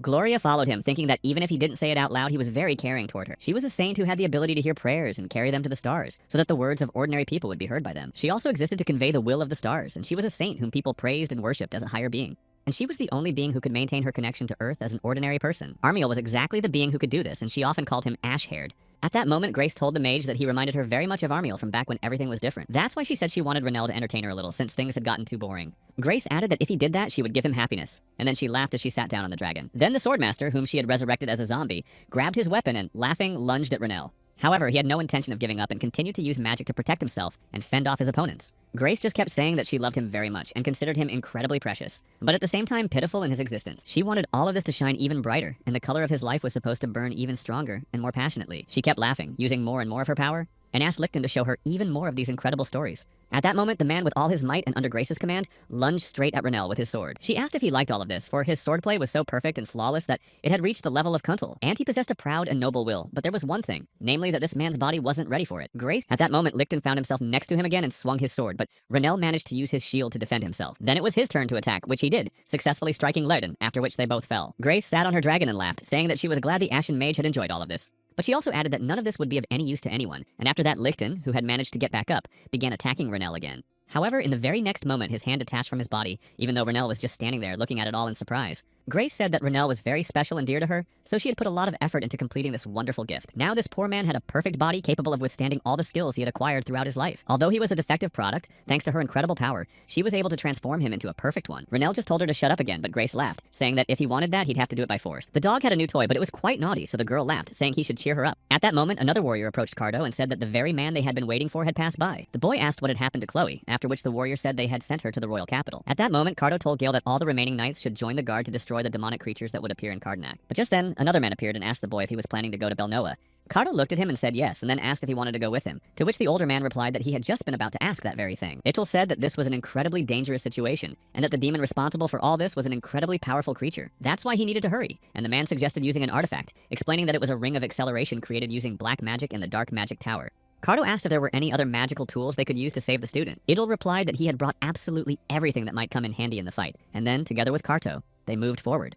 The younger one asked if anything terrible would happen if Itual gave all these items away for free, to which the older one replied that there was no need to worry about that. But then Cardo also stopped beside him and said that it would be necessary since he had to go, and these items would be very helpful to him in battle. Ichwal said he couldn't do that and that he was taking back what he had said earlier. However, that would lead to disaster because Grace is not someone who can be defeated with just one or two instruments. But even in the end, the man approached Cardo and agreed to give him the tools, but only asked him to return alive and unharmed. The boy thanked him. Having received all these items from Ichwal, Cardo quickly set off to reach Grace as soon as possible. Many of these masterpieces were created over the course of a lifetime, or even many generations, so they are the very instruments that contain the magic and energy of the Dark Tower, and that's definitely not something you should just hand over to a stranger like that. But he couldn't stand by and do nothing when there were people willing to risk their lives to challenge monsters. Renel continued the battle while Carto was already rushing to help. Itwal hoped that everything would end well, and that Carto would manage to safely see the dawn after the battle he was knowingly heading into. The boy kept running forward, feeling the frenzied demonic energy that was visible even to the naked eye. Cardo understood that if he didn't have this magical instrument, that energy would have taken his life long ago. But now he knew one thing for sure: he had to hurry, because his older brother was in danger right now, fighting alone against powerful creatures. He tried to run as fast as he could, hoping he wouldn't be too late and would arrive in time. Grace just smiled as she watched what was happening and said that even though Renel was trying so hard, it wouldn't be enough. Despite her words, the mage continued to attack and used enhancements to his spells. After that, Renel managed to get even closer to Grace and used his power to gain more opportunities to attack. However, he now realized that even though he had already used a buff, it wasn't enough to win, so he applied another one. Then Renel used a speed boost to at least match Licht's pace, and in the end he managed to grab his leg again and slam him to the ground, winning the match. Grace laughed, saying that Renel was a terrible fighter, but she was actually having a lot of fun watching what was unfolding before her. Renel looked at Lichten, seeing that he was still ready to get back on his feet, and Grace said she simply adored Renel. The girl added that she would like to enjoy the show a little longer, and she wondered how much longer Renel would ignore his chance to push beyond his limits. Grace raised her hand after a moment, saying that it was about to end, and then apologized. This story was about to end very soon, and she turned to Lichten, who was lying on the ground. She ordered him to pick up the sword and bring it to her. Lichten, completely under Grace's control, stood up and obeyed the command. The girl also mentioned that she had prepared an incredible finale specifically for the mage. She rose alongside her dragon and said that Renel's life would be taken by his own master right now. Renel, he was already prepared for the worst as he saw Lichten approaching. But at that very moment, Carto, who had finally arrived, intervened. Everyone standing there was surprised. Though Carto was exhausted and could barely speak, he was glad he had made it in time after all. He grabbed his sword and stepped in front of Renel, preparing to fight Lichten. Renel just said that he didn't understand a single word Carto was saying. Besides, it amused him that Carto was planning to fight such powerful demons all by himself. Carto kept trying to say something, but Renel still couldn't understand a thing. Renel seemed to pay no attention to any of this and stepped closer, asking where Carto had gotten the magical tools and whether he had stolen them. At that very moment, Grace had already started to get really angry and said that all of this was very rude of them. She rushed straight toward Carto, saying he had no right to stop her from having fun. Carto just shouted again for Renel to get out of there as fast as possible before it was too late, and Lichten rushed toward him again. In the end, Renel decided not to linger any longer, after which he shouted that Carto had to explain everything to him. After that, an even fiercer battle began between Carto and Lichten, in which one man began to gain the upper hand. He struck Carto again with his sword, and Carto barely managed to dodge, not knowing where to go next. In the end, Carto hadn't expected anything else from Lichten, who was a master at this, and he realized more and more that he couldn't win. He was the strongest swordsman who, in human form, could compete with the Sword of Darkness. And even without the blessing of the stars, Licht was able to achieve the superhuman abilities that all knights aspire to. But that was precisely what spurred Carto on to win, rather than give up and run away. Carto understood that he wanted to become like Lichten, so he took his sword in hand and prepared for battle. He said that as commander-in-chief of the Gonchaks, he had great respect for Lichten as a master swordsman. Meanwhile, Grace continued to get angry because it was all because of Carto that all her plans had been ruined. She began to get even angrier and hated Carto for coming here and ruining all the fun. At that very moment, Renel's voice rang out, saying that this was precisely the side effect of eternal life. He was already very close to her and her dragon and said that as soon as he destroyed her, Grace would stop being angry and worried. Grace said that although she was sorry, it wouldn't work out because Renel had never managed to win the star's blessing. Renel simply said seriously that he knew that, but it didn't bother him or stop him. The mage also added that he was the kind of person who achieved everything on his own, and he always had a backup plan ready. He approached her, saying that he was very curious to see what would happen to Grace after she swallowed this thing. Meanwhile, Ituwal was still wandering around the place looking for Belnoa, but realized that there were far more ruins here than he had expected. But eventually the man found the student, who was screaming that he was in terrible pain, and that he wouldn't be able to hold on much longer and would collapse right there. Ituwal was very surprised, but glad to see that Belnoa was alive, though the boy said he didn't look like he was alive. Then Belnoa asked if Chloe was alright, to which Ituwal replied that the dog was protecting her, so everything was fine. Belnoa calmed down a little upon hearing that at least she was okay for now. Then Ituwal saw the mark on Belnoa's body and realized that it had been made by none other than Rania van Trias. He knew that just seeing her diagram was enough to realize it was her handiwork. It was a very bold approach that defied conventional norms, featuring spells constructed differently yet highly effective. And Ituwal recalled one detail, for he remembered the only person who could create patterns like this. He knew that this was the very same technique that was unique and belonged to Renel van Trias. Meanwhile, the mage continued to fight Grace and her dragon, casting spell after spell. Renel was giving it his all to finish her off, and then a beam of magic flew straight at Grace. The girl just smiled and looked him over, saying that it looked very beautiful, but that he wouldn't succeed. Renel just replied defiantly that he knew all that already and didn't need her comments, so she didn't have to say it every time. At that very moment, his strength began to wane. Blood flowed from his mouth and the mage collapsed to the ground. He recalled that very day when, during the battle with the Demon King, he had sacrificed half his life for victory. The price for power that far exceeded his own was incredibly high, yet now his soul was broken and his body worn out.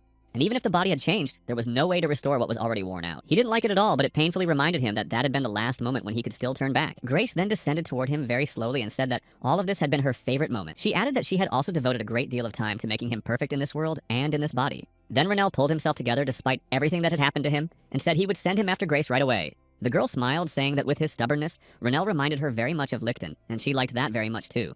Grace said that he was very different from the people she had known throughout her life. To her, human life was nothing more than a brief moment in time. It's a brief moment, but even knowing this, people continue to burn themselves out in senseless battles that cannot be won. She lashed out at him, calling all people stupid and pitiful creatures if they were willing to so easily bid farewell to a life that was already so short. But Karto stood his ground and grabbed the sword more tightly, clutching it as Grace continued to speak. He lunged at her after that, just as the girl said that the stars always choose the chosen ones. But it is precisely these people who pitifully fight for things they think are important who become the chosen ones. Grace didn't understand at all why this was happening and said she couldn't take her eyes off what she saw before her. Renell at the same time said that in that case, she'd better watch closely what he was about to do. He decided to cast the most powerful spell, Ashes to Ashes, and used every last ounce of strength remaining in his body. At that moment, he also drew his dagger, after which he was finally able to attack. However, Grace was still alive and said quietly and calmly that, in the very end, she was just one step short. At that very moment, Renell, though he was completely exhausted and could barely stand, grabbed her hand. The girl added that this was her last chance, but she still couldn't hold Renell back. Her arms were already separated from her body, but Grace seemed to be quietly uttering the name of the Ash Mage. She called him the moonlight that had shone so beautifully for so long. She had already begun to fade away, but with her last ounce of strength, she asked him to come to her sooner or later. Grace left with a smile, but added one last thing. The moment would come when she would surely destroy him. When she was already gone, Karto continued to fight and resist Licton, who had no intention of backing down. The boy was already badly wounded and couldn't fight properly, yet he stood his ground until the very end. Even the sword in his hands felt too heavy, for the demonic energy was too strong, and was draining his own strength. But then he also realized that the problem wasn't just her, but something else as well, because every time their swords clashed, everything became clearer. Licton was simply an impenetrable wall, and no matter how hard anyone tried, no one could surpass him. Those superhumans at the end of their journey had crossed their own limits, and he simply couldn't break through that wall to fight such people on equal terms. Karto understood that based on their current strength, he was ultimately at a disadvantage, but he also knew he couldn't give up. So he braced himself for another attack. Although he knew full well that he was significantly weaker than Licton, now was not the time to fall to his knees. So the boy grabbed his sword and charged at the man once more. Karto knew he had to fight with all his might right now, just to have even the slightest chance of surviving and weakening Licton. He knew that if he gave up now, Licton would want his older brother to fight Grace, so thinking of this, he didn't give up. But just as the boy paused for a split second, Licton suddenly appeared right in front of him and raised his sword. He had already prepared himself for the fact that this was the end, but instantly realized that he hadn't felt a thing. When Karto looked up, he saw Licton again, who was still holding the sword above his head and was ready to strike at any moment. But just as suddenly, it was all over, and the man simply vanished from his sight, so although Karto was very surprised, he thought it was all over.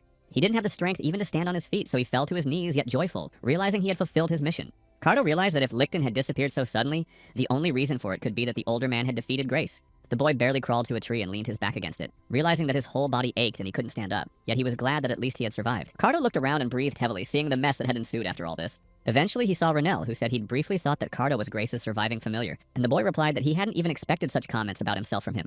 Eventually, Renell sat down next to him and also leaned against the tree, nudging Karto slightly away. And although he was acting in his usual manner, he looked at Karto, about to say something to him. Renell held his breath for a moment, then, looking at Karto, sincerely thanked him for his help. This surprised Karto a little, but he finally smiled, saying that Renell would live a long life and would be able to praise someone else, but after that, a quarrel nearly broke out between them again. However, the mage decided not to dwell on it and said that Karto's opponent was a master of the sword, and the boy had acted very recklessly, besides using so many magical items. Karto simply asked if one book would be too few, and Renell immediately replied that it would be far too few. But in the end, he definitely had to be grateful for surviving the battle with Kuntale, whom it was almost impossible to defeat. Renell added that Karto was well aware of this man's power, but still rushed into battle, because this guy was the kind of person who would say he'd do something, and then actually go and do it. Karto just sighed, looked at him, and smiled again, saying that someone had to do it anyway, so he took it upon himself. He continued, still smiling, saying that there was one person he knew very well who always acted the same way. Renell just replied that the guy had a loose tongue, but in any case, he was grateful for the help, and Karto then asked him for help with the aftermath and stuff like that. Meanwhile, Chloe stood among everyone and called out to Belnoa, shouting very loudly. The boy himself was sitting next to the others on some kind of wooden platform, and Chloe, meanwhile, started running toward him, saying she was glad to see him alive. Of course, the girl was glad he had survived, but she saw how badly Belnoa had been hurt. Yet she seemed unable to even pay attention to what he was saying about being in pain, since she didn't even give him a chance to say it. Only a moment later did she hear him say, "Please let him go," so she stepped back. The girl added that the master had come to rescue her immediately, and was sure the same would happen to Belnoa. At that very moment, Chloe became sad because she realized that Belnoa had been so badly injured simply because he had tried to help her and save her from her enemies. She looked at him and quietly thanked him, saying that he was saving her yet again. Belnoa smiled and said that none of that mattered anymore because even though he knew Chloe was safe, he still wanted to go there to make sure. However, after he said all that, Belnoa noticed a few facial features that Chloe had. It seemed a little strange to him because she looked very much like the martyr Grace, who also had white hair and light green eyes. Grace actually looked like a grown-up Chloe, though he himself didn't understand the connection between what he was thinking. However, this time Belnoa was certain that it had nothing to do with her having been kidnapped, meaning something similar might happen again. Then the girl suggested calling a priest if he was still in pain, but Belnoa said he was fine, so there was no need to worry. Then he sighed, saying that he was actually the leader of the group assignment, but instead, he hadn't even managed to show his face once on this mission. Chloe started laughing at this, even though the guy didn't understand what was funny about what he'd just said. She just said that Belnoa was starting to act like a very diligent student, and he was about to say that he was exactly that.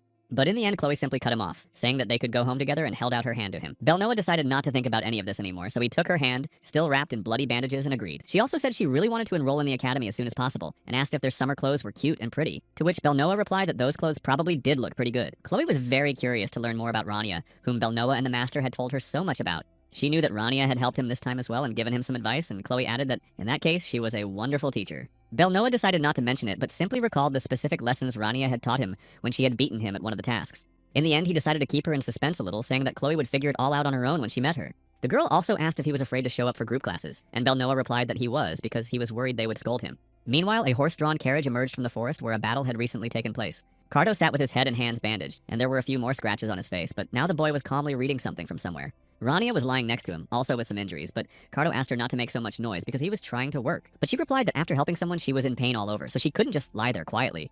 But at that moment, Cardo realized that she just really didn't want to go home, which was why she was acting this way. Cardo kept looking at her, and Rania said that the master would be very angry when they got back, which is why she didn't want to go back. However, Cardo decided to calm her down a bit by saying that Roselle was unlikely to be that angry with her after what she had done. But Rania just sighed heavily, saying that he had a reason for it, and not just one, but many. Only Cardo didn't know the whole story. The western part of Cardonock was completely destroyed, and everyone understood how much money would have to be spent to rebuild the city. The bell tower and the clock tower, which had taken many years to build, had also been completely destroyed. Rania said that the master most likely knew that they were the ones who had destroyed a large part of the city, since the show had been truly spectacular.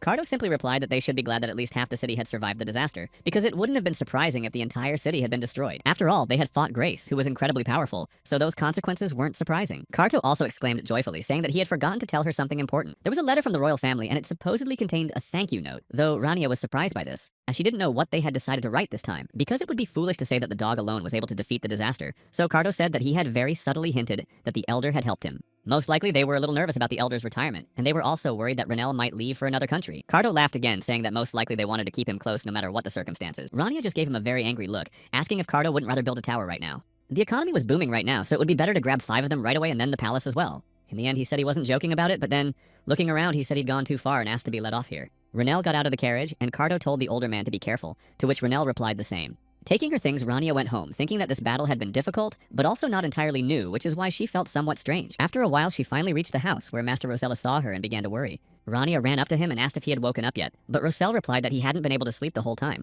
The master asked very calmly if Rania was okay after everything that had happened. She didn't answer him for a while, but then realized that the master had found out what she had been so afraid of. Back then, she had given up part of her remaining life in order to sign the agreement with the stars. So Rania decided not to show that something was wrong and said that everything was fine with the matter, so there was no need to worry. But Roselle already knew everything, so he asked if it was worth going that far with all of this. Rania simply didn't know what else to say and replied that she had no other choice at the time, and she had to win because otherwise everyone would have suffered. Roselle then gently stroked her head, saying he hoped that this choice had made Rania happy. Then he stepped closer to the door, mentioning that the evenings had grown cold, so he invited her inside. Rania realized that, in fact, none of this was strange. She just wasn't used to things happening exactly this way. But she was very happy that there was a place she could always return to, where both her body and soul could rest. Rania smiled at the master, saying that she was home now. In the end, since Rania was very exhausted, she went straight to bed, and when morning came, Roselle went to her and tried to wake her up. The master knocked on the door for a long time, trying to get her out of bed, and added that it was time to get up because they had guests. But realizing that it was no use, Roselle went back and apologized to the guests, saying that they would probably have to wait a little longer. Ichwal sat next to Belnoa and said that Roselle shouldn't worry, since they were the ones who had come to him unannounced. The Lord of the Dark Tower said he simply wanted to express his gratitude for Rania saving his apprentice.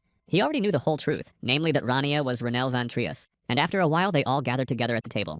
Ichwal asked who else knew about all this, to which Renelle replied that there were only 2, the Master and Carto. But now there were 4 of them, because Itual and Belnoa had joined them, and Belnoa was still in shock upon learning this. Physical transformation is a phenomenon that is hard to believe even if you see it with your own eyes, but Renelle laughed, saying that it was still more realistic than the transformation of the soul.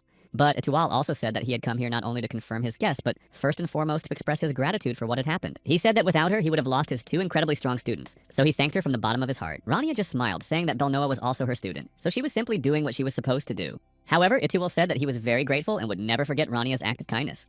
Renelle simply asked him to keep his secret, as he would be very grateful if the man didn't go around shouting about it in the streets, and Itual said he would never do such a thing. He also said there were some people he'd like to introduce Rania to, and as soon as her injury healed, he asked her to come to the Dark Tower. Finally, after that, Itual spoke with Roselle and then turned to Belnoa and told him it was time to go. However, Rania noticed that he wasn't leaving and asked if he had any questions, to which he replied in the affirmative. He was very nervous, and it was obvious, but he wanted to ask what he needed to do. Rania was actually very surprised to hear his question because the boy asked how he could extend his lifespan. She had previously tried to perceive lifespan as a part of her body but had failed, and Belnoa, upon asking about it, became very agitated and flustered. Rania knew that if she could assess her own life, then in that very battle against the Black Knight, victory would definitely have been hers. That is precisely why the girl told Belnoa he needed to stop, because if he kept going like this, his soul would be shattered. She also added that the boy didn't need to worry about becoming even stronger. Rania smiled and asked if, with that name, he was really who she was. Meanwhile, the students in the lecture hall had already gathered for class, and were continuing to talk about what had happened, specifically about this class, what had happened to Cardenac, and just how many ruins there were. The Belnoa group was also very worried because the boy was supposed to be their leader, but he wasn't even in his room, so they didn't know who would explain everything. However, despite this, they decided it would be better to first just gather all the participants and discuss everything with them. Meanwhile, Lesty turned to the elf saying that classes would start soon, so it was time to leave. But she didn't know what would happen to those people. After all, Belnoa was their leader. For them, it was simply a nightmare because they just didn't know what to say or how to say it. Lesty smiled, saying that the leader of this team had probably gone somewhere, and joked, though the elf didn't quite understand the human joke. The girl patted her on the head and said she'd explain everything, but only after class. After that, a few girls approached Lesty asking if she had finished preparing for their presentation. She replied that everything was fine because they had rehearsed together yesterday, so she wasn't worried about it. The girls said, on the contrary, that they were very nervous despite that, and then asked why she was so nervous if Lesty herself would be giving their presentation. In the end, they didn't get a chance to finish their conversation because Rania walked into the classroom, so they simply wished their leader good luck. Rania then addressed the audience, explaining that according to the plan, today's session would feature a demonstration of the presentations created by the groups.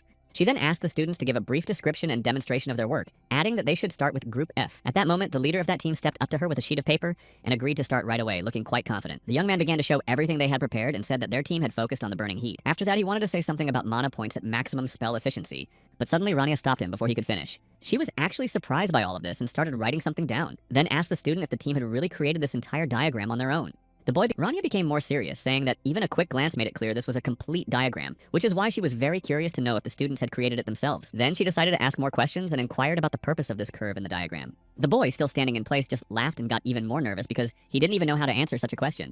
They had previously heard that a circuit just had to be beautiful, and if something was left without a purpose, it wasn't a big deal. Rania also added that the way these additional elements coexist only creates more effects with limitations in the balance. So she added that she really wanted to know how this curve works and what its role is, so she asked again what it was for. The boy almost started crying as he begged her to at least let him live, saying he was really sorry about it. Rania finally just sighed, saying that the group would be disqualified, and jotted something down. After that, it was Group E's turn to perform, but after the previous disqualification, the team's leader was very nervous. She went up to Rania, not knowing what to do at all, since she was sure they would also be disqualified, but she just hoped that their routine was okay. After she finished their presentation, Rania paused for a moment and said that actually it wasn't bad at all. But then she also said that perhaps the group could fix the errors by adjusting the connections in the code, so she encouraged them to try. After that, the professor just smiled, seeing how the girl was feeling anxious, and said it was a very good presentation, so they were praised. Next, it was Group D's turn, and Lark came out with his weapon to present the team's work. He was their leader and also said that their group had focused more on practical combat. Specifically, they focused on enhancing their weapons using these schematics, while keeping mana consumption within the specified limits. After a while, the boy got ready to start the presentation, but before doing so, he exhaled, hoping everything would go well.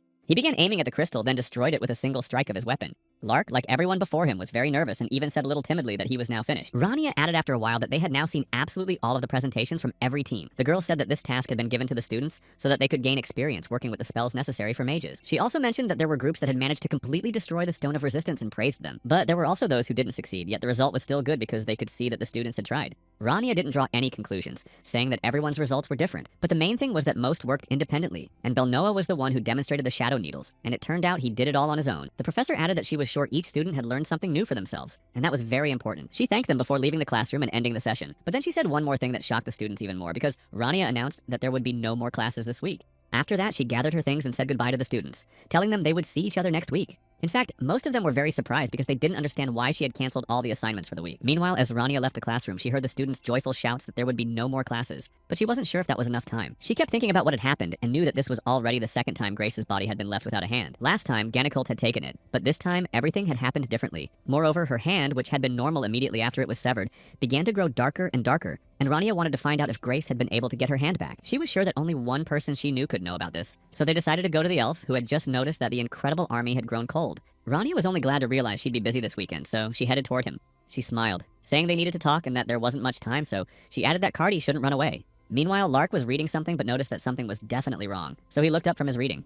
The other students asked what was wrong with him since he was just sitting there and couldn't take his eyes off the envelope, and then they asked who had sent the letter.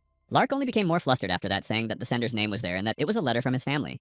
The students said that the boy should read it later and just go and enjoy the food now, since they wanted to celebrate life without homework from Rania, saying that it was wonderful. However, the boy couldn't tear himself away from the letter, but he didn't open it either, because he hadn't expected his father to send an envelope. The cold region was engulfed in blizzards year-round, and the lord of this place was North Grace. He was Lark's father, and he protected all this land. Moreover, some later considered him the very embodiment of the ideal warrior. He should have just come to see him in person instead of sending a letter, since postage was expensive these days, which is why Lark reached for the envelope again and opened it. It said that a guest had entered the house, and North was asking his son to return here with the strongest teacher. Meanwhile, Renell was already in Cardi, and they continued talking about what had been troubling him so much. The elf tried to persuade him to drink what he had made before it cooled, but Renell, looking at the cup, didn't particularly want to drink its contents. Cardi assured him that he would feel better since his body was far from being in the best condition, so this cocktail should help. Renell simply didn't even know if it was safe to drink because it looked like it wasn't, and that no one survived after drinking something like that. Cardi paused for a moment and said that he really liked this drink. Renell, continuing to stare at this strange cup with its equally strange smell, said that his friend actually had problems with his taste buds. But he was perfectly fine, so he simply asked for some alcohol, but Cardi immediately replied that he didn't have the right kind of alcohol for a guest. Renell sighed and reached into his pocket, saying he wouldn't be able to tell the whole story properly without a drink, since this story was strange, long, and unsettling. He just asked his friend not to start hiding any facts this time, and not to leave out any details of the story. After that, Renell placed Grace's hand, which he had brought with him, and wrapped in a cloth imbued with spells, on the table in front of Cardi. Renell said he thought that after Grace lost her body, she would start to rot, but that didn't happen, and the fact that he used shock didn't yield any results, and even the advice of the stars didn't work either. If you looked closely, the hand resembled a starry sky, and if you touched it, it felt as if you were plunging your hand into water. Renell also added that he had tried all sorts of methods, for example burning it, beating it, and throwing it into hot water, but then realized that only his friend could help with this.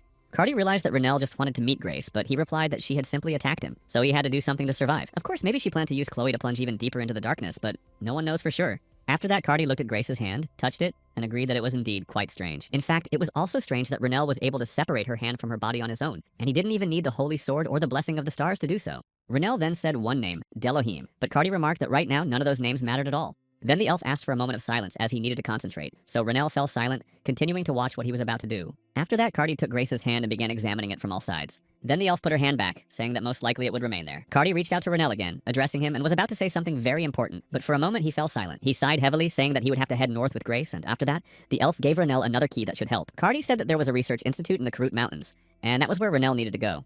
There is incredibly thick fog there, and the snow never stops, so this place will be truly difficult to find, but it is necessary. He added that once Renell arrives there, he'll be able to find out what he needs and get answers to his questions. He'll also be able to find a way to destroy the Tormentor Grace once and for all. Meanwhile, Carton sat at the table working, even though they hadn't even managed to complete half the work yet. One of the warriors approached him, saying there were several reports that needed to be approved, and Carton told him to leave them somewhere out of the way. But then he suddenly jumped up, starting to ask him something sharply. Carton was greatly surprised because the demon of Dorak's sword, who was supposed to be in the west right now, wasn't there. However, the warrior replied that, as Carton had said, this demon was on the western front. He had most likely headed north after defeating the renegade monster. The hero Kyle was now supposed to deal with all the other monsters. Cardo pondered that if this demon had gone north, the two of them would most likely not cross paths. That's how it was supposed to be, but all this time, he couldn't shake a single incredibly unsettling feeling. Cardo was worried because if those two met, he would have even more work to do. The warrior noticed that the leader was having a very hard time right now. Meanwhile, Rania finally woke up after a long sleep and then greeted the master. However, Roselle said that it was far from morning but already daytime, to which Rania simply replied that weekends were made for sleeping. Then the master immediately handed her a letter, and Rania fell into thought, trying to remember who owned such a seal. It turned out to be the Grace family crest, and Lark had recommended her, so he asked her to go north. Rania was actually very happy, realizing that everything was turning out just perfectly. She looked at the master and said that she had actually wanted to visit the north, so this would be very convenient. He didn't have many friends or acquaintances there, so she would have to travel by boat, which would take quite a long time. So Rania had already decided that during her short trip she would still stop by to visit them. Later, she went to Aaron to tell him everything, but he said his after-school schedule was too packed. Rania said she just couldn't manage to get everything done before the holidays, though in reality the problem wasn't just about time. With such a calm and innocent expression, Rania spoke of such terrible things. Aaron said that the holidays were indeed coming up very soon, but before that there would be final exams, and he was worried that it would be a heavy burden for the students. Then the man began to think that he couldn't give up or let himself be deceived. He didn't want the students to wear him out next semester, so he wasn't willing to agree to that. As the director, he was simply obligated to ensure the students had time for rest and sleep. And even though the plan was full of enthusiasm, he couldn't accept it. So he rejected this plan for training the knights, and he didn't even care that the descriptions and tasks were perfect. Rania added that she wanted to do something before the holidays, but noted that she had probably gotten ahead of herself with her initiatives. However, all of this was only in Aaron's imagination. But then the man grabbed the letter he had received and abruptly asked her to wait a moment. It described tests involving the dismantling, disassembly, and reconstruction of circuits under extreme conditions, as well as training with high mana concentration and lessons on defensive spells and mana within the body. Aaron said he doubted he'd be able to handle even one of these tasks, but in the end he did. Rania just smiled and thanked him, saying that it would be a truly grand event. Aaron added that she should try her best, but in reality he was incredibly nervous about it. The students had even forgotten when the last extracurricular classes had been. Some had major gaps in the topics from the previous semester, which could lead to problems. However, the students also noticed that there were far too many students gathered there. Extracurricular activities where you can earn points are rare, so his seniors advised him to definitely go there. The students also learned that the transmission would last only 10 seconds. In that case, one of the students was delighted, realizing he could go unarmed. However, at that very moment, Rania appeared and greeted the students, saying she was glad to see such a large number of students. She told the students her name again, then added that she would be leading this extracurricular activity. While the students were still in shock, she jumped down from the golem to them. Just as she had said, everything was very simple. The students only had to use defensive spells and survive the golem's attack, and the winner would receive 50 points. Of course, the students were shocked by what they heard, since they didn't know how they would be able to stand up to this creature. Rania said that, of course, there was a system in place to ensure their safety, so there was no need to worry, as they would survive no matter what.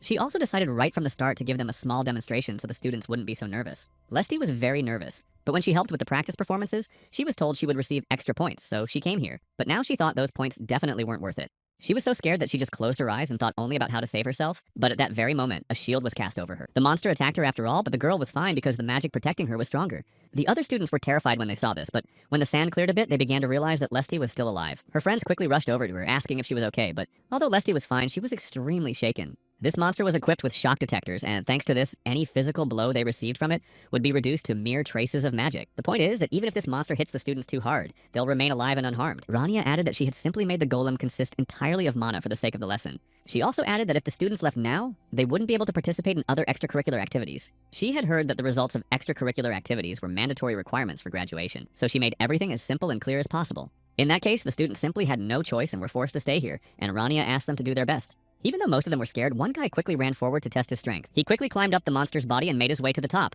but immediately took a blow from the golem. Rania wrote something down, then smiled and told him to take a short break and try again. After he stepped away, the other students also rushed at the monster, but even though their attempts were really good, nothing worked. A little more time passed, and eventually every student had a turn, but they all failed and lay exhausted on the ground. Only one asked how many had actually managed to get through, and he was told that about 5 people had. What worried and angered them more, though, was that he could read the monster's attacks but couldn't block them. Eventually, his friend got back up, and even though he was very exhausted, decided to try again. The other also said he didn't want to give up despite all the difficulties in the battle. The two girls were talking among themselves, trying to figure out which strategy would work best here, and they all really wanted to move forward and were working on it. They gathered in groups to make it easier and then discussed spells and strategies. Rania watched all of this and was very pleased with what she saw, because for her the most important thing was that the students were learning to work hard and not give up. She recalled all those times she had to fight the guards, the disaster that had occurred in the palace, and all the other misfortunes that had plagued her. The girl felt that she had simply stopped paying attention to this class because of all these things. After all, there was something more important, so it was starting to really annoy her. Rania was incredibly happy because she managed to secure this opportunity right before the long holiday break. So she was glad that she had managed to finish the semester well and teach the students these things. After a while, the girl glanced at the key card he had given her and thought that the extracurricular class had gone very well, so she could move on. From now on, without any worries or other obligations, she could head north, just as the elf had said. Meanwhile, back at their dorm, the butler was helping them pack and urged them to hurry, since a long journey north lay ahead. His name was Sebas, and he was the head butler of the Grace family, so he was in charge of all this and was packing the suitcases. The others hadn't even expected this, for they had forgotten that Lark was, after all, an aristocrat, and there were so many suitcases in a luxurious carriage. Lark himself was standing next to the butler, but suddenly he was called over and asked to come here. When the boy returned, he asked in surprise what had happened, but someone reached for his hair. They started saying that his hair was too slicked back, so they decided to fix his hairstyle a little to make it look better. Lark then asked if they weren't sad to stay here while he was heading north. After that, the guys laughed, saying that he hadn't changed at all, but perhaps they shouldn't have pointed out such obvious things. Sebas then stepped closer to them and told Lark that everything was ready and they could leave. He said goodbye to them and added that they'd see each other again after all the holidays were over. The guys waved to him, wishing him a safe journey, and smiled as they said goodbye. Sebas, the boy added that a guest had recently visited them and asked the butler if he knew who he was. Sebas simply replied that he couldn't say, unfortunately, but that Lark would have to find out for himself. The boy just sighed and said that maybe it was because of the intense heat, but he missed his home even more. Soon he was supposed to leave for his hometown, and he was very excited. Meanwhile, Rania was also getting ready and packing her suitcase, and Roselle stood nearby, after which the girl asked if all these things would be enough. In fact, the master was quite surprised because she wasn't packing particularly warm clothes, even though she was heading north where it's quite cold. But Rania smiled, saying that was exactly why she was taking so many clothes. Roselle just sighed, saying that was exactly what he thought, and then the girl began to use her magic spells. Although the incident with Cardenac hadn't yet died down with such survival methods, she might simply freeze there and never return. Roselle handed her some warm clothes and asked her to use them wisely, to which the girl thanked him. The master also added that it was much colder in the north than she currently imagined, so she should bring very warm clothes. Rania just smiled and said that whenever she was on the battlefield, she always took off her outer clothing so it wouldn't get in the way. Roselle simply replied that she wasn't a soldier now, and besides, the Grand Duke had invited her specifically as a guest, not as someone who would be fighting. Roselle also asked her to watch her tongue and not say anything unnecessary, as well as to get there and back safely. Rania smiled, saying that the master had nothing to worry about, since she was his student and wouldn't let him down. Roselle just sighed, saying that she was right about everything. But after that, he asked her to throw away all that junk and clutter since she had money, but Rania said she didn't want to because those were her favorite things. Lord Northgrace was the one who ruled the cold lands in the north, and for a very long time he had defended those cold lands from those who wanted to attack and occupy them.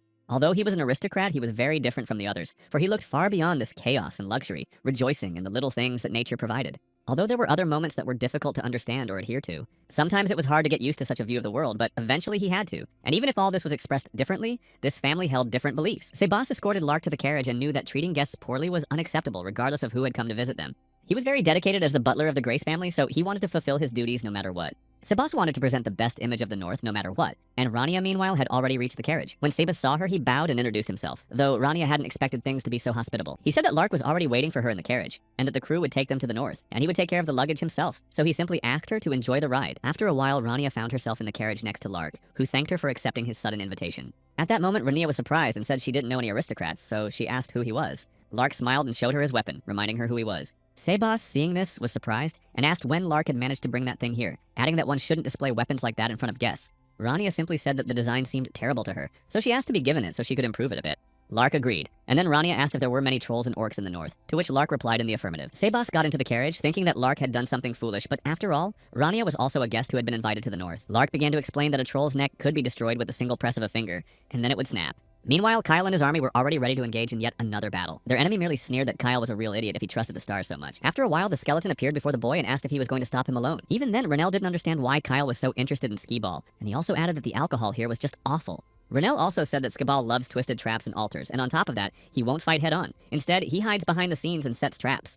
In reality, the skeleton had far too many vessels where mana was hidden, so no matter how much you destroyed, there would always be more. Skeeble was smart but very timid, so he constantly calculated every move in advance and took countermeasures. All these traps and altars are just part of his strategies. If you give him even the slightest chance, he'll go berserk and try to break free. Renell added that Kyle wouldn't have defeated Skibal if he hadn't provoked him himself, and besides, there's only one way to defeat the skeleton. At that moment, Kyle was very confident in his victory, but when things turned out differently, he began to doubt his own strength. Because of the renegade monsters, they had lost almost their entire army and now had no way to continue fighting. The Demon King's army was gathering on the eastern front, which was on the brink of chaos, so Kyle thought they wanted to stop him and completely occupy that territory. At the same time, Kyle thought long and hard about what might have happened if Renell had been present in the situation.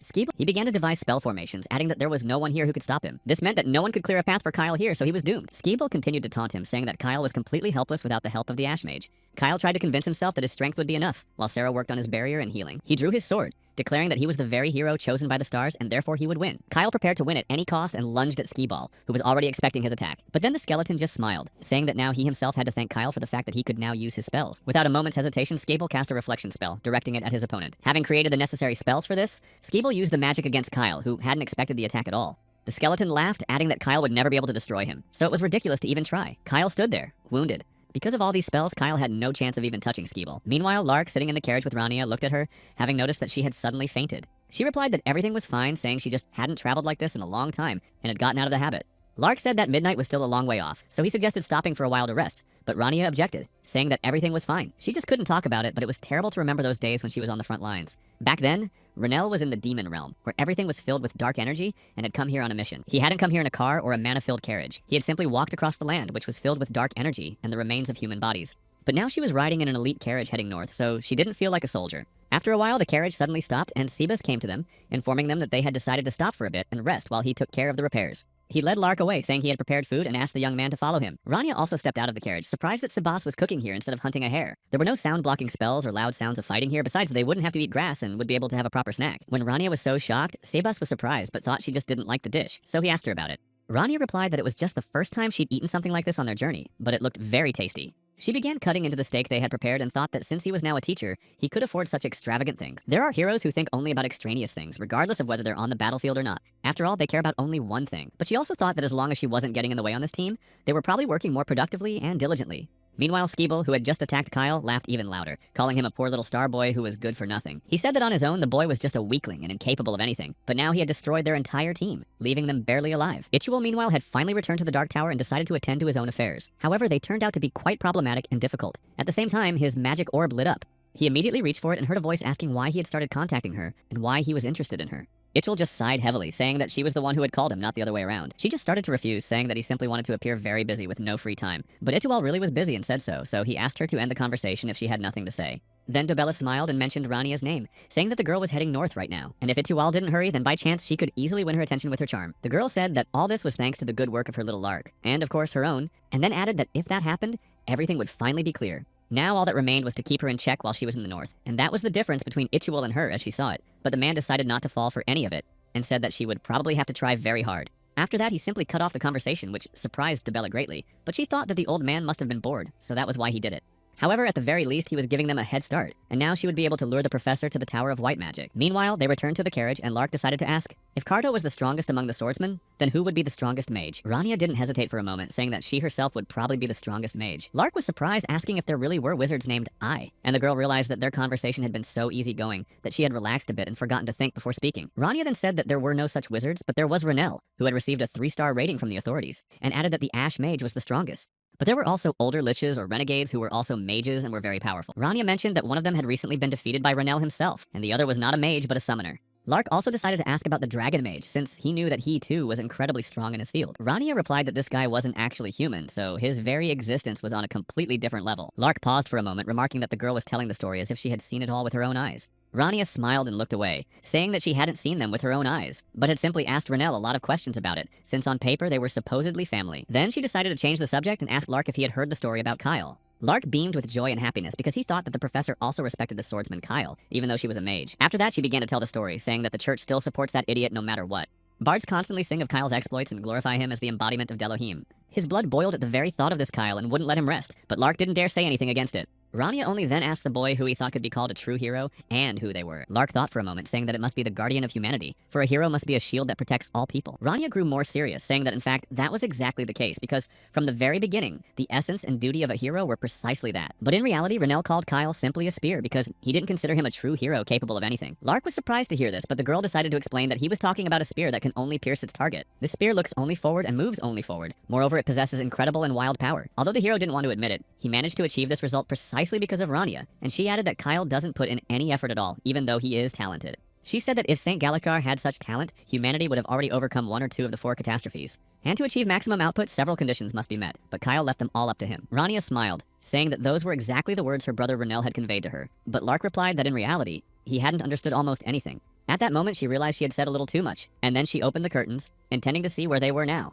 The girl surveyed the area. Knowing it was summer, she saw snow and realized they were almost out of supplies. They also added that in any case, Renelle was the most powerful mage, and Lark confirmed this. Eventually, after some time, their carriage finally stopped, and they stepped outside to see a crowd of people and children playing together. Rania walked ahead, looking at everything with curiosity, and although this wasn't her first time visiting the north, her feelings were completely different now. After all, she had seen much less because she usually stayed in the back, unlike the rest of the team who walked in front. Then she decided to look at her notes on the regions. Under the north, it said that it was cold and harsh, but that the eastern part was just as harsh as the west and south. However, she realized that it wasn't actually that cold here. After that, Locke called her over, saying they should go into the shop he'd mentioned earlier. The guy opened the door, saying that he always came here to get his weapons repaired. When he went inside, all the blacksmiths smiled, saying they'd been eagerly awaiting Lark's arrival and had even grown tired of waiting for him. Rania and Sebas followed him in, but she was surprised to see that none of them were wearing outerwear. It seemed strange to her. Meanwhile, Lark approached one of the blacksmiths and greeted him, saying that they hadn't seen each other in a long time, and that he had grown even taller.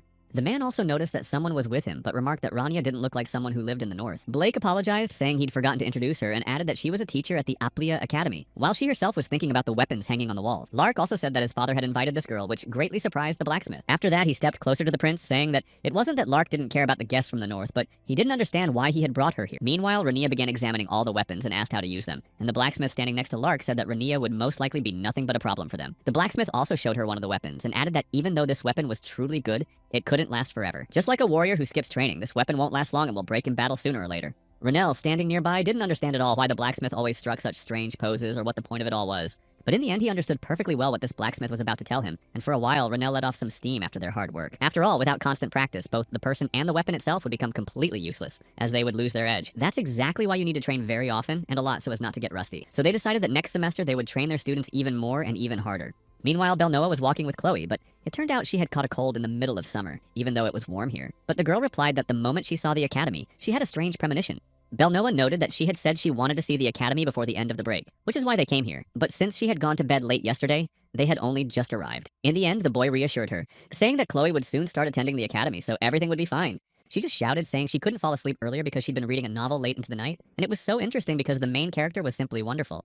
Belnoa finally managed to stop her by saying they needed to get to another place, and showed her the dormitory. Meanwhile, after all, the weather was pretty nice now, so they would calmly walk the rest of the way. Sebas and Lark got ready and set out. A long journey awaited them, and they made their way to the right place where they were greeted. Several men said at once that they were very happy to see them all there. Then they thanked them again, striking strange poses. Rania was still standing there, not understanding why none of them were wearing outerwear, since it still seemed strange, especially in a place where it was so cold. They all exclaimed that they hadn't seen each other in a long time and were happy to finally meet the prince. Lark stepped closer, saying that it seemed their biceps had gotten better, and Rania then asked the butler what was going on, to which he replied that it was a customary greeting in the north. He also added that for a warrior, a well-trained body is a true treasure, which is why they trained so long. And since guests had arrived, they wanted to show them what was most valuable and essential. That is precisely why they are selective about the guests they invite to the north. And then Rania just laughed, saying she understood everything.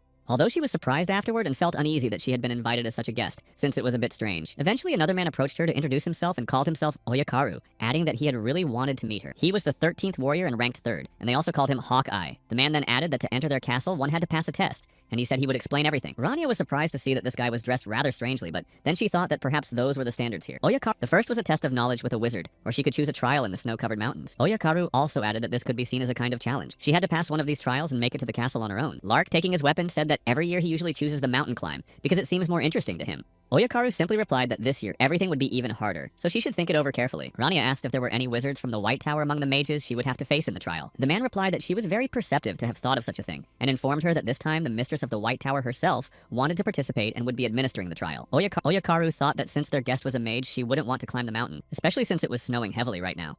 But to his great surprise, Rania said that, like Lark, she would also choose the mountain trial because she wanted to complete the midnight task.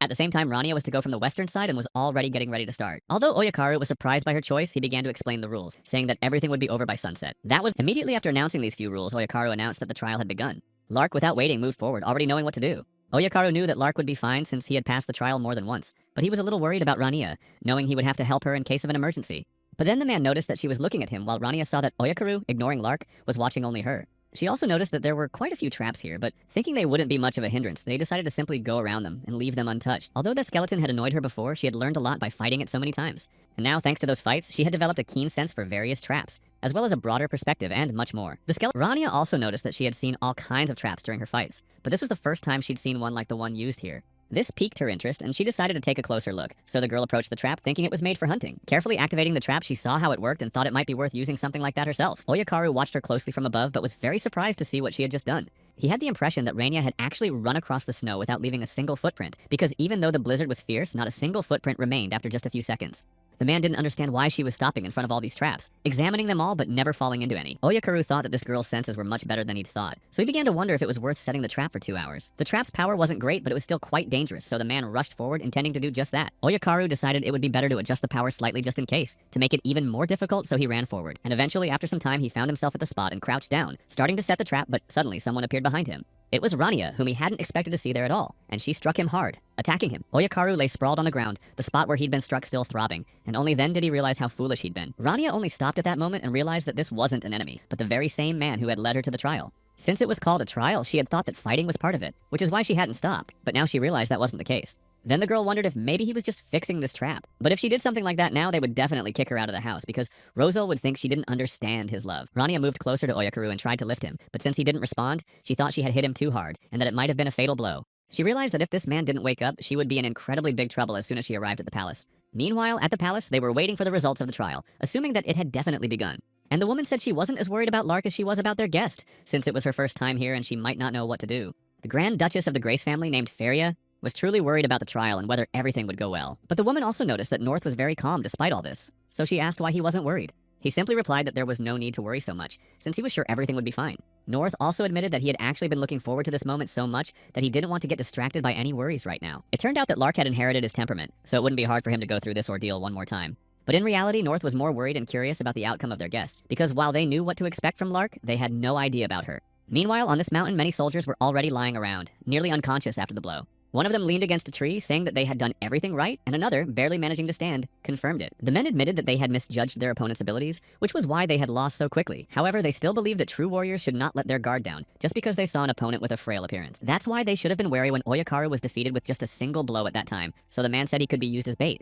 Another laughed, saying that despite Oyakaru's laziness, he really did have a sharp tongue. Another called them over, saying that even though Oyakaru had messed up, it could still be fixed, so they just needed to try harder and do everything faster so they wouldn't have to face the final barrier. Losing is an incredibly awful feeling and humiliating, so he said they needed to learn from their own mistakes, and then they decided they would serve their guest as a way of apologizing for it. Immediately after that, their entire team ran ahead to quickly get to the right spot. Rania, meanwhile, was running ahead, and they were able to catch up to her fairly quickly, though she herself had no idea why the whole team was chasing her. Nothing had changed since then because they were always chasing after her, asking for help with their studies and to show them some some techniques. Rania also noticed that there were 4 people behind her, but there had been 6 earlier, so she wondered where the other 2 had gone. At one point, she turned around very abruptly and, using her magic, struck one of the men who was closest to her with great force. The others, who were still standing behind her, dodged, but then drew their weapons and prepared to attack, realizing that it would be difficult to dodge any further after this blow. One of them tried to attack her to even the odds, but the girl, using a magical barrier, remained unharmed and blocked his attack. She also realized that by this point it was definitely over and then cast a stopping spell. After that, using the restrictions around the entire team, magical chains appeared and began to quickly bind their hands. Rania had bound them all so they couldn't move, and she sighed heavily, saying she was tired of this. If she continued to be so loyal to them, they would definitely not leave her alone, so she decided to act differently. Rania decided she needed to break their will before they started getting to her, so she had to make them stop fighting by showing just how great the difference in their strength was. Immediately after that, the girl cast a spell of defeat, directing it at them and preparing to finish them off once and for all. This group of men who had been bound by the chains of her magic was astonished, for there was an incredibly great power in that single strike. If Rania had hit them with that blow, someone would surely have lost a limb, perhaps for life, and they were astonished that this attack was not physical but magical, yet just as powerful. Thanks to this alone, she easily created a wide gap between them, demonstrating her full power. Immediately after that, Oyakaru and the other warriors knelt before her, declaring that the trial was now over. He announced that she would no longer have to go to the castle on her own, and that he himself would escort her to Byakuya's palace. Shortly thereafter, they arrived there, and Oyakaru, along with the others, began celebrating the arrival of the new guest, telling her to eat as much as she wanted. He kept praising her, talking about her strength, and added that this meat was for today's star. They brought her even more food, urging her to eat, and they had carefully selected the best cuts of meat. Rania just sighed, looking at all these dishes, because it was like eating a whole huge pig all by herself. Sabas added that the warriors serve meat only to those guests who have passed the trial, so this is considered a very honorable gesture. The amount of meat prepared for her depended on how well she passed the trial, and in fact, the butler had never seen so much before, while Rania watched with displeasure as her mountain of food just kept growing and growing. Feria, along with Lark, came to her, saying that her son must have taken good care of her. The woman said her name was Feria Grace and that she was a duchess, so she asked Rania if she would mind talking for a bit. The girl then stood up, saying she would do absolutely everything possible not to eat all that mountain of meat, but suddenly she was stopped. It was Dobella who had come here looking displeased, saying that for some reason the party had already started, but absolutely no one had planned to tell her about it. In fact, the woman was certain that Rania would choose the first option, since she was a mage and would want to take the oral test on her knowledge of magic. And this time, the questions had been prepared very carefully. But in the end, while she could accept that Rania had chosen the other option, she couldn't forgive the fact that the party had started without her. Feria asked what had happened, since she could see how exhausted Dobella looked, to which she simply thanked her for her concern. The Duchess also noticed that Dobella's ears had turned red, so she asked her to go somewhere warm, but first she had to clarify a few things. She asked Dobella to rest here after the long journey, leaving her in the palace. Rania just watched all this closely because she didn't understand at all why Dobella had come to this palace. Finally, the Duchess asked the girl to come with her, saying that North was also waiting for her, and then they left. Meanwhile, one of the servants came to his prince, saying he had brought a message from the Grand Duke. The young man was genuinely surprised to hear who had sent the message and continued to gaze thoughtfully out the window. The servant said he'd heard there was going to be a party in honor of the new guests, so he asked if he wanted to attend. But the prince merely replied angrily that he would refrain from doing so, as he did not like such noisy places at all. Here were snow-capped mountains where blizzards raged year-round, and on one of these mountains stood a castle that was a relic of an ancient kingdom. The name of this white and lofty castle on the great mountain was Byakuya Castle. It was a pure white palace and shone even at night during blizzards and under a dark sky. All this time, the castle had been waiting for the Lord of the North, and eventually he did appear here. North said that when the first head of their family entered this castle, the storm, which had raged unceasingly, suddenly began to subside. The man told the castle's legend, which had been passed down from generation to generation, to everyone who became the new head of this palace. North also asked if Rania had heard of this legend that circulates among their people and in the snowy mountains. He also called her Professor, and although she didn't say it out loud, she wanted to be called Associate Professor. Instead, the girl replied that she had learned about this legend during her research while in the Grey Tower, and she also learned that this castle was the ruins of the ancient kingdom, and North realized that talking to her would be much easier. He added that whoever inherits the Grey surname must undergo a serious trial. It is a coming-of-age ceremony in their family, and it is passed down from generation to generation, so now it was Lark's turn. North said that he would very much like Rania to be present at this ceremony, which would take place at the Grace family's sacred site. He truly wanted this very much, and he also wanted to ask her to teach his son, as he considered Rania an excellent teacher. But she said she was just an ordinary teacher, so she didn't know if she could be present at such an important ceremony. North simply replied that if she wasn't gifted and strong enough, she wouldn't even make it halfway. He endured half a day in the blizzard on the sacred ground, but that was only part of the coming-of-age ceremony. But the Duke also said that he wanted more, which greatly surprised Rania. After that, North began to explain that at the center of the sacred place, where a storm always rages, there is a spring that never freezes. This is the very place where the first head of the Grace family hid and kept his secret in the form of the treasure of his life. Lark knew what this place was and winced upon hearing this, and his father added that it was the very place that no one else had been able to reach in all these years. Rania asked him what he thought about whether Lark would be able to reach this place, and his father replied that he was confident in him but also thought it was still too early inside. North said that this child had talent and enormous potential to reach such great heights, and there was no doubt that his son would pass this test. But if he could learn from a good teacher, that would be the key for him. And Rania simply replied that, to some extent, the father was trying to control his son's life. Then she asked if she could be stricter with him, and North replied that it would actually be good and thanked her for her help. The girl just smiled, glad to hear his approval, and told him not to worry because he would definitely see her efforts. Lark was happy about this on one hand, but he understood that it would be difficult because from that moment on, a new life would begin. Finally, after that, they left his father's office and headed back. Lark noticed that Rania was quite tired and said that if she hadn't fully woken up yet, they could rest here for a while longer. But the girl replied that there was no point in doing that, since it wouldn't help anyway. After all, North himself had asked her for this favor. Then she asked what he usually did during his morning workout, to which Lark replied that he started by running 30 laps. After that, he does strength training, but then, looking ahead, he sighed, saying that he was thinking about something. He'd heard that besides the professor, there were other guests, but they were in another room, and he had absolutely no idea who they were. Lark looked at her, noticing the expression on her face, while Rania herself had no idea what this guy was doing there. Meanwhile, Oyakaru cheerfully greeted Draco, saying that he had been expecting him, and that it had been very enlightening to train with him. But then he noticed that Draco wasn't listening to him at all and was looking in a completely different direction, not taking his eyes off it. Rania was also still staring at him, looking very displeased, and only Lark didn't understand what was going on. Finally, Draco spoke up, asking her why she had been staring at him like that the whole time. Everyone else standing there fell silent, even though they were on the training ground, because they had no idea what was going on. Rania just smiled after that, saying that Draco's mood had suddenly soured the moment he saw her. Draco replied that he didn't know how one could get angry at a person they were seeing for the first time in their life. Rania replied that someone without a home, a territory, or even a country of their own wouldn't understand. Draco couldn't take it anymore, so he grabbed his sword and attacked her, intending to end it all. Only at the last moment did he stop, literally inches from her neck, while Rania calmly continued to look at him. Draco replied that if she dared to speak that way, she didn't know who she was talking to. Besides, he didn't understand at all why she had started bringing up territory in a country. The girl replied that she had been taught that upon meeting him, she must fight with all her might. Rania added that the Ash Mage Renel had told her those words a long time ago. Draco stopped at that moment but still held his sword to her neck, asking if she was a member of the Trios family. After that, he began to understand everything, but very suddenly, another tired voice interrupted them. It was Dobella who had finally managed to catch up to him. They say he's too fast, especially in a place this high up. Oyakaru was surprised to see her there, so he asked what she was doing there. Dobella didn't answer, but just asked if that was why they loved training so much. Then, seeing everyone staring at her, she was surprised. After that, she pointed at Rania, saying that she was the one she was looking for, since she hadn't been able to talk to her yesterday. Oyakaru suddenly stood in front of her, saying that he had also been looking for her yesterday, and had a lot of stories to tell, but Dobella still didn't understand what was going on. He simply asked her to take Rania with them, to which she agreed, saying they would have done so even if he hadn't said it. Meanwhile, Draco went the other way, immediately starting to ask who Rania von Trias was. His servant said she was Roziel's lovely daughter, whom he had adopted that spring, and that she had also become an assistant professor at the Aplia Academy. After that, the man said that was all they knew and that they didn't know anything else at the moment. Draco said that most likely things weren't that simple, so he ordered them to keep a close eye on her at all times, as he saw her as a threat. He added that he liked her tone and her boldness, since she hadn't even flinched or backed down in the face of his sword, and she looked exactly like that child. He still remembered Renel, and to his great surprise, she was almost an exact copy of him. Finally, Draco simply said that he would not allow anyone to stand in his way under any circumstances. Meanwhile, Feria walked over to North, asking if he had heard the latest news. North replied that he knew all of this, namely that Lark was currently heading toward the sanctuary. He hadn't expected anything else, as he was certain Rania would act quickly, and that's exactly what happened. Feria just sighed, saying that even though Rania was with Lark now, she was worried about him because, after all, he was still a child. North realized that she considered him too young for such a ritual, and that it would be better to wait a little longer with him. But the woman said that wasn't what she meant at all. She was talking about the fact that it was a sacred place and one had to be very careful there. North closed his eyes, saying that his son was a wonderful warrior and that he would trust him, so he wasn't worried. He was also eager to see Lark's training as soon as possible, and added with a laugh that Rania was unlikely to be so cruel to him that he wouldn't return alive. Feria replied only that now she was even more worried about him. Lark, following Rania, asked in surprise if they were really going to this sacred place, and the girl replied that the leader had given them permission, so there was nothing to be done about it. She also added that he shouldn't worry, since he would merely be on the brink of death but was unlikely to return alive. Rania walked ahead, thinking that the spring doesn't freeze even when there's a severe frost and blizzard here, and if she understood correctly, it was exactly the same as what had happened in another place. She couldn't imagine that such a place would be used for a coming-of-age ceremony, but then again, it would be completely impossible if it weren't located in the north. They kept going further and further, and she thought that this place was really hard to get through, and with such a storm and snow, the tracks would quickly disappear. Not even an adventurer's foot would set foot on this land. But then Rania sighed, saying that she still didn't understand one thing.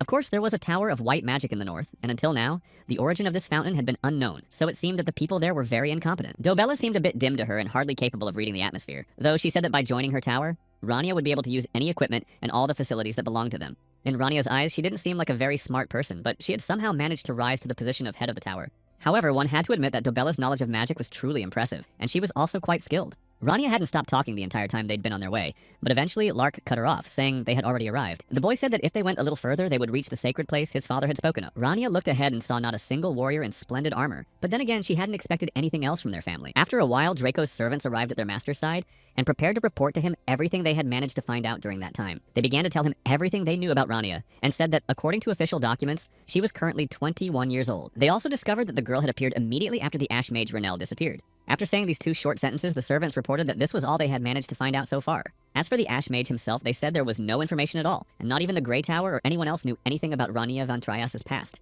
Draco pondered what he had heard from his servants and sighed heavily, realizing that the situation was more serious than it might have seemed at first glance.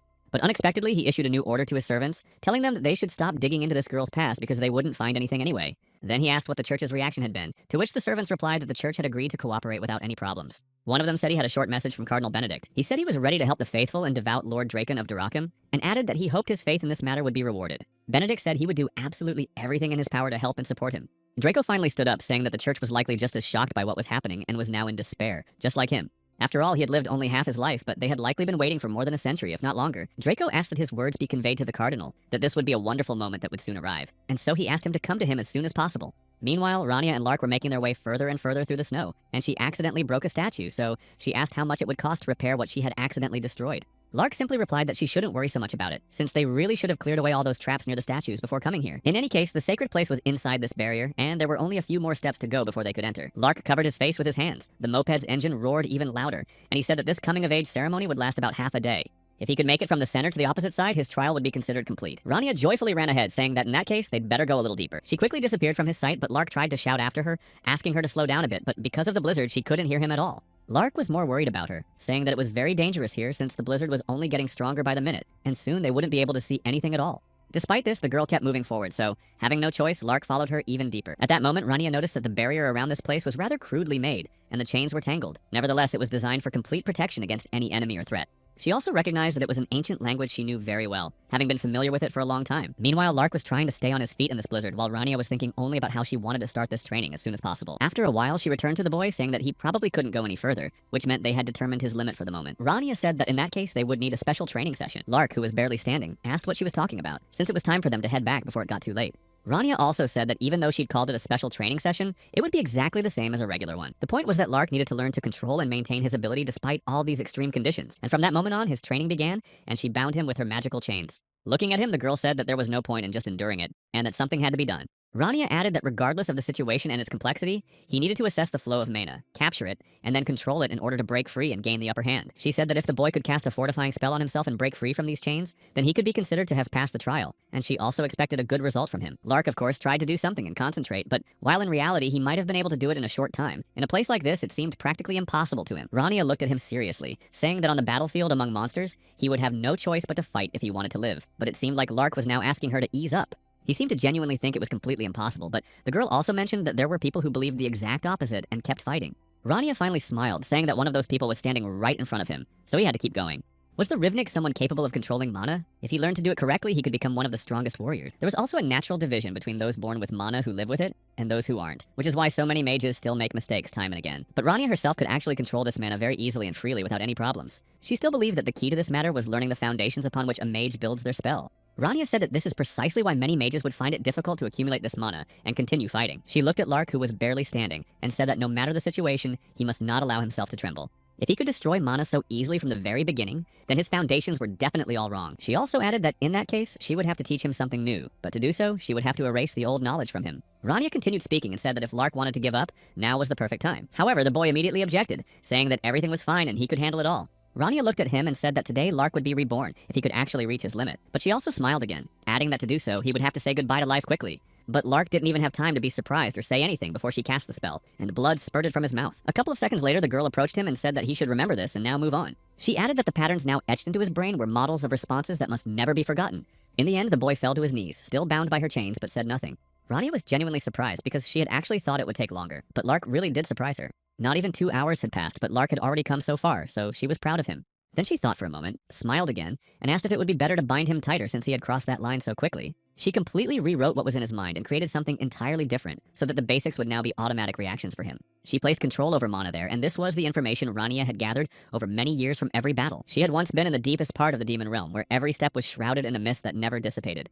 And at that time, all her past knowledge turned out to be completely useless, so she had to learn everything anew. Rania forced herself to forget everything she had known before, and she felt sick. She lost consciousness while crawling on her knees, but then she came to her senses and so on in a cycle, for this was territory unknown to her, and she could not rely on her experience. That is why she had no choice but to continue on her new path, and when her old skills failed, she broke the mold and created a new one, over and over again. And so after a long struggle with herself, the girl was finally able to develop those very same strategies for managing her emotions. These patterns became a pillar that nothing could shake, no matter where you were or who your opponent was. Rania stood next to Lark and thought it would all take about 3 days, but her expectations weren't met. The girl said it would be purified faster than she expected, so she and Lark needed to leave right away. She gave him something, saying that this way Lark wouldn't freeze, and Feria was very worried about her son. Rania began to run quickly forward, knowing that the mana would thicken as she approached the center of the sacred place. She also realized once again that there were many protective measures in this place. Right in the center of this sacred spring lies the very spot that bubbles with mana, and where eternal spring reigns. But unlike how remains, this mana was quite heavy and dangerous. Rania finally stopped and looked around, not knowing what they were going to defend in this case. Finally, she stood still after reaching the very spot where it was always green. She stretched her hand upward and a butterfly flying nearby landed on her finger, while Rania thought that such beauty was rarely found anywhere. Although behind her everything was covered in piles of snow and a blizzard raged, here it was warm and peaceful. Rania didn't know how much mana was concentrated right here. Besides, it was still getting denser as the girl moved forward. And now that she had managed to get this far, Rania was very curious to find out what exactly they were protecting in this place. Rania moved forward because she knew that if a mage found something interesting, he simply had to go and figure out what was going on. She began to recall Roselle's words, which would surely have stopped her now, but for some reason she was certain that the master himself would have done exactly the same as she was doing. After a while, the girl finally reached the place she was looking for and was overjoyed by what she saw.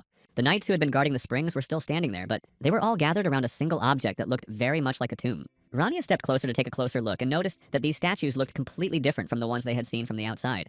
The girl touched them with her hand and then noticed a symbol on the armor of one of the knights, though she had no idea what it all meant, or why this seal was there. Rania knew for certain that this emblem belonged to Esh, but she had no idea why it was on the knights of this kingdom. Before she could come to her senses, the girl suddenly heard a voice from them, and these knights briefly told her, "You're out of here." In fact, Rania was surprised by what was happening here, and she also remembered that only a true descendant of the family could touch these knights. But she had gone so far that she was ready to do absolutely everything possible to see what these knights were protecting. Rania took off her gloves, saying she wanted to know why the emblem of Ash was in this place. She addressed the knights, saying that she was simply a curious researcher and was interested in something that was here. So, smiling, she said she wanted to resolve everything quickly because her student was already waiting for her. The little girl held a heavy, large sword in her hands. Then she turned to her father, seeing that he was barely listening to her. In fact, he was simply very surprised that she had offered to teach him, as he hadn't expected to see such a thing. She was still a child, but she already wanted to learn how to wield a sword, so she asked, and even demanded, that he teach her. The girl said that if she learned this, she would surely achieve success, and her father just looked at her with a smile. He approached Armel, asking if she really wanted this right now, since she was still just a child. However, the girl answered affirmatively without hesitation, saying that she was a descendant of the Herrick family, so she couldn't let them down. Everyone had always said that their family had forgotten how to use a sword, so she wanted to prove them wrong. Only when Armel said this did her father fly into a rage, asking what kind of idiot would dare say such a thing. He approached the girl, telling her to give him the sword, and added that he would deal with that idiot as soon as possible. But Armel clenched the sword tightly in her hands, saying she wouldn't give him the weapon because if she did, she would be expelled from the academy again. Armel said she wanted to deal with whoever had spoken those words herself, so she asked him to leave the sword with her and teach her how to use it. Her father sat down next to her and said that he would always be on her side and support her. He also added that no matter what, he would protect Armel no matter how difficult the situation might be. On that day, he swore by his name to protect his child, but soon a massive fire broke out in the kingdom, and they were attacked. Standing in the flames, the man began to scream in despair, not knowing what to do next. Soon, a servant and a church representative named Benedict approached Lord Draco and asked if he was all right. He simply waved them off and, apologizing, said that everything was fine. Then the man said they should get down to business, and picking up a small chest, he said he wanted to show them this first. Benedict was greatly surprised to see what was inside, for the power contained within that chest was simply incredibly strong. Draco also told the cardinal that it was a bone he had been keeping in this very chest all along. Benedict was surprised that Draco had thought to take the bone fragment in order to preserve such power. After that, the cardinal simply asked where he had gotten these things, continuing to gaze at the chest with fascination. Draco simply asked, "What does it matter? These things are already in his possession anyway," as he didn't want to go into details. He also added that he had learned a few things, though it had taken quite a bit of effort beforehand. Draco explained that the thing was, all these relics sensed each other and drew him in. It turned out that no matter where he went, he was always drawn only to the north, regardless of where he ended up. Taking these facts into account, he thought that most likely the remains were hidden in the north, which is why he was always drawn there. These were the remains of the first saint, whose name was still unknown to anyone, and then Draco took the chest back, saying that was all he knew. Benedict simply asked where exactly these remains might be hidden, to which Draco replied that the cardinal was too impatient. He looked at Benedict, saying that for starters he owed him a debt, which Draco, of course, had not forgotten. The cardinal said that he remembered and that everything was ready, for he had led them to a small cathedral located here in the vicinity. He said that this was the land of the unbelievers, which was why there were so few cathedrals nearby. But despite this, he had managed to get everything done and added that the preparations were complete and they could begin. He had managed to gather 30 children whom no one would be looking for, since they lived on the streets anyway and were of no use to anyone. The cardinal added that all they needed to do was set up an altar and perform the ceremony, and that would be the end of it. Draco just sighed heavily, saying that he would entrust this to Benedict as well, since he didn't want to deal with it right now. For now, the place the bone points to is located in the Kurak Mountains, exactly where he wanted to go. Meanwhile, Rania continued her battle with the knights, trying to find out exactly what they were hiding and guarding there. But after they kept attacking her without stopping, she realized this was some kind of madness. Rania tried to dodge their blows, but the knights were quite agile, so she had to keep running, wishing they would finally stay put for at least a minute. At that very moment, the girl jumped away from them to avoid being hit and realized that something was wrong with the spell. At that moment, Rania finally realized that it was definitely him, but for some unknown reason, he was in Reika's grave. At that moment, the knights spoke again, but they were repeating only one word, driving the girl away from there. Soon they uttered another phrase, stating that this would be her final warning. But of course, the girl had no intention of stopping and rushed at them again with attacks, saying that they were all cursed stone statues. Eventually, she attacked them again, and the knights fell into the water, though it turned out they were indeed quite persistent and wouldn't give up no matter what. She didn't understand at all why everything was happening this way, but eventually she moved forward, determined to finally find out what was hiding there. Rania had no idea why this thing was right here, since she was sure they were hiding it somewhere else. The tombstone bore an inscription about Ganekult van Galatrik, and it was in memory of him, who had been very handsome and strong. He was indeed one of the strongest demons who fought desperately, and he was also a master of the sword. Meanwhile, he realized that they had found him after all, despite his attempts to hide. After that, Ganekult realized that now all those hundreds of years of stagnation would begin again, but he was ready for it. He spoke the name Armiel, knowing that it would mark the beginning of the same thing that had once been with him. Lark, who had been continuing his training in the meantime, began to feel something spinning in his head, giving him no peace. It was partially exhausting him, but he could clearly see rather complex diagrams and patterns intertwining with one another. Everything he had known up to that point contradicted what he was seeing now, and in fact, Lark learned about many new and varied patterns, as well as new information. Rania told him to look closely and memorize all these patterns because they were very important. The girl added that this would be the very key to the answer that excited and intrigued him so much, and Lark had already instinctively begun to sense something. What she gave him today became a new part of him, and now an inseparable one. Having grasped this, the boy clearly felt that he had become much stronger, and after unleashing all his power, he broke Rania's magical chains. Immediately after that, Lark stood up and began moving forward through the blizzard, determined to find Rania, even though he didn't know which way she had gone. The boy realized only that he needed to get out of there as quickly as possible, but first he had to find her. However, he didn't have to do that, because after a while she appeared right in front of him, and the exhausted Lark fell into her arms, so Rania realized she had arrived just in time. She smiled, saying that Lark had done a wonderful job and had exceeded her expectations. The boy could barely hear her anymore as he was slowly losing consciousness from exhaustion, but Rania praised him again. Meanwhile, they returned to the palace, and the girl told him that they planned to climb Mount Karak alone, which greatly surprised him. Rania said that was indeed the case, and she added that she would leave as soon as she had drawn up a training plan, since her absence was not a valid reason for missing classes. At that moment, North fell silent, but then spoke to her again, saying that she needed to listen to something. And he, of course, understood that she was an incredibly powerful mage and was confident in her strength. But these mountains were truly an incredibly dangerous place. To say that they don't hold an incredible number of dangers and secrets is almost an understatement, because no one knows what might be hiding there. In all these hundreds of years, no one has managed to make it even halfway, let alone reach the end. But the girl replied that she knew it would be very difficult there.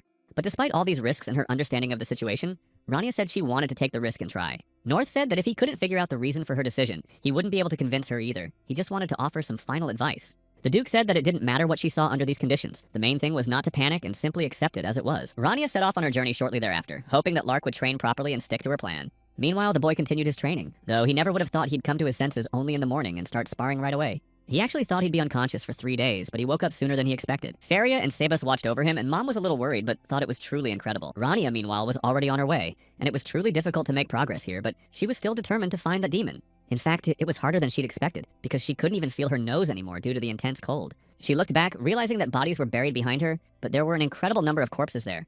Then she looked back again and saw a demonic beast, or something that looked very much like one. Rania also thought that it wasn't as cold here as she'd thought, but visibility left much to be desired. If it weren't for what she had taken before leaving, she would have definitely gotten lost. It was the same aura that had been emanating the whole time from Grace's hand, which Rania never let go of and always kept close to her. All this time, it had been showing her the right direction and leading her where she needed to go. Before long, the girl found herself at her destination, and realized she had arrived here even sooner than she had expected. After a while, Rania realized everything that might be happening here. Besides, she heard a voice behind her talking about some kind of curse. This voice also asked her where she was going and why she had come to these terrifying mountains. Rania was even more surprised, for it was clear that this was the very same warrior she knew, though it was strange because he was no longer alive. At first, she thought it was a hallucination, but then she actually saw his spirit speaking to her and asking what he should do. The warrior said that he had simply wanted to save everyone, but the opposite had happened, and his appearance now resembled that of a skeleton. After that, Rania told herself that it was all just an illusion and she shouldn't dwell on it so much. For some reason, someone was deliberately clinging to the remnants of a past that could never be brought back. In the end, the girl moved on. She was actually curious about what it all meant, but she had no idea what this warrior was about to show her. Although in reality, she could at least see his form. After all, everyone else probably thinks they're talking to a ghost. However, after a while, the girl saw someone who looked like a real living person, and she could be 100% sure that they wanted to tell her something. It was the very same elf who had once communicated with Grace as her guide. He looked around and glanced at the wound, saying that it had probably happened just as he'd thought. And immediately after that, he remembered Skiball, whom he had had to fight back then. He also said that the skeleton was standing behind them, which made Rania look back and get truly scared, since she didn't understand what was going on here at all, or why the two of them were standing there. And eventually, the two began talking to each other while she stood at a distance, and then Skiball came even closer. The skeleton hadn't kept the oath he'd once sworn and still couldn't understand his place in this world. The boy said that the skeleton must return what did not belong to him right now. The elf said that the skeleton couldn't and had to return it to its rightful owner, and then Cardi added that he wouldn't say it twice. He understood perfectly well that he was held back by the remnants of the past and still couldn't let them go completely. Skiball lunged at him, saying that it was all over, but the elf had no intention of giving up, saying that even if that were the case, he wouldn't back down. Rania still didn't understand what was happening here or if what she was seeing was real, and then she simply asked, "What on earth is going on here?" Armel then used his magic, saying that his journey here was only just beginning, so he didn't want anyone to get in his way. Then he used his magic, saying that the skeleton must leave this place and vanish from his sight immediately. A short while later, the servants returned to their cardinal, intending to report to him the new information they had managed to uncover. He approached Benedict, saying that Lord Drakan had headed for the Karak Mountains. The cardinal said that the first saint had been buried on the lands of those who did not believe, which is precisely why the situation was complicated. Moreover, he considered all of this to be deeply ironic, since he had been buried in the very ground trodden by non-believers. The servant then stepped closer to the cardinal, asking him to inquire about one thing. Meanwhile, another servant placed a few more items before him, and pulled up a chair so the cardinal could sit down, and then he gave him permission to ask. The servant asked why Lord Draken had joined them so suddenly, to which the cardinal replied that the Lord was a member of the Church of Delohim, which was precisely why he was now with them. He was hunting down apostates, which was precisely why the cardinal had agreed to his joining and this collaboration. There were also rumors that he sought revenge, but the servant still didn't understand why they should help him in this matter. The cardinal replied that the Lord was seeking the first saint to betray his own goals, and although he was a believer, he did not follow all of Delohim's rules. This included one of the 5 secondary rules, which stated that one must not dwell on the past and must live in the present. Likewise, he did not follow the 3rd of the 7 main rules, which stated that the living must not cling to the dead. But even now, the cardinal could see that the Lord was chasing the shadow of his lifeless daughter, and desired the miracle of resurrection because he wanted to bring her back to life. Draco sincerely believed that the first saint could help him resurrect his daughter if he managed to find him. In any case, Delohim would surely show mercy even to those who had violated all these teachings and rules. The servant thanked Cardinal Benedict, for today he had learned a valuable lesson. However, the cardinal told him to simply do what he was supposed to do. He was the one who was supposed to spread Delohim's teachings, for that was his work, his mission, and his desire. After that, the servant approached the table where the cardinal was sitting and asked if everything was all right with the relic. Benedict replied that the relics alone would not be enough and that they needed even more. The cardinal added that they would have to increase the number of donations in order to get what they needed. The servant wanted to stop him, since the church had previously said that the donations were definitely enough, and besides, it would take time to obtain them. Benedict replied that he would need to be bolder and more persistent in his desires if he wanted to achieve this, and in that case, no one would be able to stop him. He told Berlin to look at the window in their room. Benedict pointed to the non-believers who lived by the grace of Delohim, but the cardinal also said that they offered him no prayers. The harder their situation in life were, the stronger they had to believe in their deity, who could help them save their lives. The cardinal said that these very donations would serve as a lesson for the non-believers living in these lands. The servant merely lowered his gaze and, sighing heavily, asked how many more sacrifices would be required. The cardinal replied, the more the better, and then ordered them to prepare properly. At that moment, Rania said that she was actually incredibly surprised by what she had seen. She would never have thought that Cardi would turn out to be a wizard, even though they had talked very often and at length. However, the girl wasn't sure if this was really the same Cardi she knew, or if it was all just an illusion and not real. Rania wondered that even if he were a real wizard, it was unclear where he had managed to get so much mana. After that, watching what was happening, she also thought about what she knew about Cardi himself. He was wise, had lived an incredibly long life, was well versed in alchemy, and was the kind of elf who loved to mentor others. Being around him made you feel smarter, and besides, he always had plenty of good alcohol. But it also seemed that this Cardi, whether he was the real one or not, was closer to the very warrior she knew. After that, an even stronger storm suddenly began, and the girl covered her face with her hands, not knowing what was happening. Although there was a heavy blizzard, she soon saw a tall black castle that appeared right in front of them. Rania thought it was all some kind of madness, but Cardi called it simply a laboratory, though the girl felt it looked more like a tower. After that, she turned her attention to the barrier diagram, but there she counted more than 6 layers, so she was even more surprised. Rania looked at the very same key that the elf had given her earlier, and told her to go north, and then a thread of mana appeared. They entered the laboratory, and the girl began to wonder what he actually intended to do here. The girl inserted the key to open the door, continuing to wonder what might be hiding behind it, and what her spirit had wanted to show her with this. Meanwhile, the old man sat by the window, watching the weather outside. Chloe approached her grandfather and told him with a smile that she was going out for a while today. The old man asked where she was going, since it was already incredibly late, but Chloe said that everything was fine because Belnoa would be going with her. Besides, the girl added that she was already an adult and wasn't required to stay the night here, and Belnoa said that Chloe just wanted to buy a few new novels. The girl replied that wasn't the case. She just needed to look for something for school, buy a uniform, and check her books. Finally, Grandpa came closer and laughed, saying he'd let them go but insisted that the kids be careful. Chloe waved happily at him, saying she would definitely visit him again. Meanwhile, someone began speaking to Armiel, as if trying to reach his consciousness, and a gentle voice asked if he could hear her. Galeria said that Belial had prepared dinner today, so they would soon be able to enjoy a delicious meal. The girl smiled and added that they hadn't had anything homemade in a long time, so she was happy, and then she called Armiel to follow her. Meanwhile, the elf stood in the darkness, looking at the houses and the lights inside them, lost in thought and silent. Cardi was a little worried because he thought Renel should have reached that very spot by now, but there had been no message or word about it. He had already begun to worry a little about his friend, recalling his own advice that it didn't matter what Renel would see there, or what he would feel. After all, he simply had to accept all of this as a given, for it was the pure truth that could not be doubted. Armiel was the one who had previously become Glaria's guide and taught her. That was the name of the wizard who had once been the first lord to build the first magical tower, namely, the Grey Tower of Magic. He built it with the aim of studying the ancient kingdom, and he was an inconspicuous and completely ordinary young man whose true nature was unknown to anyone. There were many different rumors and speculations about Armiel, but no one could know for sure if they were true. Some said he had come to them from the ancient kingdom, while others claimed that the reason he refused to take off his cloak was because of his appearance. However, these were still just guesses, and no one could say whether they were true or merely fabrications. And finally one day, a completely ordinary boy suddenly disappeared without saying a single word to anyone. Rania finally reached that very tower despite the heavy snowstorm and began to feel something strange, but it was clear that this was exactly the place she needed to get to. She looked around and noticed that there were patterns made of ash absolutely everywhere she looked. Rania thought of Armiel again and ran her hand over a small plaque on which his name, Cardi van Armiel, was engraved. The girl went inside, and now she realized that the Armiel she knew was actually Cardi, though it all still didn't make sense to her. She noticed that upon entering this strange building, it turned out to be a church. As she walked further and further, the girl also looked at the windows through which the bright sun was shining, and the trees were rustling, for it was now spring. Rania wondered if it was still day or morning, though in reality she had no idea how much time had passed since she'd ended up here. She was both curious and afraid to find out what awaited her at the end of this long, bright corridor. But after a while she saw Armiel, who was kneeling on the floor, begging for forgiveness from Glaria. At that very moment, Rania saw 4 glowing spheres and then began to wonder what kind of place this was and where she had ended up. Armiel then said that he had broken his promise and had failed to protect anyone despite his vows. Then Glaria's spirit appeared right in front of him, and the girl asked with a smile why he had made a habit of always being late. She added that Belial and Gonacult, along with her, had been waiting for him here for a long time. Gloria was waiting for him with great impatience, and when the other 2 finally appeared, they also began to laugh, rejoicing that Armiel had arrived. Gonacult meanwhile praised Cardi as he looked at him and added that he had done a very good job. Rania meanwhile, watching everything that was happening,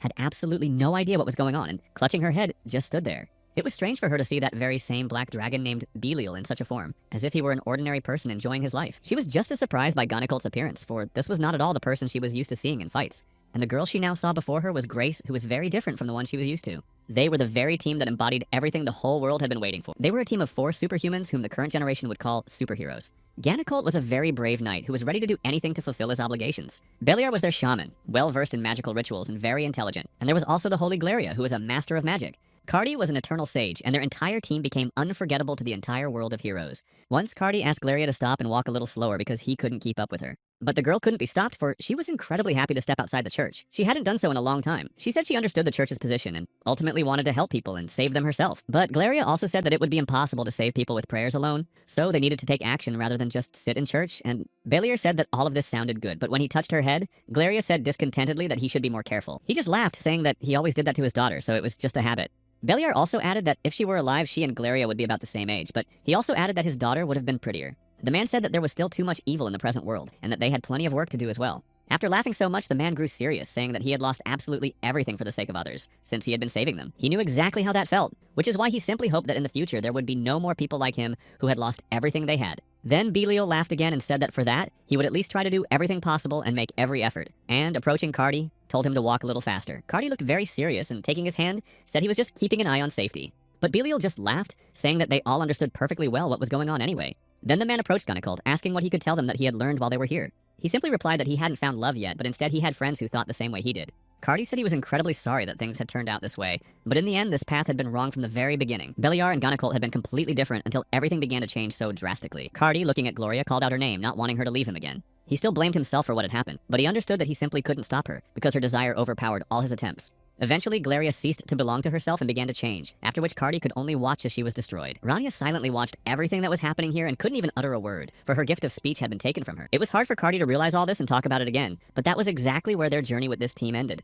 The elf understood perfectly well that sooner or later it would end one way or another, but he had hoped there wouldn't be such terrible consequences. Meanwhile, Cardi sat by the window in the moonlight, looking at the photograph. One day, Glaria approached him, asking if he was even listening to her, since Cardi was still writing something down very intently. The elf just looked back, saying that he had asked her not to call him by the name he was baptized with, and had been doing so for 10 years, but she hadn't listened to him, so he asked what the girl had in mind this time. Glaria showed him something, saying she'd found a magical tool for photography, so she suggested they take a picture together. In fact, Cardi was very surprised, asking where she had found it, and then reached out, telling Glaria to give him the camera. But the girl started running away, saying it was just one photo and nothing bad would happen, and then she started calling him a mischievous elf. Cardi shouted for her to finally stop hiding behind Belial, since she was wrong anyway. But despite this, Glaria continued to ask him for help. Belial also said that, in any case, it was just one photo and nothing bad would happen. After all, they couldn't even know what would happen to them tomorrow. In their current reality, it would be cool to leave at least one photo behind. Glaria peeked out from behind him, saying that Belial was right because photos possess a unique sensitivity. Gonacult, like the other 3, said that one photo definitely wouldn't change anything, so he agreed. Instead, he simply said that now he would have to polish his armor, and walked over to the others with a smile.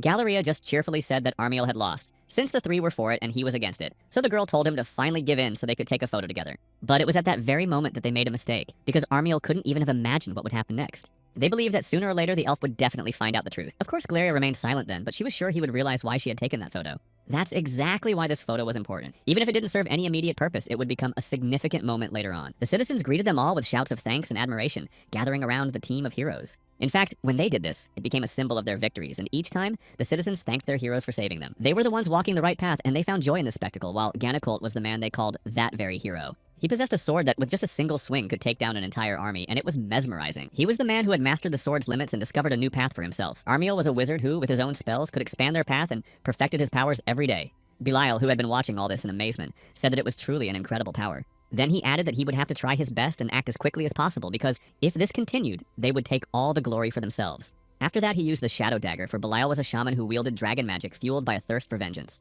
But suddenly something happened that they couldn't have foreseen, and Belial was wounded very badly in this battle. Gloria quickly rushed over to him, worried about her friend, and asked what was wrong with his arm. She was the first saint to join the team, and she stood alongside the warriors who fought without sparing themselves. With her powers, Gloria could easily heal them and help them, which is what she did this time with Belial. But the man said she should conserve her strength, for the spells he had used were very complex, and Belial knew what consequences might await him, and was prepared for them. Gloria couldn't hold back her tears, but Belial said it wasn't her fault, so everything was fine. One way or another, despite all these difficulties, the team of heroes continued on their path and moved forward, protecting the people. The sun shone with a curse, and the cursed water and cursed earth were eventually purified by them. They kept going, moving only forward, regardless of the difficulties that awaited them there. The heroes saw an incredible amount of ruins in the aftermath of the terrible war in which they had fought. They saw all this horror and even went through it, but after some time the end came and they saw it. At the very end, it was there to meet them, and even heroes as strong as this team didn't know exactly how to act. Precisely because they weren't prepared for such power, the team suffered a setback, and Cardi blamed himself for it, thinking he hadn't been able to keep his promise. Cardi stood up, saying that Skee-Ball had been right back then when he called him a failure, and added that he had seen a great deal after Gloria left him. In exchange for the contract, their memories were completely erased and they could only watch as their souls were destroyed. They were the ones who burned down this entire kingdom, leaving him alone with no intention of saving him. After what happened, the team of heroes became a new disaster for all the citizens they had once protected. Cardi looked at them, unable to stop or completely destroy them, for he remembered who they all used to be. He wanted to restore the light they had lost, but no matter how hard he tried, he couldn't make it work. Cardi still didn't give up and conducted an incredible amount of research in order to find at least some way to do it, but it was all in vain. Even when he built a new magic tower and even studied alchemy, nothing helped. Cardi still couldn't find a way to bring his friends back. He simply couldn't find it, and that's why he kept blaming himself for losing them all. Cardi said that he was the one who couldn't find the answer to this question, but despite that, he didn't give up. The elf remembered well the words Ganakult had once spoken to him and tried to follow them. At that very moment, in the temple where Rania stood, a bright light suddenly flared up from Cardi. The elf said that life was just a single moment, and there were so many things they couldn't understand or achieve in such a short time. Although Cardi tried again and again to do so, every attempt ended in failure, and he couldn't make it work. He even tried to sign a contract with the stars, who asked the elf what he wanted. Completely in despair, Cardi said that he wished to create a new law by resorting to extreme measures. He looked at the star that belonged to Ganakulta and noticed these threads of Manhwa. From the past to the future, when one such star thread breaks, the others begin to grow even stronger and continue life and movement forward. Every such moment, every year from generation to generation, Cardi wanted this very star to become the new law. He knew the price for such a contract would be incredibly high, but he was ready to pay it, and in the end, the contract was signed. After that, Cardi was left alone, for the others, having signed the contract with the stars, had placed their complete trust in them. He said that their journey should serve as a lesson for future generations, so that they would know what not to do. After that, the goddess severed her own hands and fashioned a bowl, into which they placed the star of Ganakulta. This was the very law that Cardi had asked for, and the stars fulfilled it. Cardi also had few agreements with the stars, for this agreement was only the third in his life. Finally, the very chest he was standing over opened, and inside were the remains of his hands, nothing but bones from which mana still flowed.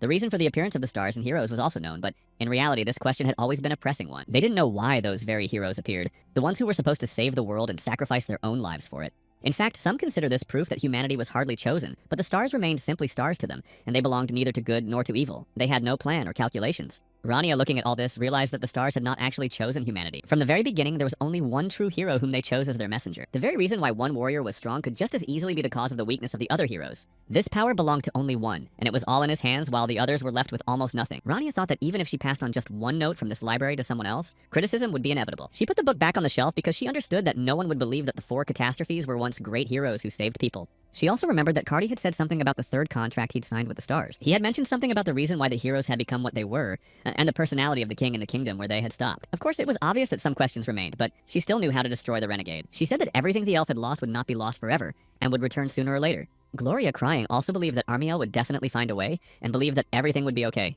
That is, in the end, before finally leaving this world, she said she loved him. Armiel watched this with a look of sorrow in his eyes, but he was the one who had grasped the truth. Cardi watched and said that no matter who a person was, a warrior or a priest, it made no difference. Or Rania could have been a wizard just like him, and eventually Cardi stepped closer to her. He said he didn't know who she was or why she had come here, but he still wanted to say something. Cardi bowed before her and asked that they be remembered as heroes, not as those who destroyed the world. Now he wanted the memory of their journey to endure through the ages, so that hundreds of years from now they would be remembered as true heroes of humanity. Moving from one to the other, all of this once again connected the past with the future. So, before disappearing, the elf simply asked Rania once more to remember them, and to ensure their deeds were not forgotten in the future. After that, Gloria appeared before her and began talking to her. The girl hoped only that everyone would be alive, and that at some point everything would return to the way it was before. She wanted them to finally have everything they had dreamed of, and for each of them to fulfill their wishes. Gloria simply hoped for a world where they could love one another fully and not worry about anything else. She couldn't hold back her tears again and said she believed that everything would turn out exactly that way. Rania listened silently to everything the girl was saying, and after that her spirit began to fade little by little. They knew that no one but Rania could hear her, but they wanted to address the people their team had once protected. Beliar also turned to Rania, saying that he hoped none of them had lost loved ones or family, because that was the worst thing that could happen. He said he simply wanted to hope that they lived in a world that knew no sorrow.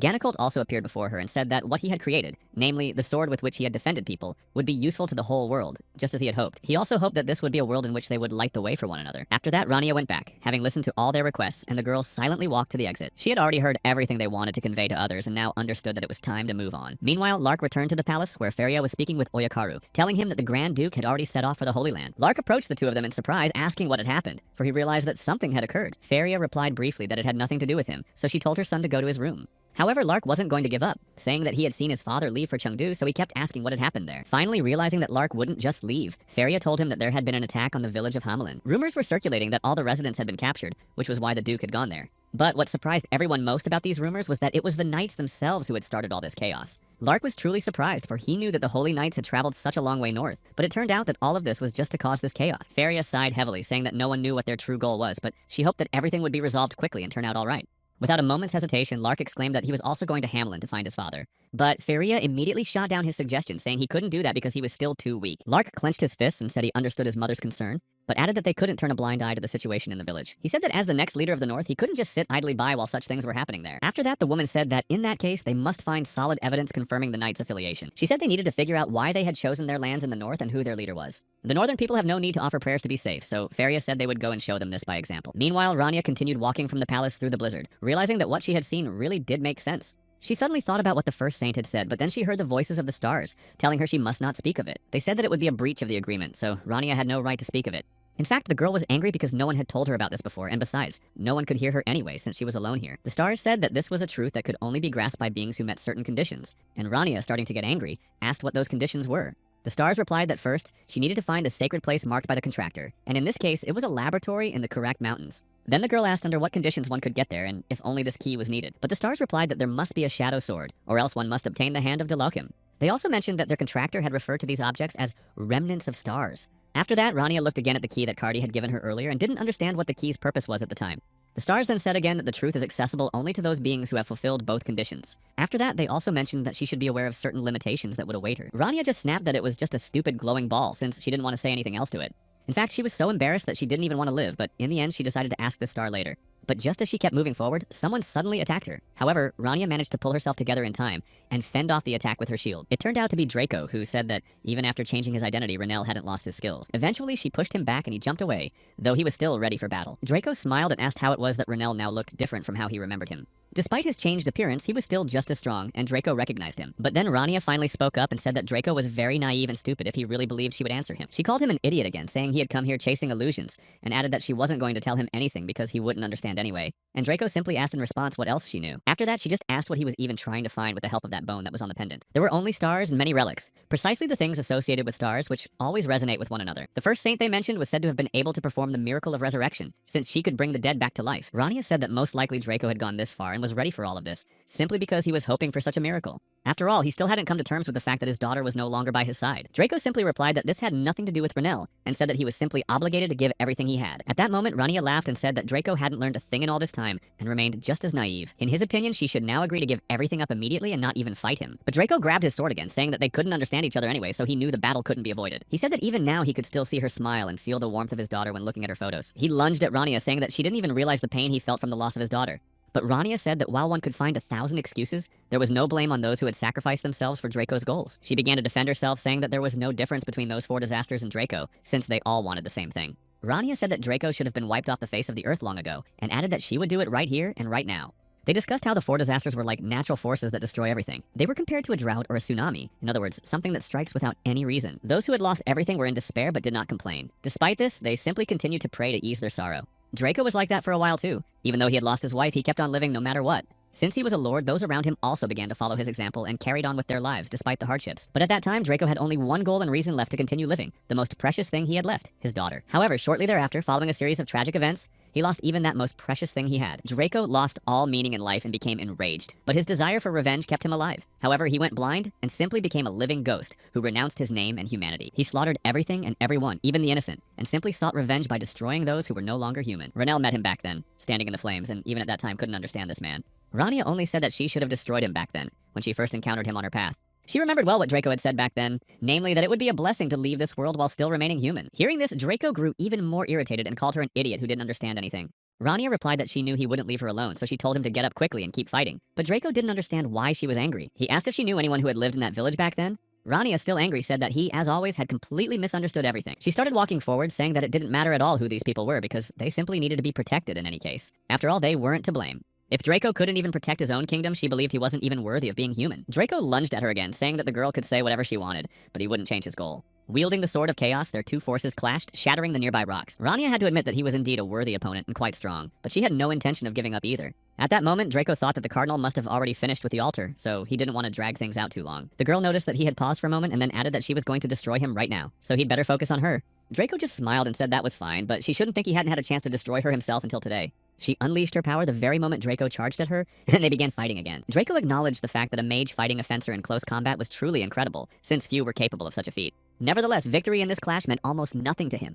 Rania simply asked what he was planning to do and why he was doing all this. Suddenly, everything fell silent, and Draco stopped, saying he wanted to tell her something. He looked at her and said that he doesn't take part in battles that give him no chance of winning, and this battle was exactly that. Meanwhile, the servant was standing next to the cardinal, and he informed Benedict that several warriors were approaching at breakneck speed. After that, the cardinal simply turned to him, asking what he thought it was, and then showed him an object. The servant replied that it might be a relic, but the cardinal told Berlan that this place was now someone's land and a sanctuary. For non-believers, even freedom of movement can be a luxury, and after that, he lifted a little girl by her clothes. She began to cry, watching what had happened to her mother, and simply begged her to wake up, not knowing that her mother would never open her eyes again. After that, Benedict told Berlan to look at what was happening and began to use magic. He began to laugh, saying that everyone should feel his approach, while he stood amidst a mountain of bodies that no longer breathed. Benedict said that giving up lives no one needs in exchange for something valuable is the right decision. He raised his knife high, saying that he sensed Delokim's arrival and knew he was already very close. Meanwhile, Rania continued her battle with Draco, but at that very moment, Lark finally arrived at the village and knocked the guard off his feet. Berlin was surprised to see these people, for they had nothing to do with religion, and therefore should not have come here. But after that, Berlin simply shouted that he was one of the 100 closest to the Holy Emperor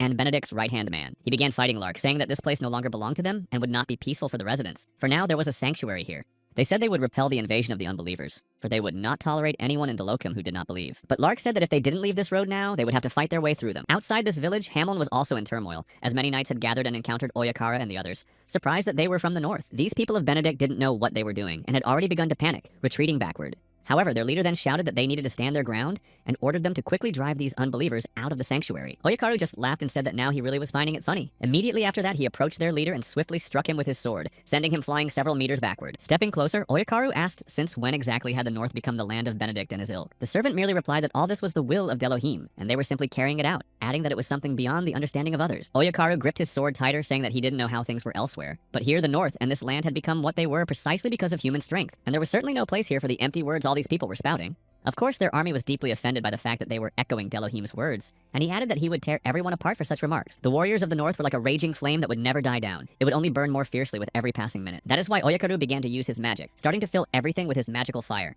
The leader of the opposing army called them barbarians, and said they had no place here, then ordered his troops not to let these people near the altar. He added that they must not be afraid and must press forward, attacking their enemies. He shouted that Delohim always protects them, so they have nothing to fear, and after that they raised their weapons higher, feeling more confident. It was after this that a fierce battle began, and both armies clashed in a frenzied battle where no one was going to give up. Meanwhile, Lark was fighting one-on-one with Berlan, but seeing that the priest had no intention of giving up, he began to use his power. To Berlan, it all felt painfully familiar and even a little frightening. Then he noticed the white hair, the red eyes, and that axe in his hands. However, after that, they realized that standing before them was a descendant of the Grace family, Lark Van Grace. Berlin didn't say this out loud, but he understood that it was very strange that someone had the power to move around the sanctuary without additional protection. Besides, he felt an incredibly strong pressure that was also distracting him greatly from the task at hand. Lark said he didn't want to have to repeat himself, and then he shouted again that Berlin and his army should get out of their lands. However, the man said that Lark was very arrogant if he had decided to fight him alone, and then added that Lark should feel the grace of Delohim that fills this place. Berlin was furious that the boy and all his allies dared to treat his deity this way. He also prepared to use his magical power to test whether they could withstand such might. Meanwhile, Lark began to hear a voice telling him to listen carefully and concentrate his powers. Rania, meanwhile, continued her battle with Draco, saying that battles involve not only warriors but also mages, and it is at such moments that the entire battlefield will be filled with their mana. Recalling her past, Rania said that a mage's blood would gradually turn black during the time he remained there. In such cases, you must overcome not only the enemy but also the force surrounding you to fight as if it were your own battlefield. Even back then, during their lessons, she told Lark that eventually he would have to fight a force far more powerful than his own. Lark knew that no matter what, and despite any difficulties, he had to secure this victory and overcome his opponents. He understood that it would be very difficult because all that accumulated power made it quite hard to breathe. With every new blow, the boy's body grew heavier and heavier, and it became increasingly difficult to move. At that moment, Berlin said that he really found it hard to believe everything he was seeing before him. Despite the entire field of magic that Berlan had created, Lark's movements did not stop, and he continued the battle. At one point, the boy managed to get close to him and landed a powerful blow. After that attack, Berlin realized that Lark was truly a very skilled mage and a formidable opponent, but he still didn't give up and began attacking Lark, quickly closing in on him. He truly attacked Lark using his magic. At that moment, Berlan was certain that Lark wouldn't survive such an attack, but he knew he couldn't just stand there. However, suddenly Lark's voice was heard again, saying that the attack had failed, and then the boy used the Rani technique to enhance the spell. He said that compared to the attacks of those he knew, this was much weaker. Lark said it was very weak, after which he attacked Berlan again using the influence skill Rania had taught him during their lessons. He violently threw the man away from him, after which the man flew off, unable to defend himself. Lark was finally able to breathe a sigh of relief and realized that it was very good that he was well prepared for any possible outcome. He was very grateful that Rania had been his teacher, because she had managed to prepare him well for any difficulties he might face. Meanwhile, the girl continued her fight with Draco and was very dissatisfied, though she admitted that it had been a rather creative attack. He couldn't win, so he just started running away, but she still told him he shouldn't overuse that tactic because eventually he'd just lose his charm. Rania began striking the nearby tree and rock, saying she was incredibly angry about what had happened. Although she also said that in some ways Draco did resemble her, and after that she used a skill to be able to fly up for a while. Once the girl was in the air, she began surveying everything from above, intending to find her opponent. First, she wanted to meet the one who had been deceived, while Draco himself stood motionless, holding something in his hands. Lark was still standing next to his opponent, but Berlan no longer had the strength to move, as his entire body was covered in blood after the young man's blow.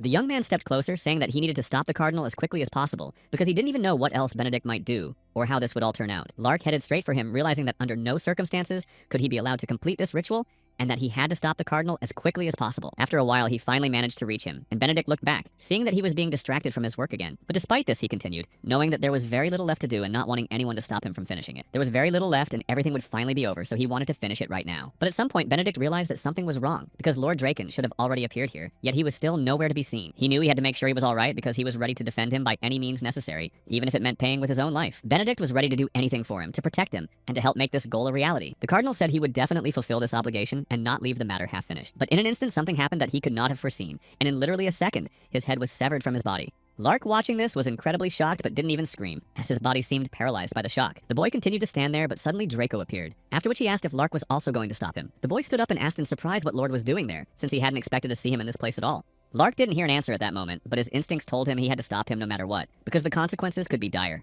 That is why the young man rushed into the attack, even though he fully understood that with his own skills, he would certainly not be able to defeat someone as strong as Draco. Nevertheless, he didn't give up, knowing that as a descendant of the Grace family and the future leader of the North, he was obligated to do everything in his power to prevent this. Draco himself launched the attack first, swinging his sword and declaring that this was the final end. With just one blow, he managed to finish off Lark, after which the boy fell face first to the ground, unable to get back up. However, despite all these blows, he still didn't give up and shouted for Draco to stop immediately. Lark, despite the pain, grabbed his weapon and got back on his feet, saying that this wasn't the end yet, and that he would fight until he was completely destroyed. When the sword reaches its limit, everything it touches will be instantly destroyed by the weapon's incredibly powerful energy. Lark knew that the most important thing now was not to miss a thing, and not to take his eyes off his opponent, who vastly outmatched him in strength. He used his skill, then told himself to stand his ground until the end, no matter how dangerous it was. After that, the boy immediately rushed into the attack, thinking only that he was a warrior of the North, and such warriors had no right to retreat. But suddenly Rania appeared, instantly grabbing the boy and pulling him away from Draco, asking where he was going. Lark only came to his senses after that, not understanding what she was doing there or how she had appeared in that place so quickly. However, Draco didn't let her say a single word and began casting the first spell, attacking her. Rania kept up, creating new formations around them and saying that someone wanted to meet with the Lord. Then Rania lunged straight at him, asking what this idiot was planning to do to her best student, and then she herself used the amplification of her spells. Immediately after that, their two powers clashed, and Draco began using the Sword of Chaos to complete his mission to save his daughter. At that moment, Rania realized that Draco truly believed in everything that was happening, and actually thought he could save his daughter by resurrecting her. He didn't even consider that it would be impossible because he wanted so badly to see his child again. So, with a look of determination in his eyes, he continued to destroy everyone around him. After a while, Rania simply sighed and looked back, asking how Lark was feeling, though he hadn't answered yet, being very surprised. But a moment later, the boy snapped out of it, saying that everything was fine, and his arms and legs were intact so he could keep fighting. Rania smiled and said he'd better not move because after all those blows, Lark had most likely broken a few bones. Only then did Draco get up and say that he was getting bored, but it was interesting to see how far Rania would go to stop him, to which the girl replied that she would keep doing this until he stopped acting like an idiot. But she also laughed and said that perhaps they already had a clear winner, though Draco himself didn't understand what she was talking about. A moment later, the man looked at the sword he was holding in his hands, but suddenly the weapon simply crumbled, splitting in half, and part of the sword fell onto the blood-stained ground. Draco didn't panic and simply said that it couldn't end this way since he had to see this through to the end, though he already understood there was no other way.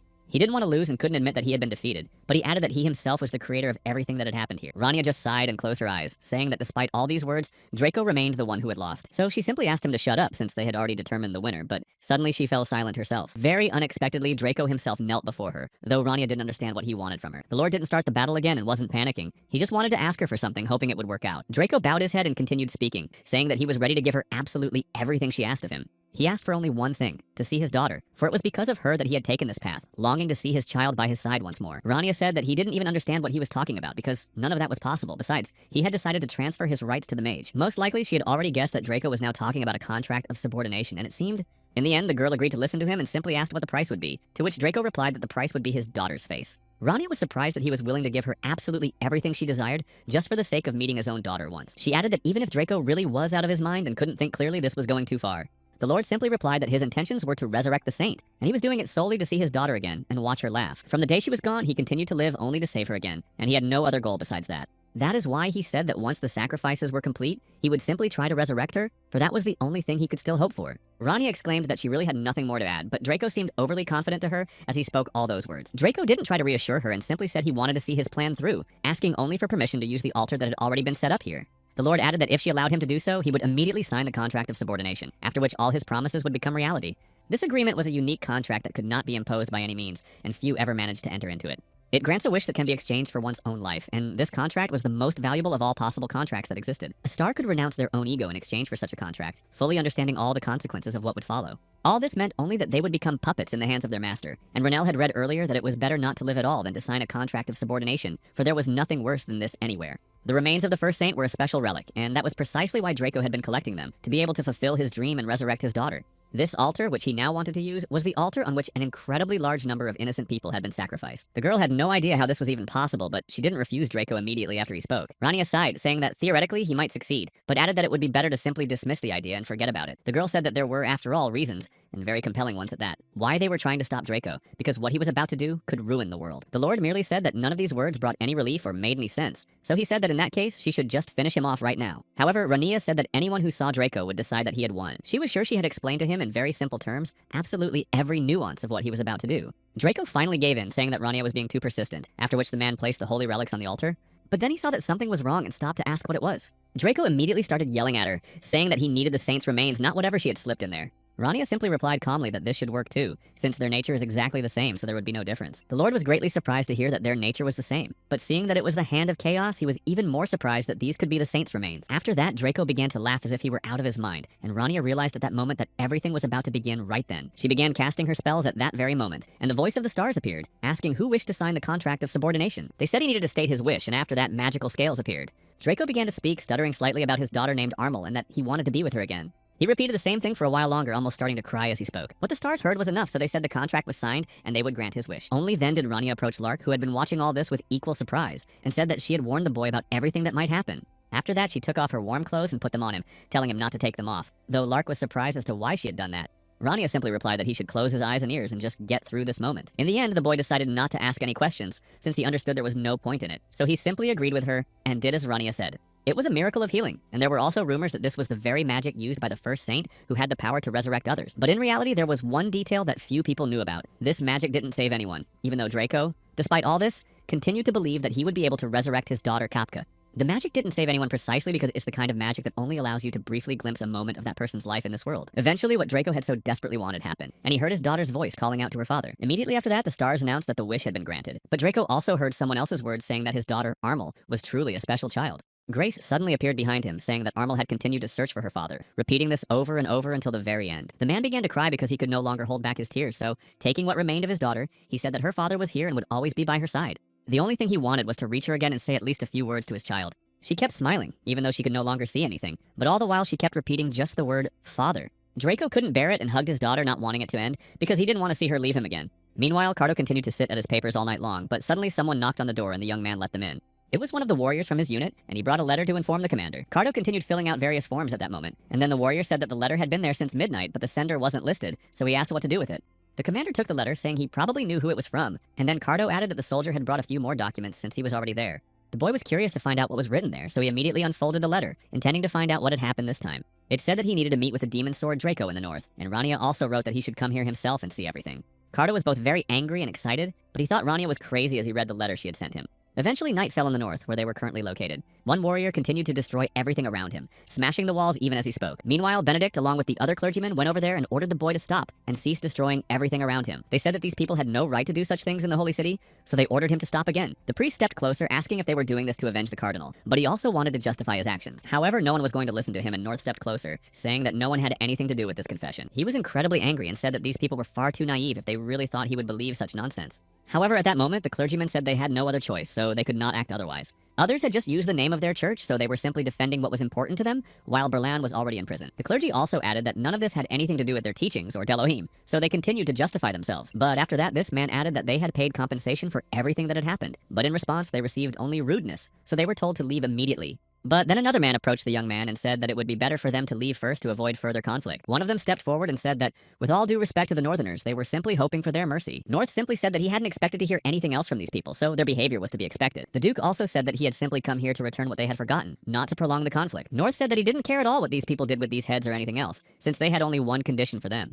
North quietly stepped closer, saying that now not even their feet should be here in the north. The day when this cursed quest reappears in this place would come sooner or later, and he knew it. But then that would be the very day when war and eternal enmity would break out between them, until one of them emerged the loser. After some time, Cardo did arrive in the north, just as Renel had asked him to, but he still didn't understand why the mage had summoned him here. So Cardo asked for a more detailed answer and an explanation as to why he had to travel so far. They continued walking farther and farther through the blizzard that showed no sign of letting up, but Rania remained silent for a while, saying nothing more. Only after a while did she begin to speak, saying that the mountain in this city had simply become a little lower, but thanks to this ridge there had never been snowdrifts before, so it would probably be better to correct the old map. Cardo was surprised to hear this, but Rania said that she had specifically made only this mountain a little lower than before. Everything else was the work of Draco, who was now standing behind her, but Cardo was still very angry about everything he had heard and seen here. Besides, he hadn't expected to see Lord Draken here at all, or to hear that he was somehow involved in what had happened here. Cardo asked what Rania had done with Draco and why they were standing here together at all, since they used to hate each other so much that they fought constantly until one of them simply disappeared. Rania replied that Draco had signed a contract of submission with her, and that he was now her subject, and Cardo responded that he didn't know what kind of contract that was, but it sounded scary. The girl asked if Cardo would go with them or stay here, but added that it would be better for the boy to see for himself what had happened there. Although, in reality, Cardo didn't even know what to say about everything that had happened there. But eventually he began to realize that Draco had done all of this just to resurrect his daughter and be with her again. He ran his fingers over the altar and the bloodstains there and added that all of this would be too difficult. Cardo also added that they would need Draco, and then began to explain that after his colleague retired, every superhuman was incredibly important. If you think of it in terms of physical strength, they would really need someone very strong. Rania replied that when she analyzed what she had done, it would probably have been better to simply say goodbye to her own life than to go through all of this. The Swordmaster would now have to live a life worse than the end of this one. Because of his love for his own daughter, an incredible number of people were destroyed, for he had only one goal, and he tried to achieve it no matter how much Rania tried to stop him. But in any case, she caught herself thinking that she still felt sympathy for Draco, despite everything he had done, because he simply wanted to bring back someone who was very important to him. Rania added that her feelings were simply impossible to describe in a single word. There were just too many of them. But after that, the girl turned back and told Cardo that now they had to get to work, because there was a lot to do in very little time. It was to be a treaty of submission and a change of command, so he began to cast a spell, invoking the name of Heinkel van Zighard. Only one person has the right to command, namely the Knight Commander who was their leader. Rania said she was confident that this old man would handle all of this with full responsibility. The girl simply asked Cardo to take care of everything else that remained, and in the end, her friend couldn't help but agree. But then he thought about what he had said and realized that Rania wanted to return to the capital alone, asking him to handle all of this. Rania smiled and said that of course she would stay and help. After all, for a start, it would be enough just to smile, and they should also talk. Renel didn't know what to do since the master was calling for him, and it would be best for him to return right away. But Carto didn't know since when he had become so obedient. Renel simply replied that he had some help for his friend, to which Carto sarcastically remarked that Renel's kindness knew no bounds. Meanwhile, Lark was sitting in the palace after the battle and was in the best possible condition given what had happened to him. The boy stood for a long time staring out the window without looking away, but then someone entered his room. It was Rania, and she asked how the farewell ceremony had gone, to which Lark replied that it had just ended. Then the boy asked who was standing behind her, although, as Rania said, Lark should have seen Cardo earlier at school. Finally, the man bowed, introduced himself, and said he was a hunter, and Lark introduced himself in return. Rania smiled and said that something had come up, and she needed to return to the capital quickly, but that Cardo would help Lark figure out everything that was happening here. Lark hadn't expected to hear that, but eventually agreed, and just before leaving, Rania asked if her student had any questions. The girl said that regardless of her guesses, absolutely nothing would change, so he could speak freely. She said she was an associate professor at Apia, so ultimately he could trust her, but there would be certain conditions. He must adhere to them in order to fight on her side. She said she would teach Lark everything she knew herself and would be her mentor, helping her with anything. Besides, the next semester was going to be much harder than the previous one, so she told him he should prepare. Finally, Rania just smiled at him and said that Lark needed a good rest now, and then they would see each other at school. Eventually, after some time, the girl returned to the capital, and they went about their usual business. However, as soon as they stepped outside, they realized once again just how hot it was there. She said again that she'd rather go to the world of demons or back north than stand here in such hot weather.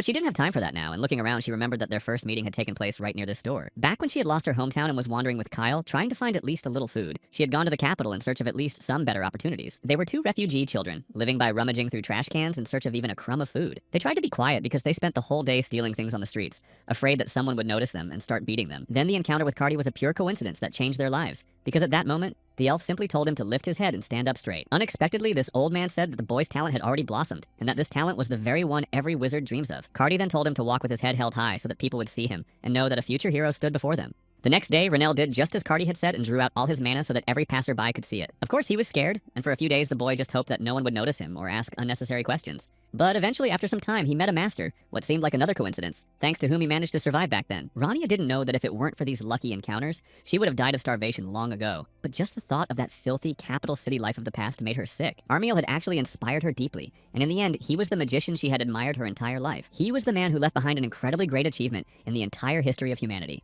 Finally, she made it to his house, opened the door, and happily announced that she was back. However, the girl was very confused by what she saw there, but suddenly a voice asked why she had taken so long. Rania was surprised to see Chloe there instead of Cardi, and the girl, thinking that Belnoa was supposed to come, said that he had promised to come sooner. Renell sensed that something was wrong looking at that white hair and green eyes, and he clearly remembered whose voice that was. He immediately rushed straight at her, thinking that this little girl was Grace, and didn't even stop. Only at the last moment did Chloe, who was scared to tears, ask who she was and why she was attacking her so suddenly. Only then was Rania able to stop, realizing that this wasn't Grace, but she noticed that the resemblance in appearance and voice was too striking.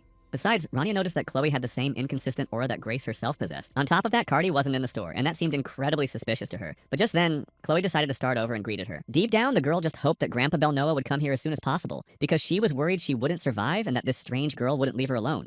However, Rania had just started asking how Chloe was connected to Grace, when suddenly a voice said that the door was open for some reason. The old man opened them wide, remembering that he had definitely closed them before they, Belnoa and he, had left for the market. Eventually, the two of them went inside, and Belnoa was very surprised to see Rania there, a young girl who was an enlightener. Rania van Trias was a new teacher at the Aplaya Academy, but very little was known about her, so even Chloe was curious about who this girl was. Her lessons were incredibly interesting and graceful, and there was a lot to learn from them, but she was a strict teacher. Chloe also read about how a journalist had drawn conclusions based on her own observations. It mentioned Rania's blue eyes and ash blonde hair, and as Chloe read this, she thought that this girl must be a very elegant and stylish person. But their first meeting didn't go as Chloe had expected. Rania suddenly asked Belnoa how he was feeling and how things were going, but the guy didn't answer and asked what she was doing there. Then the girl replied that she had come here to meet the person behind Belnoa himself. The guy was very surprised, saying that last time he had thought they could be close friends. In that case, Belnoa was only interested in how old this old man really was, but the man simply hit him on the head.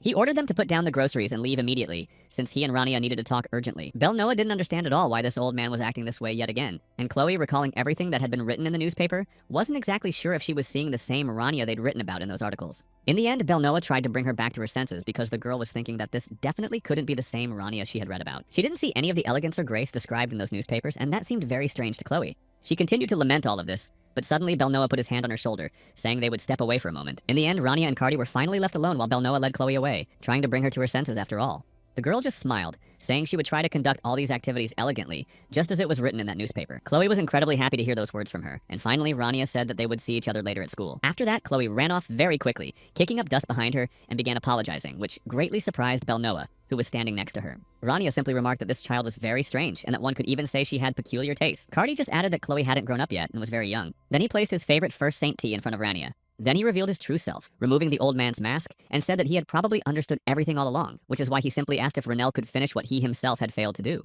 But looking at him, Cardi realized that this matter was still unresolved. Renell only replied that it was actually quite difficult for him to be in this body, since he still wasn't used to it. Due to all his previous contracts, it was gradually falling apart, and one more drop would bring it to an end. Because unlike Armiel, Renell was an ordinary person, to which Cardi replied that he had chosen the name he was given at baptism. Then Cardi turned to Renell and asked how he felt after facing the truth. Renell fell silent at first, but then replied softly that he was very shocked to learn all this, because he could never have imagined that everything was exactly as it turned out to be. The four disasters whom they had believed to be the creations of the Demon King turned out to be former heroes who had been completely different in life. For a long time afterward, Renell couldn't forget what he had learned, but he began to see everything differently. The fact that 3 of them were heroes truly shocked him, and it was hard for Renell to believe that this was actually true. But the mage also said that even knowing the truth and the whole story, questions still remained, and there were many of them. He didn't know for sure if the Demon King Renell had seen earlier and the one Cardi had seen were the same creature, but if so, that could change a lot.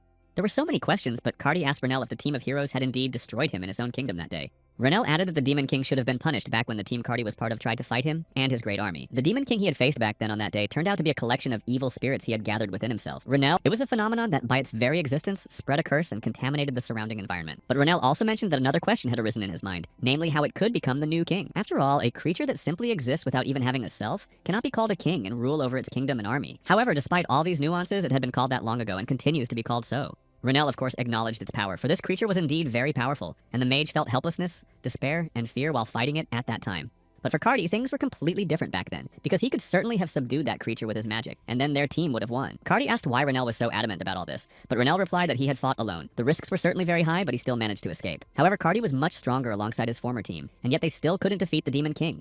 It was at that very moment that Cardi said that Renell had something that made him special, and that was what the elf had told him long ago, when Renell was a child. Cardi said that this wasn't the kind of creature they'd ever fought before, and since they'd encountered him for the first time that day, they didn't know how to deal with him. However, it wasn't until some time later that Renell said he could accept and believe all of this, but he still had a great many unanswered questions. The mage said that the heroes had indeed managed to win and had subdued the Demon King back then. But Renell said that the creature had lost only one part of itself, which was quite small, and it was precisely that part that they had managed to touch back then, but it wasn't what they thought it was. Renell said he was confident in this assumption and thought it was quite close to what could be called the truth. Cardi just smiled and said that in any case it wouldn't be completely meaningless because there was something to it. As he had said earlier that day, their team had encountered the Demon King and had been able to touch and destroy only the Shadow's flesh, though Renell was surprised to hear this and asked what it was. Cardi asked if the mage remembered the concept of the shadow he had told him about earlier when they met here. Renell, at that moment, it simply turned into a shadow, and the Demon King he had seen was that very darkness that devoured the light of the stars. And now, they could have called it a foreign body that disrupted the usual order of things, and Cardi said they had thought the same, but as it turned out, all those assumptions were nothing but fabrications.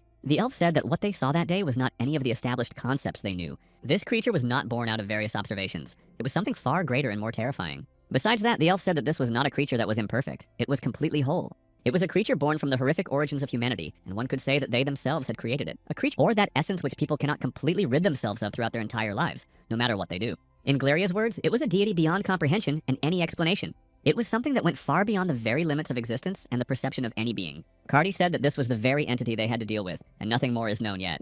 He said, but despite the fact that they did this, they were unable to destroy the Demon King himself, no matter how hard they tried. Cardi said that at that moment they made a different decision and decided they would have to drown him. Cardi replied that he simply hoped Renell would never learn this truth, which he would dwell on for the rest of his life. But he also added that knowing Renell as he did, he was sure Renell would figure out the truth on his own, whether his friend told him or not. After all, Renell had already dedicated his entire life to humanity and lived to save them, from the team of heroes to the present day. As for Cardi himself, he wanted to spend the rest of his life in peace so that no one would disturb him. Only then did Renell ask about the end of his own life, for after all, he was only 27 and still very young. Even if after that, the young man said only that no matter what, he wasn't going to give up and wanted to keep going. Renell said that he would press on until the very end, for it was a great honor for him to help the warrior make sense of this whole situation. He wanted to leave the decision on the next step entirely up to him, without making it on his own. But just because someone else had given up didn't mean Renell would too, because he didn't want to leave the matter half-finished. Almost everyone had given up on this matter, just like Kyle, who decided to give up because it was too hard. Even Sarah and Lemia refused to go any further because they saw what the sacrifices might entail, and it was easier to simply give up on this responsibility. That's exactly why Renell said he had to take responsibility for the life they had all rejected. Cardi just sighed heavily, realizing he definitely wouldn't be able to convince his friend, and simply said that he reminded him of someone. Then they simply said goodbye as evening fell, and Renell just went home. And then, when Renell was already far away, Cardi walked over to the photo of Chloe and Belnoa and, sighing heavily, remembered that Renell had also said she looked a lot like Grace. After that, Elf smiled, realizing he wasn't the only one who noticed it, and that actually made him happy. Chloe really did remind him of her, from her appearance and voice to her personality and behavior. Cardi didn't know if such a coincidence could really happen, or if it might just be another one of those stunts the stars sometimes pulled. But in the end, even if that wasn't the case at all, the elf knew there was no escaping it, and everything would start all over again once she grew up. Period. Meanwhile, Lark continued his training in the north. Even though he should have been resting, he kept practicing combat. Suddenly, Feria approached and spoke to her son, saying it was time for them to go. Immediately after that, Lark's friends, who had been helping him with his studies, asked him to study even harder this semester, and also asked him to say hello to Rania. Oyakaru also asked him to tell her that next time they would prepare many more different traps and that she should be ready for it. Lark just smiled and said he would definitely pass on all those words. Finally, he simply walked over to Oyakaru and said goodbye to him before leaving. Feria and her son had already walked away, but her mother said it would be better to rest before leaving, since Lark wasn't fully healthy yet. However, he replied that he wanted to achieve a lot this semester, so he didn't want to sit idle and would train during all his free time. His mother said she believed in him and knew that great success awaited Lark, because after all, he was their son and certainly wouldn't let them down. Feria said goodbye to him, wishing her son a safe trip as a final farewell, while North watched it all from the window. Once Lark had settled into the carriage, he said he would go and do it for himself and for his family. Last time, Lark might have been more unsure of himself, but now he told himself that he would come in first this semester, and no one would stop him. His goal was to beat Belnoa, and as Lark kept waving to his parents as they drove away, Seabus asked him to sit down and stay still. Meanwhile, in the Grey Tower, the students continued to prepare for their next classes. They talked among themselves, asking who knew what, but it turned out that the results weren't as good as they'd expected. It turned out that many had been rejected, and more than one student had a problem specifically with the budget. One of the students, on the verge of tears, replied that she had been too cold toward him, and had simply crushed him to dust before sending him back. Lesty used to be very quiet and timid, but now there was no trace of that left, and over the past few months, the girl had changed a lot. There were still many gaps and mistakes, but they could say that the level of effectiveness had become significantly higher than last time. It all seemed incredibly familiar to them, and more than one student had that feeling. In fact, many felt as if they were communicating with Renell, since he often behaved the same way. However, now the students realized that Lesty shouldn't be underestimated, since she was very talented. The students decided to go to their rooms and try again, and even though it seemed like they were making slow progress, they thought it was worth continuing. Meanwhile, Syl and Lesty continued to go through the papers and sign the important documents lying on the girl's desk. This flying creature said that she had sorted through absolutely all the documents that were there in order to help her mistress. Lesty thanked her and smiled, since the elf had been helping her with her work all this time. The girl also said they should work harder and get everything sorted out before the start of the new semester, because she added that she would like to balance all of this with school life, which is why everything needs to be done perfectly. And the elf said the same thing, that she was ready to work even harder. In the end, she sat there all night, continuing to work and never stopping. The first leaves had already begun to fall from the autumn trees, and a light breeze blew a single leaf right onto the paper. Meanwhile, the younger princess was also sitting at the table writing something, and realized that the new semester was just around the corner. She handed one of the letters to her servant, saying that once classes started, she would be even busier than she was now. The young man took the piece of paper and quickly glanced at it, asking the princess what the list was. The girl replied that she simply needed him to arrange a meeting with these people as soon as the new semester began. She laughed a little and asked if Havel was worried about something. The young man, feeling a bit flustered, was surprised that it was so obvious. The princess said she understood what she was getting into and was ready for all the consequences. So Gavel had nothing to worry about and just needed to fulfill his obligations. But after a while, the girl remembered that there was one more person she had forgotten about at the time.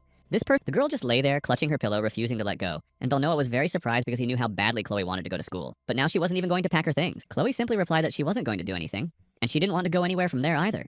At that moment, Belnoa thought that Chloe was just really nervous about that meeting at the house. She really couldn't have imagined that this person would turn out to be Rania, since she had thought of her as completely different, and even now it all seemed incredibly strange. She also said that there was a really big difference between what she had expected and what actually happened. Although for Belnoa, there was nothing surprising about it, since he knew what Rania was really like. The guy decided to keep quiet and not say anything about it, and just thought about seeing what the girl would say at their first session. Belnoa said that Chloe had been really looking forward to these classes, and he meant that the lesson itself might be completely different from their first meeting. Then the girl glanced at the newspaper he'd given her, and added that it wasn't too late to sign up for these classes and see if they were a good fit for her. Belnoa added that in any case, she shouldn't worry so much and just pack her bags since he wouldn't be doing this alone. And in the end, Chloe agreed, thanking him. Then, when the girl started getting ready, she asked him if Belnoa was ready for a new battle.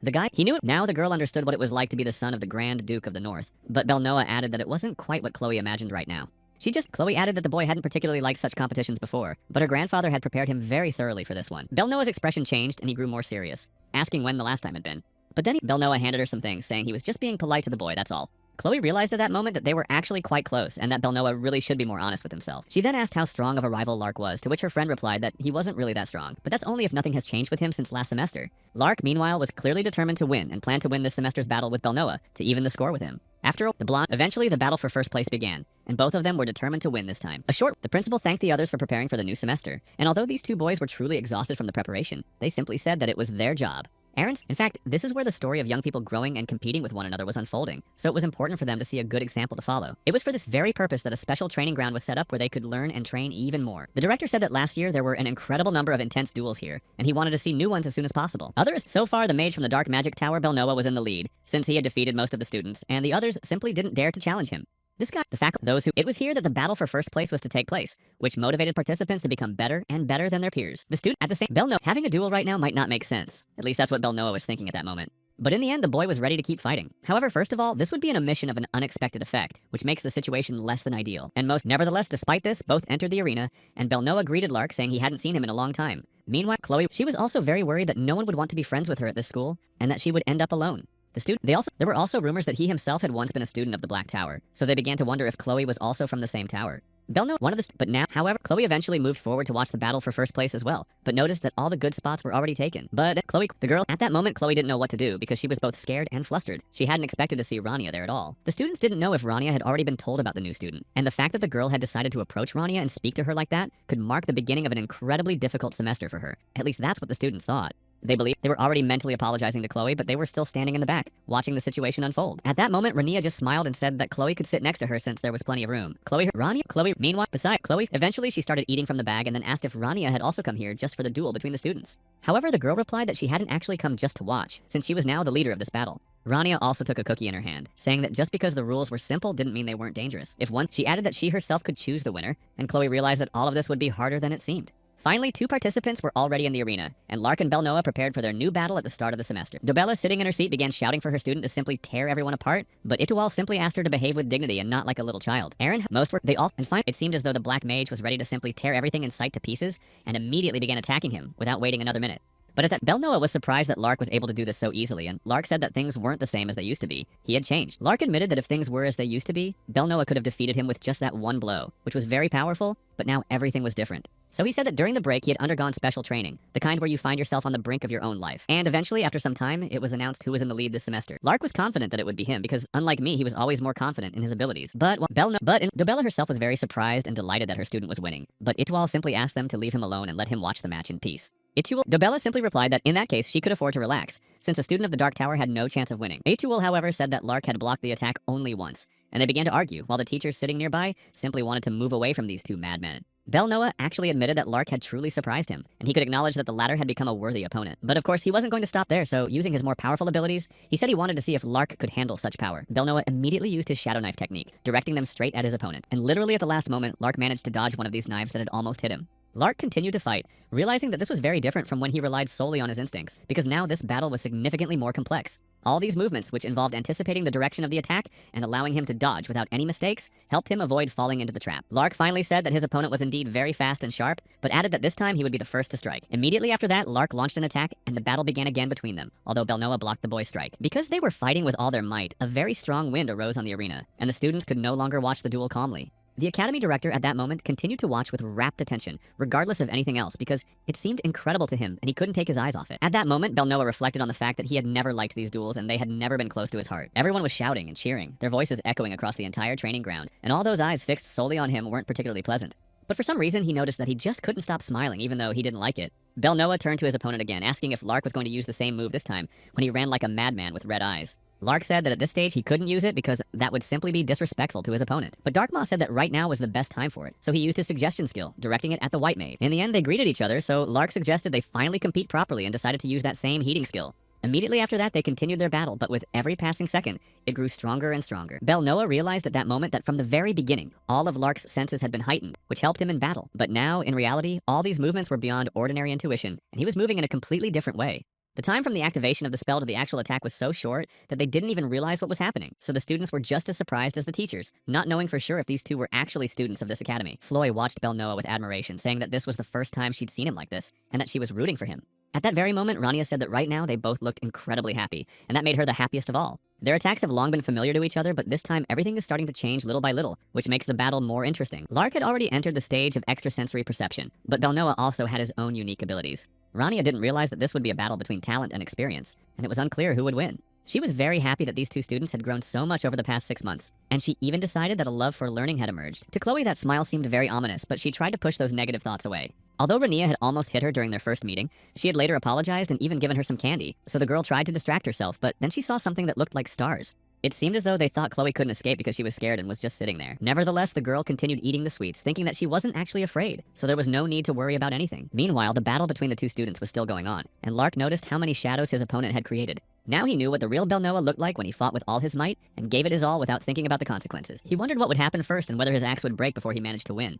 But Belnoa also didn't know if his own shadow would consume him before that happened. Despite all this, he continued the fight, using pinpoint explosions to land more strikes.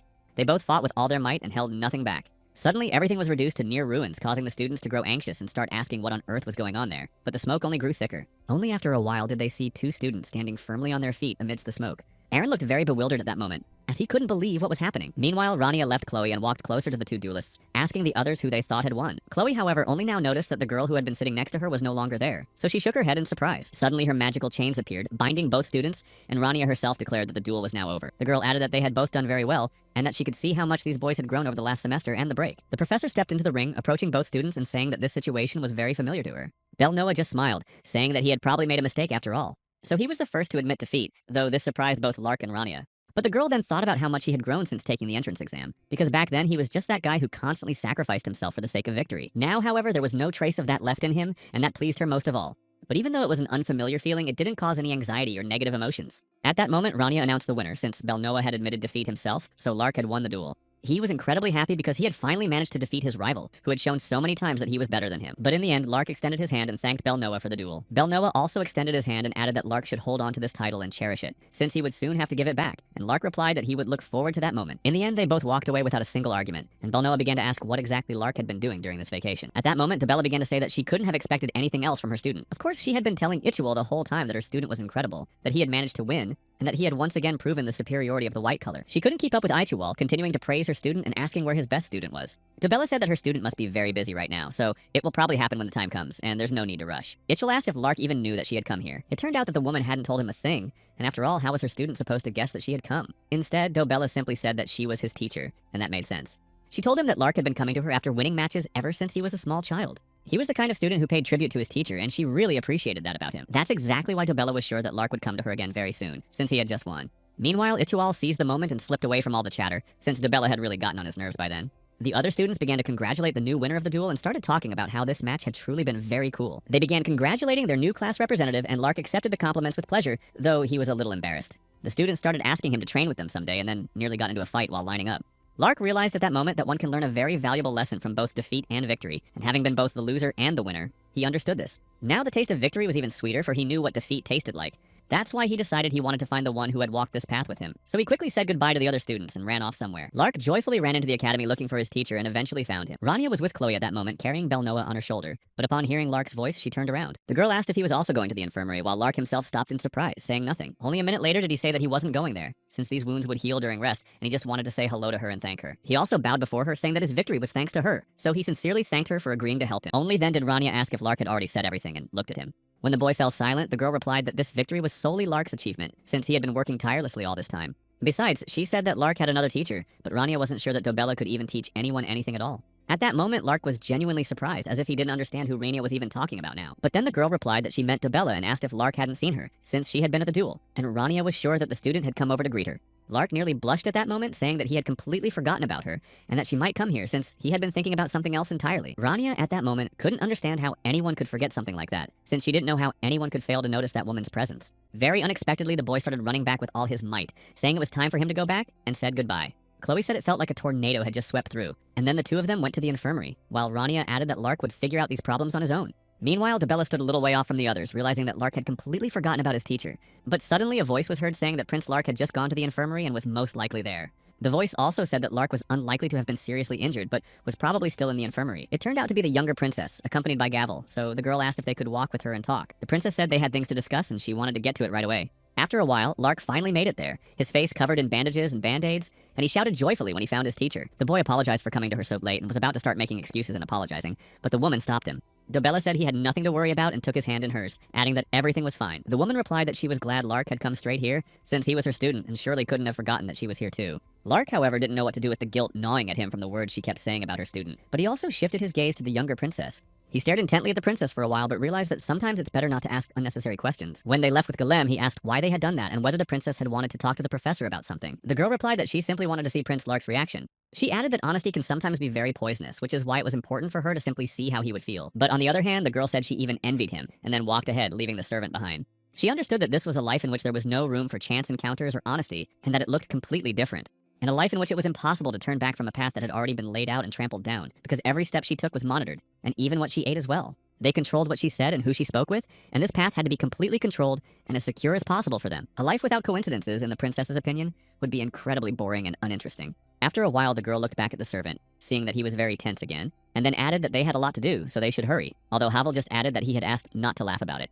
The girl said nothing more about it and only added that sometimes he still appears here and there, and glanced at Mana's thread. Sometimes a sudden gust of wind would blow, strong enough to break down a wall. Meanwhile, Rania was still in the infirmary with Belnoa and Chloe, but the guy was working so hard that she thought she was going to go deaf in that place. The girl asked him simply not to move, saying it wouldn't hurt as much if he didn't start struggling, but it still turned out too rough, to which Rania replied that she was a master who knew how to draw diagrams, not do things like this. Chloe, meanwhile, was fascinated by her, saying that Rania possessed such extensive knowledge even in the field of medicine. Rania replied that Belnoa's arm had become a little straighter, and then said that she actually knew a lot. Chloe remarked that it had turned out very carefully, and Rania agreed that it looked pretty good. At least he could move it. Then the girl asked if Chloe wanted to try doing it with her other hand, and added that she would supervise her. Of course, the younger girl agreed, but suddenly, as the princess and Havel approached the door of the infirmary, they heard only Belnoa's terrible scream. Chloe said she'd bandaged him before, but this was the first time she'd been so careful. After that, Chloe took him by the arm and pulled him along, saying it was time for them to go. She said goodbye to the nurse, and the girl said that they would see each other again in class later. But just as Chloe was about to leave, she saw something very strange, the very same threads of mana that had stopped her. After that, she saw the princess and her servant in front of her,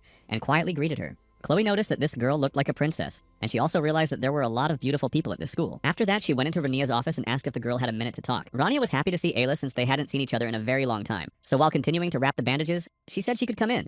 The princess said that before she began, she would like Rania to see the soundproof barrier so that no one would hear them for sure. Rania did so, of course, but pointed out that if this conversation was so important, it would have been easier to invite her to the palace rather than come here. But Ayla replied that it would be much harder because, as a student within the academy's walls, it was much easier for her to avoid this surveillance and control.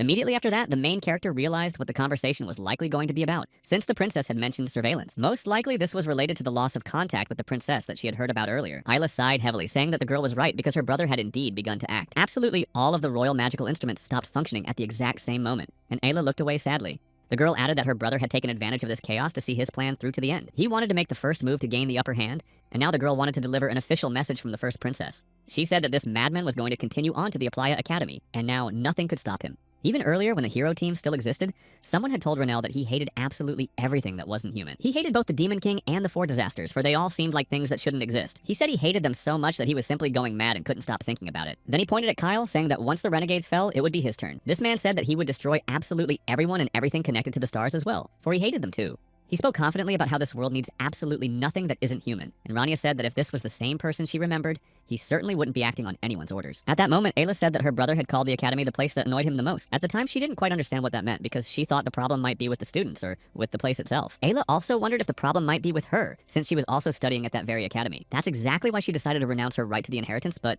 even so, her brother never came to love her. All he told her was to bow her head and never raise it even a centimeter in his presence. He said she would only be allowed to do so after he had taken her eyes. Ayla said that her brother especially hated her eyes, which is why he ordered her not to look at him. Rania began to think about what she had just heard from the princess, and then wondered if the first prince also hated the stars so much. Ayla was the one who possessed this power of the stars, while Lesty was actually studying them and loved the subject. And Chloe was a star stream warrior, so the main character drew a connection between these three people. The first prince simply hated the stars, and at this academy, most people were connected to them in one way or another, which is why everyone here called this guy crazy. Rania immediately asked what was troubling the princess, because regardless of whether a madman or a prince came here, they would defend the school just the same. The girl smiled and said that this could also be part of their training, and no matter what, the academy would be protected. Ayla began to recall the time when she was still a small child and tried to call out to at least someone so she wouldn't be alone. Her sister was fighting back then, but Ayla was somewhere else. Suddenly, she was swept away by a stream of stars that told her not to trust absolutely anyone or anything. They also told her not to interfere in anything, because trust equals betrayal. It was all very confusing, and it was precisely this that perpetuated their misfortune. So the stars advised her not to believe anyone and not to dare to trust anyone, no matter what. Ayla said she would listen to them, but asked them to wait just a little longer. However, despite this, the stars continued to fade away and never returned. Even though the girl said she needed their prophecies and would do absolutely everything they told her, the stars still vanished, and after a while they were completely out of sight. Ayla was still trying to reach out to them, begging them not to disappear, but then the princess was suddenly called. It was Havel, who had also followed her out, and asked if the princess was alright since she looked flustered. The girl simply replied that she was just very tired, so she asked him to leave her alone. Havel simply bowed, obeying the princess's command, and left her room. Finally, he just said that she had rested well, and Ayla had only hoped that the stars would answer her prayer. The girl fell to her knees, completely unable to understand why the stars were no longer answering her, despite all her pleas. Tears streamed from her eyes because she could no longer hear the voices of the stars, yet she had no idea why they had suddenly fallen silent. After that very prophecy, she never felt the presence of the stars again, though she didn't know exactly what it was connected to. Ayla remembered that until then, the stars had always been by her side. That was how she had managed to survive no matter what. But after they suddenly disappeared, she didn't know what to do or how to go on, for existence without them seemed impossible. After that, the girl simply said that she had to find the stars no matter what it cost her. 5,275. Meanwhile, Chloe had changed into her school uniform, which she liked incredibly much, and she couldn't take her eyes off it. She was so happy that she didn't want to take it off and sat in that skirt and new shoes the whole time. Even her raincoat looked like a magician's, and this delighted the girl so much that she kept wearing it. For Chloe, school and the uniform felt more like a dream, so she kept running down the academy's spacious hallway feeling very happy. Also, Rania had called her earlier, so the girl quickly headed to her office, and it seemed to her that they had grown closer now and there was nothing to worry about. After a while, Chloe walked into her office, peeking inside, and after saying hello, asked if she was there. Rania was already there, but Lesty was standing next to her, so the girl said she could come in. The professor also wanted to introduce the two girls to each other first, since they felt a little awkward around one another. Rania introduced Chloe first, saying that she had transferred from another school this semester, and the girl bowed. Then Rania introduced Lesty, and the girl also greeted her. However, at that very moment, Chloe's expression changed, thinking that this was the very Lesty who was to become the next Ash Knight, and Rania confirmed her words. After that, Chloe was only even happier, realizing that standing right in front of her now was the next master of the Ash Tower, who would replace the Ash Wizard. The girl added that she hadn't expected to meet him so soon and then asked Lesty for a photo. Rania also mentioned that Lesty knew Chloe was a warrior. This confused the girl even more, and she didn't even know how that was possible. But Rania replied that it was very difficult to hide such things from Lesty and her special abilities. She also added that Lesty is a watcher, so she sees practically everything, and it's almost impossible to hide from her. She had a talent for reading the stars, which is why the main character decided to ask Lesty what Chloe looked like in her eyes. But the girl replied almost immediately that to her, Chloe looked like a massive platinum light. At that moment, Chloe didn't even know how to picture that in her mind, but she was actually very curious to hear it all. After that, Rania simply asked Chloe to show Lesty what she was capable of. Of course, the girl started to get a little nervous, but she didn't refuse. She just added that it might be very painful for the eyes right now. Rania replied that there was nothing to worry about since they were ready for this. She simply asked Chloe to show what she was capable of. Hearing this, the girl began to use her power, and indeed, an incredibly bright ashen light began to radiate from her, filling the entire hall. Rania moved closer to Lesty, saying that she had to see this, since for her it could be the perfect practice. It wasn't the starlight found in spells, but pure starlight, for Chloe's mana was like a star itself. Rania simply asked her not to rush and to do everything calmly, and as she guided Chloe, she told her to focus. She told her to stay calm and steady as if she had to control the flow of mana itself. Rania wanted to explain that she needed to use her eyes to see and understand the stars she was dealing with. And after that, she needed to put into words what she had understood. So Rania asked Lesty to tell Chloe this so that she could pass it on to others. After a while, the girl told Chloe herself to open her eyes and look at what she had managed to create now. Rania added that starting today and for the next 6 months, they would receive additional lessons. And the girl who had opened her eyes was surprised to see that this was what her mana looked like. The professor added that they would serve as good teaching material for one another and would begin to grow quickly, so this would be for the best for both of them. Rania also mentioned that they should document what they had done today, so she handed them a stack of papers and books. She told them not to rush since they could finish it by next week, but if they ran into any difficulties, she asked them to let her know right away, to which Lesty replied that they'd most likely manage on their own. Rania reminded them once more that they could come to her with any questions, and Chloe wondered if this amount of homework would actually be beneficial for them. The professor said they would see each other next week and thought the two of them would become good friends. Chloe was shocked that she would have to do all of this, and that she only had a few days to do it, not the entire semester or longer. Now the girl realized that school was a scary place, and Lesty saw how anxious her classmate had become. Rania figured she had the extra classes figured out, so they decided to go check out the guy they were supposed to meet. After a while, she went out to meet Cardo and the rest of his team, saying she was late and apologizing for it. Cardo immediately said that it was no big deal and there was no need to worry. Rania noticed that he hadn't changed a bit since the last time they'd seen each other, and she looked at the face of the man who had so firmly insisted that he hated everything not related to people. His name was Kalar Halim, and she greeted her old friend whom she hadn't seen in a very long time. All this time, people had called him the madman from Ardia, but Kalar Halim himself looked at her in surprise, not knowing that they were actually acquainted. Rania replied that they had met before and that she would now be the one to accompany him, and she also gave her name. But she also added that before they took him to school, she wanted to ask him for a favor, and he agreed to listen. Rania's expression immediately changed as she explained that letting someone like him into the school was very risky, especially for the students. Therefore, she added that regardless of how things turned out, the school would bear absolutely no consequences or responsibility in this matter. Kalar Halim replied that he fully understood their concerns and also considered his presence there a risk factor. Rania replied that she was very happy that they were able to come to an understanding right away without any conflict. She then added that she would oversee the school's security, and that Kalar Halim had the right to add points to his code of conduct. The man reflected on the fact that they certainly weren't acquainted with this girl, but despite that, Rania fully understood the principles and limitations of his actions. Rania replied that if Kalar Halim didn't want to agree, that was his right, since it was only a suggestion on her part. But he also couldn't just destroy a place where completely defenseless and innocent students were located. That is precisely why it was in his best interest to agree with her, because otherwise she would have to take certain measures. Rania said that it made absolutely no difference how important a figure Kalar Halim was, because the safety and well-being of the students came first for every teacher. The girl had no idea why this man had come here, so extra caution and safety wouldn't hurt. However, she also knew that if Kalar Halim lifted the restrictions at the school, it would be a real disaster. The man then stepped closer, saying that, unfortunately, he couldn't accept her proposal just yet. But he also considered the proposal quite fair and understood why she was acting this way. In the end, Rania realized that a normal conversation wouldn't work, so she prepared to use her own power. Just then, the stars appeared, and Rania and Kalar Halim, using their power, signed a contract, so they had to act in accordance with it. The man said that if she was satisfied, he asked for permission to make a counteroffer. Kalar Halim said that while he was at this academy, he would like to give a few lectures to the students. Rania first saw Kalar Halim after the battle on the battlefield, and he was a survivor from the magical city of Artia, which had been destroyed centuries ago. They appeared to be practically the same age, though it was hard to guess how old this man was. There were also many different rumors circulating about Kalar Halim that were downright creepy. Specifically, people said he destroyed spirits and sustained his life with their blood.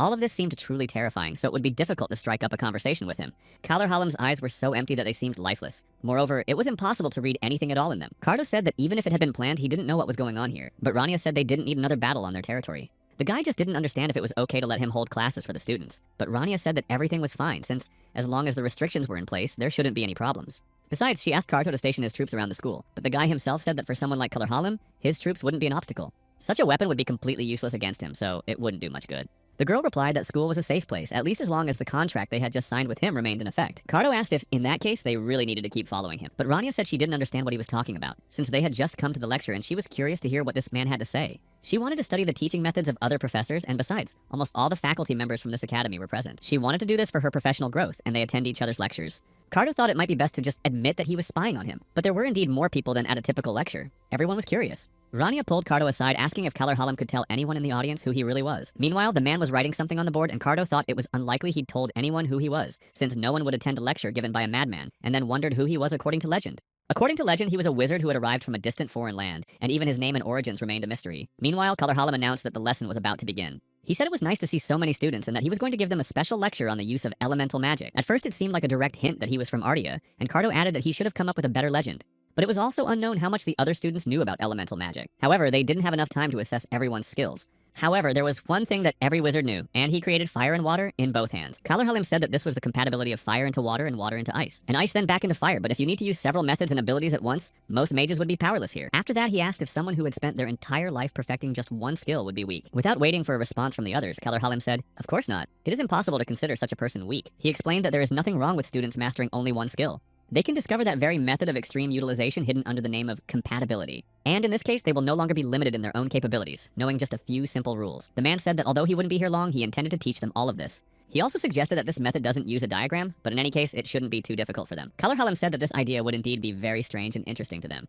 He added that they weren't ruling out the possibility that there might be limitations on elemental spells, but asked the students what would happen if an opponent decided to attack. The students thought that this was a possibility, and that this method might even be truly effective, but this could also mean that they would exceed their limits and resort to using second-class skills. Kallarhalim said that those who fail to handle this task will eventually hit a wall and will no longer be able to continue. In time, they would reach that very wall they couldn't break through, and the entire passage would be permanently sealed off. After a while, Rania stepped forward and said she would go first, but Cardo didn't understand where they were headed now. Rania laughed and said she wasn't planning to run away, but Cardo thought that was exactly what she was doing. She replied that there was no need to worry since this was a school, and she was a teacher here and intended to solve this problem as a teacher. She wanted to solve this problem at its root and in reality, not just superficially. After a while, Cardo received several reports, but he doubted whether it was really true because it was hard to believe. The other members of his team said that was all they'd managed to get and they had nothing else. It was just a routine walk for Kallarhalim after he had finished the class. He was simply talking with students who were asking him questions after the lecture, and he calmly explained everything in great detail. After that, he felt like sitting in the garden, and alone he went there, sitting quietly on a bench. Then Kallarhalim wrote a new class schedule, and there was nothing suspicious or strange about his behavior during all that time. Cardo said at that moment that it all looked too suspicious,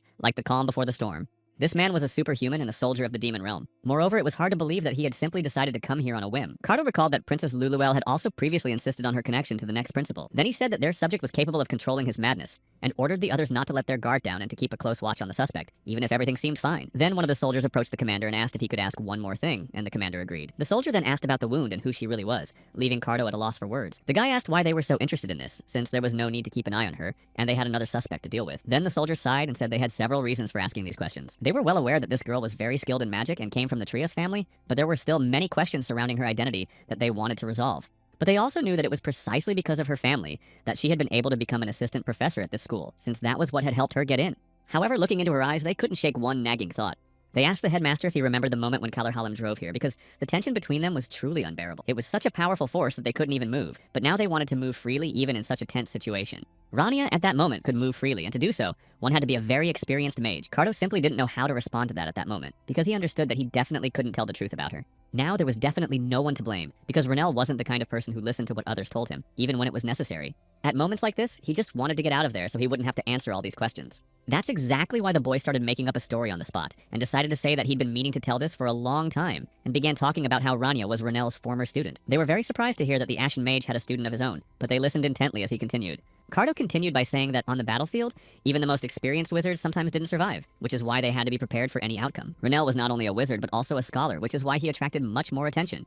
And that meant he needed someone to whom he could pass on his knowledge, and that person turned out to be Rania. Cardo also added that this was confidential information, since Renelle himself had specified this in his letter, so he asked that they not tell anyone else. The soldiers said they understood everything, because if they started talking about it, there would be a lot of rumors and confusing legends. That's why he said it was better not to cause Rania any unnecessary trouble, though deep down he hoped his story wouldn't be enough. But Cardo also realized that he had once again nearly fallen into a trap because of Rania and the questions surrounding her. The chief said that if no one else had any more questions, they should continue monitoring the suspect, since the students' safety was their priority in this mission. One of them taking the papers said that Associate Professor Renaya was saying the exact same words as their boss was now. Then he handed the papers back to him, saying that Renaya, by all accounts, had taken all of Kallarhalim's complaints into consideration. They were very curious as to why she had decided to do this, but since Rania was a student of the Ash Mage, that explained everything and left no questions unanswered. They didn't understand why Senior Cardo was treating them this way, and they were also informed about a new lecture for students, with the topic being the fundamentals of a battle mage. The students gathered closer to read the new announcement, and the headline read, Countermeasures for the Wizard class. The professor who would be leading this class was Rania Van Trias, and of course, the students began to worry about the fact that it would be her.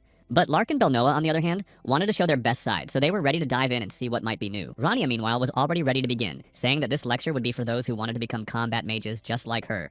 The students saw only her smile, which seemed eerie to them, and they didn't even know if they'd make it out of there alive after the lecture. Rania began by explaining that a combat mage is a class of mages dedicated to fighting enemy magic. She began to explain that the combat technique of hunting mages is the source and foundation of the battle mage. All of this was created by the Ash Mage in order to defeat Skibal, whom he had once fought. Rania continued to say that this was a very good and effective class, just like the techniques presented here. The students kept listening, sometimes afraid of what might happen to them here, but suddenly the girl stopped. Rania added that since this class is very new, many mages ignore it, especially low-level mages, and at that moment the students became even more frightened. They thought that this was exactly what Dobella had told them once, but usually people from completely different classes say things like that regardless of anything else.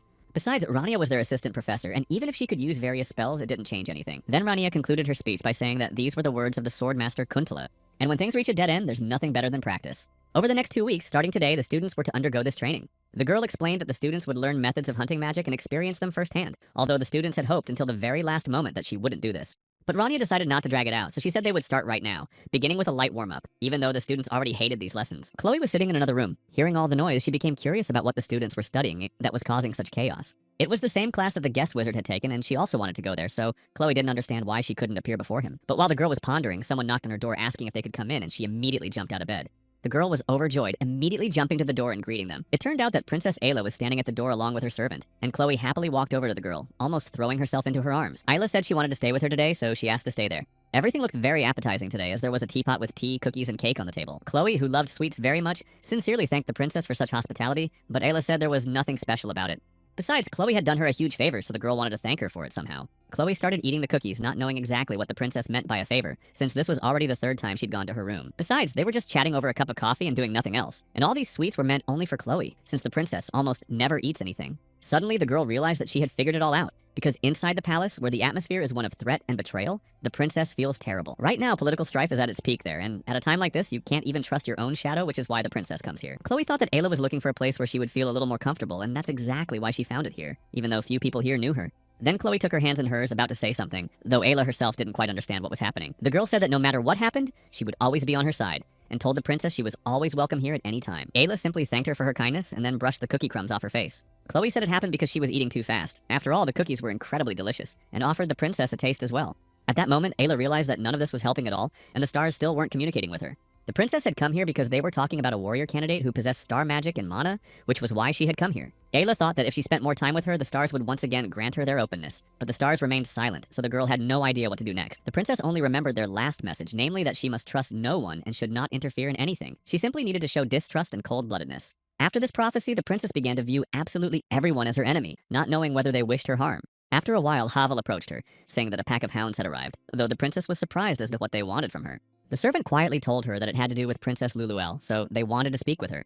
Of course, she couldn't refuse, and after a while, Cardo was already standing outside the door, as he had a lot to say. Meanwhile, the other students were preparing for class, sometimes not understanding the topic and afraid of doing something wrong. Lesty, as always, was with the elf, who suddenly started calling out to her as if something terrible had happened. Lesty sat calmly reading a book that the little fairy had picked up and started asking, "Who is depicted here?" The girl began searching and trying to answer the question, while the other students were surprised that their library even had such an old book. The sylph finally turned to the right page and looked at the girl pictured there, saying that she looked very much like her master. Lesty was a little surprised to hear these words, and then she read that this lady's name was Celestia von Arta.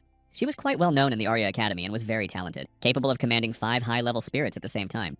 There were also rumors that it was Celestia herself who had written the basic animistic diagram, and the sylph was surprised to hear about the 5 spirits the girl could control at once. She added that this was the first time she'd heard of such a girl, and Lesty decided to read what was currently known about Celestia. There wasn't much information, but it mentioned what had happened on the day Celestia graduated. It turned out that at that time, the Arya Academy had been completely destroyed immediately after the girl finished her studies there. No one even thought that anything bad could happen because up until that point, everything had been wonderful and peaceful. The stars were more beautiful than ever that day, so no one expected anything to suddenly go wrong. Meanwhile, Celestia stood among the sylphs who had gathered around her, for she loved them, even though she didn't know what to call these creatures. She was a spirit master and said that it was precisely because of these creatures that this world seemed even more beautiful than before. She asked her master if he agreed with this and looked back. Colorhalim merely smiled at her in response, as if agreeing with what she had said. He said that everything her gaze fell upon became beautiful, so he added that she should look around as much as possible before her departure. Celestia asked when he would finally start taking her seriously, since she would eventually be leaving here anyway, and besides, she was his student, and thought he would tell her more before that. Colorhalim said he was sure everything would be wonderful for her and that she shouldn't worry about it. He really wanted to see how she would grow and what else she would be capable of, since the girl had shown excellent results up to that point. Celestia just asked if her master would continue to look after this garden after she left. Kalar Halim added that most likely his secretary would take care of it, even though he would now have much more time due to her departure. The man hesitated slightly, saying that perhaps he really would have more time for everything after she left. But then he sighed heavily and turned back to Celestia, about to say something to her. After that, the master smiled and congratulated his student on the completion of her final academic year. Sylph could only assume that Celestia had disappeared on the very day of her graduation, since after that there was no further information about this girl. Lesty said that all of this was just speculation and theory, since these were the only records of Celestia in this book. No one knew exactly how the academy had been destroyed, and no one understood if there was a connection between that and Celestia's disappearance. Lesty flipped through a few more pages, but there was nothing there either, though in the end she realized that a book like this couldn't be fully trusted anyway, and it was worth relying on other sources as well. She just added that it was actually a bit sad and continued flipping through the book. Very suddenly, while the girl was still sitting at the table, Kalar Halim approached her and stood silently beside her, looking very serious. When Lesty looked at him, he immediately asked what her relationship was to Celestia, though the girl didn't understand where he'd gotten the idea that she was even close to her. But it seemed the professor wasn't going to leave her alone, and he repeated his question a second time, which frightened the student a little. It seemed to him that this girl had inherited Artanis' blood, for her eyes were truly incredibly similar to Celestia's. Perhaps this was the result of some experiment, and he was very intrigued by it, but Lesty said he was just talking nonsense. Suddenly a voice said that it would be very easy to check, and that they could do it, and immediately after that, the professor's book flew out of his hands. Finally, he stepped away from Lesty, who still didn't understand anything. Rania put on her gloves and told him to explain slowly and clearly what was going on. For a moment, there was silence, and Rania looked at Lesty, waiting for an explanation from her. She said that it would probably sound harsh, but she couldn't put it any other way. She asked him again if he was the same madman everyone was talking about. Meanwhile, the principal received a request for another duel on school grounds. It turned out that some kind of altercation had broken out between Professor Lydia and Associate Professor Rania, although Aaron had no idea what could have happened there. The other teacher who brought the request said that a lot might have been missed, but they didn't know for sure. According to eyewitnesses who were standing nearby, Lesty was the cause of this conflict. Aaron asked whose side had started the incident, to which the teacher replied that it was Professor Lydia's side. In fact, he was very surprised that he had tried to find out something from Lesty, and that this had led to a conflict. Witnesses also said that Rania saw this and of course couldn't just walk by, so she started trying to figure out what was wrong. And after that, as other students reported, the girl simply threw a glove right at him. But the problem is also that this incident caused a lot of controversy among the students, and the director asked what was wrong. He explained that it all started with a speech given at a special lecture a few days ago by Kalar Halim himself. Conflicts had certainly occurred before, but after this lecture, the situation became even more tense and confusing. The practicality of the Battle Mage class was both similar to and different from the effectiveness of the Wizard class. This issue sparked a lot of debate, but the teacher couldn't even imagine that it would lead to a duel between the instructors. Before that, the duel must take place as soon as possible and of course be purely for educational purposes. Furthermore, absolutely any actions that were life-threatening were to be prohibited, and only basic magic was permitted during the duel. But of course, some enhancement spells derived from basic magic are restricted, as the enhancements that would be applied alongside many spells cannot be used. Karto also mentioned that the use of magical power is limited to 3%. At that moment, Rania started screaming that she was sick and tired of listening to all this, after Karto also mentioned that the use of potions was prohibited. But in any case, the guy had to say it because it was his duty. Karto then said that it seemed to him as if Renel had finally lost his mind in recent weeks, but the mage said that his friend was just becoming even more boring. The guy asked why he had to start a fight in front of the students, to which Renel replied that he needed to find out the purpose of Kalar Halim's visit. He was as crazy as his nickname suggested, and he was one of those who couldn't control himself forever. That's exactly why he created all these restrictions, to at least somewhat control his madness and keep it from breaking out. That's why a significant portion of his power was sealed away, but even in that state, he was a monster capable of dealing with the renegades. But Karto still didn't understand how all this related to the duel, though Rania asked him to listen until the very end. She began to explain that this man's limitations had been somewhat disrupted after that. There were also a number of limitations that could affect his vision, hearing, and consciousness, as well as his muscle strength. Furthermore, his sensitivity to me was diminished. To put it simply, he could only use half of his abilities. Even a superhuman's abilities were restricted, but I still don't understand how one could fight against such a person in this state. Rania said at that moment that one could only imagine what would happen if all restrictions were lifted from him, and what would happen then. It lasted only a moment, but the mana warped as Karto realized that Renel wanted to sort all this out through a duel. Renel replied that from the very beginning they should go to Kalar Halim and read all these rules aloud. Perhaps they would learn something. Therefore, this would be a good lesson for the students. Karto asked if that was all, though Renel wondered what else he wanted from him. Despite all this, the boy smiled, saying he hoped Renel had actually planned everything down to the smallest detail. He added that his friend should take care of himself and return from the duel safe and sound. After all, the students had already started speculating about who would ultimately emerge victorious. Some said that if the battle took place at close range, the battle mage would win, since there simply wouldn't be enough time for spells. But judging by power, elemental spells are significantly stronger, and they couldn't imagine how it would be possible to win using only basic spells. Caesar knew that duels between professors were a huge rarity, but the students would definitely be interested in watching this. After all, it was a standard duel with no real point in winning, using only basic spells rather than full power. It would be a rather boring battle since neither would reveal their true nature. Rania eventually decided to go first and, using an explosion, rushed at him to attack. Kalar Halim didn't lag behind either. After her attack, he immediately began to defend himself by raising an earthen wall in front of him. After the blow, the wall crumbled and all the debris flew straight at the girl. The students watched all this closely, but she managed to dodge it. However, they couldn't say for sure if this was exactly the standard procedure. They had heard that magical power would be limited, but now it seemed they would be fighting with more than just basic spells. At the same time, Color began using his other spells and created many fireballs. Keeping his cool, he used another spell, and fire engulfed the arena. At that very moment, Rania used her basic spell, and once again their two elements clashed in battle. Rania recalled Cardo's words and realized that the boy was right, for she would certainly not be able to win this duel. However, after defeating such a person, she would surely face constant persecution, and while that might hurt her pride, she couldn't risk so much. And if that were the case, she wanted to get to the bottom of things as much as possible. She wanted to lose by the smallest margin possible so as not to attract surveillance, but also not to appear weak. All of this happened several years ago on the battlefield of the magical realm, where they met and began talking. Renel, standing next to Kale, asked Kalar to lift all these restrictions, though the latter had no intention of doing so. He simply wanted to let this man assess the situation clearly and soberly, since that was now the only way out for all of them. Kalarham said that Renel was thinking very rationally right now, but added that he couldn't lift the restrictions at the moment. Renel repeated again that he shouldn't worry so much, and should just lift the restrictions, and they would handle everything. Renel then said that they needed everything else themselves, and now the girl was recalling all those words while attacking him at the same time. The students watching all this were no longer sure that this was really a duel using basic spells. Belnoa and Lark didn't know what to think themselves, since it was completely unknown what else to expect from a duel between two powerful teachers, although they were also well aware of the fact that Rania was indeed very strong and would not back down. She was just as strong as the Ash Mage Renel Van Trius. Belnoa watched everything closely and realized that Rania's opponent aroused far more suspicion in him, as he truly looked very suspicious.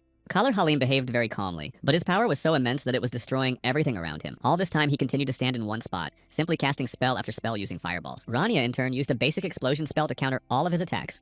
In all these movements, one could see the reflection of the Ashen Mage, and this was clearly visible throughout the entire battle. All of this was a personal mark etched into the scheme and the ability to control those same spells like a stream of mana. Kalar Halim also noticed that Rania reminded him very much of Renel, both in her behavior and in her magic and spellcasting technique. Many possible and impossible versions came to mind regarding a change of gender, or transformation of the body or soul, but Kalar Halim was certain that before him stood the very same mage, Renel, whom he had known before. But the Ash Mage was the kind of person who fought against anything that contradicted Providence, so it was hard to be certain of the impossible. Rania stopped at that very moment, seeing that her opponent was distracted and that she could take advantage of it. Once again, Renel's movements were clearly visible in her hands, but she rushed at him again, saying that Kalar Halim looked very relaxed right now.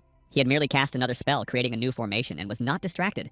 Kalar Halim wanted to take this door seriously, despite the fact that there were so many restrictions here. Rania was delighted because their primary goal had been achieved, so now she was simply curious to see how far this madman could go. To suppress his madness, he used many methods, and this was the goal he wanted to achieve. Just like the mechanism for protecting his consciousness, Renel had almost completely figured out what was going on, but it was very frustrating that there were still so many limitations. Kalar Halim was still trying to remain immune to his madness, but with every spell, it became increasingly difficult for him. It was as if they were trying to control him, telling him that his opponent must be destroyed here and now. These are the very same restrictions you didn't see on the battlefield, but there are also additional restrictions that no one suspected. One of them was keeping track of things. Besides, there was no point in dwelling on why those restrictions had been put in place. Rania simply wanted to see what would come of what she had devised, so she rushed forward, knowing she couldn't lose. Kalar Halim suddenly stopped, saying that he had anticipated the fact that the purpose of the duel was to determine his limitations, and addressed Rania as an Ash Mage. She was surprised by this and stopped as well, asking him to repeat what he had just said. The man said that it didn't matter who she claimed to be, but there was just one thing she needed to know. Kalar Halim said that it had chosen this very place and would definitely appear here, regardless of the defenses around it. He added that Renel shouldn't be here right now, especially considering who he really is.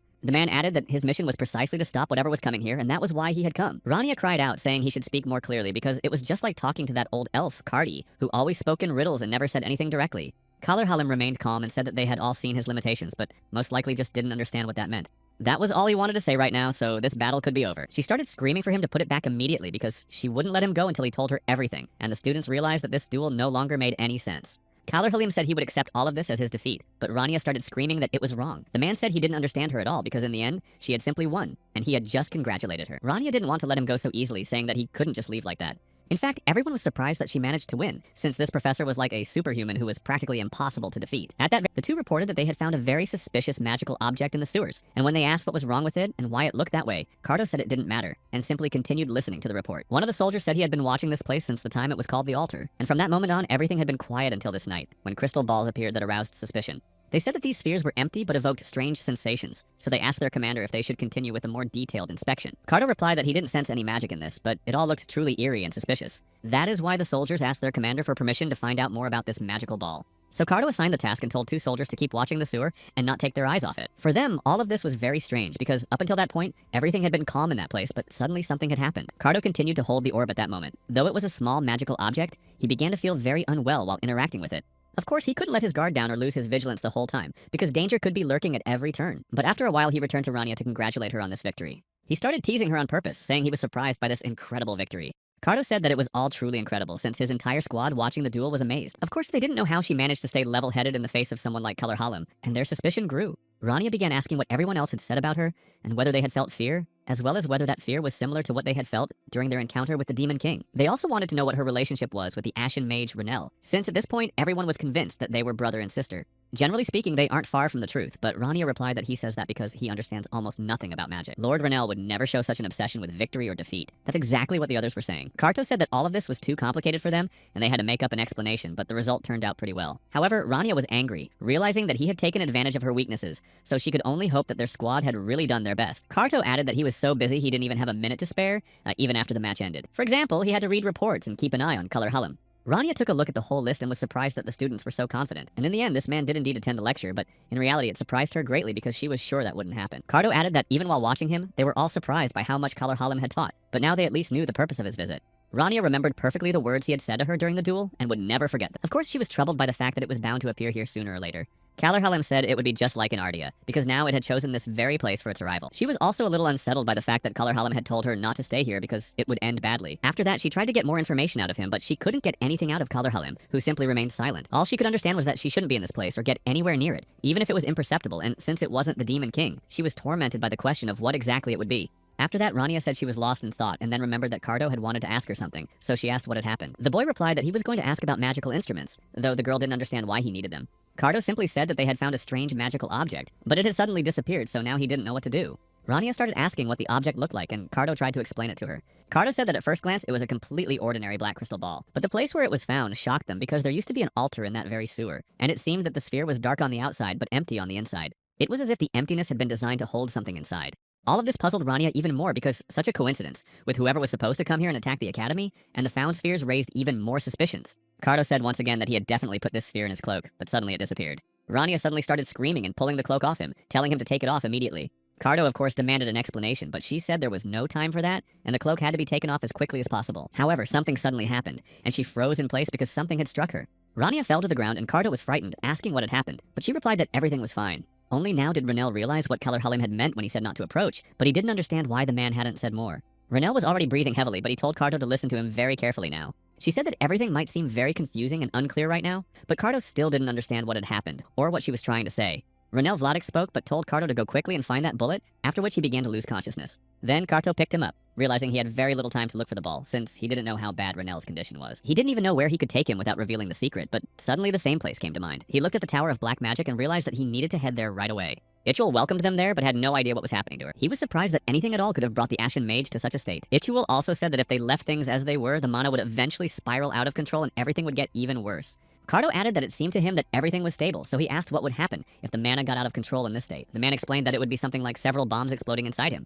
At the moment, Renel's mana is infected, and for a mage, mana infection means the end of life. This contaminated mana is now raging throughout his body, tearing everything apart. But that wasn't the only question, because while his mana continued to become contaminated, something unknown was trying to purify it. Ichuel said that it was only thanks to this strange phenomenon that Renel was still alive. This cleansing and contamination occurs continuously, but suddenly, without even sitting up, Renel began to cough violently. Kardo asked if they couldn't just remove the source of the infection, but Yachuel explained that if it were that simple, he would have done it long ago. This thing is lodged deep within the Ashen Mage's heart, which means it has penetrated the very core of his soul. On top of that, there was something else that was making the situation worse and preventing them from dealing with it.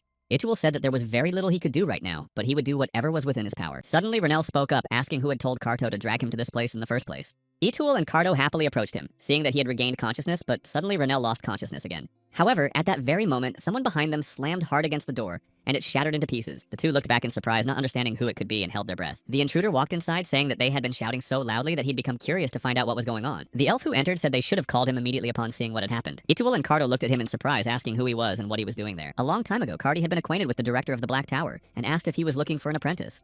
Kardi said he could take a look in the neighboring alley since he'd seen a child there who might be a perfect fit. The elf was then in the guise of an old man, and he was also a merchant of high-quality magical items. His acquaintance with Belnoa began with just one sentence from this old man. At that time, Itual was already tired of his apprentice's constant boasting, and this coincided with the time when he himself was looking for a child he could teach. Just a few words from this stranger changed his life. Immediately after the elf left, Itual set off for the place the old man had mentioned, knowing he had nothing to lose. It was there that the man found Chloe and Belnoa in the ruins, without food and wearing old clothes. At that moment, Itual asked again who this elf really was and what he thought he was doing with someone else's door. However, Cardi had no intention of explaining anything, and simply continued walking toward the ruin, saying that the two of them were making too much noise. After that, he began to transform into that same old man, asking if Itual would recognize his face. He added that a lot of time had passed since they first met, but now the elf said he could call him Cardi. Cardi asked if the man knew this elf, to which Ichual replied that they had met a very long time ago, and it had only been a few times.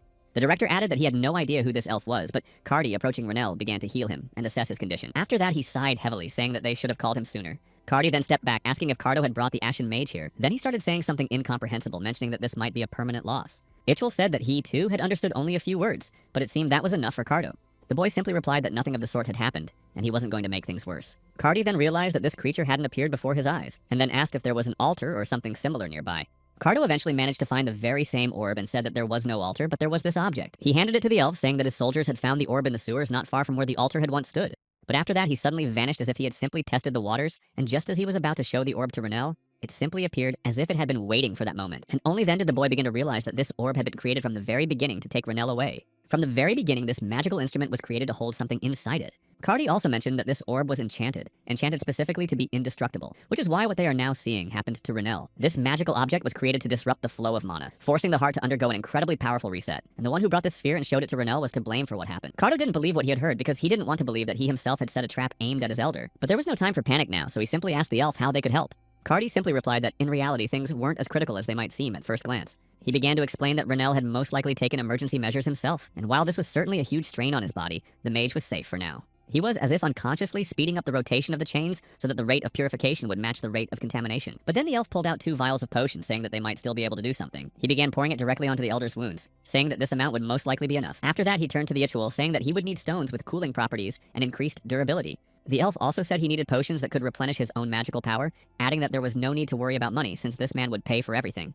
While Ichual was busy with this, Cardi turned to Cardo, saying that there would be a task for him as well. The elf explained that from the very beginning, no one had intended to destroy Renel completely. They wanted to achieve something else. Cardo asked what he meant, to which the elf replied that whoever did this knows Renel very well. And all he could say now, seeing the situation, was that the whole story looked like an attempt to take him out of the picture, not to destroy him completely. Then they both looked at the windows and saw how dark it was out there, and that something strange was happening. One of the soldiers standing nearby said that the brighter the stars shone, the more shadows they would cast. After that, he immediately activated the very same orb that the skeleton had given him earlier. This orb was aimed not only at Renel himself and was designed to harm others as well. Ayla and her servant also fell unconscious.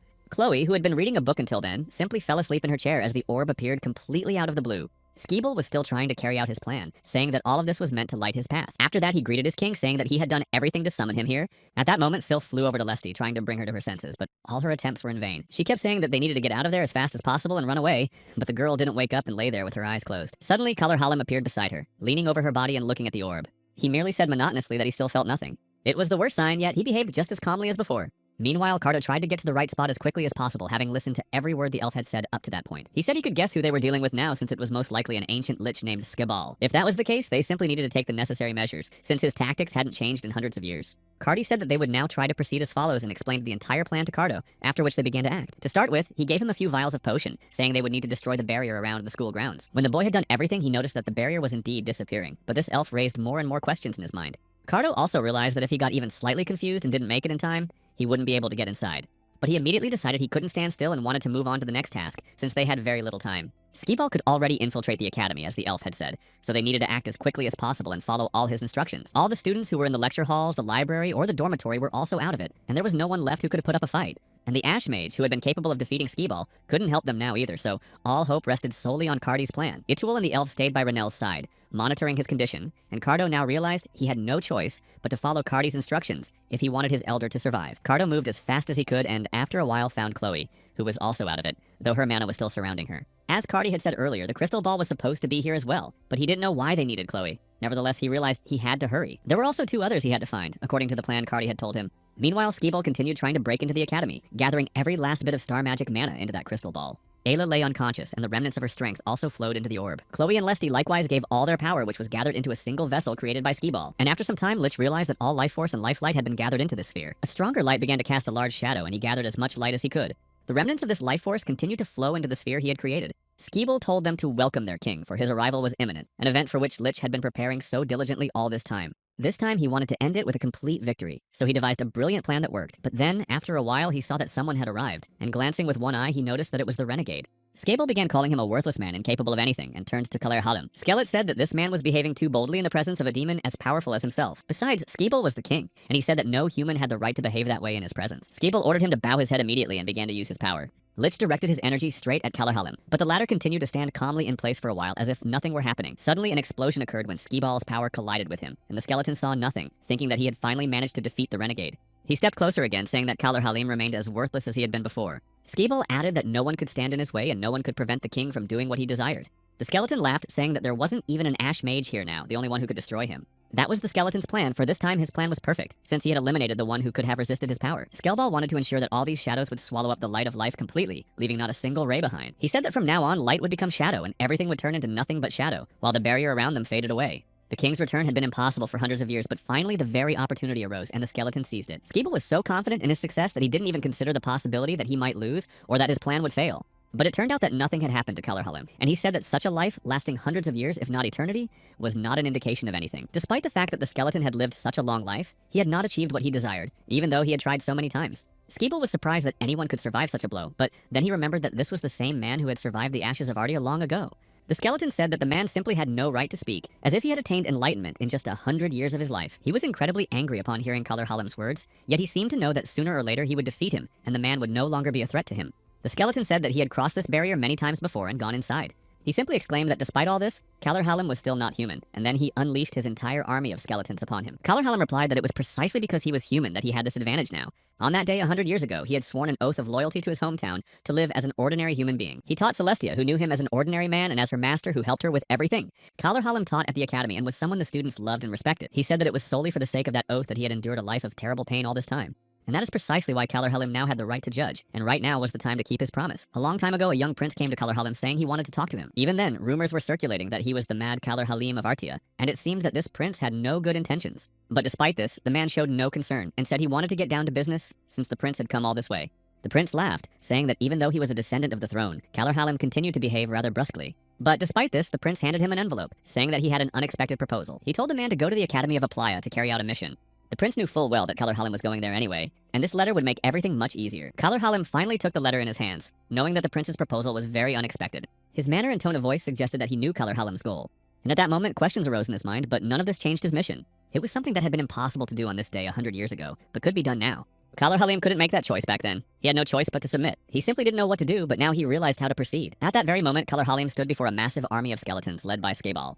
And Skiball also said that talking about some kind of immortality was very foolish if you had lived only a few hundred years. But after that, the man began to use other magical techniques. These superheroes, as masters of the sword, could overcome both life and what comes after it with its help, for they possess a supernatural ability bordering on prophecy. But these superheroes, who were wizards, possessed a slightly different ability. At that moment, Kalorhalim used his power to create hundreds of spells around Skiball's army, and fire poured forth directly from there. He used accelerated thinking and simultaneously began calculating his opponent's possibilities. Kalorhalim said that time was always relative, meaning different things to different people. The absolute amount of time makes no sense if one fails to achieve the desired result within that time. And Kalorhalim thought that Skiball knew this far better than anyone else, having lived for so long himself. Renel Van Trias was the one who was able to show him the other side of the coin. Kalorhalim said that he had been outmaneuvered by a young man who was only 20 years old, but Skiball simply replied that the man would regret the words he had just spoken. Splitting the spell into hundreds of parts was simply unnecessary, because in that case the spell would have been useless. Skiball added that the scheme itself was incredibly crude to use. He began to laugh, saying that nothing could possibly be achieved using the scheme. Kalorhalim noticed how easily the skeleton had managed to dismantle all his schemes in an instant, and considered this trick a decent start. But now Kalorhalim could finally just relax and cast off all his restraints. All this time he uttered that single word, shedding the constraints that had been holding back his madness all along. Skiball was alarmed and angry when he saw that his chain had suddenly snapped. Kalorhalim knew he would have to hold on just a little longer until this madness completely consumed him. He fought for one thing alone, to ensure that the sparks that had once burned Ardia could not reach this place, and that terrible day would not repeat itself. He wanted to do this before the stars turned away from him. He knew what the consequences might be for him, but he was ready for it. He simply wanted to stop all of this right here and now. Skiball had not expected to see such a powerful fire around him, one that no magic could stop. This began to frighten him, for he saw that Kalorhalim was truly serious and capable of much more. On top of that, the skeleton noticed that this man's magic was simply devouring absolutely everything in its path, except for the shadows. At that moment, Skiball began to slowly realize what was happening, namely that Kalorhalim had decided to absorb all the shadows that were here into himself. The skeleton started laughing, saying that all of this was utterly stupid, because letting shadows into his body was tantamount to the end of his life. Skiball said that this would be absolutely no different from him simply not surviving, but instead he was doing it voluntarily. He added that only the Chosen One could stop the deity as always, but he noted that trying to transfer part of it to a person who wasn't even the Chosen One would be a simply unrealistic mistake. Kalorhalim said that most likely it could be as the skeleton says, but there was one caveat. He was assuming that it might be possible. At that very moment, Kalorhalim turned to the stars, saying that he wanted to sign a new contract with them. He asked to be sealed away in another world, and after that, a rift to another universe began to appear. All Skiball could do was watch warily as everything unfolded, and see the cracks spreading behind Kalorhalim. Instead, the man said that just as the skeleton had said earlier, he couldn't contain the shadow within himself, but he could take it with him to another dimension. And even if he were to suffer eternally in that other dimension, he was ready to sacrifice himself so that this disaster would not happen here. He wanted Skeeble's wishes to never come true, so he was ready to sacrifice everything he had. At that very moment, the stars announced that the contract had been signed, and they would fulfill his wish. It was announced that from now on, Color Halim would be sealed away in another universe, starting today and forever. Skeeble just kept saying that he simply couldn't understand why the man was doing all this. Moreover, the skeleton said that all of this was impossible, and that all his efforts would be completely in vain and lead to nothing. Time in the other universe differs from the flow of time in this world. It twists and intertwines, and all of this happens repeatedly. It is a completely different universe where a single moment and eternity exist together and simultaneously. And it was impossible for an ordinary person to endure this time, which is shrouded in madness because consciousness and body would be lost just as surely as his soul. The skeleton could not comprehend why all this was necessary, for Color Halim's limitation was the choice to remain human. Along with his scream, the voice of the stars was heard, announcing that the contract had been signed and the deal had been made. They informed him once more that from now on the man would be confined to another world, and gradually, the rift he had created began to close. Skeeble continued to rage, saying that someone like Color Halim simply had no right to treat him that way. It wasn't the Ash Mage who ruined his plans today, but Color Halim, who appeared out of nowhere and, by sacrificing himself, destroyed his desires. Skeeble began to say that this time he had even dealt with Renelle, meaning this plan was supposed to be perfect, but unexpectedly another obstacle appeared that he hadn't accounted for. Of course, he had no idea how Color Halim found out about all these plans, but that doesn't matter now, because the skeleton knew that it would only be a matter of time before he tried to do it again. He hadn't given up on his desire to conquer the world and knew that sooner or later it would happen. By destroying the body and mind of humanity, he would eventually be able to free himself and return to this world. For now, Skeeble said he should start looking for another vessel to store this energy. The offering and the altar suddenly vanished, though the skeleton didn't know how that could have happened if there was absolutely no one inside the academy's wall. The skeleton began to look around, trying to find what had been built. Meanwhile, Kaito, following the elf's orders, quickly carried Lesty to the right spot. It was only at that moment that Scabble saw him and realized that several other people were involved. But Scabble knew that Cardo was just a pawn, following orders and had no idea what was going on. However, the skeleton also didn't know how he had managed to sneak in here unnoticed. Cardi had given him a special potion earlier, which he had to pour on the ground in order to pass through the barrier. This amount should be enough, but he had to act very quickly and carefully. Cardi had said that as soon as he got inside, they would need to find him immediately and carry out their plan. The elf added that 3 offerings would need to be placed on this altar, which would have to be found. Cardi said that these offerings would serve as the vessels for them, and it was Kato's task to find them and bring them to the right place. There should also be a crystal ball there that would serve as the altar, and the offerings must be placed as far away from it as possible. But the elf also said that one offering should be left as it was meant to be. At that moment, Cardo realized that one of the 3 would not survive, but he did not want to agree to such conditions. Cardo calmly replied that this is how it would be, since he knew of no other way. And in the end, it was a small sacrifice to save the entire world. And now, after all, it would be too late to try to stop all of this. So the elf simply said that Cardo must choose one sacrifice, and that would be the end of it. He insisted that the plan would have to be executed perfectly, and without this sacrifice, nothing would succeed. Cardo still didn't realize that he was the one doing this, but he brought the crystal there and told Cardi, though it wasn't the first time he'd found himself in a situation where a sacrifice was required. Such situations are indeed not rare, but very difficult to accept. Nevertheless, Cardo placed that very crystal next to the princess. The boy knew he had to make this choice, even though it was hard for him to choose who would say goodbye to life. But in the end, this choice on the battlefield was completely ordinary and mundane, something they had already begun to get used to. Cardo felt that this time he was truly very lucky, because he simply hadn't had time to decide anything and was just following orders. At that moment, a voice asked where the relationship was, and then someone used the bone grave skill. Cardo stopped suddenly, asking the same question once more. It was Skaeball, who appeared right in front of him, asking where the boy had hidden the altar. But hearing no answer, he said that the boy had acted very foolishly by ignoring his words. Cardo had been thinking about all this ever since he came down from the tower because he knew the only person who could keep Skaeball inside the academy. That person was Color Halim, and now that the skeleton had left, the boy realized how it had all ended. His energy had suddenly vanished in the blink of an eye, so Cardo realized that Color Halim had sacrificed himself to save the others. Cardo realized that in that case, he would also have to take a risk and sacrifice absolutely everything he had left at that moment. He knew for certain that this noble sacrifice must not be in vain, so he was ready to do anything right now. Cardo raised his sword, saying that they must not give up the fight, even if the price. Skeeble just laughed again, saying that it all looked very funny, because someone like Cardo couldn't be a match for someone like him, especially in a one-on-one battle. Of course, he saw that this boy was chosen by the stars, but in any case, Skaeball believed that Cardo would not be able to stand in his way. He began to employ his schemes and immediately used 100, saying that the boy wasn't even a wizard, so he certainly couldn't pose a threat to him. But despite this, Cardo resolved to deal with this problem on his own, without any help from the stars, using only his human body. He had seen something similar countless times while observing this man, so Cardo wasn't counting on his own victory now. He hoped that Renelle would definitely come, and that Cardo would be the one to stall for time for him. Cardo knew he would simply have to hold out until their paths converged.